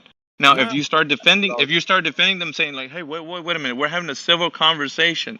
This is not the place. If you want to have those types of conversations when we don't get pedantic or get involved about semantics or anything like that, there's other forums for that. This forum, we're gonna dive into like, why are you saying these things? That's what we do here. I get it, man. I get it. Oh, that's all it is. That's all I get it, man. That's all it is. I watch it every day, all day. I get it. I know where we're at, but it's late night. People are chilling. We're just Yeah, but hanging we're out. 24/7, bro, all the time. We don't turn off the critical thinking, man. That shit is like on like high alert at all times. Larry and I were taking him down the road just a little slower than normal. We don't have to fucking ram it down his throat. We were trying to ease him along. Yeah. I thought Larry and I were doing a good job, man. Ether Grass was jumping in there, bro. Good points. Yeah, it was, Yeah, you do you, I do me. Everybody does what they do. But this forum is designed for everybody to have their own part and play to whatever they want to do. Like, Larry's gonna do what he does. I do what I do. Jedi does what he does. You do what you do, and that's the way it goes. That's the way it is. I get it, man. The person that comes in here is gonna like hear all of our points of view on how we talk. Nobody's ever gonna stop that shit. Yeah, I would have got in a little stronger with the guy and kind of put my foot down, but I was being told that I couldn't be heard, and then I was kind of muffled. And I'm doing dishes, so I was just kind of going with the flow a little bit. But had I been at home, I would have dug in a little deeper and picked the scab and we were getting there, man. We were getting there. We were nibbling along, and yeah, but I took it easy on him on purpose, and then I snapped at Kenny and said, crude oil's not translucent. I'm like, because I thought that would be funny. That was funny, man. That was hilarious. I'm still laughing about it. It's great. I just thought it was a weird medium to throw a light through. Right? Hey, we had a couple of Globers in here earlier talking about refraction, and was it Scott Mackey? We had Mez in here. We had Callie was in there. Fucking Scott. Why do you guys put up with Scott, man? Ban his ass. He's a pugilist stick, so we're gonna just keep using him as a punching bag. Every time he comes in, dude, he opens his incoherent mouth. Guess what? He's gonna. Let me ask you this, Mig, man. Have you ever heard him laugh out loud? Like, oh shit! Not one time, dude. Have I ever heard Scott Mackey laugh, bro? Like really? I have. There's up and okay. So like this chat works like it's up and down. So there's times where we're going hard, and there's times that we're just hanging out. But at the times when like usually it triggers us most of the times because like even in civil conversations, as people want to name it, like they say terms and that we can't like because the conversation is civil, we can't talk about like, oh, he just said atoms. Let's talk about what that means. Dude, you're ruining the flow. He said atoms. Like, fuck no. I'm gonna ask him what atoms mean. Like, does he know what he's talking about? Like, fuck, he might not even know. Does anybody got a picture of an atom by chance? That'd be cool, man. Great. Yeah, how many? You can ask them the question: how many atoms are in like anything? Like, how do you calculate those things? Yeah. Shit, there's no way. In my glass of water here, bro. What do you got? How many? Ask Callie. He's in here right now. He'll probably tell you. Well, it's the atomic theory, right? Yeah. It's not the atomic picture. Yo. I love that, man. Thank you, Larry. Love you, brother. Damn. That's good. Yo. Right back at you. Yo, what's up? You got What you something? got? You got a loaded mag? Yo. Or you just a one shot musket? What, you gonna spit some rap, man? Spit it. Yo. Usually a lot of I heard my name. I don't know. a lot of things start with yo. A lot of music. Yo. Like, okay, that's a way to start it. Yo. I get it. I don't know. What's going on, man? Talk to me. Talk to us. Tell us what's up. What's wrong? What's right? What's wrong? What can we know? What can we not know, man? I like that one. Because there's a lot of Lately, I've been stressing about veganism, but Yeah. last time I talked about it in here, I got muted. Yeah, you're gonna get muted in here. This is a Flat Earth channel, bro.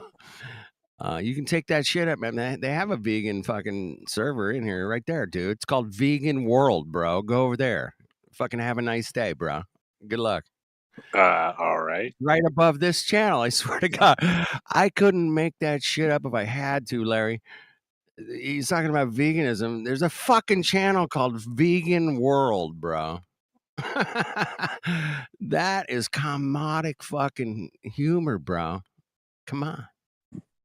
Go there, man. There's a guy in there named G. You got Bites in there. There's Level 99 Vegan. That guy's probably a flat earther. There you go. He's gone. There we go. Yeah. Just saying, man. I was talk about veganism. He's in the wrong place, man. Are you still here? Okay. Yeah. There's Swamp Cracker in there. You could talk to him, man. I'm sure he'll give you his mic's open. We could also talk about the shape of the Earth. There we go. That's what this channel's for. Imagine that. Talk about Earth. Hey, guess what, man? We all live on Earth. We can check out Earth, right? Does anybody disagree with me on that? Anybody?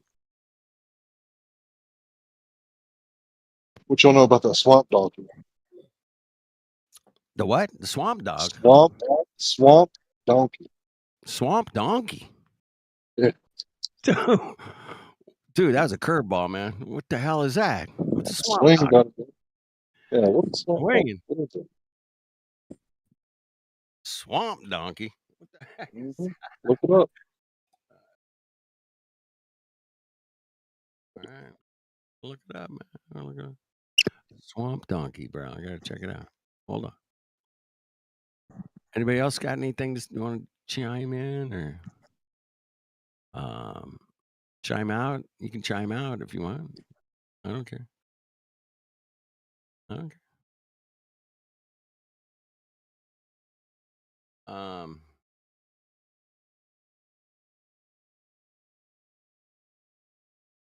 Swamp donkey. Here we go.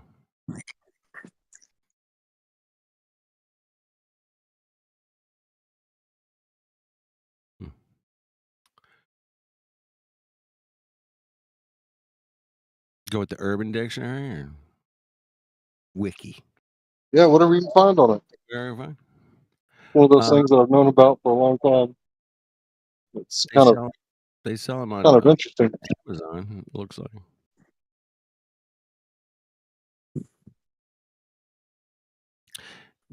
A less than hygienic person with low morals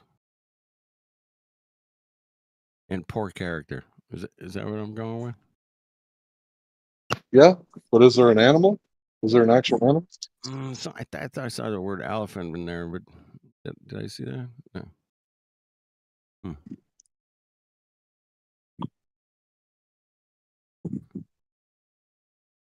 There's Swamp Donkey Enterprises audio equipment. I don't know about that. Yeah.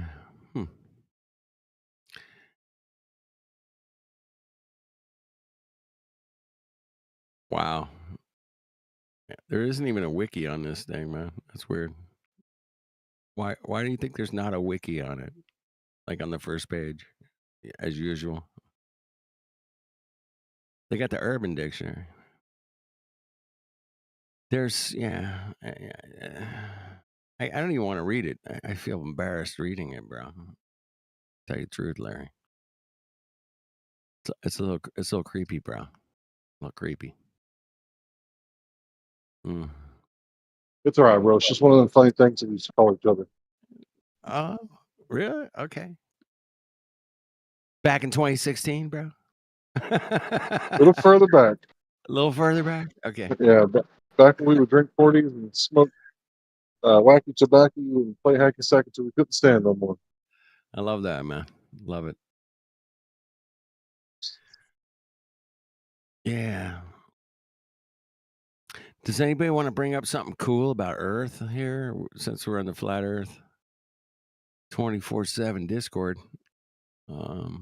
Does anybody know something cool about Earth or strange or interesting or maybe mesmerizing or beautiful? Or I can keep going.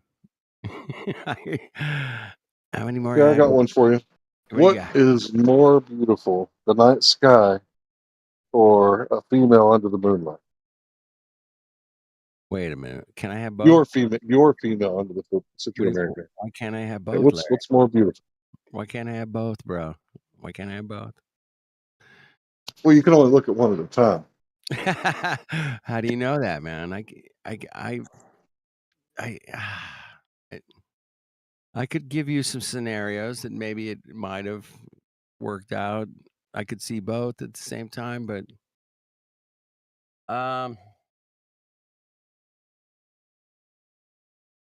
depends on my age, man. If I was in my 30s, I'm gonna look at the chick, bro, guaranteed. But now that I'm in my 60s, I'm probably looking at the sky. That's super fucking interesting. That Milky Way is bitching. That's pretty cool. Damn. It's way more. I know way less about the Milky Way than I do the woman. So I'll probably look at that, man. Educate myself on the Milky Way. I don't know. Is that a shitty answer or what? That's all good. Whatever the answer is, it is what it is. Exactly. I like the question, though. I do like it. It does give you a little bit of a pause, depending on your age bracket. But, you might figure out something that's cool and that looks good. Looks good. In the moonlight, in the background with the stars, with your very shapely female right in front of you. Which one are you going to look at, man? The stars, or are you going to look at her, man? Which way are you going to go? Interesting question, Larry. I don't know where you came up with that one, but I like it. That's a bit of a brain twister, man. I think in a lot of ways. Right, because you have the one beautiful woman, which is not only the outward but the inward beauty, the connection to another consciousness. Right. Right. But then you have 1,001 different things to look at. Right. The Milky Way and the Big Dipper, and you get the Little Dipper, and you got, Sirius and the Moon and Jupiter and Mars and all those things. At least that's what that's what we call them. But yeah, man, get the sun and the moon, baby. Well, the sky, the moon sky, man. Wow. This last strawberry moon was excellent, man. You guys see that? It was crazy. Oh no. You didn't see it? Mm-mm. Damn. With the strawberry moon. Well, it was full moon last week. I saw that. Yeah, I took a picture. Yeah, that was. I think it's called the strawberry moon. I don't know why they call it Is that. it? Oh, okay. Whatever. They got names for all the full moons. Every full moon has a name, bro. Did you not know that? They gave every full moon a name, bro. Harvest moon, strawberry moon. Yeah, there's a bunch of them. I raised my children playing Harvest Moon. I think Neil Young wrote a song about Harvest Moon. Man, I used to like Neil Young, but he started opening his mouth. Dude, bro, did he cuck out with fucking cocoa, bro? He cucked out with the cocoa, man. Nobody's ever said that more than me. and Jibby. That was it. He cucked out with the cocoa, man. Dude, that was disgusting, bro. I mean, I was like, what? What about that piece of shit actor that played Luke Skywalker? You know, it was completely like in the movie that showed us how government works and the empire, and Yeah. you know, and then completely cucked out, bro. Completely. Cucked out. Yep. Yeah, there was a lot of cuckiness going on early in this decade, and we're just pointing out the cuckiness, and we remember. I just want us to remember how cucky it was, and keep that in mind that the education system is based on these same cucks, and they'll put you through, man. You can become a medical doctor, bro. I know a couple people that have done it. But you get in the system and they're just, you have to go along with the program, man. You got to go. You if you're a scientist, like a couple of the guys that we've talked to over the years that are in astronomy or whatever, they're just going to go along with the program, man. It doesn't matter. And they'll come in here and tell us we're crazy and stupid and we don't understand because we don't have an imagination, bro. We don't have an imagination of stars that are hundreds of years or thousands or millions of years old, bro. I mean, some of those stars and the lights in the sky, man, are millions of years old, they tell us, Larry. Millions, not like a couple of days. That star, man, I remember them telling me, man, that star you see, man, one of those has been dead for like 500,000 years or more. What? What do you mean? What do you mean that light in the sky has been dead for? It's been in the same place my whole life, bro. I mean, come on. Who are you kidding? That nebula is a poor star. That poor star went nova, and that big nebula went supernova. It just gets ridiculous, man. To point out to these guys, man, like, you really want to believe that the lights in the sky that you've seen your whole life, man, some of them are not even there anymore, bro. They're not there. I mean, you're only seeing the light traveling through trillions of miles of space, bro. I mean, everybody knows this. I mean, everybody knows that light travels trillions of miles perfectly straight into your eyeball, bro. Everybody knows this. I mean, how could you disagree with me, man? I mean, I went to astronomy school, bro. I got my degree, and you guys are just wrong. You flat earthers are wrong. You don't understand, and you guys aren't smart. I think that understand thing is nothing more than a thinly veiled ad hominem. Like you're not really attacking my argument. You're just like thinly veiling the fact that you're attacking my person. Yeah. Yeah, I ran into physicists from Caltech here in Southern California for like 6 hours over 3 nights, and he would use that. Just imagine. Really, the you don't understand kind of thing is kind of a projection in a way. I think that it's them actually trying to figure out why they can't explain to you what they're imagining. Golf clap, eat the grass, man. Golf clap. That's it, bro. You nailed it. 100%. That's what's happening, man. They can't really explain it to the normal person on the street because, they just can't do it, man. They just go, well, you have to imagine it's kind of like Star Wars when they, kill the Death Star and they go into these imaginary things and it just becomes an imaginary hypothesis, man. That's just like, just imagine. It's kind of like that movie. It's kind of like this movie. I remember Spiros going into a lot of that. Oh, dude. And it's funny when two Glovers start fighting because it's kind of like watching a wizard battle. Like they're both arguing about their imaginations.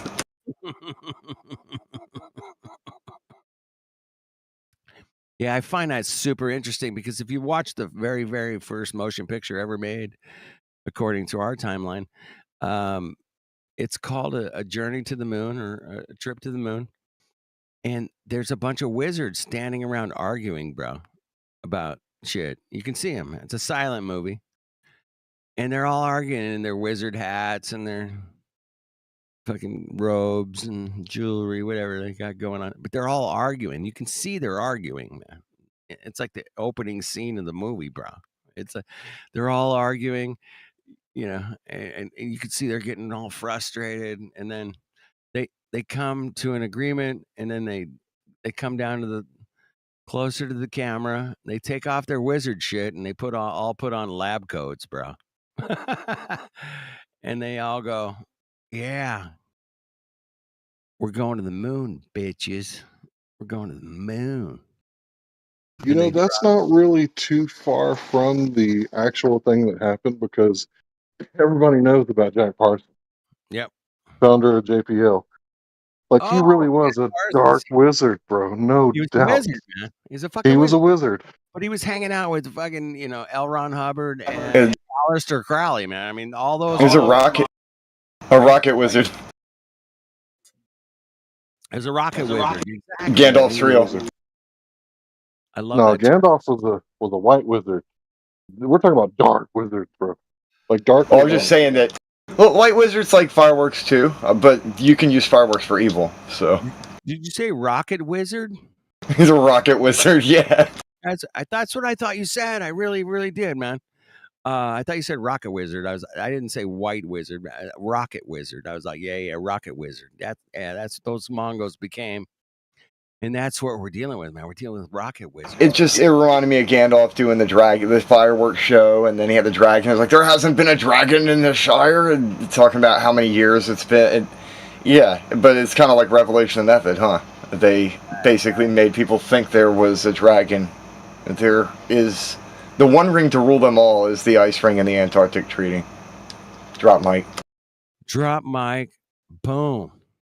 Check that, people, man. That's why we're here, man. That's why I'm here, is to figure out where we are, bro, and how we got fooled into believing where we thought we were.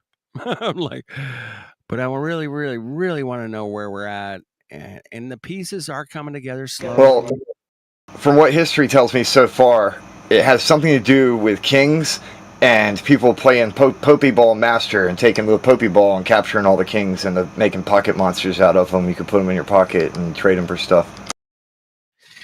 Oh, Pokemon! Oh my god! Pokemon! Yeah, the golden Pope Ball. They go around and literally they went on crusades capturing all the kings in the golden Pope Ball because God said so. And now you have all these pocket monsters everybody carries around. Some people become actual monsters chasing after the faces of dead men. And you guys wonder why I drink. You guys wonder why does the dude drink so much? Hey, I'm trying to deal with a lot of shit here, people, and we all are. And some of us deal with in different ways. And Well, the way I'm dealing with it, bro, is I'm making art and I'm enjoying life because I feel like I'm free of it. I don't watch TV and wonder like, oh, great wizard of the TV, tell me through the scrying mirror what will happen tomorrow so that I can worry about it. Oh, dude, Ethergrass, I'm gonna send you a fucking video, bro. I mean, check it out tomorrow. You're gonna laugh your ass off, man. But watch it till the end, bro. That's all I'll say. It's only like 32 minutes, man. But Another good example of this too is like to me the flat earth thing liberates people's minds because I'm not afraid of some cosmic space rock bonking me on the head and killing me. So I'm not going to go and get insurance for an imaginary rock that might fall out of the sky. I'm not going to waste money on a fictional concept. oh my goodness, yeah, and you shouldn't on micro or macro. You should not fall for that trick. But yeah, Ethergrass, let me send you I'll send you a DM. And just check out this video, man. But watch it to the end. And I think we're so getting close to busting these Mongos balls, dude. We are And I want to be clear. Some of the stuff that I say is going to sound like blasphemy to people who believe in a fake version of the truth. But I'm not, like 400 years ago something changed, or 480, I mean, 400 years after, yeah, something really drastic changed on Earth and within the Christian community. So anything that I say, I'm not talking about the original way of truth and life at all. Don't anybody get it twisted. I'm saying that these ballers came in with their golden Pokeball and they captured everybody's minds. That's what I totally agree with you, man. That's has to have what happened, man. Think about it. That's exactly how it went down.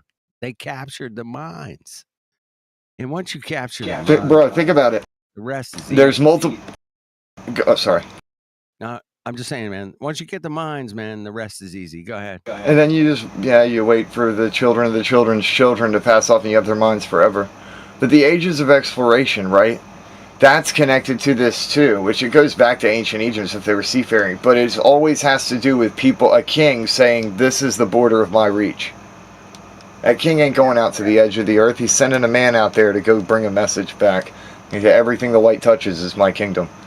That's what the ball means. Dude, you got to write that down, bro. I don't have to. Disney did already. Like, he put it in The Lion King. The Lion King's a documentary of what happened with Apollo 11. Overlay the... I'm not even joking. You can take the timestamp directly from the actual streaming of it, like when it was first released. Some nerd did it. He was a globe earther. But you line it up with Disney's release and verbatim. There's so many funny things that happen that are really weird, that are absolutely on point. That's why I tell other people to do it, because if I do it, they'll think I'll edit it or something. I didn't edit it. You just layer it over and boom, boom, boom, boom. Everything lines up. It's weird. I've actually been saying that for many years. Welcome, Alex. How's it going? I'm going to go grab a coffee. Flat Earth Dude's got you. I'll chat with you. Yeah, I'm actually a flat earther, so thank you. Welcome, man. This is a room we started maybe late last year. They gave us this forum in here to talk about Earth, and I'm like, damn. And it's a pretty popular place, but there's a lot of people that come in here every day, man, going, you guys are a bunch of stupid fucking Mongo flat earthers, and it's an amazing psychological trip, in my opinion. Yeah. That people will come in here and just call us retards for no reason whatsoever. And I just find that amazing every day. I hear it. And it's like, wow, you just came in here and called us retards, bro. I mean, wait a minute. How do you know what I do for a living or what I'm into? Or, I could be a pilot or a fucking, mechanic. I could be a lot of things, man, that have a lot of really good information that you could fucking use next time you want to rebuild your motor, bro. I don't know. But if you don't want to learn something, why would you come into a flat earth server and just call them all retards, man? It doesn't make sense to me, bro. So, do you believe in the firmament and shit? Don't know, man. Never been there, never seen it. I couldn't. What is your view on the Earth? Earth, we live on Earth, without a doubt. We can check it out. 100%. I mean, it's a great place we live, man. I mean, we got flowers and plants and. So is it flat or what? I mean, it looks flat. I mean, I checked it out. Pretty much looks flat to me, bro. At least water's flat, man. I guarantee you that. It does look pretty flat. I'm not gonna lie. Water's definitely flat, man. I mean, there's no getting around that. That's a physics. Yeah, water is pretty flat. No. It's definitely flat. Water's always flat, man. Well, what about waves? I think it's pretty flat, but I don't I'm think a it's surfer, man. I'm an ex-surfer. I surfed a lot, sailed. I know I've been out in the ocean, and it looks flat on a calm day, man. It looks totally flat, man. On a What if there's waves and shit? That's not flat. stormy day, man. Shit looks like it's gonna attack you and eat you. Yeah, it's not flat then. It's It's not flat that day, bro. When it's like, Exactly. but water has a specific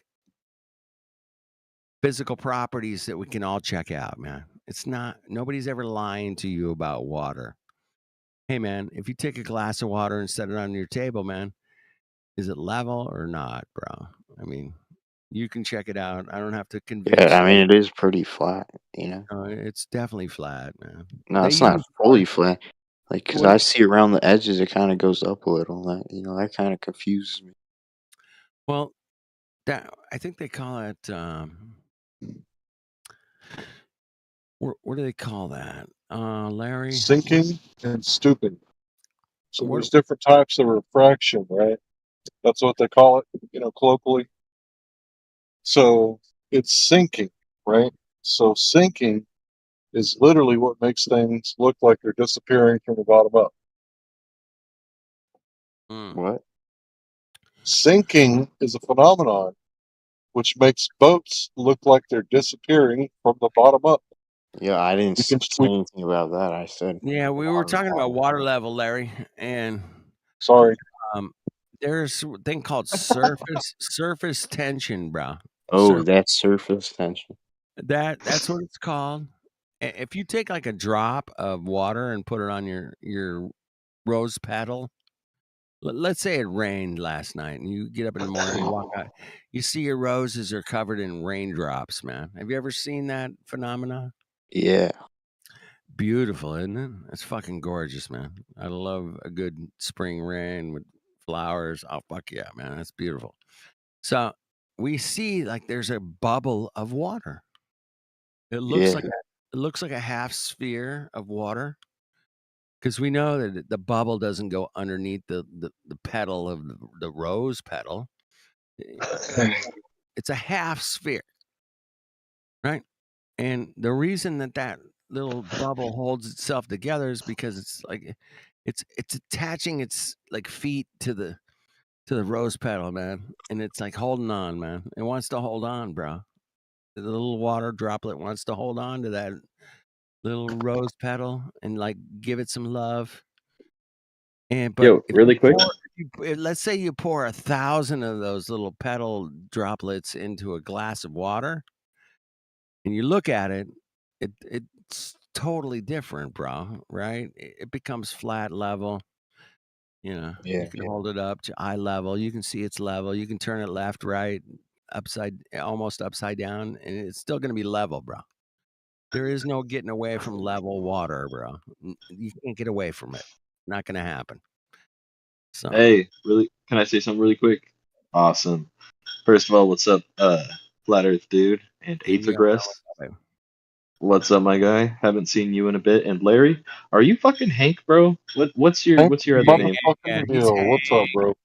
Hank Hill. What's good, doggy? I knew I recognized you. I haven't seen you in days, bro. How's it been? What's your name, bro?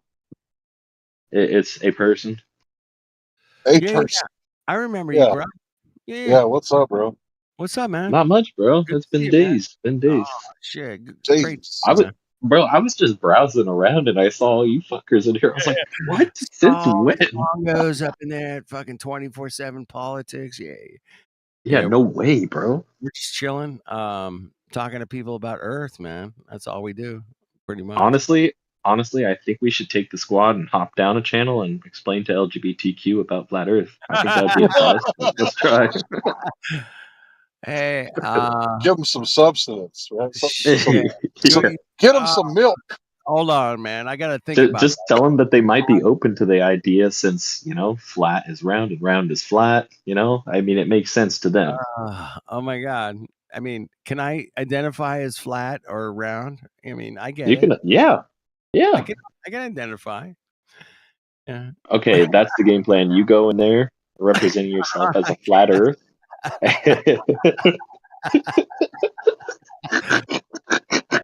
I mean, that's something I thought I might never consider in my entire life, is to go into a LGBTQ and say, "Hey, man, the Earth's flat, Mongos. What's up?"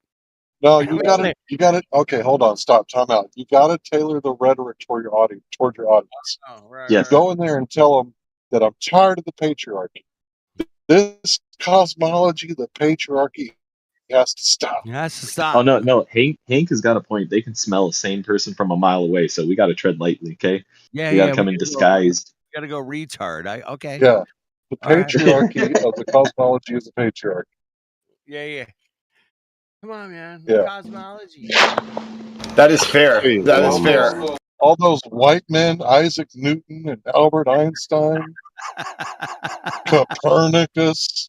You know that's a white dude. Who's gonna name their kid Copernicus? And then you point out the kings and the popes and how many of them are white and how they worship balls. So it's like, see, it's a ball cult, man. Down with the patriarchy. If you guys want to go in there with that approach, I'm willing to go in there, but only that. Hold on. I got something just a tad bit better before you guys get to the sustenance cake.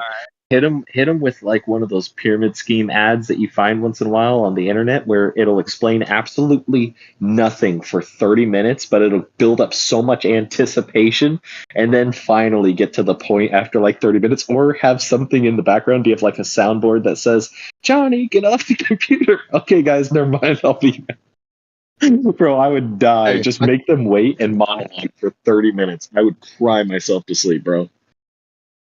Yo, it's the cosmology of the patriarchy. I'm telling you, that's what's up. No. Listen, all these white dudes, Copernicus and them, man, they on some bullshit. All right. Larry, I just wanted to know. Was that too much? Was that too much? Welcome, Ham. No, I'm honestly plotting to be. Larry, man, that was too much. I'm gonna be controlled opposition, so I'm gonna get really upset at you guys, and I'm gonna earn their trust. Okay. I'm gonna get super offended. Super risky, bro. This is super risky. I'm willing to go in there and tell them, look, man, there's no way that guys weren't lied to. You guys know that, right? And they were like, well, of course we were lied to. I don't know. I couldn't imagine going in there, bro. I'm still having a hard time processing. No, okay. I'm gonna set it up. The ball's in your court, right? You hop in there, you start talking. They're gonna overtalk you at first, and I'll be like, "Hey guys, let the man speak. I want to hear what he has to say." And then, bro, just monologue the fuck out of it. But honestly, the best way to do this when you're doing a chat invasion is to go one by one, so we can't all hop in at the same time. You can't all hop in once. Yeah. You can't. Oh, plus your name is Illusion. Your name man. Your name is Flat Earth, bro. They're gonna know. They're gonna know. I don't. They're gonna blame. I don't do that. I don't go anywhere. I just stay here. Yeah. Hey, Johnny, man, you ain't going nowhere, bro. I'm just kind of throwing the idea. If we did it, how would we do it? I love that. We're fantasizing about it. Man. I love that process. Let's say we were going to go into the LGBTQ, man. Do you have any input, John, that we could just get those guys to think about something for a minute, bro? Just for a minute. I have a question, if that's okay. If you want to continue the memes, that's totally fine. I'm not gonna like interrupt, but I got a question. Bro, if that's cool. You got the mic. Go for it. Go ahead, Ham. What's up? Go for it. I appreciate that. Yeah, I just wanted to know what the mechanical explanation behind the Earth being flat. Whoa. Dude, I got to turn the question around on you, man. What's your mechanical explanation of the Earth, bro? No, hold on. That's not fair. I'm gonna be on Ham's team on this one. Ham, he's setting you up. Respond carefully, okay? Because technically speaking, the ball makes a positive claim, right? So you have to support your claim first. He's trapping you, okay? Just to be clear. No. So here's in the side chat, I posted my mechanical explanation for the functionality of the machine that we call the Earth's system, as far as socially, anyway. No, hold on, Casey.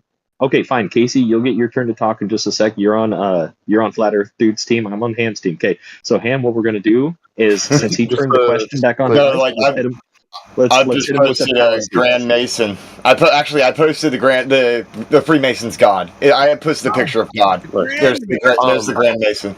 Just to be clear, I'm not claiming one way or another. No, I'm telling you, we're in the lead, bro. We're ahead. Just hit him with a fallacy. Say call him dumb or something. no, like just call him dumb, bro. So it might be like poor of me to assume, right? I'm going to assume that you're putting forward the claim that it's flat, right? Not necessarily that there's like a particular shape, right? No. You got to turn around, bro. What do you mean? The globe was Turn first. around. No, You got the globe first, and the globe has to go first, and guaranteed every time, Sure. without a Yeah, doubt. whatever. That's I mean, fine. If you want to just say the globe is fake, that's fine. I agree. Awesome. I just want to know what the mechanical explanation behind the Earth being flat is. All oh right, shoot, man! I'm gonna do my best. You guys mind if I get the floor for a minute? Larry, please help me out here, bro. Come on, and get your mic straightened out. You're a little muffled, bro. Get Yeah, Larry. I Fuck, don't bro. do anything about that. I'll take my headphones off. These are my gamer headphones. I dropped them today. some. Hang on a second. Damn, All right, I'm gonna talk. I'm Rhodes gonna talk really quick while Hank's working on that. So Ham, okay? Are you studying? I got one question for you. Are you like a college student studying, trying to make a paper for your class or something like that? Are you just No. playing both sides and we're gonna be objective to both, but have some deep underlying sort of tactic where we're kind of playing the the third player, third point of view sort of area? Because that's where I'm at. Honestly, I'm in college. I'm just trying to learn and educate You're a myself about the flat Earth. No, where I'm All at. right, can I be heard? Yeah, Yes, you can yeah. be heard. Yes. All right, so Hello. the Yes. whole thing about the flat Earth is we have to understand what is the Earth. When I say Earth and you close your eyes and you see the blue marble, and that's straight up propaganda from the television and the artist rendition on paper, all the way back to the mobile that they hung above your crib with the sun in the center and the globe circling it, right? And the music and the spinning to hypnotize your little ad, right? So what I'm trying to make you understand is that the Earth is the dirt outside. That's what the Earth actually is. I know it sounds crazy, but it's not wrong, right? It's where the No, earthworms live. no, that does sound crazy, Hank. I'm gonna ask a question for Ham really quick. Why would they lie, bro? No, I don't care I'm not about talking that. about that. Like I said, I already. Yeah. Yeah, we're not talking about that, man. We're talking about Earth right here on the ground, bro. Put your fucking Yeah. Wait. Just toes to be in the clear, sand, I'm man. already conceding. Put So, your so toes the in the sand. See the waves. Can I just get the floor for a little I'm bit? not going to I'm say old and I'm a tired. person. Larry, A go person, ahead. you can. Larry, go Okay. ahead. Larry's got the floor. Yeah, Everybody if, shut up. if everybody could go on mute and keep the interruptions down to a minimal, that'd be great. That you don't break my flow state. Don't Perfect. break the cheat, bro. Don't break his cheat, man. Yeah. All right, go ahead. So, shit. Might need to turn on my GPS again. Where am I? Okay. Yeah. So if we're trying to measure over the Earth, all we're going to measure is topography, right?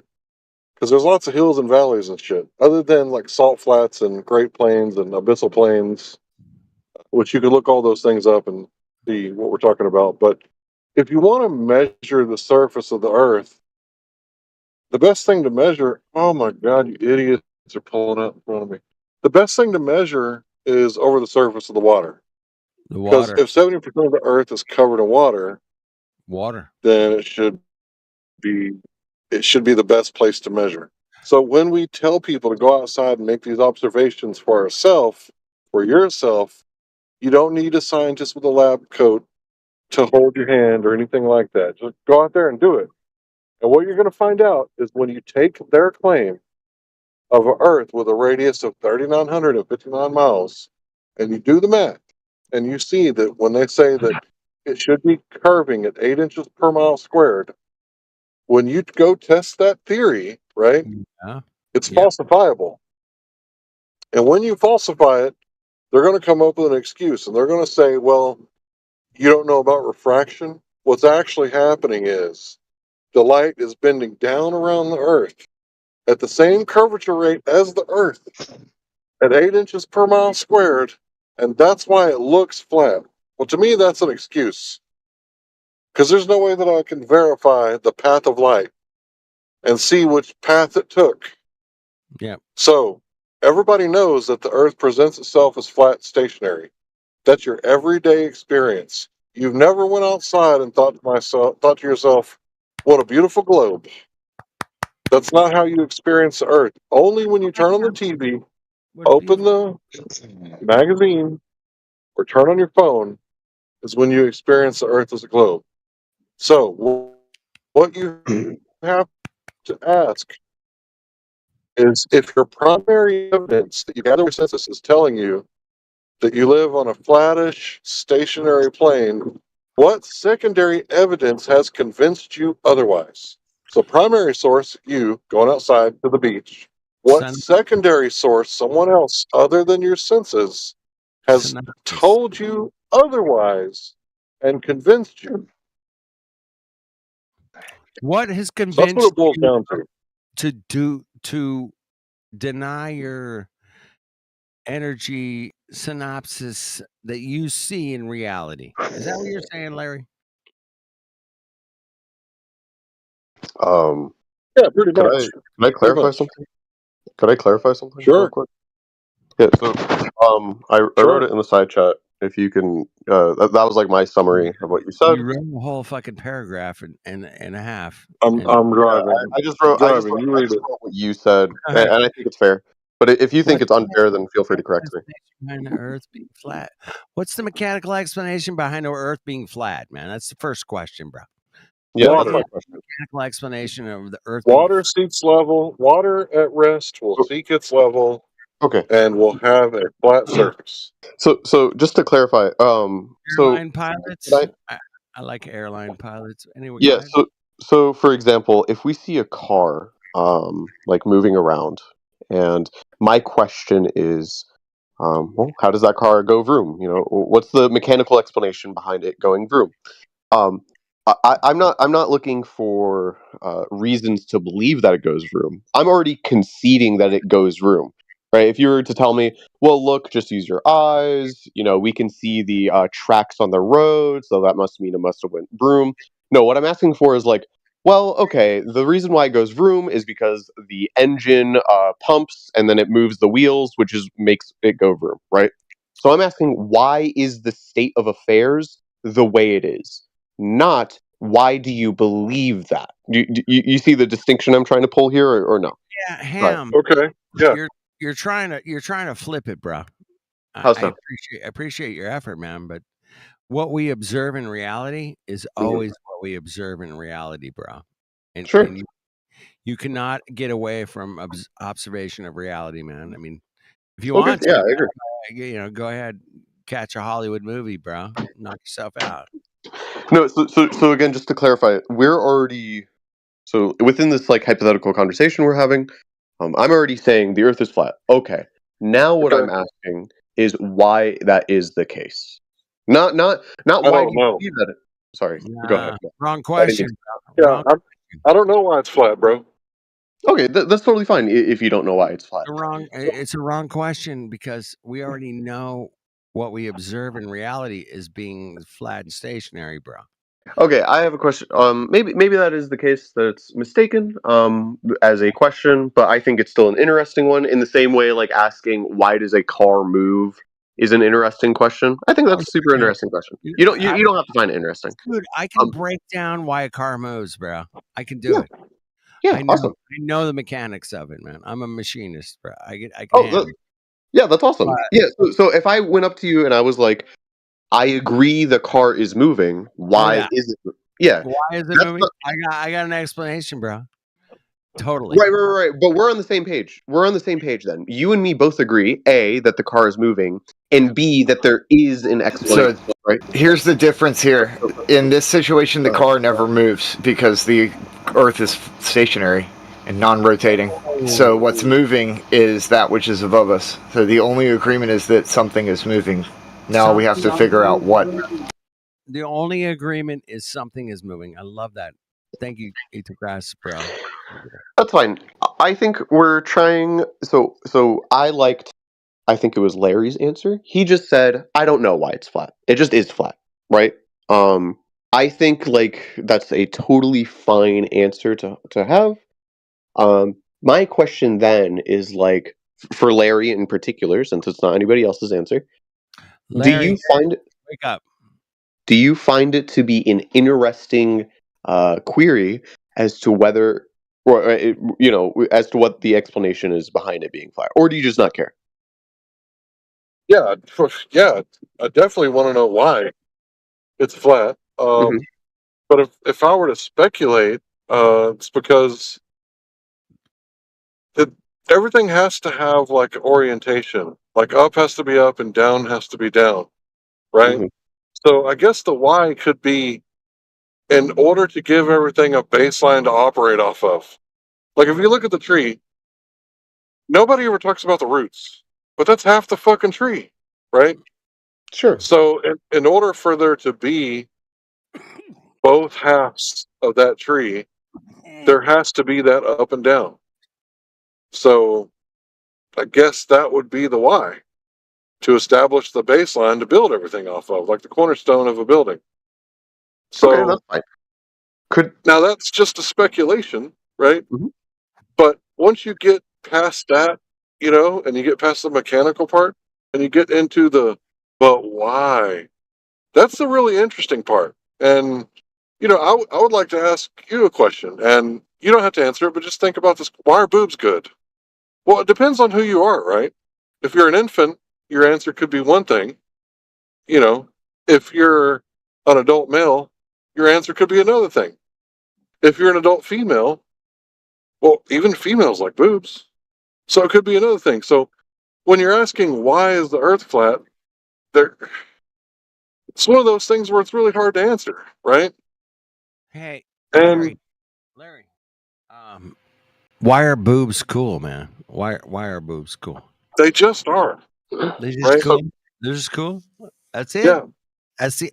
Oh wait. I love this example of reality because there's a lot of guys in flat Earth and checking out Earth or whatever, and we find boobs cool, man. That's weird. And interesting, aren't they?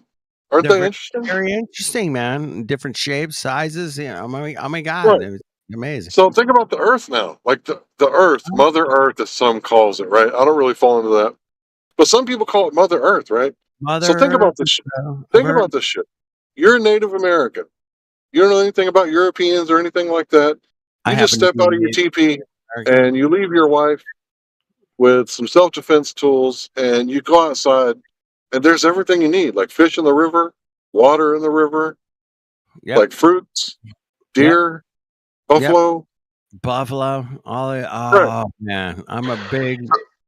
Yeah, Oh, I know where you're going with this. Yeah, I know where you're going with this. So Reality. why is the Earth flat? Like, I don't know, man. So if I walk up to and I'm not saying this is correct, but if I walk up to somebody who works at like NASA or something, and I'm like, hey, why do we? Again, I'm not saying this is correct. Why do we view all like why are all the planet? Why is Earth spherical? Right? Their explanation to me is going to say something like, well, gravity is a force, and the more mass makes it more powerful. Planets are very large, and since gravity pulls equally from all sides, the most equal shape is going to be a sphere. So that's why the Earth is a sphere, right? That's like going to be the general rundown, right? Right. And for me, and maybe that's incorrect, right? Maybe gravity is fake, or maybe the Earth is a sphere. That's fine, right? But that kind of explanation that they're giving, that's not a, well, I like Earth because, you know, that's not a subjective answer. That is the reason as to why it's spherical. So do you see the distinction between that and like liking boobs? Like I think there's a distinction there, right? Yeah, there is. There is. It's okay. So you're talking about gravitational collapse. Yeah. Right? Where there's a bunch of bits and they come together and they create one wait, object. Larry, right? did you just say a bunch of boobs? Bits. A bunch of bits. Oh, you said bits. Oh, my bad. Go ahead. Yeah, a bunch of pieces. They come together and they form a sphere, right? All right. No one's actually observed this before. I asked for it earlier, and they post some stuff. Nobody has ever witnessed gravitational collapse. No, nobody's ever seen the formation of a star. They might have seen a star pop up in a new spot where there wasn't a star before, but nobody's ever witnessed a star being born. So this whole gravitational collapse, it's purely theoretical. Right. Whereas the Earth being a sphere is something you see on TV, but the Earth being flat is something you experience outside. So yeah, it's a cool story about the gravitational collapse. and that somehow all these gas particles could get together and collapse in on itself and create a star or a sun. Right? That's a really far out, bizarre story, right? But it sounds fucking rad, right? Like, yes, but you can't prove it. You can't falsify it. So according to Karl Popper, a famous philosopher of science, if it's unfalsifiable, then it's not science. Sure. Okay, that's fine, right? So you want to say that you should trust like your own, or like see if it's repeatable, or see if you can see it. That's totally fine. So I just want to see like, and that's a fine enough position to hold. I want to know, do you think that there's anything there are any laws of the universe that I can say are absolute? Yes. Yes. Okay. So that's fine.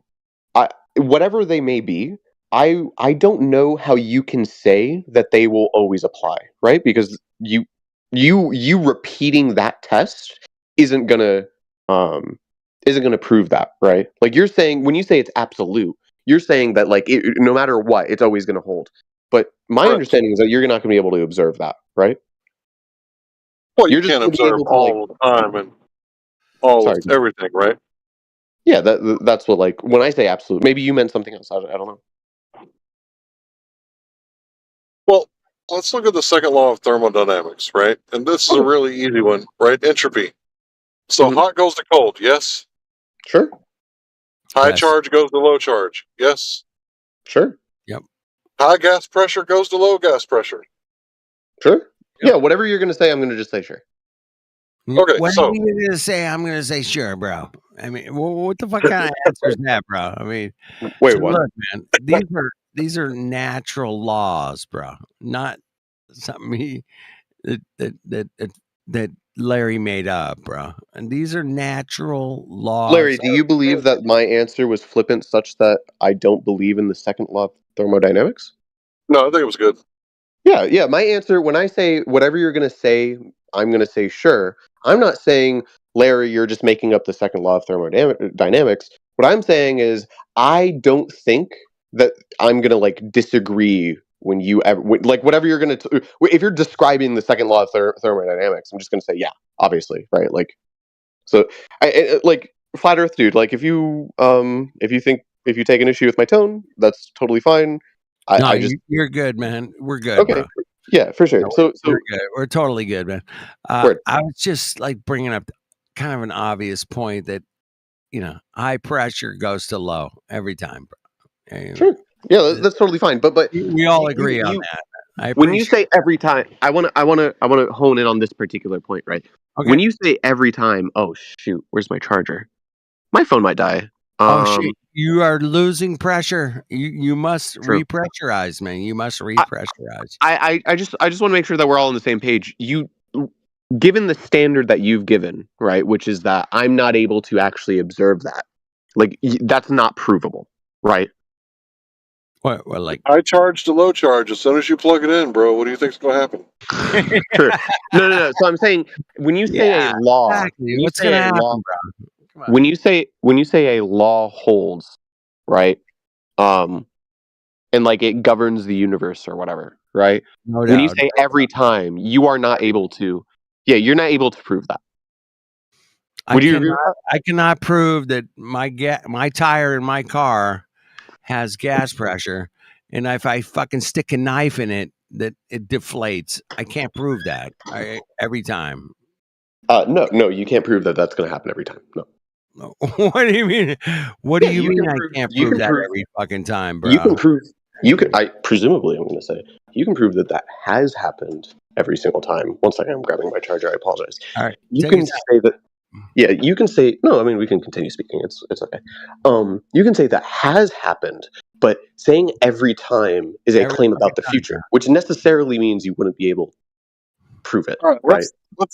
Let's agree, right? Okay, so let's say it's 10 sigma. It's not every time. It's above 10 sigma. But I have no reason. The point I'm trying to bring to your attention is it seems like your standard of evidence we might even be on the same page that it's rock solid, but it seems like it doesn't. Oh, it's rock solid. I apologize. It seems like your standard of evidence, it might be rock solid, but it runs into things that we otherwise intuitively seem to hold to be true. For example, the second law of thermodynamics, right? Like your standard of evidence is so high that it literally says the second law of thermodynamics is not a law. Hey, Larry, our standard of evidence is gay. What do you think of that, Larry? No. It is really high, right? I'll give you that. It is really high, but that actually makes us hold a better position, because if your standard was low, then you could say, well, your standard is so low that you just accept any old swamp donkey and marry him, right? I'm not trying to marry a swamp donkey, right? I want a princess, right? If I want to take this woman and put a contract with her for life, I don't want a swamp donkey. I want high standards. So my standards are wannabe empiricism. Now, science isn't the only way that you can prove things. You can prove things logically, right? But as close to that method where you isolate variables and have an independent variable that you manipulate and establish a cause and effect relationship, as close as I can get to that high standard as possible, that's what I want to put a ring on. Yeah, that's totally. Ding, ding, ding, ding, ding, ding. Yeah, so that's totally cool. I just think that if that is your standard of evidence, that you're going to be throwing the baby out with the bathwater. Again, just to use your example, like the second law of thermodynamics, right? We're going to have to throw that away. We're going to have to throw away everything.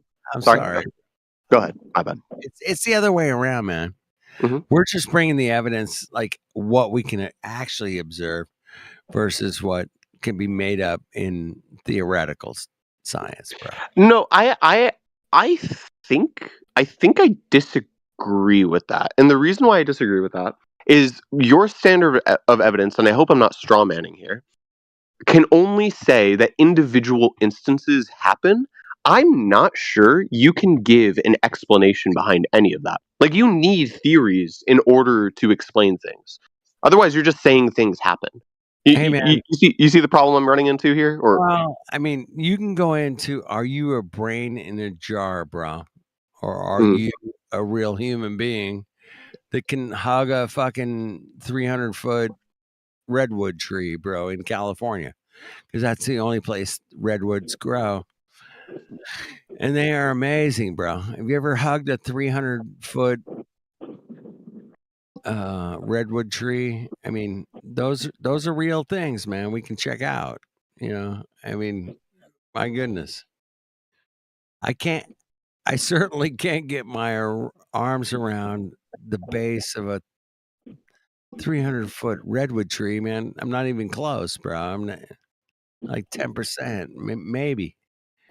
But can I hug let's say like a aspen tree? Yeah, I can hug an aspen tree, bro.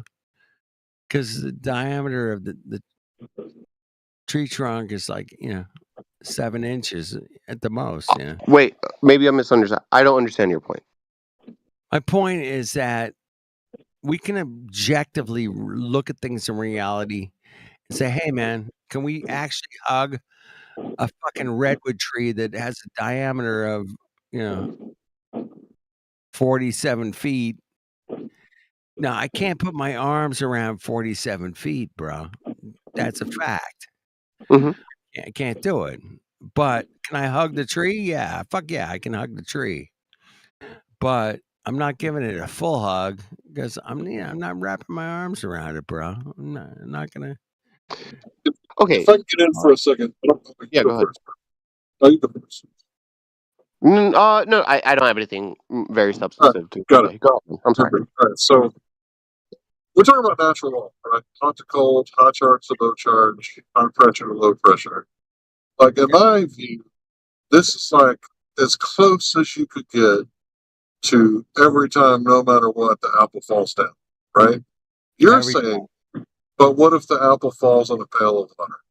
That one time where it doesn't sink all the way to the bottom, that it's floating because it's in a pail of water. That's your argument, right?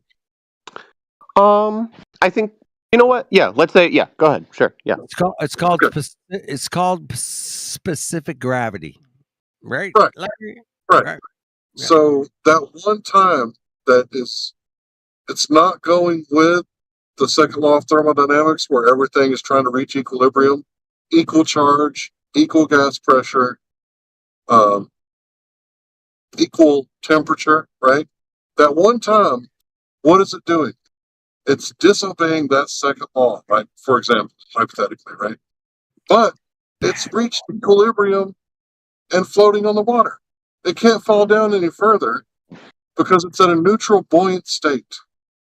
So even though it looks like it's breaking the second law, right? It's actually still in equilibrium, just like nature is always trying to maintain. It's always trying to maintain equilibrium. But the sun comes and stirs everything up, and that's what makes everything so dynamic. Yeah, so I think you and me. So just to be clear, like I agree that this.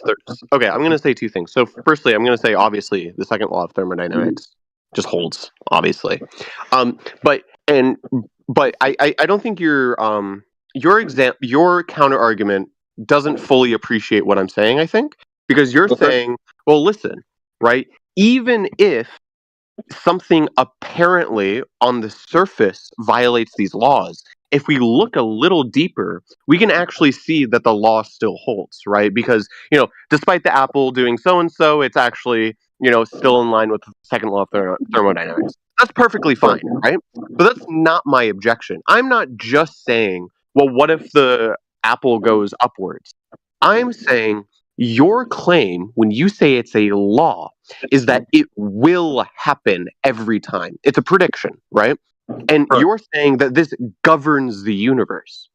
Right. But when we go into other areas, you're saying, well, listen, I can only say what I see. I can't say what I can't see. Right. What you see is only individual instances. You do not see the future. So you can't say that the law is real. That's the objection I'm trying to go for. Yeah, I can't see the future. I can't say for certain what's going to happen. But from my experience, my little tiny mind has perceived that this whole equilibrium thing seems to be pretty legit. But no, I do not know the future, and I'm very aware of my limited cognitive ability. And that this little brain and this little mind that connects to it is like the tiniest, smallest little snowflake, and summer's on the way. I'm completely aware of that. Okay, so go ahead. Hey, Yeah. hey Larry, Yeah. summer's here, Mongo. Yeah, summer's here. Here, Snowflake, bye-bye. Right, so that's me. I'm that little snowflake. But from what I could tell, like, it's a sure as shit gonna rain one day, eventually, right? Eventually another mankind, a member of mankind, is gonna eat something and drink some water. Like, for sure, it's gonna happen.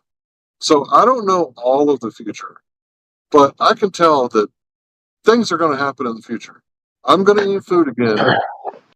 Right? It's going to happen. I'm going to eat food. In the past, I've eaten food. In the future, I'm going to eat food. Now, I'm not claiming to know everything, but it is for certain that this happens from time to time. It rains on Earth. It shines. Sometimes the sky is blue. Like, these are just absolute fundamental truths.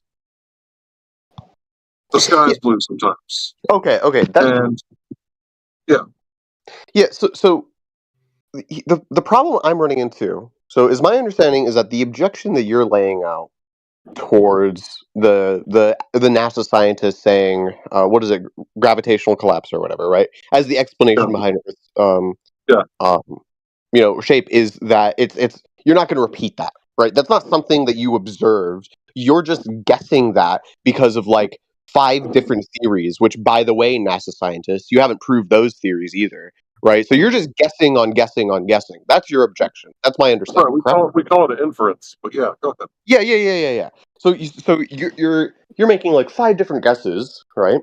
Whereas me, Larry, okay, I'm going to be very epistemically humble. I'm going to say what I see is what I get. I'm not going to make these 20 different theories, right? I see the Earth is flat, And I'm not going to say, oh, the Earth is flat is because X, Y, Z, because I don't know. You NASA scientist, you're going to have to rely on these 50 theories that you can't prove. This is where the conversation is my understanding. Do you find this to be unfair? Yeah, it's all good. We're on the up and up so far. Okay, awesome.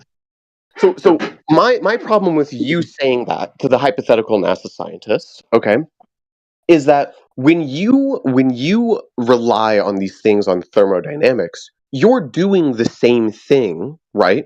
And I don't think saying the law of thermodynamics is true is the same thing as you saying, well, I'm going to eat something tomorrow, right? And the reason why those are different is one is in the realm of science. You are saying this is a fact versus the other just kind of being a general knowledge statement. And I find those to be distinct. Okay, maybe you got a point. Maybe I am being just like those NASA scientists. But I would point out, the line in the sand. The difference is my theories don't involve violations of the second law. Theirs does. If you leave this conversation and you do your due diligence and you investigate this claim that I'm making, that the laws of nature break down in the theoretical part of astrophysics. For example, energy can't be created. Well, there's all this new energy called dark energy that they need to explain the expansion of the universe, right? So that goes against the first law of thermodynamics, conservation of energy and matter, right? All these other laws break down when you get into the theoretical stuff. So I think it's best to say, hey, this is what we observed. And because I can confirm something with 2 or more senses, this is a lot better than I can't confirm or deny, but I have this explanation. See, I don't like explanations. To me, they're excuses, right? I don't like excuses. When somebody tells a little story and they have no science whatsoever, but I have an explanation. Why don't you understand? I don't like that. Like, I want something to be demonstrable. Like, you think, right? Gravity holds down water. It's actually the gas pressure and the low temperature that holds down water. Because as soon as you put ocean water in a vacuum and you suck out all the atmosphere for 3 days, it's going to make it boil and it's going to fuck off. As soon as that phase change happens, no matter how much gravity you put 2 suns worth of gravity down. That phase change happens, and specific gravity, which is called relative density, you can look that up, is going to kick into effect, and it's going to turn into a cloud. Not here on the surface, but you've been told that gravity, mass attracts mass, and the bending and warping of space-time holds down gravity. Bullshit. It's the low temperature and the high gas pressure that holds down gravity. I don't care what theoretical explanation you got. I don't care. Okay. Okay. That's if you have, how do I say this? If you have these objections, I think that's totally fine. I think how do I lay this at your feet? I think that it might be perfectly fine to think this way, but it seems like how do I word this it seems like if we don't use explanations, it kind of inhibits our ability to think not think things, sorry, I apologize. It kind of inhibits our ability to figure out more things, right? Because you could very well, let's just say, I don't know the particular objections to gravity. So let's just say you're right on all of them. Gravity is fake, and it's pressure keeping water. Not fake. Misunderstood. It's not mass attracting mass. The reason why water clarification. Yeah, no worries. I accidentally said that. I apologize. The reason why water stays down is because of gas pressure, not necessarily because of gravity. It's mass over volume. Yeah. Go ahead, bro. Yeah, I apologize. So let's say that's completely fine, right? I feel as though my objection isn't even particular to like gravity or flat Earth or any of that. I just personally think that this sounds like it's accusing something, and I don't mean to be mean. It seems don't like care. you're picking. Yeah, it seems like you're picking and choosing when to have high standards of evidence to me, because like you need to find explanations, right? That's the entire project of science, is to say that this is why something happens. So when you say you don't like explanations, that just doesn't seem to be true. Does that make sense? Well, I can see why you're saying that, but I want you to think about this logically. Correlation isn't causation, correct? Yeah, sure. Or yeah, And just yes. most people just walk around not really understanding the intricacies of things and the full relationships, and they just accept correlation as causation all the time. Mhm. Right? You could convince people real easily that shark bites go up at the same time of year as ice cream sales. How hard would it be to convince, a handful of people that sharks like ice cream? When really it's people escaping the summer heat and trying to cool down, so they choose ice cream and go swimming in oceans, right? Right. It's easy to fool people. So let's get down to the actual hard-nosed science. Why does water boil? Right? What causes water to boil? Well, anybody can demonstrate it with a fire and a tea kettle and some water, right? You can cause it to boil, right? So science is never settled, though, right?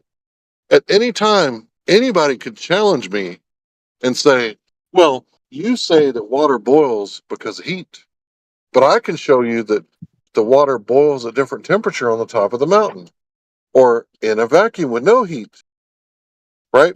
But if you're manipulating that independent variable, that takes all the theory out of it. There is no theory, right? There is no theory of why water boils. It's just a fact. There's multiple causes to water boiling. One of them is heat. The other one is gas pressure. These two things together will cause water to boil. And I would challenge anyone to please bring your best scientists, bring your greatest philosophers, bring your doctors and your lawyers and your judges. Anybody can come prove me wrong because my science is falsifiable. You can prove me wrong. Larry. And yeah. Wait, you think the Earth is flat or round? Bro, you got to wait, man. I was in the middle of a deep conversation. You're So you got to steamrolling. wait, bro. Yeah, that's fine. Right? You should get a steamroller too and pack it and hold your I mean, tongue. I asked quite like it's fine. Like I'm having a conversation with him. I never said he was steamrolling. It's fine. No big deal. Okay, Yeah, the Earth is a cube though, and I need you to prove me wrong. Bro, I don't want to have to mute you. That's not my style. Govern yourself accordingly so that others don't have to do it for you.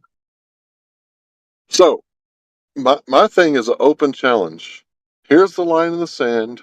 Here's the experiment. No theory needed. Now, all the theoreticians can bring their magics and their religiosity and their theory tales, and they can bump their gums till they're blue in the face. Can they prove me wrong? Mic drop. Can they prove you wrong? Like that the Earth, sorry, just to make sure. No, when you about the say water. can they prove About me the wrong, are water. you in relation to The water boiling. What the causes water? water to boil? Yeah. Right. Probably probably not. Sure. Yeah. You're just That's the saying only thing that things matters. need to be. Sorry. Go ahead. Yeah, that's the only thing that matters. Is a claim falsifiable? If it's falsifiable, then it's worth hanging on to. There's this famous guy who used to say things like, test all things and hold that which is good. So hold fast, hang on tight to the things that pass the test. So I'm not saying burden of proof reversal, you can't prove me wrong, neener.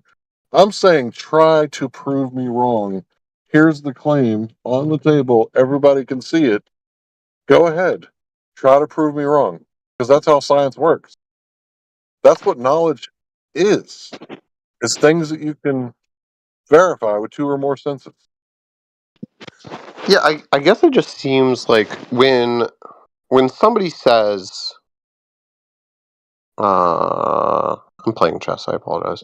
When somebody says something like, "The Earth is a globe," right? And then they say something like, and then you might give like all these like they might give like all of these like theoretical reasons, like, oh well, the Earth can't be flat because of gravity or refraction or blah blah blah blah blah, right? It seems to me, right, like a lot of these people, all they're doing is just like using like very ordinary, like these empirical, how do you say, like these empirical things that you like using, right? Like, oh, I saw that there was a image outside and it was a globe. I've never seen a lion before, but I have no reason to doubt lions. I've seen people take image of lions, and same thing here, right? Like I don't really have a good reason to doubt that these like images of the globe are faked in any way, right? Or no? I'm not even talking about the hypothetical NASA scientists. I'm just talking about like just regular everyday people.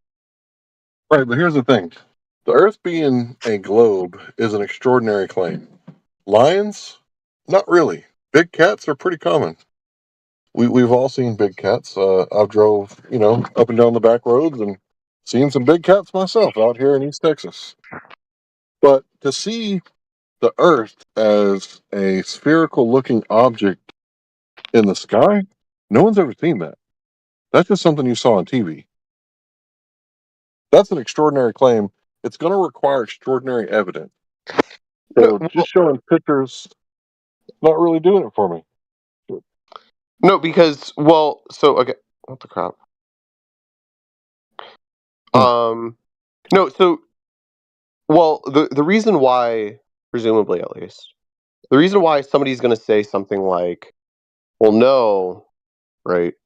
It is the reason why I believe that isn't just because like I saw a picture, right? But that there's going to be like multiple like institutions and therefore multiple like hundreds, thousands of people, right, that are going to be able to corroborate this claim, right? Like that's a totally distinct. I feel as though that's like a in the same vein as the lion, right? Well, it's ad populum, right? That all these Well, not that it's ad. Well, it's not. I feel as though it's distinct from ad populum, right? Because it's not like, well, oh, they must be. Sorry, I'm playing chess. It's not that. Oh, because everybody else believes it.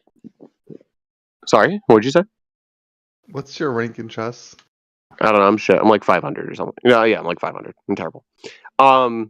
It's not. Oh, everybody else believes it, so therefore it must be true, right? There's going to be institutions that don't necessarily have a good reason to lie about this, in the same way they don't necessarily have a good reason to lie about a lion. So I'm just going to like take it at face value that this picture is probably like correct, right? Like there would have to be thousands of people lying about it. There would have which again, I'm not saying necessarily that that's impossible. I'm just saying that this is the same kind of like regular, ordinary type of reasoning that is similar to how you're using it, where it's like, oh, I go outside and I see the Earth being flat.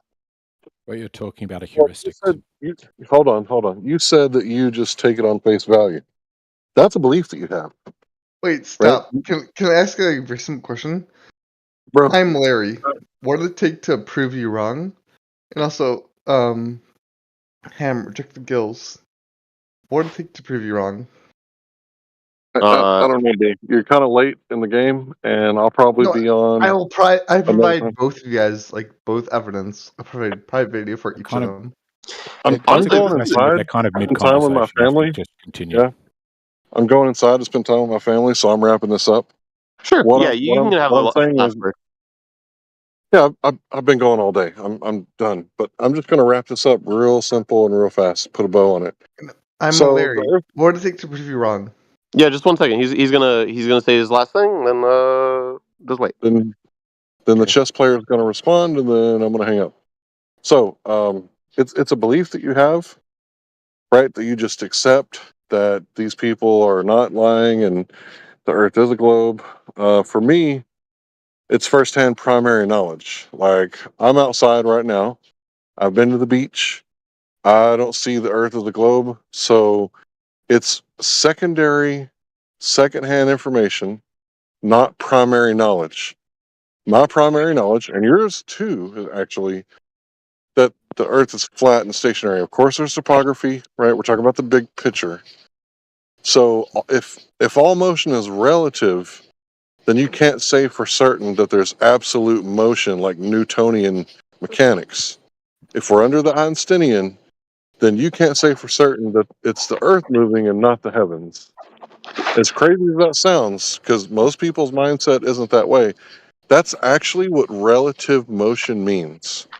That you can't say the Earth's going around the sun or the sun's going around the Earth. That it's reference frame dependent. So also relative motion when your granny's on the train. I don't want to talk about my granny doing a train, bro. So listen, I'm going to say this, and I want to go to bed after this guy gets to respond. I don't care if you think that, my boiling water thing is a belief. For me, it's not a belief. So I'm going to let the gentleman playing chess respond, and then I'm out. Hey, before you answer my question, what does it mean to you if the world is flat? Like, does it mean a lot to you, or does it just mean like a fun thing to you?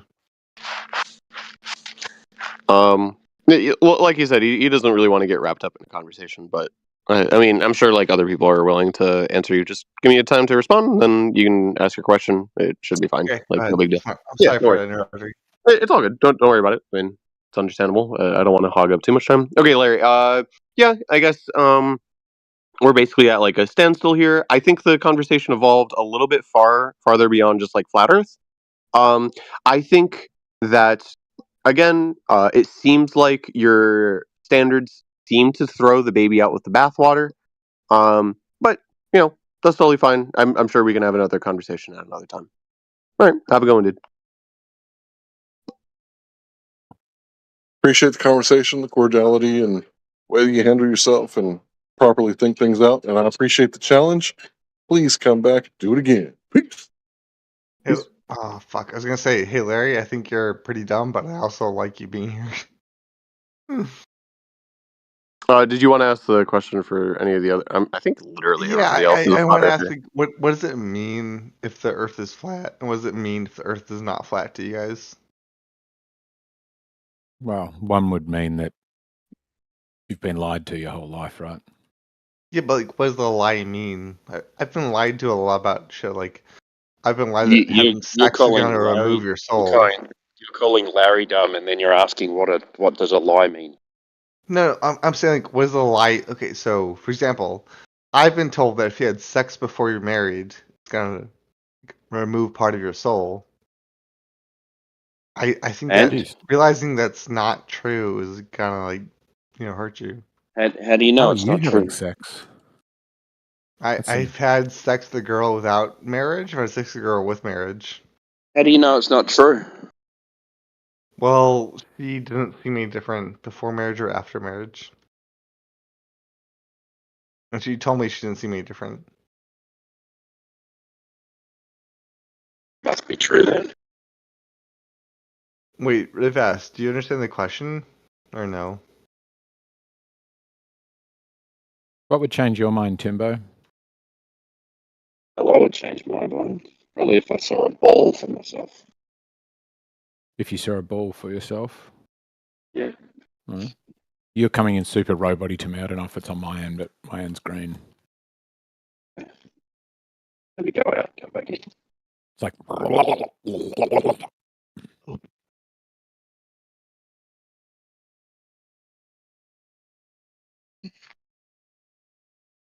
Better? Oh, way better. Sound dead sexy now.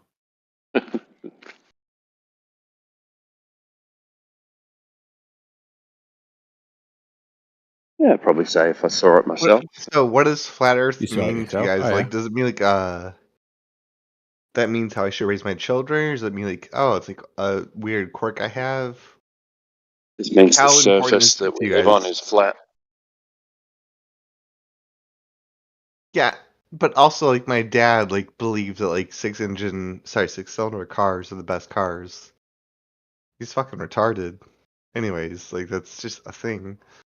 Would Is you it call the your most dad important thing? retarded because he believes 6-cylinder cars are better than others? Yeah, I think he's a fucking retarded for believing that. Why? Don't produce enough power. You saying there's no power in a? No, I think there's more power in a V8 engine. You saying there's no power in an M3? I didn't say there's no power. I think there's less power. But anyways, what is flat So Earth how mean much? to you How much guys? is enough? So how much is enough? I don't care about enough. I think more is better. Well, that's your opinion. Maybe you're retarded. Yeah, I think you're just arguing to argue now. Maybe that's your opinion.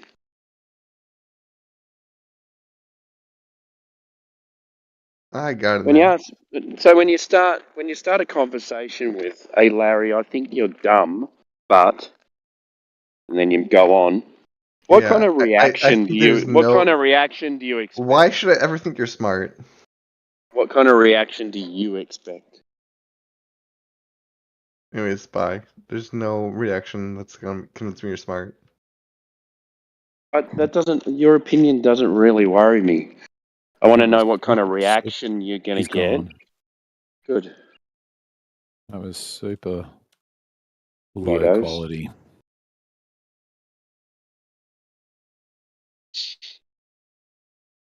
Like I don't care what side you're on, but when you start, imagine someone coming up to you in the street and saying, "I think you're dumb, but I'm going to ask you a question anyway." What kind of reaction would you expect then? Punch in the face? Probably, yeah. I don't think I'd punch someone, but I'd probably laugh at them. But I don't think I'd stick around. and have Yeah, a but conversation. you wouldn't get a decent conversation out of them, would you? No, best I could hope for, which I think would be fun, would be like a bit of trolling. Yeah, demonstrate how busted their worldview was. You know, that's what I find fun, when people come in really strong and then you can just like pick apart something they say as just obviously stupid. Yeah. And they've got, I always find it interesting when they've got no room to go, okay, maybe I was wrong. Maybe I need to go and look at that.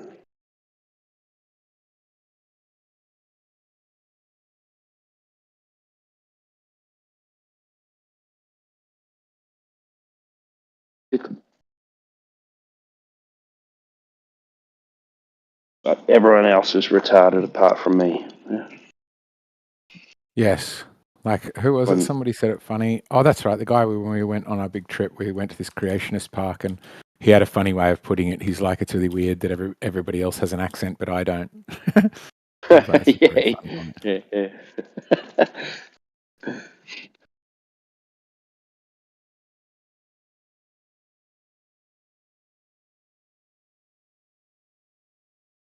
Oh, did he leave because of me? Yeah, he said, I'm going. Because I think maybe I was too dumb for him. No, he just had too high opinion of himself and wasn't able to converse meaningfully. It's it's what we do to maintain our self-perceptions. Run from any chance that they might be challenged. Yeah, just leave. Oops, I just called this guy dumb. Maybe he's not dumb. Maybe I should just get out of here. Well, I legitimately do think that scares people pretty regularly. Is that they turn up being like, I'm going to absolutely own these fools, and then find themselves like 5 minutes later being like, oh, hang on. Yeah, I do not know why. Like, I honestly, I would have been too, I think, right from the get-go, had I not come from street epistemology. So I like from the start wasn't that interested in going, well, here's why I'm right. It was like, I want to understand how you think, what you think. And yeah, because it's a thing, right? They come in and they think, okay, it's already set in concrete, these opinions I have, even though I haven't looked at them. So I don't really need to come up with an argument because Yeah. it is a globe anyway. So whatever I say doesn't really matter because it is a globe.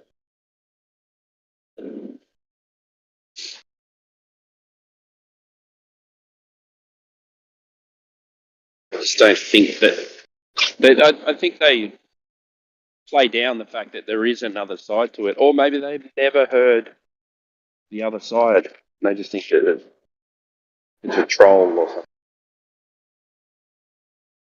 Really? If there's flat earthers? They must be fucking stupid. I'm sure you probably think that too, but you know, No, in a I don't. different way. Well, I think there are stupid flat earthers. Oh, there's stupid but I don't- globers as well. But I think that it is, like I think the end result of the belief is silly, but I think that it is reached in a quite sophisticated way. In saying that, you do understand the argument. I think so. You'd have to tell me, but I think I'm pretty good at steel manning it. I've heard you pretend to be a flat earther a few times. I mean, maybe you know the arguments, but you don't actually think that they're valid arguments. Well, I think a lot of it is something that I think many flat earthers would be, maybe not willingly, but forced to agree with, which is it's mostly focused on, it's not a ball of 3959. There's relatively little that is focused on, here's what it is. And that to me is what's necessary. Otherwise, it's like, it's better saying not globe earthers, but to come up with a cosmology that is suggesting that all verticals are parallel and that water lies flat would require to me evidence not that debunks that it curves at a set rate given by some other people who are claimed to be liars. It would need to be shown to be, dead flat ad infinitum. Yeah, well, that argument, I suppose, is just in place. Okay, it's said to be this size. Now, how'd you get to that size? Why doesn't it look that size? And can you prove it is that? Then you go, okay, well, if you can't, then let's look at the others. Look at this, let's look at that.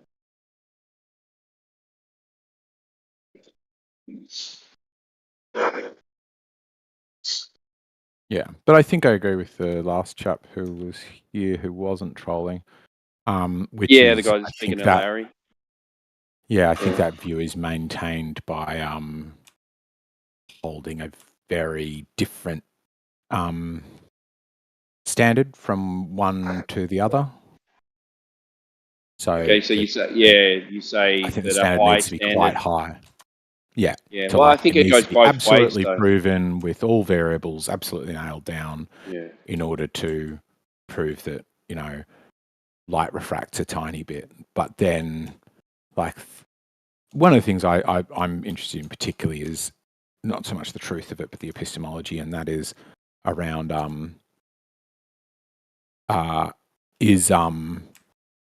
is somebody holding a view consistently? Like, do they apply the same standard everywhere? Which I don't think any of us ever do, but is it obviously inconsistent? And I think that the flat Earth model relies on the one hand on an assumption that light must be traveling completely straight, like the whole 39, the whole black swan and all of those lake measurements rely upon that assumption that light travels in absolutely straight paths.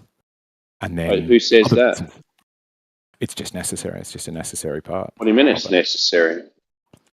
To say that the geometric curve of the Earth must Well, be. it can't be necessary. That's why we see the horizon in different places. Always. Right. Yeah. So to put it, let me put it a different way. Would you agree that the apparent horizon changes in distance from us? It appears to change in distance from us. Right. Yeah, you'd be mad to say it doesn't. Exactly. Yeah. And would you agree then in both models, neither of our neither of us believe that physically it is changing in some way that it should be changing the distance from us. Can you say that again? So neither of us have a bendy Earth, like a fluctuating Earth, a breathing in and out Earth. No, it's fully optical. Right. The horizon is So optical. what I'm saying is to take the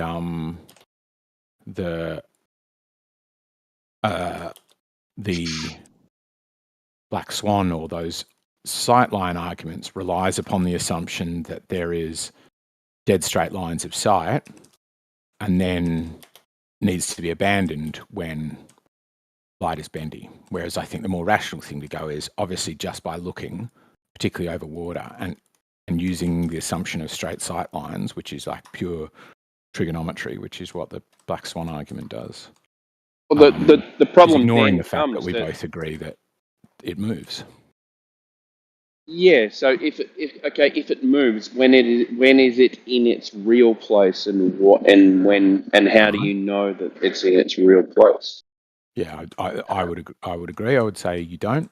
So don't use that So method. you don't know where the only way that you know where the geometric horizon is if the ball is 3959 radius.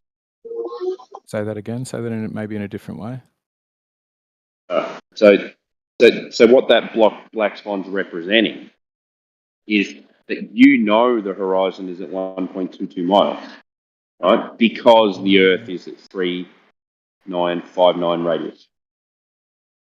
I That's don't. the- To your- me, your- the your admittance horizon is- changes position.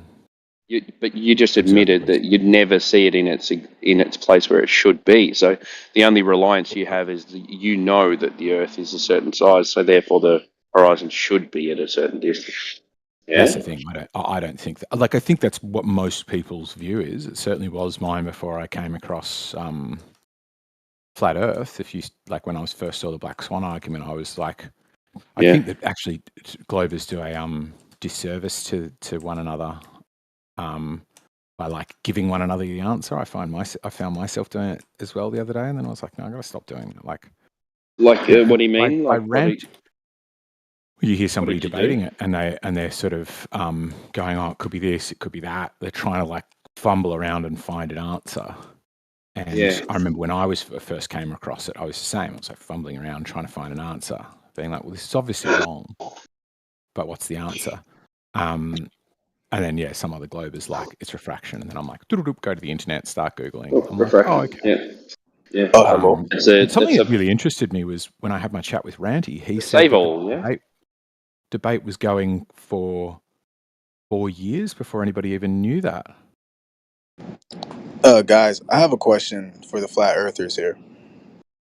Go for it. So, why is this particular individual, Jesse the Path of Light, banned from this particular VC? He wants to debate any of you flat earthers, and he's a globe earther that has like actual empirical evidence and data to support his claims for the world being a globe. Does anyone here want to debate him? You might have asked and answered your own question. Yeah. So, no, what I'm asking you guys is, does anyone here want to debate him? Already have. And why? So why is he banned from this channel? Because he's a liar. About? Well, if you don't know the history, then I'm just going to tell you that he's a liar and he fudged evidence, so he's not allowed in here. I know, but I'm just saying, like, I'm not saying you're right or wrong. I'm just saying. No, you don't need to do that. I know I'm right. We busted him. So what did he lie about? And then we confronted him. And then he said, no, I didn't. And we had proof that he did. And we presented it. And then we banned him. About? It's none of your business.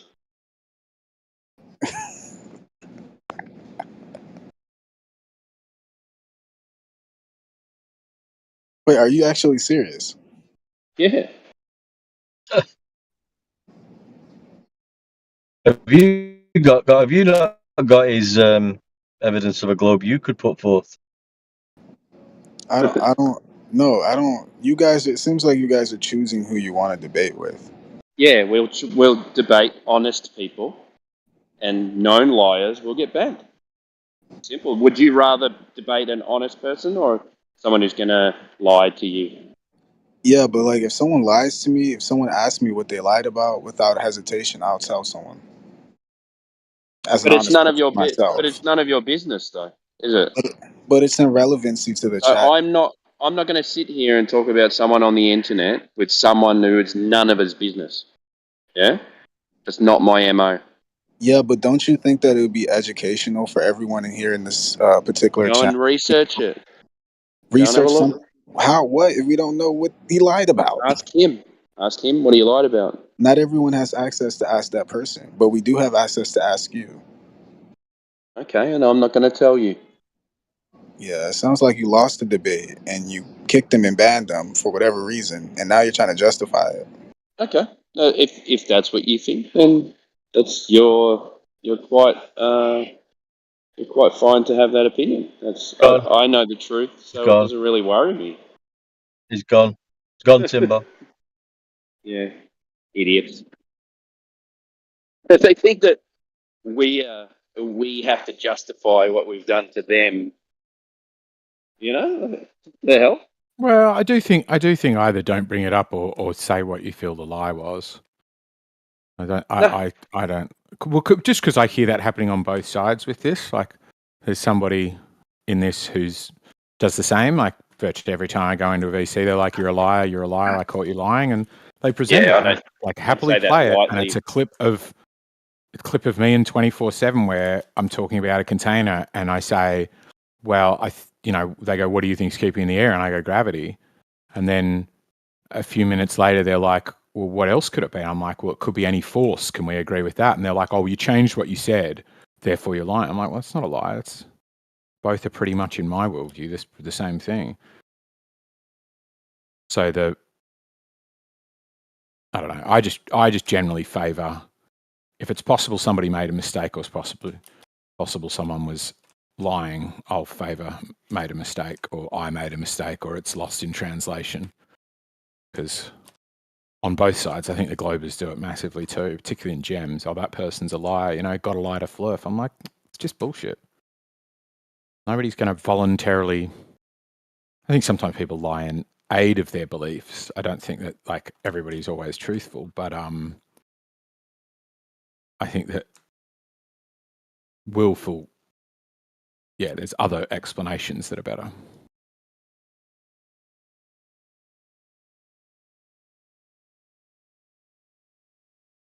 Anyway.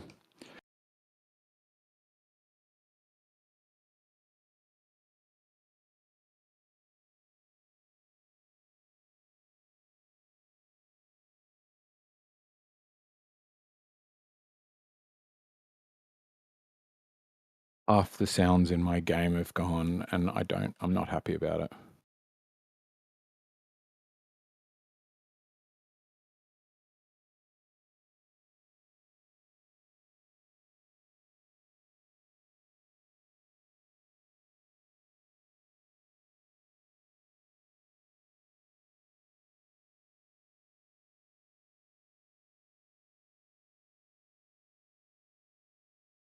What do you think? I think I've asked you this before, actually, and you said the South Celestial Pole. What do you think is the strongest case for the globe?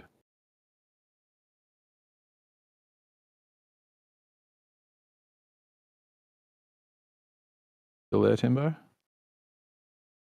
They've gone on mute, probably up to something.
But what I do agree with you about is it's no point, or it's weak sauce to come in here and be like, hey, this other person's got an argument.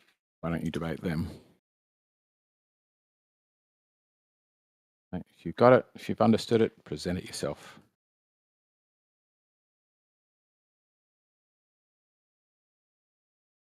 I didn't know you could get perma-banned from these channels. I always assumed the reason I was getting temp banned is because that's all that one could do in the politics server.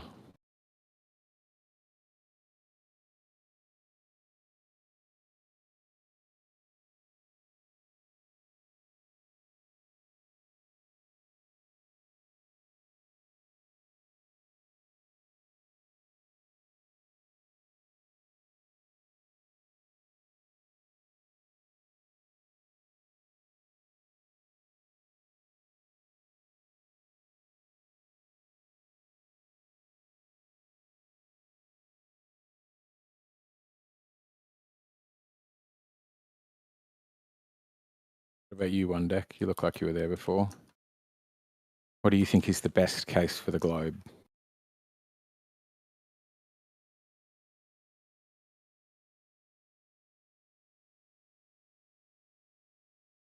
Nobody. Nothing. Gonna have to So start I'm a just big fire. sorry, Shells. I'm just doing some. I can't talk in the moment. Alrighty.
Ray, you about?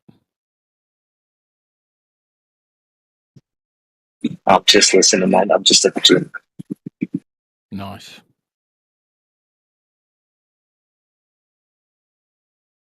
What, you don't like talking about flat Earth and in your headphones at the gym? Well, no, I don't want to embarrass everyone with the facts, you know. I love it. I love it. Particularly, I find when there's a really like frustrating discussion going on, I will pump so much harder. Like I will bicep But curl I think this I could stupid tap into argument that, out of so. existence.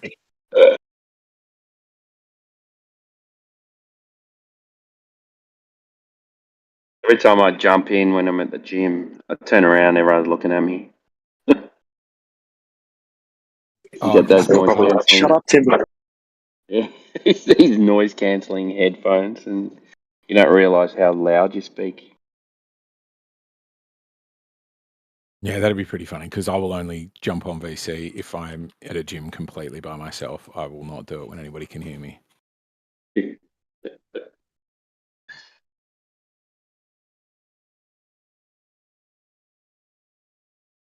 God.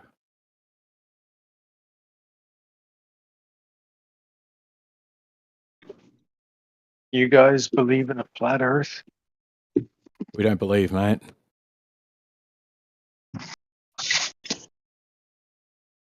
What about you? What do you believe in? Tell us about your believies. Do you believe the Bible is the inerrant word of God? Yes, I do. Okay, so but you don't, right? Do you? Unless you believe. Oh, you're also a flat earther. That's exciting. No, I'm not a flat earther. Okay. So it's inerrant. It's definitely all true, and it definitely describes a flat Earth. Oh, it So does? you're going to have to pick one, I think.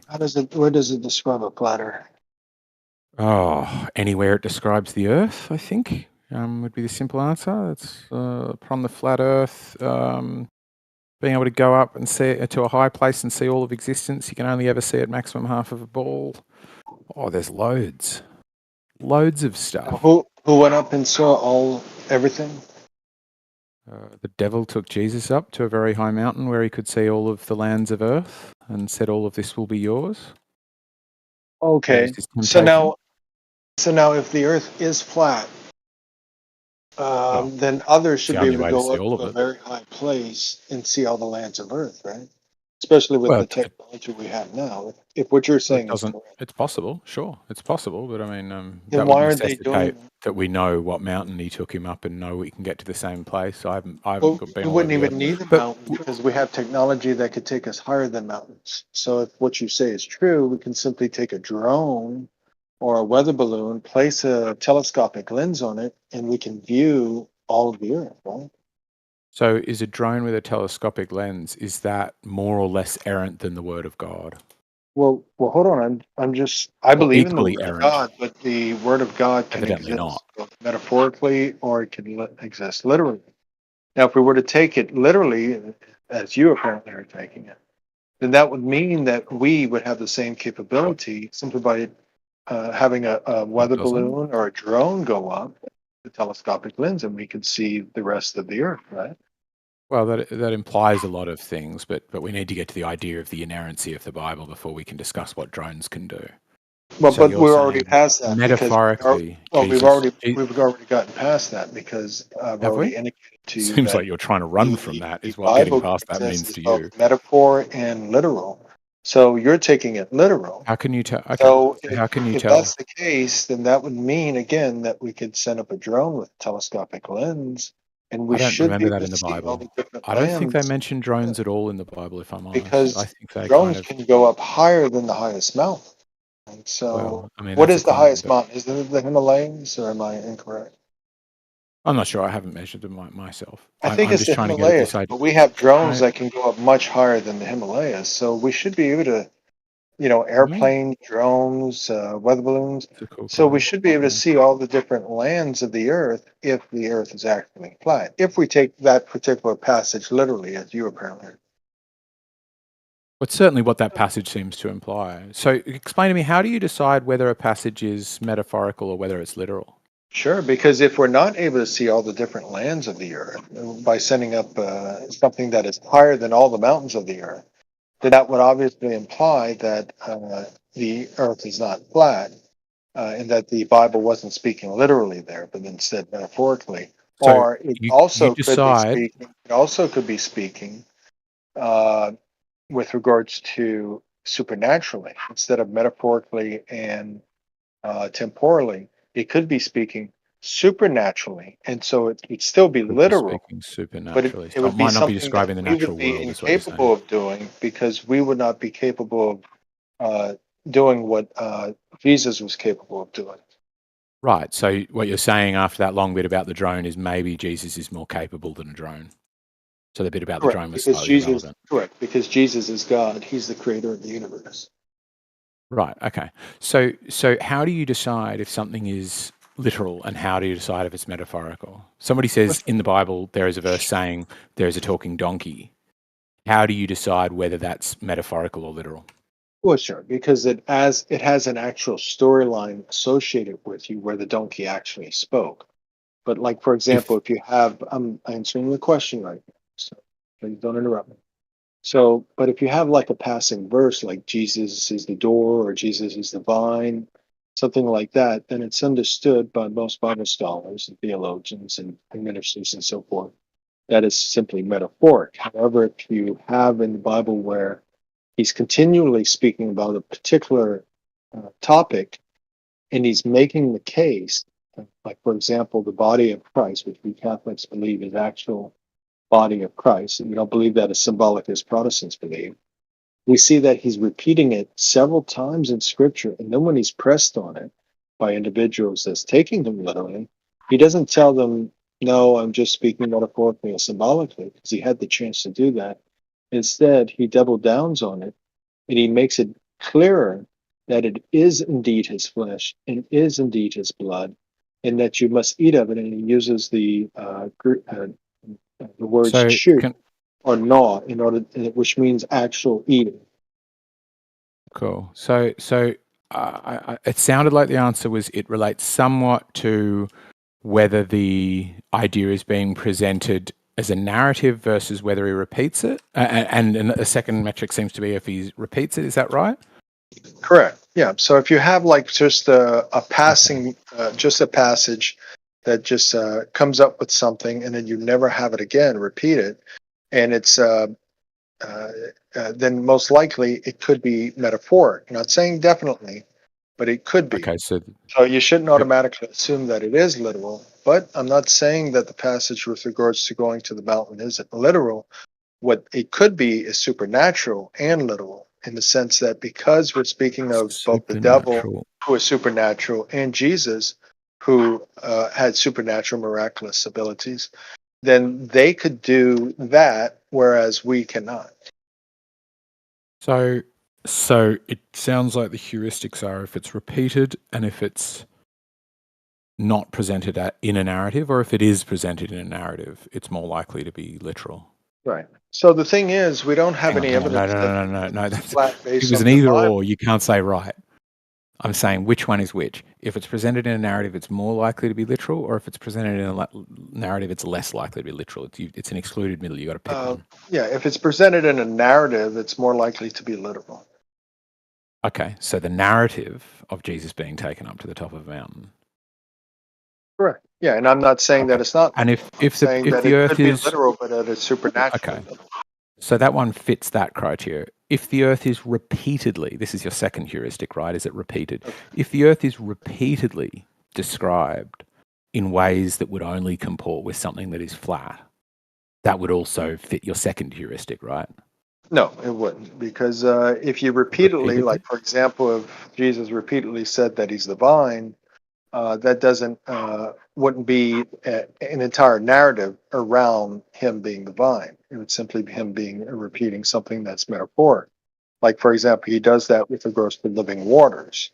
It's metaphoric, but it's in several different parts of the Bible. But it's metaphoric. Okay. So the waters above are written. Because Jesus is an actual water, right?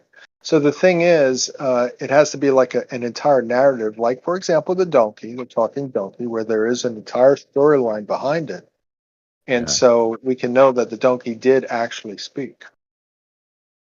So we know the donkey. So what you're saying is the donkey did speak. Correct. A donkey spoke intelligible English. Yes. Or sorry, English is silly. Sorry, probably Aramaic or something like that, right? Yes. Whatever it was, the donkey was speaking. Okay. Because it was repeated and because it was presented as a narrative, so we know that is true. Well, it doesn't Without have to be testing it, repeated. presumably. It was the entire storyline. Like, for example, Noah's flood and all. There's an entire storyline. It doesn't have to be repeated, but there's an entire storyline behind it. So all the animals know fitting that- on a boat together. True. Correct. Yes. That's Wow, that's okay. not metaphoric. That's not symbolic. It's actually happened. And how do you just? So it's some of it is because that's in a narrative. How else? Right, So there's an you entire sound really narrative certain story. of this view. Correct. There's an entire narrative story behind it. So yes, it's literal. So there's because it's presented in a narrative format, therefore it's literal. You sound like certain. Would you put it as like degrees of probability, like, hey, maybe right, maybe wrong, can't say. No, it's certain. At what degree? Like out of 100%, like 100. it couldn't be wrong. 100%. All right. How did you get to that high? Yeah, because the Bible itself, when it presents a story, it's presenting a story with regards to something that actually happened. In other words, the inspired word of God is presenting something that actually occurred. Unless, of course, it's like a parable, like, Jesus spoke of parables and stuff. When he did those things, with regards to parables, he was speaking in such a way where he was describing a story to bring about, a moral truth. However, when the Bible is speaking, like, for example, of actual stories, like in the Old Testament of Adam and Eve, the ark, and so forth, then those are actual events that took place. It's okay. Okay. Took place. Sorry. I just saw haste on my screen while you said took place. I try to repeat what people say so I'm Now, not sure a Christian? Are you a Christian? I'm not super convinced of it, no. Okay. So the original story, to my understanding, absolutely correct me on this if I'm going wrong.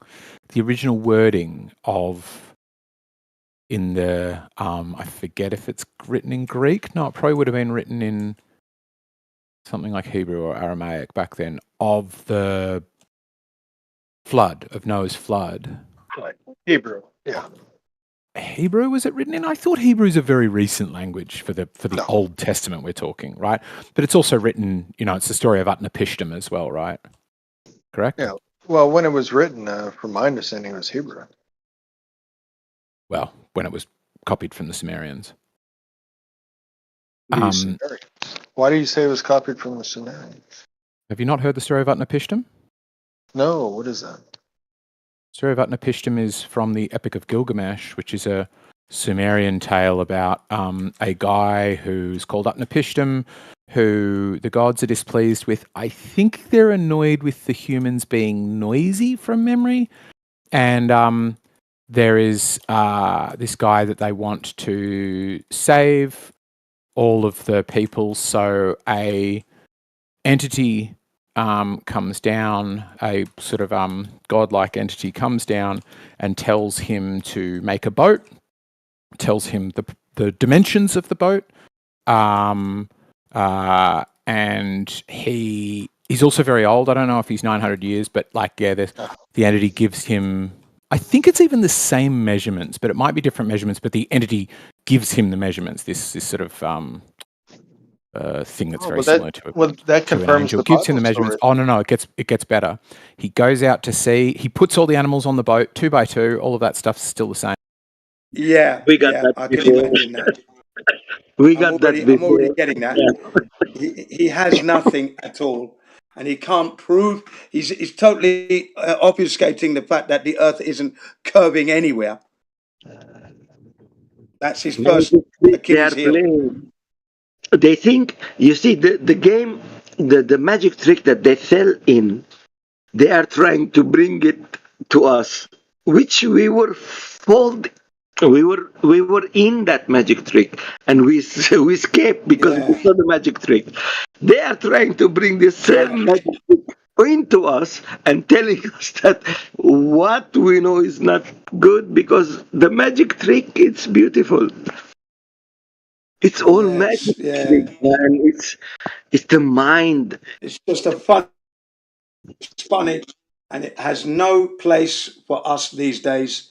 We're woken up. There's no going back. Once you go flat, there's no going back. I feel sorry for him because at the end of the day, he's deliberately and willfully ignoring the facts that we bring to him that he can go verify for himself. That's the thing. It's all verifiable what we give him. You guys refuse to Can't prove actually the look at globes. anything. That's the crazy part. No, Pickle, that's a this is the baseless. problem. That's No, the because anything baseless I claim. send, anything, You've come from a anything I school of send, retards, so anything I you're send a quite flat retarded. earther, That's they're why you're immediately like, no, I'm unable not going to to watch, listen to listen, the or facts read to we give anything you you, send me. and then you try to throw add-ons that we are failing to understand. You have failed completely, sir. You're lost. Hey, what's your highest education? Did you graduate from high school? Okay. An appeal to certificates don't matter. Don't mean anything here, mate. It doesn't matter what qualifications you have. For every human being on earth has the right to study any topic matter they wish to the highest level they desire and not acquire any certificate, and they can be called an expert. If they need to make a living from This is true. they might This is true, but I'm just out of curiosity. I just out of so an curiosity, appeal to I want to know how authority long you went and to school for. certificates are not going to help you here, sir. Like in your And childhood, how old were you when you stopped going to school? But we are no, wait. We are Again, allowed it's to another wild question you. ad homs are not going to get you here. I went to university, actually. I went to university, actually. Cool. Okay. So what did you study? Yeah. But Gene, let him talk, man. But what is your proof of the globe? You said again. Literally everything. What? Where do I believe? What everything? Give me one. Give me one of that All of everything. astronomy, Give me all one of of that. astrophysics, all of Newtonian mechanics. Astrophysics, pseudoscience. No.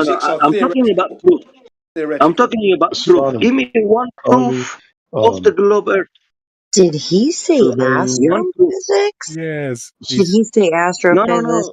Did I Okay, say what was the name of that guy? Right? Who was we that want guy? to prove. Looking at the stars.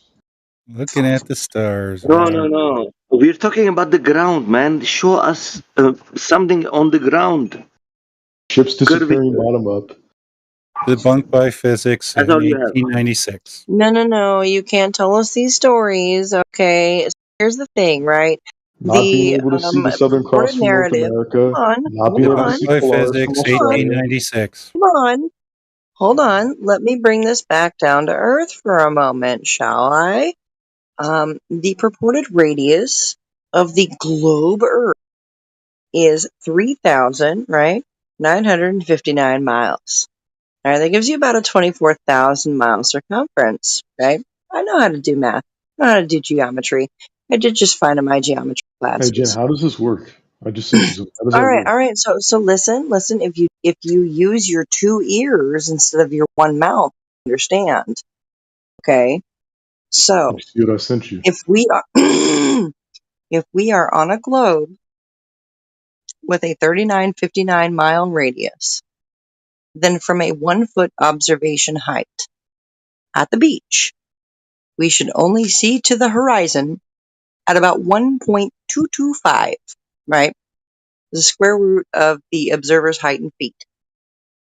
You should only see about 1.225 miles to the horizon from a 1 foot observation height on a globe Earth with a 3959 radius.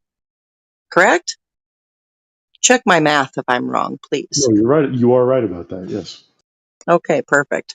All right, so we have done the Flat Earth community, a lot of members in the Flat Earth community, I should say, have gone out and they have done a lot of laser distance tests and distance observation tests, up to even 1,200 miles. And your globe radius has been falsified up to 1,200 miles. That's like 1,200 times beyond where your globe horizon should be. Now what do you have to say for your globe? Well, 1,200 miles. Isn't that where the 8 inches per mile square parabola stops functioning? Can somebody please pull up the J. Tolian Media 1,200 mile observation? Okay, so you can send I me currently YouTubers, but I don't can't have send you YouTubers? I Is that how that currently works? don't have a YouTube account, so therefore I cannot pull it up. Yeah, Lady I Jen, think I have I've a got that one. question. I'll get it for you right now. I can't send a YouTube video Oh, to excellent. anyone. No, you're okay, Jen. Adam Unsalted has already posted it. Okay, Take a look in brilliant, the chat. brilliant. Okay, perfect. Mississippi River, Great Lakes, and Hudson Bay at 1,200 miles in infrared. You have a 1,200 mile long visibility from. What's the altitude of that plane, Adam? Adam Unsalted. Yeah, I'd say it was Typing in the chat. 35,000 feet usual, somewhere around there. Yeah, it's about Yeah, 35,000 feet or 35,000 so. feet. So anywhere from 35,000 feet it 30,000 was. to right. So anywhere from 30,000 to Hey, Jenna, 33,000 I have a feet. You're question. seeing a distance of 1,200 miles, which defeats the globe radius of All right, cool.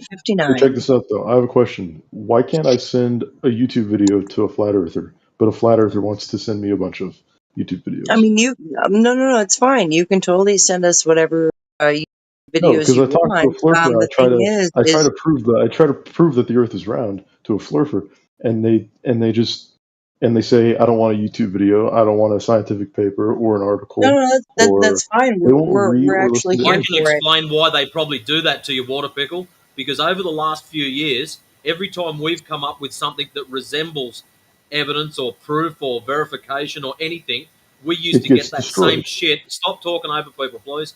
We used to get that same crap off of Globetards. Oh, I don't accept it if it's on YouTube. And you wouldn't believe it. 6 years later, the complete opposite is happening.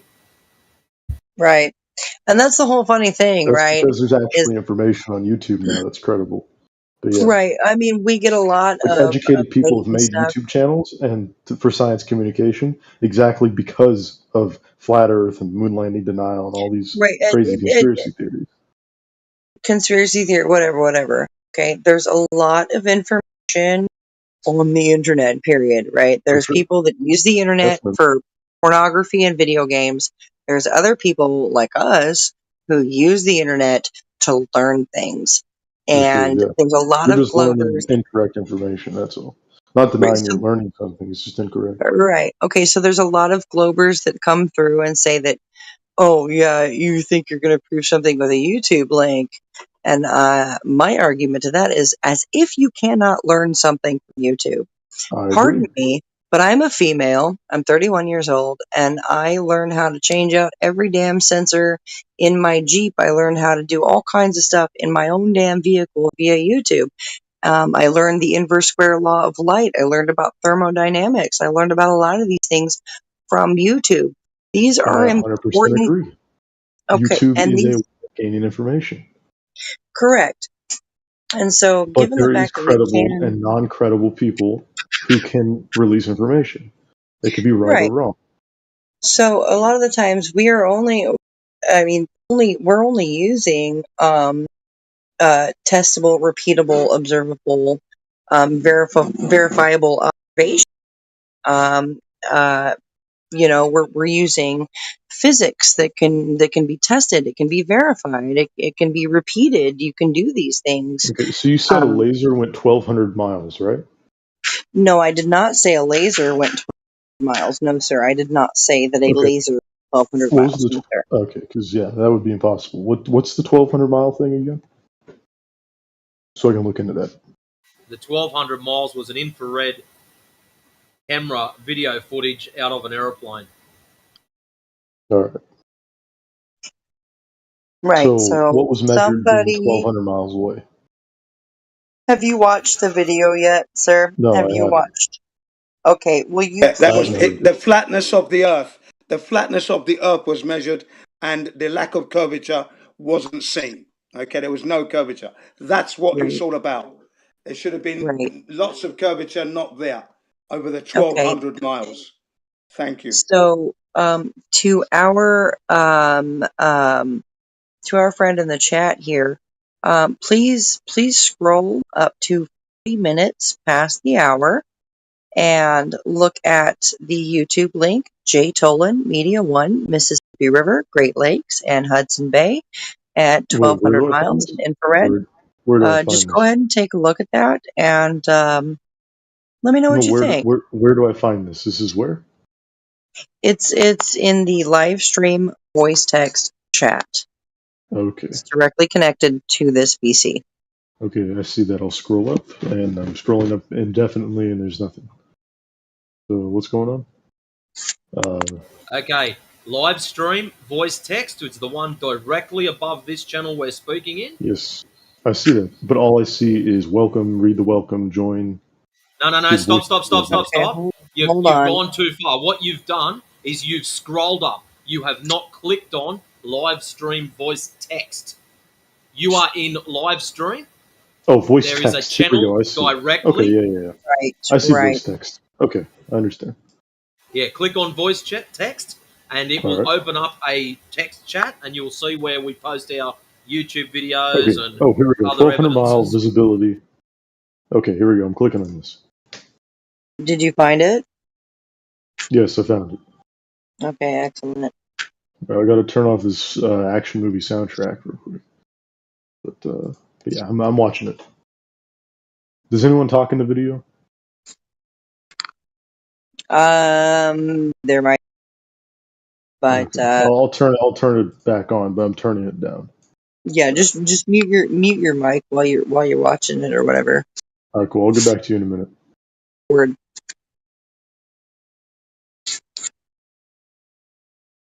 Oh, this ought to be interesting, huh? See what he thinks about a 100-mile observation, 1,000 feet, which should be absolutely impossible on a globe Earth, right? According to the globe math. Welcome to the empty horizon. The globe Keep in mind that geometry. this is an empty horizon. There are no visible boats.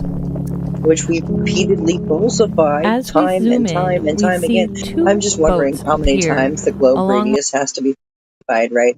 Globers want to keep pushing the goalpost back. 10 miles isn't good enough. Like Talon. Talon is a perfect example of pushing back the goalpost. Talon says that 10 miles isn't good enough. It's not a good enough observation to prove a flat Earth. You would need a camera that resolves 1,000 miles. I'm like, so what? What, we can prove it's even flatter, or so that you claim it's an even bigger ball that you can't prove?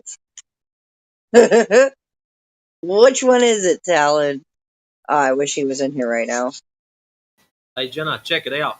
If I chuck in 35,000 feet eye height, target distance 1,000 miles, hit calculate. Horizon distance should be 229.190 miles. Target height or target hidden height 392,532.4 feet. So 392,532 feet of hidden stuff. That's at 38,000 feet of eye height. Isn't that amazing? That leaves our friend with a very serious problem. Absolutely. It leaves our friends with a very... Anyways, guys, have a good one. It happens to be my squash night, so I'm going to have a hit. Look after yourselves, yeah? Have a good one, Matrix. Matrix, Yes, let me tell you their rebuttal. But not reflection. That's all they have. But reflection.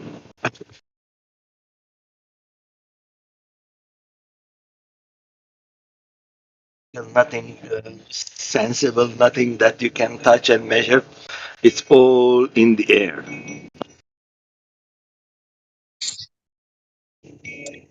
I am really excited to see Water Pickle explanation is going to be for how we can see 1,200 miles.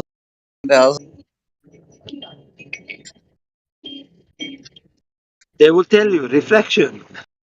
And how can you measure that? Oh, you have to tell me how severe it is. Okay, you're what gonna is need like a fucking 2,000 fucking foot high they don't retractor or some no crazy shit. the thing is they don't have anything. They just want to play. They tell you how severe it is, the atmosphere, or then they tell you no, it's not the atmosphere we want to know about. We want to know about how hot it was, the water. They go here and there, here and there. They don't have anything because it's not a reality formula. It's just something created that if you want to imagine something like this, you can use this formula. That's all they have. Nothing. That's what they have. They have Only to some say math, that okay? They have math, and they have math they got from the sky, right? Not from the surface of the earth. And that's where the big problem comes in. And you eyeball that all of the Glovers that come in here want to obfuscate to the sky. The sky proves yeah, the ground is curving. No, the fuck I it know. doesn't. That's why I like to bring them down to the ground. That's why the what was his name, the guy before that, he was acting very very intelligent. I asked him what happened with your celestial navigation, because what happened when we were talking about the celestial navigation, my battery died down and my phone stopped, so I had to put it a couple of minutes. So I didn't know what happened, and when I came back, he was talking about the sunset and the moonrise and things like that. So okay, I went in the conversation a little bit, but I said, "What the hell I'm doing? Let me go back to." He was taking a measure celestial navigation in the valley. Please, can you explain how you do it? He couldn't explain because he didn't know anything. He just know a couple of words to throw away. And if somebody doesn't know anything, oh, okay, it's your problem. They don't have anything in reality. So bullshit. That's why they have to play with our minds. Like that girl, she didn't know if she didn't have breakfast or dinner, or she didn't. I was going to ask her, if you didn't eat for 2 days, what will happen to you? So hopefully we could. She would say, I might feel hungry. So So that I didn't just happen. posted I just posted a nice little meme in the chat. I screenshot from a McToon video. It's one of our fellow flat earthers, Alan Norstrand, and when it gets to the very end of the video, final thoughts, and Alan is like, Andrew, prove a triangle has a curve. I'm like, that's beautiful. That's the most beautiful thing for like final thoughts. The fact that it was right there at the end. And I'm like, final thoughts? Yeah, prove that a triangle has a curvature, motherfucker. Prove that you can get a fucking horizontal baseline off of a curving surface, motherfucker. I'm not having a lot of good friends when I'm debating, because I keep asking them about the right angle triangle, celestial navigation, 90 degrees, and they don't like it. They want to go somewhere else, and tangents and this and that. Man, let's start one step by step. It's like, what is a triangle? What is a right angle triangle? So we know what we are talking about, because it's like these people, they're trying so much not to see the movie that is happening in front of them. It's like you take them to the movie theaters and you say, oh man, there is a Spider-Man or like Superman. This guy flies in the air. No, I don't want to see it. It cannot happen. So he closes his eyes the whole movie. He don't want to see it. They are like this. No, Daddy, I don't want to see it. Don't show me. I don't want to see it. It's like, it's sad.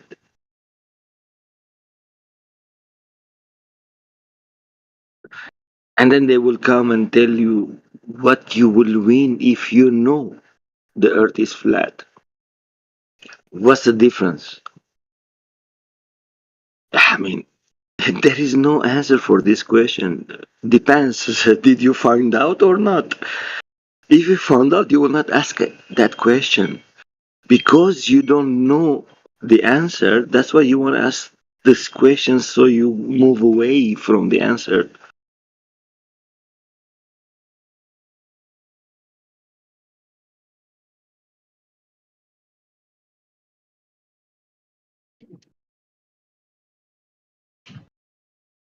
Consider the 1,200-mile footage debunked, but I'm logging off for the night, guys. We'll be back on tomorrow evening. So Hopefully I can save one of you. you said that you had the curvature. You said that you have the curvature or something like that.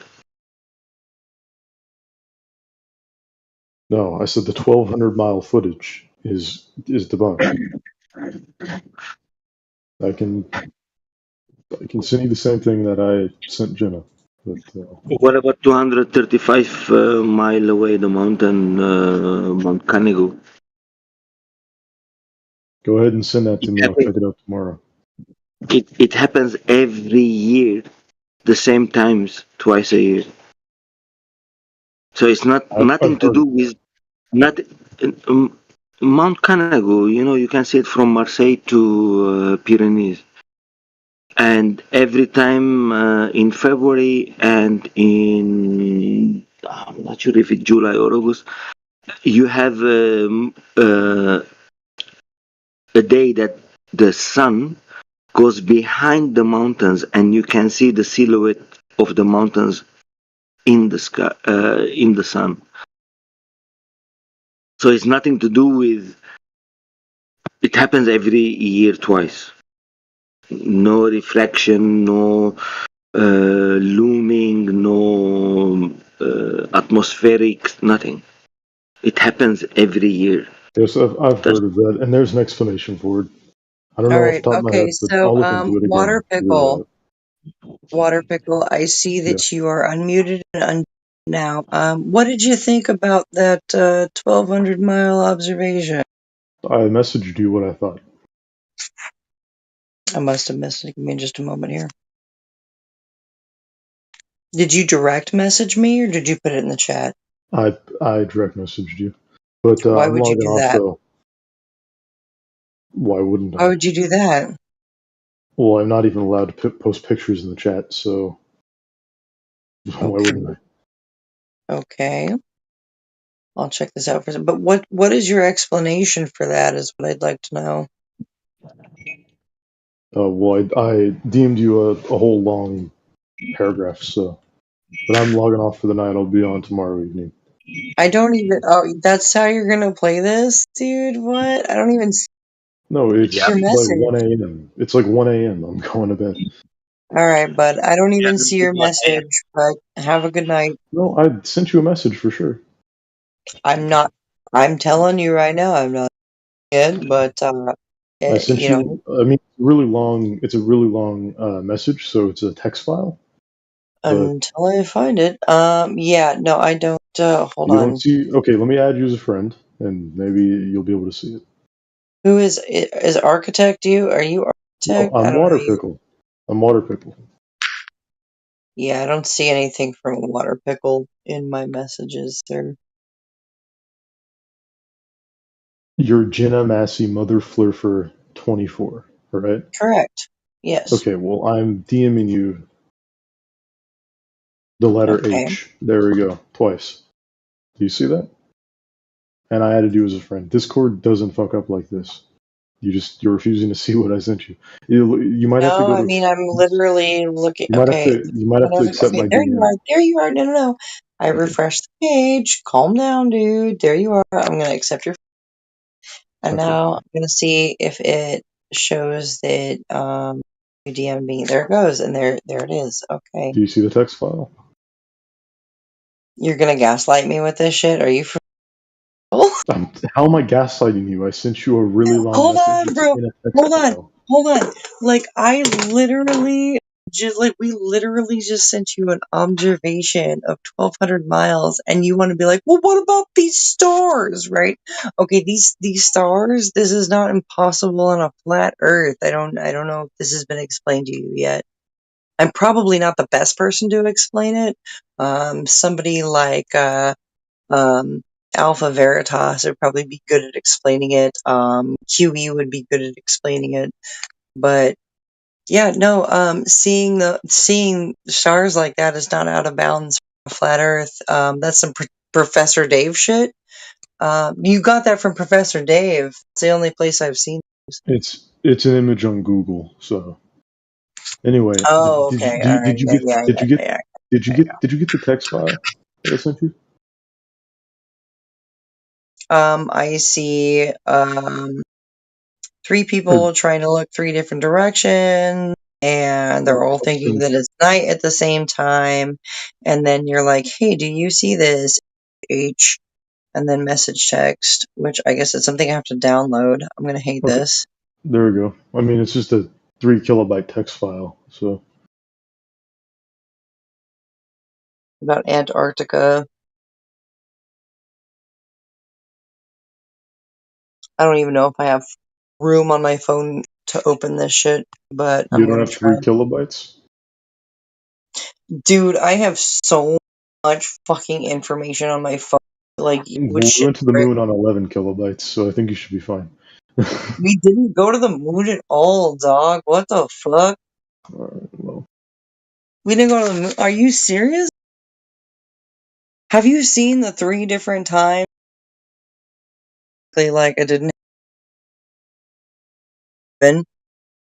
there's so much you have to disprove for the Earth to be flat, and the moon landing is one of them. And that No, point will be disproved. there's really not a whole lot, dude. There's really not a whole lot. There's not that we have to disprove anything. You have to prove 2 things. You have to, 1, prove that the Earth has curvature at a rate of 8 inches per mile squared. 2, you have to prove that the Earth is in motion. Those are the only 2 things that the Earth needs to be validated. And so far, we still don't have those fucking things.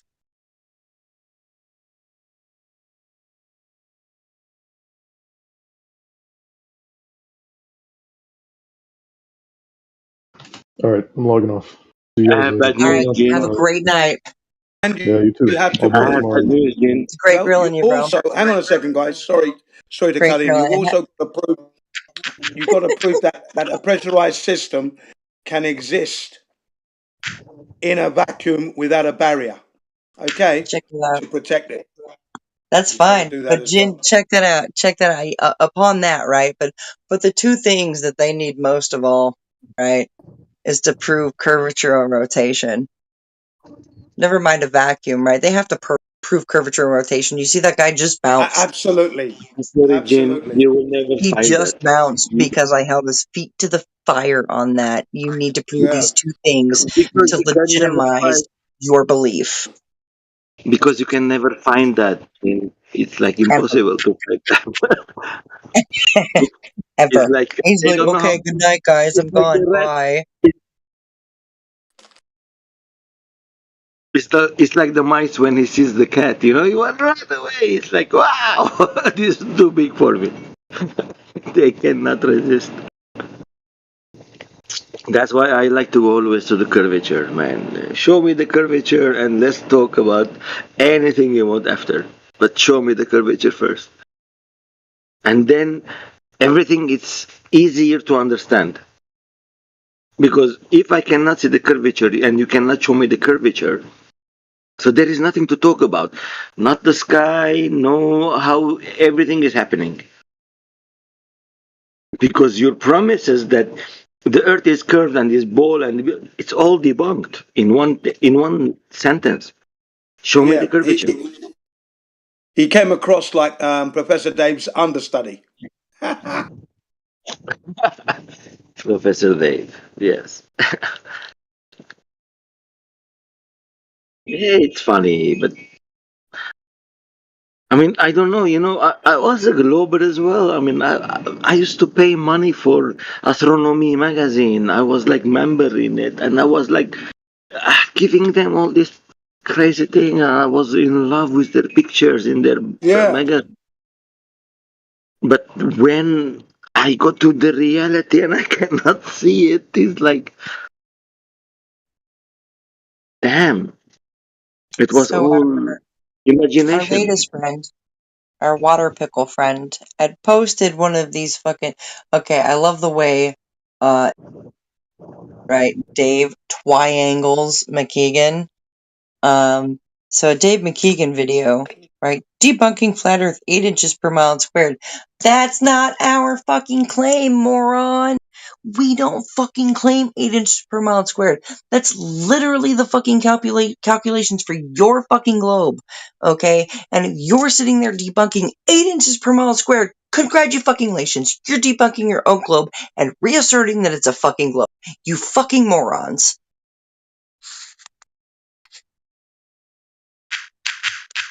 Exactly. If they don't know their model, there's the evidence right there. They don't even know their own model, man. It's embarrassing. Bingo. Fucking bingo. That's the crazy shit right there, is that Globers want to post all these stupid videos about shit like this, like Dave Twiangles McKeegan, about how flat earthers 8 inches per mile squared is an irrelevant formula. That is literally the fucking formula for your fucking globe that has a 3959 mile fucking radius, you motherfuckers. So if you're sitting there debunking your shit because you learned it from a flat earther, well then there you go. We don't even have to do anything. You're sitting there as a glober debunking your own fucking bullshit. Congratulations. Yeah. We don't even have to do anything. And the funny thing is, like, when you tell them that you're shooting yourself on the foot, they say, "No, you don't understand. You are the stupid." It's like, what are you talking about? You're debunking yourself. That's why, I always like when somebody makes a claim, I like to him to explain his claim. Check him That's out. why. Water Pickle is exposing himself in the chat. He is a Dave McKeegan dick sucker. I mean, anyway, his avatar said a lot of things, but I Every don't want to go. single video he has posted has been Dave McKeegan, Dave McKeegan, Dave fucking Dingus McGee McKeegan. I don't know if this guy realizes, but flat earthers have debunked every one of Dave McKeegan's debunks. We've also debunked every single one of Not a Professor Dave's debunks, right? If you go look up 10 challenges for flat earthers from Professor Dave, there was actually, it's been met. Each one of those 10 challenges has been met. It has been accomplished. So fuck you, not a Professor Dave. I would love to debate Professor Dave, right? Because like, I'm basic. I'm not like wizard deep, right? But I could still destroy fucking stupid, not a Professor Dave. I mean, like I've been cooking in here all fucking night. All fucking night. You tear him a new one. He'd need to go to hospital afterwards. I'd be like, hey man, I'm not a proctologist, but I'm pretty sure you're an asshole. Yeah. So, but yeah, I think our water pickle friend here has a hard on for Dave McKeegan. That's all I'm saying. Couldn't prove anything, could he? Couldn't prove anything. No, as soon as I asked him for of Earth curvature and rotation, he just said, "Okay, good night, guys," and then spammed the chat with Dave McKeegan bullshit.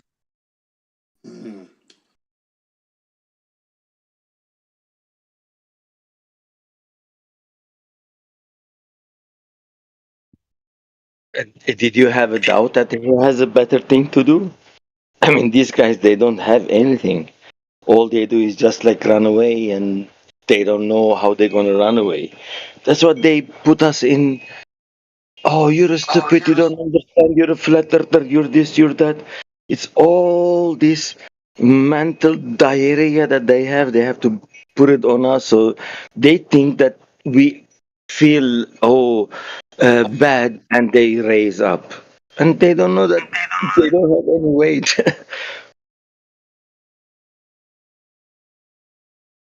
It's amazing. Yeah, no, Globers like to try to split hairs, right? Like, I don't have to split hairs with anything. You guys have witnessed it. I've been cooking all fucking night. These globers can't fucking hang when you hold their feet to the quote unquote fire.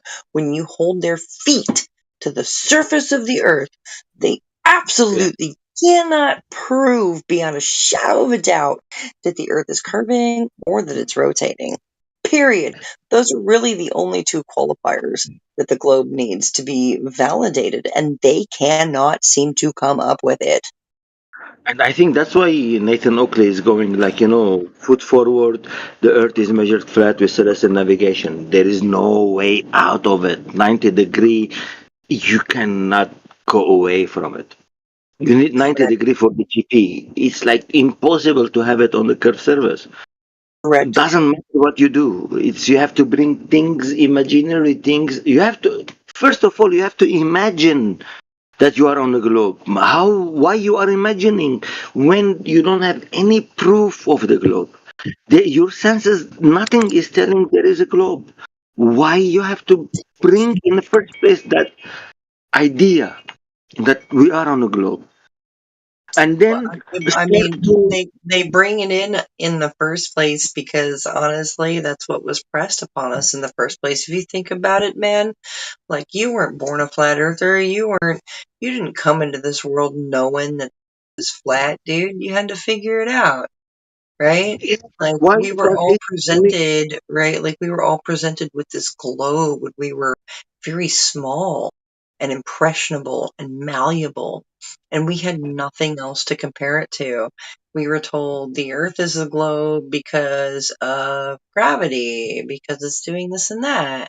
We're told that the sky is blue because it's a reflection of the water. These are things that I distinctly remember being told as a child when I was asking about, the place that I lived, you know? Yeah, we all went through this thing, but in the end, when I didn't know, I was in that thing as well. But once I know, I don't. It's like you see, the thing is, we have the truth. Why? Because it's our senses, our reality. It doesn't moving. It's water is flat. They have to prove us that we are spinning and the water is on the globe, and all this shit, and it doesn't work. They don't have that. So they come with refraction, they come with gravity, they come with couple of better put phrases and all these things. But once you find that the magic trick that they are doing, because like the guy before, he was trying to escape the horizontal plane. That's why he went to the valley. So that's why I asked him how you do the celestial navigation in the valley. Explain to me the process. He cannot do it without bringing the horizontal plane, which is the sea level. That's why they are stuck on it. They cannot even. My theodolite. But your theodolite has to be level with the surface of the earth. And your altitude, you debunk it, you go bring it down to the sea level to know how high are you. And it always the horizontal level they cannot escape. Even they tell me I can get an angle with a plumb. But for the plumb to be having a 90-degree, you need the horizontal. Correct. Yeah, and that's the whole thing about it, that it's an inverted reality, okay, and that they're telling us that the only way you're seeing it is because of this way. But the fact is that every tool made for measuring and observation was made on the basis of a flat, stationary Earth. Oops. Yeah, and when you said, everything you see because of whatever, refraction, this and that, they will bring it. But man, I can see it. I don't need to put anything into it. There is sometimes I see this lighthouse. There is sometimes I cannot see the lighthouse. Or sometimes I'm on the beach. I can see this island, but the next day it's very cloudy and it's raining. I cannot see the island. So what happened? So my Earth it went down and it want to grow up again. It cannot happen. It's like it's Yeah, absolutely. Everything we do tingent on a horizontal surface. Everything. The way we calculate liftoff from flight, for flight, the way we build houses, all of that. It is absolutely contingent on a horizontal plane. And you can cut semantics all you want to these globers out there, but horizontal doesn't curve. Horizontal, the definition of horizontal is 90 degrees to vertical. And you cannot, I repeat, cannot have a 90-degree angle on a curving surface. You will not. Your baseline is going to be all kinds of wonky on a curving surface. Your baseline has to be flat. But the thing is, you cannot even have any angle without straight lines. Correct. Not any And that's the angle. whole Not even that's the whole thing that didn't make sense to me. They're deriving their 90-degree from the center here. I want to what carpenter. I want to see what contractor does that. Okay, no, but you see, when you tell them, how did you get to the center of the earth? Oh, Aristophanes. Okay, what Aristophanes did, his measurement, it was flat earth measurement. It was not a curved earth measurement because he had a 90-degree in Alexandria and he took that 90-degree. I don't know how he communicated with the guy that he said to him that, oh yes, now it's midday in Alexandria, take measurement, Mark. How he communicated with him, I don't know. But that 500 miles away, Stadia, it was all horizontal, one straight line. It was not curved. It cannot be curved because then you will not have a 90-degree. So the whole process it doesn't work. Correct. I mean, everything they have is fraud over fraud. Like one of my friends, he sent me this book because I told him I cannot see the curve. He said, "Oh, you're a stupid. I will send you a book so you read." It was like 16, 17 page of book he's talking about. The people from before Aristophanes, they saw the stars, how they are moving. They thought immediately that it was curved, apparently.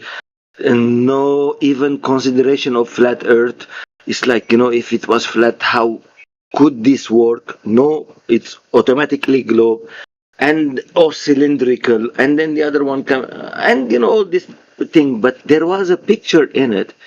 It was a right angle triangle with a curved baseline. One of the proofs of his measurement. So I took that picture, screenshot it, and sent it back to him. And I said, I told him, please, can you explain what this shape is called in geometry? Because I never saw the right angle triangle with a curved baseline. Please, can you teach me? Well, that's what I love, right? When Glovers try to come in and be like, "Well, prove the shape of the Earth," right? They're like, "Prove that it's flat," and they're all kinds of confused because they're not understanding that flat isn't a shape. And so that's when you just gotta look at them and be like, "Yeah, draw me a flat. Draw me a flat. Can you show me a flat in geometry, please? I need you to draw me a flat." They can. They have to bring horizontal or level,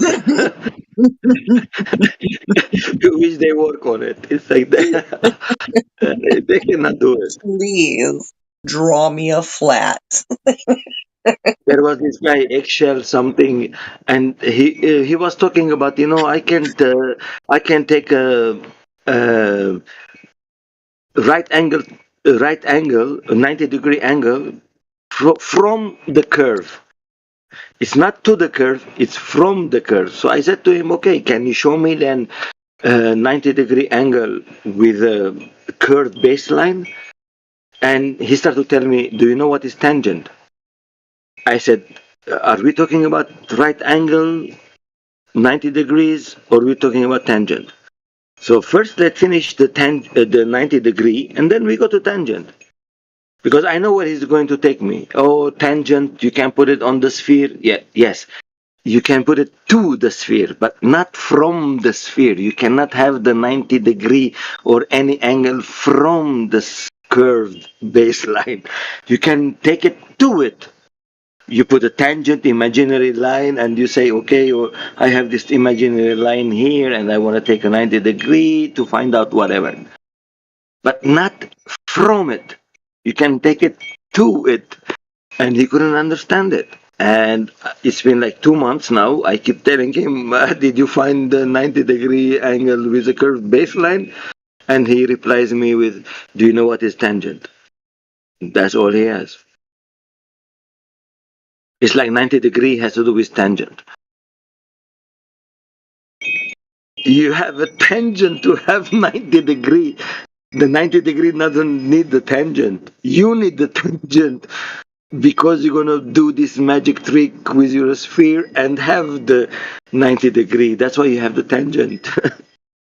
And this tangent doesn't exist. George, one of the guys, he explained, and it was like, ding. You know, when you have your sextant and you're bringing the celestial to the horizon, to say to your co-mate that, Mark, you have to have that the celestial object touching the horizon and making like a tangent on it, on the celestial sphere, not on the sphere that you are standing on, because you're not standing on a sphere, you're standing on the horizontal. You have to bring the round one to the tangent of the horizon. That's why you have to take the deep angle measurement, because you're bringing the celestial down to the horizon. That's what the sextant does. That's the magic of the sextant. You know what's really fun is Glober's feet to the ground. And you're like, okay, so please show me how you can get a fucking 90 degree off the surface of a sphere. They want to go to the center of a sphere and derive their 90. Or they will tell you what is tangent. This is what all they have. It's fucking magical science. It's a bunch of bullshit that doesn't actually equate to a measurable physical reality. And when you tell them what is the radius of your globe, they will tell you 3959. How did you measure it? I don't know. I think Eratosthenes did this. Al-Biruni, he measured the flat, the mountain's elevation flat on the horizontal plane, and then he went up to the mountain and he figured out, or he assumed, it must be this, and he went down to the underground. Yeah. It's all And imagination. and we're like, blah, blah, blah, right? See from a 1 foot observation height to the horizon on a globe Earth with 3959 radius, right? And the answer to that is 1.225 miles to the horizon. The fact that we have observations up to 10 miles, 20 miles, 41 miles, 275 fucking miles, 12,000 miles. I'm sorry, 1,200 miles, right? Yeah. And they can't cope with it. I go up hiking here, and there is a place. I live in Las Vegas, and when I'm going to the mountains like Mount Charleston or like Lee Canyon, there is this place. It's like nice, beautiful place to see the mountains on the horizon or behind the valley, behind the city or whatever. And you see that there is mountains of 80 miles, 85 miles away. And they're not bending. They are perfectly like 90 degrees from where I am. It's like it has to Isn't be that amazing? bending that thing, the other way, That is away from me. amazing. That is absolutely phenomenal, right? And this one, you don't need Just the mind. you don't need binoculars. You can see it with your naked eye if you are in a good weather situation. Like Right. that lady, she didn't understand that. The atmospheric situation it obscured your viewing. She couldn't understand. That's why you have in every meteorological um review or like the news, you always have visibility 7.3 miles, 5.6 miles, 12.13 miles, 25 miles. Oh my God, you have to be very lucky to see that. Yeah, I know, right? Yep. So that's And why you that's have that's that's the whole thing is like we even have stuff from periscopes off of submarines, right? 1 foot, 2 foot, 3 foot, up to 7 feet, okay, off the surface of the water, but that they can see 100 miles away. Yes, you see, the guy before he said that I was a marine in a submarine, and that was I wanted him to finish, but my battery went off because when you are submarine, you are under the water, and your elevation of the ground of the water level is very low. And I was going to ask him how far you see with your radars and with your telescopes. You see much, much more than 3 miles away. You Yeah. see 60 Yep. miles, you And see 100 miles sometimes. yep. And he's seeing that's the whole thing is he's seeing much, much, much, much more further away um, from like a 2 or 3 foot observation height as opposed to a 6 foot observation height, where you should only see what 3.1 miles out to the horizon for a globe Mhm. Earth. Yeah. But I think he was lying when he said I was Marines, I was this, I was that. Because when he said I knew what to do, how to celestial navigate in the valley, and that's when I freak out. Please, please, please tell me how you do it, because that was his trap. That was his trap that he fell into it. Yeah, And then he I was said to going him on blah immediately. blah blah blah blah. I was like going Yeah, crazy. Oh, Gene, please let him fall into his yeah. trap. I said to him that you got to use your common sense there. You're going to need a horizontal baseline. You're in a valley. How are you going to do that? Yeah. Yes, but you see, if you let him, because I learned that most of these people, when they talk, they don't know. They only talk because they're gonna defend their belief. And many times they come and say, "Oh, it's too big," and I say, "How big is it?" And they don't know. Yeah. That is 39, 59 the radius. They don't know. They say, "No, it must be much bigger than that." Come on, man. Do you know what are you defending then? You don't know what are you defending. You're Oh just my God. defending an idea, a belief. Not you don't even know what is the geometric Migo, reference of that thing. Migo, you know what's really great is that like, and you've probably heard it just as many times as I have, is that we've got Globers that come in here, right? And they're like, Earth's too big to see the curvature. But people a long time ago, before telescopes were even invented, saw boats go over a curvature. You know, in April, before the solar eclipse, so I live in Las Vegas, so I drove 2 days to go to Texas and to take some pictures.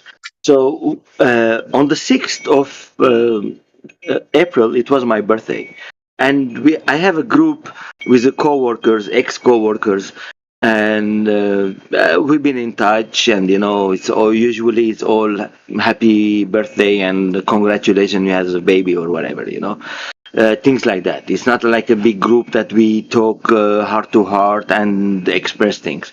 But I had this plan that I said, okay, if they wanna tell me happy birthday, Miguel, and I gonna send them this as a thank you, this video clip.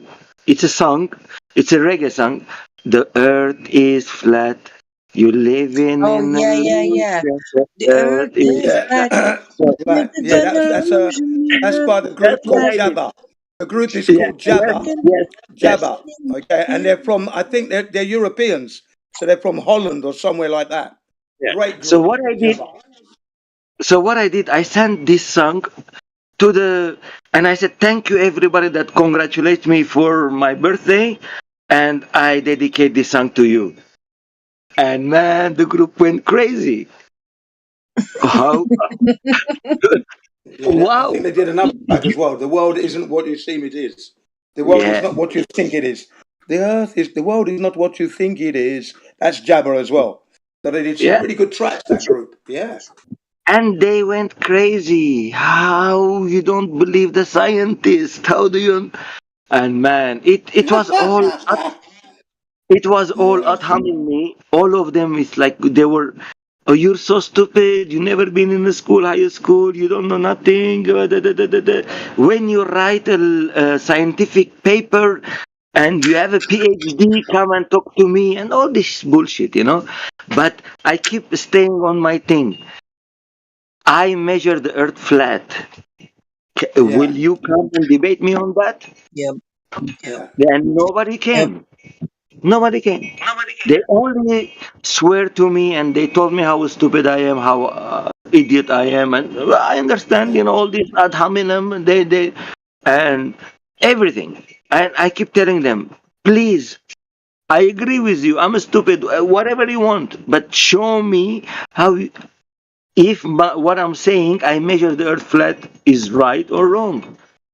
They couldn't. I'll tell you what I find amusing, but at the same time frustrating, and annoying. Okay, and that is when you're explaining to them that there's no curvature, right, and the Earth isn't spinning. Okay, and you can't have this ball Earth hurtling through the universe, doing 21 million miles in a day without a container to contain the air pressure in a vacuum.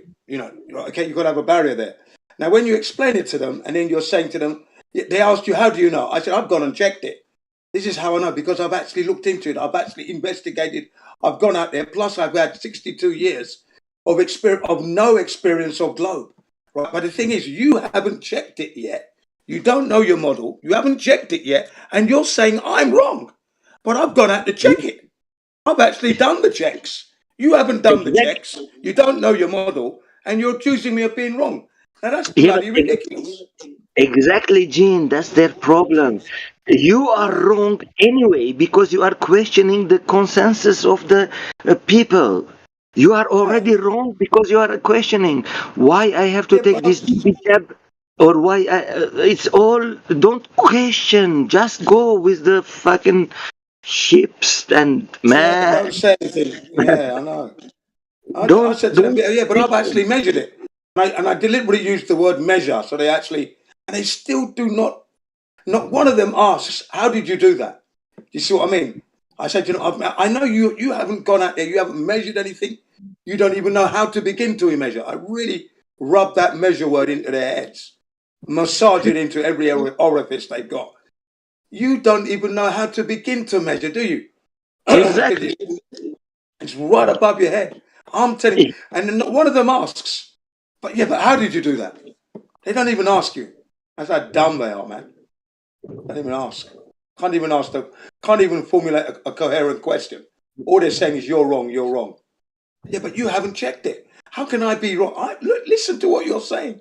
I'm telling you that I've actually checked this thing. Okay, I've gone out there, I've done my measurements. Oh, what, you measured up? Yes, I've actually measured, yes. Have you done that? You haven't done bugger all. You don't even know your model, man. You're calling me wrong. How can that be? How can you be telling somebody who has actually measured something he's wrong and you haven't measured it yet? Does that make fucking sense? That's what I say to him. Makes Does no that make fucking sense? sense, and that's some shit that pisses me off too. Is I live around a lot of water. I live in Oklahoma, a home of the three rivers. Okay, and there's tons of lakes around me, and there's a lot of distance for me to view across these bodies of water, well over 3 miles. and I'm able to sit on the shore with my phone, right? My phone's what, 5.5, 6 inches, right? So with my phone 6 inches off of above the surface of the water, my camera is about 6 inches off the surface of the water, and I can see 5 fucking clear miles across the damn lake from 6 inches. I'm already busting the Yeah, I globe. mean, from 6 inches, that curvature should have hit and blocked your camera instantly. You know what I mean? Instantly. But I'm seeing it's a not, is it? bridge 5 miles away, 6 Fucking inches off the amazing, surface of isn't the it? water. That busts Look, the globe. yeah, what was it? The Brazilians, they did one at 4 inches off the Earth's surface in Lake Titicaca, right? 4 inches, 21 miles. 4 inches. And then they put the beam on the surface of the water, and it was still just no curvature, man. Can you imagine that? 4 inches, 4 bloody inches, ladies and gentlemen, and no curvature for 21 miles. It's amazing, isn't it? You can see that far from just 4 inches. Yeah. The Earth is beautifully flat. So to know that. Beautifully flat, that is. It's just reassuring. That's reliability there. Yeah, go on. And even the globe, when they say that, oh, it's globe and all these things, and like Matthew, can you prove it? No, I cannot. It must be. Oh, it must be because it's like my belief. It's all my everything is like. If I leave this globe, I will die. Like I'm not worth it anymore. It's something like that. It's like crazy. He was attacking, what's her name? How do you pronounce your name? Who? The lady. Yeah, your name. Yeah, how do we pronounce it? Oh, it's Jenna. Oh, Jenna. That's it. So Jenna Yes. now was being attacked by Matthew, right? And Right, he right. was totally disregarding his inability to prove the globe. You know what I mean? That doesn't matter, does it? That he can't prove it. That's what I had to remind him. I said, hang on a second here. Not only did Copernicus not prove it, you can't even prove it yourself. You're not Yeah, even but able to prove it, but you're Gina attacking knows. us. Well, Gina that's knows that. Jen. She has If I'm gonna post it again, I'm gonna post it again in the side chat here that's connected to the VC. But if you remember, this is what I was grilling Matthew about. I was grilling Matthew about what light reflections look like on reflective surfaces. Yeah, that's right. And right, you know. Matthew, and all of you here heard Matthew agree with me on this whole thing. Yeah, We have no I heard him disagreement. say. Yeah. But that's Yeah, the whole thing. Is Matthew likes to be like, no, I've got no disagreement, but the Earth is a globe. I'm like, what the fuck, dude? Yeah. But like I said, I don't Cognitive hate dissonance. Matthew. Like, that's why I told Matthew, I was like, I don't hate you. I know that you've got a save face. So Matthew's a closet flat earther because he has a reputation, somewhat public reputation to uphold.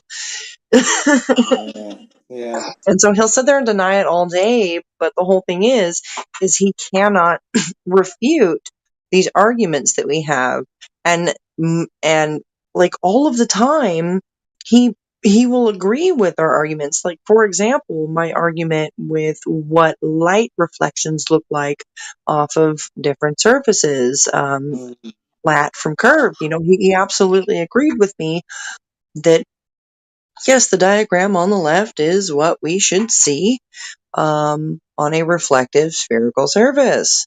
On the right is not what we see on the left. On the right is what happens on flat surfaces. Yeah. Then I posted images of the characteristics of water and how it behaves naturally. Okay, and then I gave him the shots of the lakes, Salt Lake, and lakes with the reflective mirror. You know, the mirror image of the mountains and the hotels.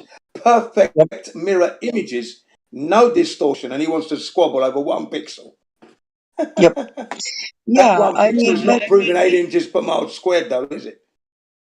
yeah, he can't argue with that. And the whole and I what I love it is your images of that came before my images of this, which I grilled him on. I mean, I held his feet to it pretty good. Yeah. And he agreed. He agreed the whole time. You heard it, Jen. Oh, I heard it. No, I heard him Yeah. say, yeah. You know. He actually So confessed to basically, me that he agreed that the picture on the right is in fact what we should see for a flat Earth. Oh my God, this fucking glober. he even Yeah. agreed with me. He even agreed with me that for your celestial navigation, your GP has to be 90-degree and horizontal line straight to you. Mm-hmm. That's the whole And thing. then, He's and, agreeing with and then all of the it flat has Earth to be. points and And then then he said, reasserting a globe. but it can be tangent as well. He said yes, because I Okay. led him to the process. He said yes, you're right, you're right, you're right. I said so. I need the 90-degree from the GP of the celestial GP to my GP. It has to be a straight line, which can be 3,000 miles, 5,000 miles, 4,000 miles, 2,000 miles. He said yes, it has to be 90-degree angle and a straight line. And then I said, okay, thank you. And then he said, yes, but you can do that with a tangent and all these things. I said, no, I don't want that Right, anymore. I right. don't Which want to is play this him game just anymore. I got what I reasserting wanted. a fallacy. He's reifying a fallacy, is what he's doing. So I told him, I don't want. I got what I want from you. So now you want to go with your mental diarrhea or masturbation, whatever you want to call it. Go Yeah, there. his mental I don't care. masturbation, his mental gymnastics. Yeah, I got what I want from you. You know, you told me that yes, I need this. So if I need this, it must be flat. It cannot be curved. Okay. Did You you hear guys, the I news have from some. China? Did you hear the news I from China? Sorry to cut you off there. go ahead. China's news. They reckon they brought back some rocks from the far side of the moon today. Landed today or yesterday. They landed with their rocks. You know, a probe brought the rocks back.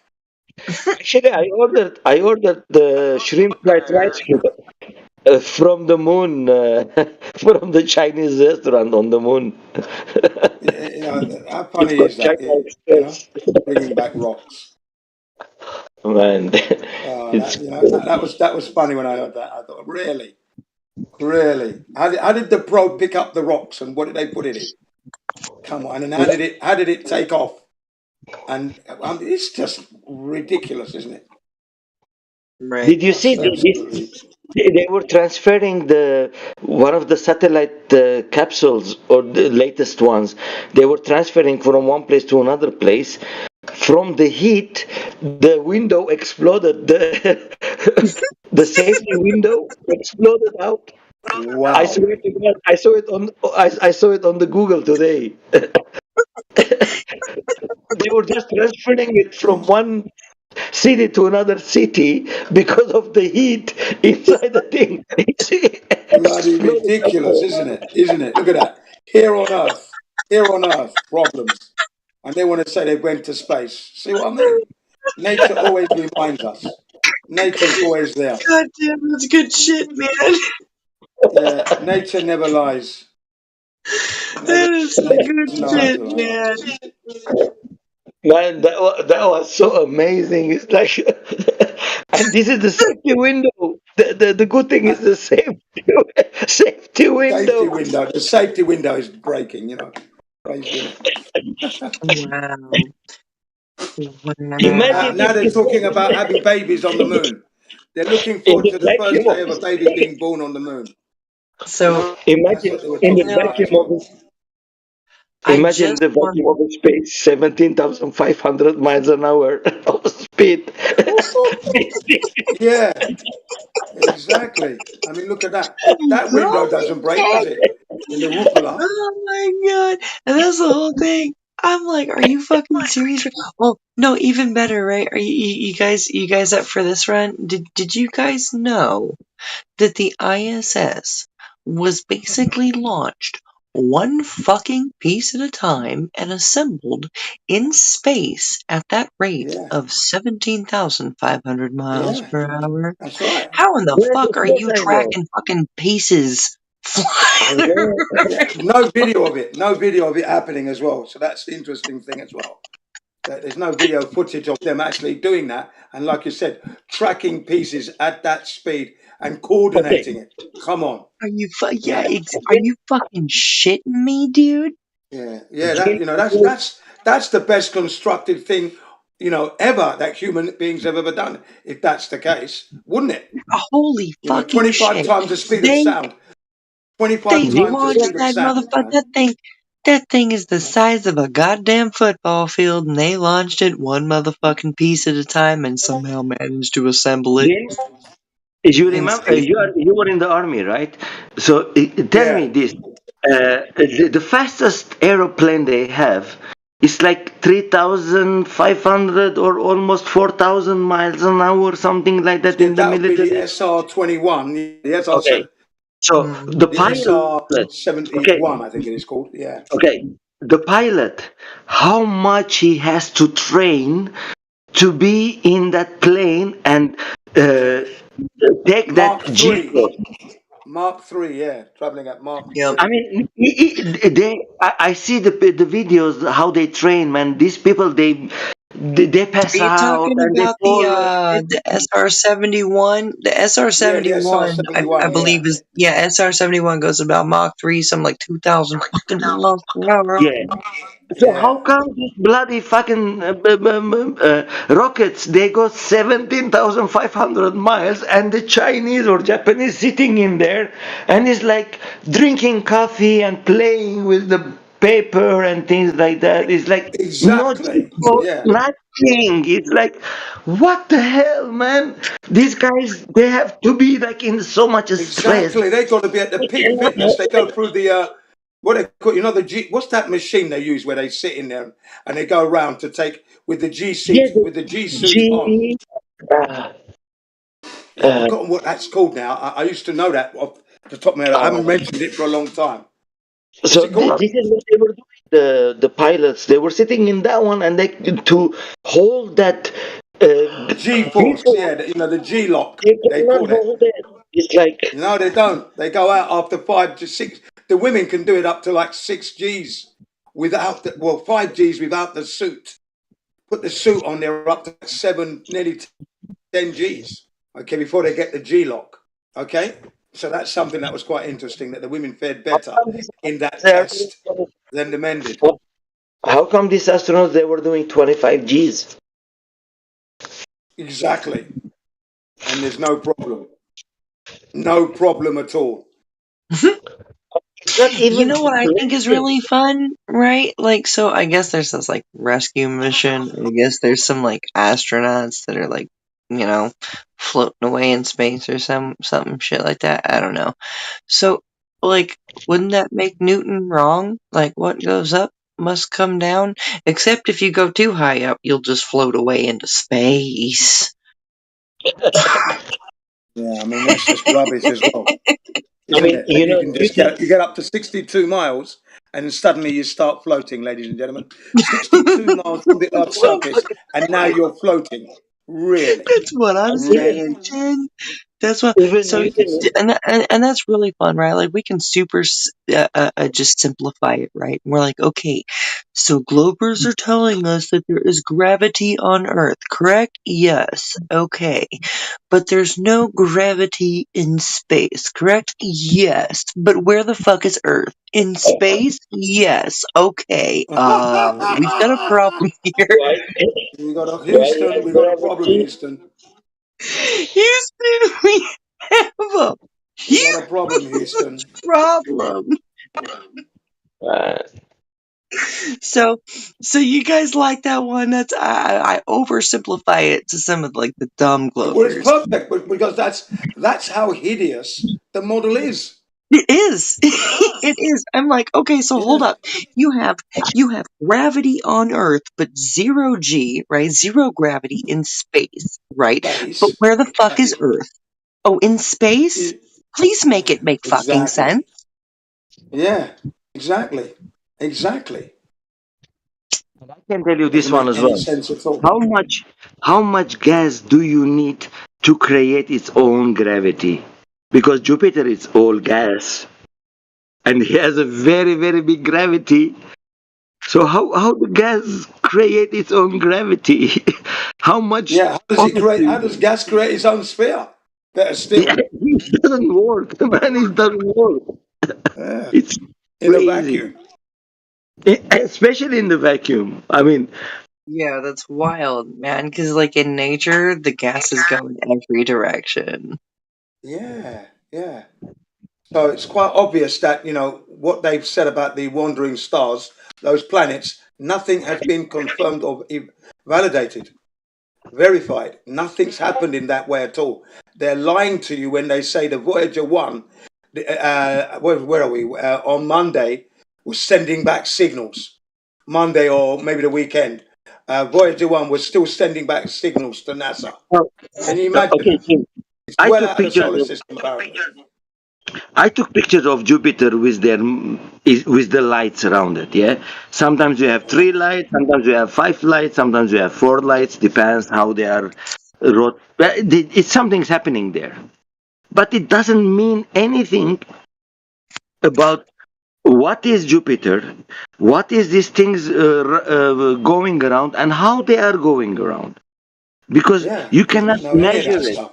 I mean, I tried I don't know how many thousand photos of Jupiter with his lights just to see some deviation of the lights in the Yes, I same night. totally understand. Yeah, In the same night, yeah, and it was very very difficult. There is only one picture I took, and I cannot show it as a proof that there was one of the lights. It was half shown, and then it was like kind of 3/4 shown, something like that, which I I'm gonna cannot show show as a you proof. guys. I took this picture of Venus with my shitty little Samsung A10e phone, right? wow. And I took this picture of Venus, plain as can be, nothing fucking special. Venus to the left Yeah, and some very other plain. stars to the right. There it goes. Check that out. So here's my analysis on that. If I'm able to capture that star with my shitty ass little phone, is it really that far away? No, exactly. Bingo. Great point. Bingo. I was like, holy shit, I can actually see this through the lens of my camera on my shitty little Samsung A10e is picking this up right now. Plus another star. How? My camera does not resolve light years away.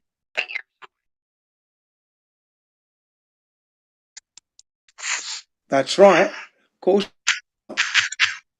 Light But you know, years, one light year being 6 trillion miles. Yeah, come on. Yeah, come on. It's a big then ask. they will always try to find something. Doesn't matter how stupid it is. They have to find something just to protect their globe. I mean, this is what I don't understand. How dumb you have to go to protect your belief. Desperate. Mhm. They're desperate, you see. Yes. Yeah, You know, it comes down to that cognitive dissonance, right? Like when you were a child and you believed in Santa Claus and you finally somebody fucking broke the news to you and you were just devastated. You're like, no, this can't be, right? And you come up with every explanation you could possibly think of for how this can't be, right? How Santa is totally real, man. Yes. Hope, Yeah, and you hoping come up with for every hoping's sake. explanation. Wishing for wish. Come again, Jen, come again. Yeah, yeah, yeah. Yeah. you have this attachment to these feelings, right? Santa Claus. or whatever it Yeah, is. no, I was saying that you know, as a child, you'd be hoping, yeah, Yeah, that was I was be that saying. When late you were and child, wishing for wishing's sake. That is true. Yeah, you're just wishing for it to be real. You know. Yeah. I mean, I knew it was never real. I knew Santa. I never bought into the Santa thing ever. I knew it was fake from the word go. Yeah, I When you don't mean, come from a wealthy family, you know. You when we know what I start, mean? You just know.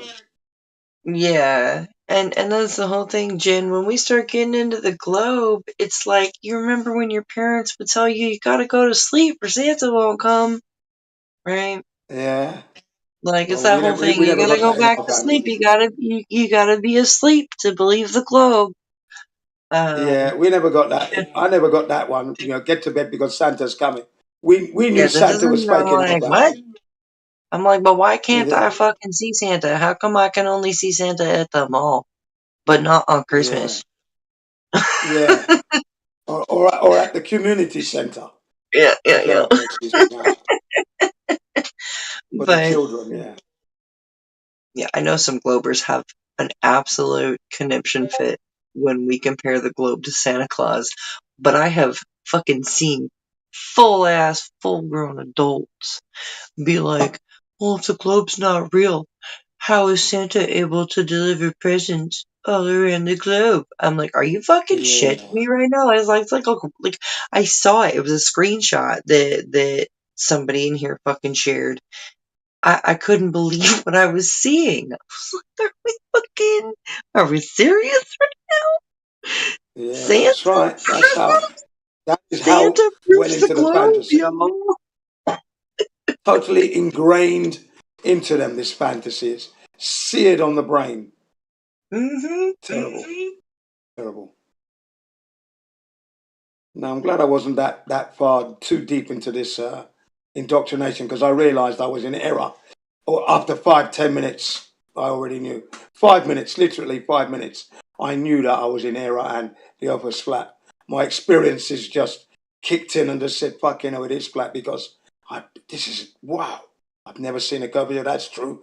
I've never noticed a spin, I can't even feel it, that's true. Yeah, and I just said, wow. And then all my life experiences came kicking in, especially in the military, parachuting and looking at the scenery from a parachute. It's all horizontal. Then aeroplanes flying, ships sailing to Nigeria and back. I tell you what, it all came flooding back, and I just went, "It's flat. I Bloody feel hell, you. it is flat." Yeah, I feel you on that. Yeah. I mean, I was, uh, during my high school years, I took 3 years out of my 4 years in high school doing junior Air Force ROTC, doing all of the Right. tests, doing all of the Right. simulations, and having to go through all of that, the manuals and all of that, right? And now Right. there was a point afterwards, I was out of high school and the topic of flat Earth came up. But it wasn't ever an in-depth topic about flat Earth. So when it would come up, I would get triggered, actually. I'd be like, don't get that out of my face. Don't fucking talk to me Yeah. about What the that fuck is bullshit. that? Right? What the fuck is that? That's stupid, right? And I'd start, and then like, but I can look back on it now and be like, damn, I made up some stupid ass fucking stories to try to validate my stupid belief in something that I couldn't fucking prove. Mental gymnastics. You were good at it. But there was one particular day that I will never ever forget. I was out in Arizona and I was seeing the full moon, or the Yeah. waning rather, full moon Yeah. and Yeah. the Yeah. Yeah. sun Yeah. in I the know. sky at the same time, right? Yeah, I had that. And I'm walking with a few friends. We're just hiking through the desert, and I'm like, "Holy shit, you guys! This is so cool! I've never really realized the sun and the moon in the sky at the same time. What the fuck is going on here?" And my Yeah. friend Destiny, my friend Destiny, she nudged me and she was like, "It's because the Earth is flat, man." And I nudged her back, and I was like, "Shut the fuck up, Destiny! Don't be crazy, right?" So How long like ago was that these then? things How just long kind ago of was that? How long ago yeah, was that? it had to kind of play on me for a minute, right? Like I had to realize that holy shit, like I have my emotions involved in this. Let me just take my emotions, my biases, my beliefs, my pre-existing paradigms completely out of the equation. Let me first try to see if I can prove a globe. Nope, couldn't prove a globe. Okay, let me move on to trying to falsify a flat earth. Fuck, I can't falsify a flat earth and I can't prove a globe. Yeah.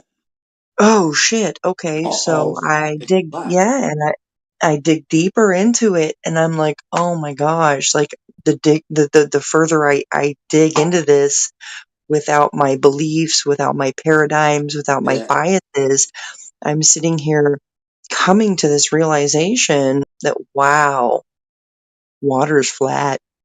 Yeah, man. Yeah. It's flat. You know, I kind of had like an Owen Benjamin type awakening. Yeah, I You've don't want to seen be a it. flat earther. Don't call me a flat earther. Don't tell me I'm Yeah. going to be a flat earther. He's like, are you fucking shitting me? He's like, is this all the globe has? Are we serious? Are we fucking serious right now? He's like, no way. The earth can't be flat, you guys. No, it can't be flat. Okay, but it's flat. But it can't be flat. Like, I went through that shit. I went through the whole psychological, emotional, fucking, all of it, man. Like, I went through all of it to be right here, right now, to stand on my own 2 fucking feet and say, I know for 100% fact that this earth is a flat fucking earth. And it's the Yeah. center of everything. Yeah, it was easy for me to come to that conclusion. Very easy. I didn't have any stress. It was a relief in a way because it meant that all those years that I thought it was the globe because I trusted it, that was all error. My fault because I should have checked it. Why didn't I check Yeah. it? I used to say to myself. Yeah. It's kind of weird though, right? Because like I never actually, I don't know, like I felt like when I was younger, I was like, okay, this whatever. It's a globe. Yeah, you don't And then question it, like do at you? a It's a certain given. point, I was like, well, this is all I know, so I'm gonna defend it. And then when I realized that, well, this is all I know because I had nothing to compare it to, and now I have this flat Earth to compare it to. Well, holy shit, you know. So that's the whole thing about it too. You know, your teachers teach you that water seeks its level on the surface, and then they're like, 70% of the Earth is water, so therefore the Earth is a ball. Doesn't What? fit, does it? Yeah. No, It doesn't no, no, fit. no. It But must yeah, be acquitted. when you ultimately simplify it down to the simplest that it can possibly be, the simple of simple. That's what it comes down to. Your teachers taught you that water seeks its level. The Earth is 70% water. The Earth Right. is a globe. Hooray!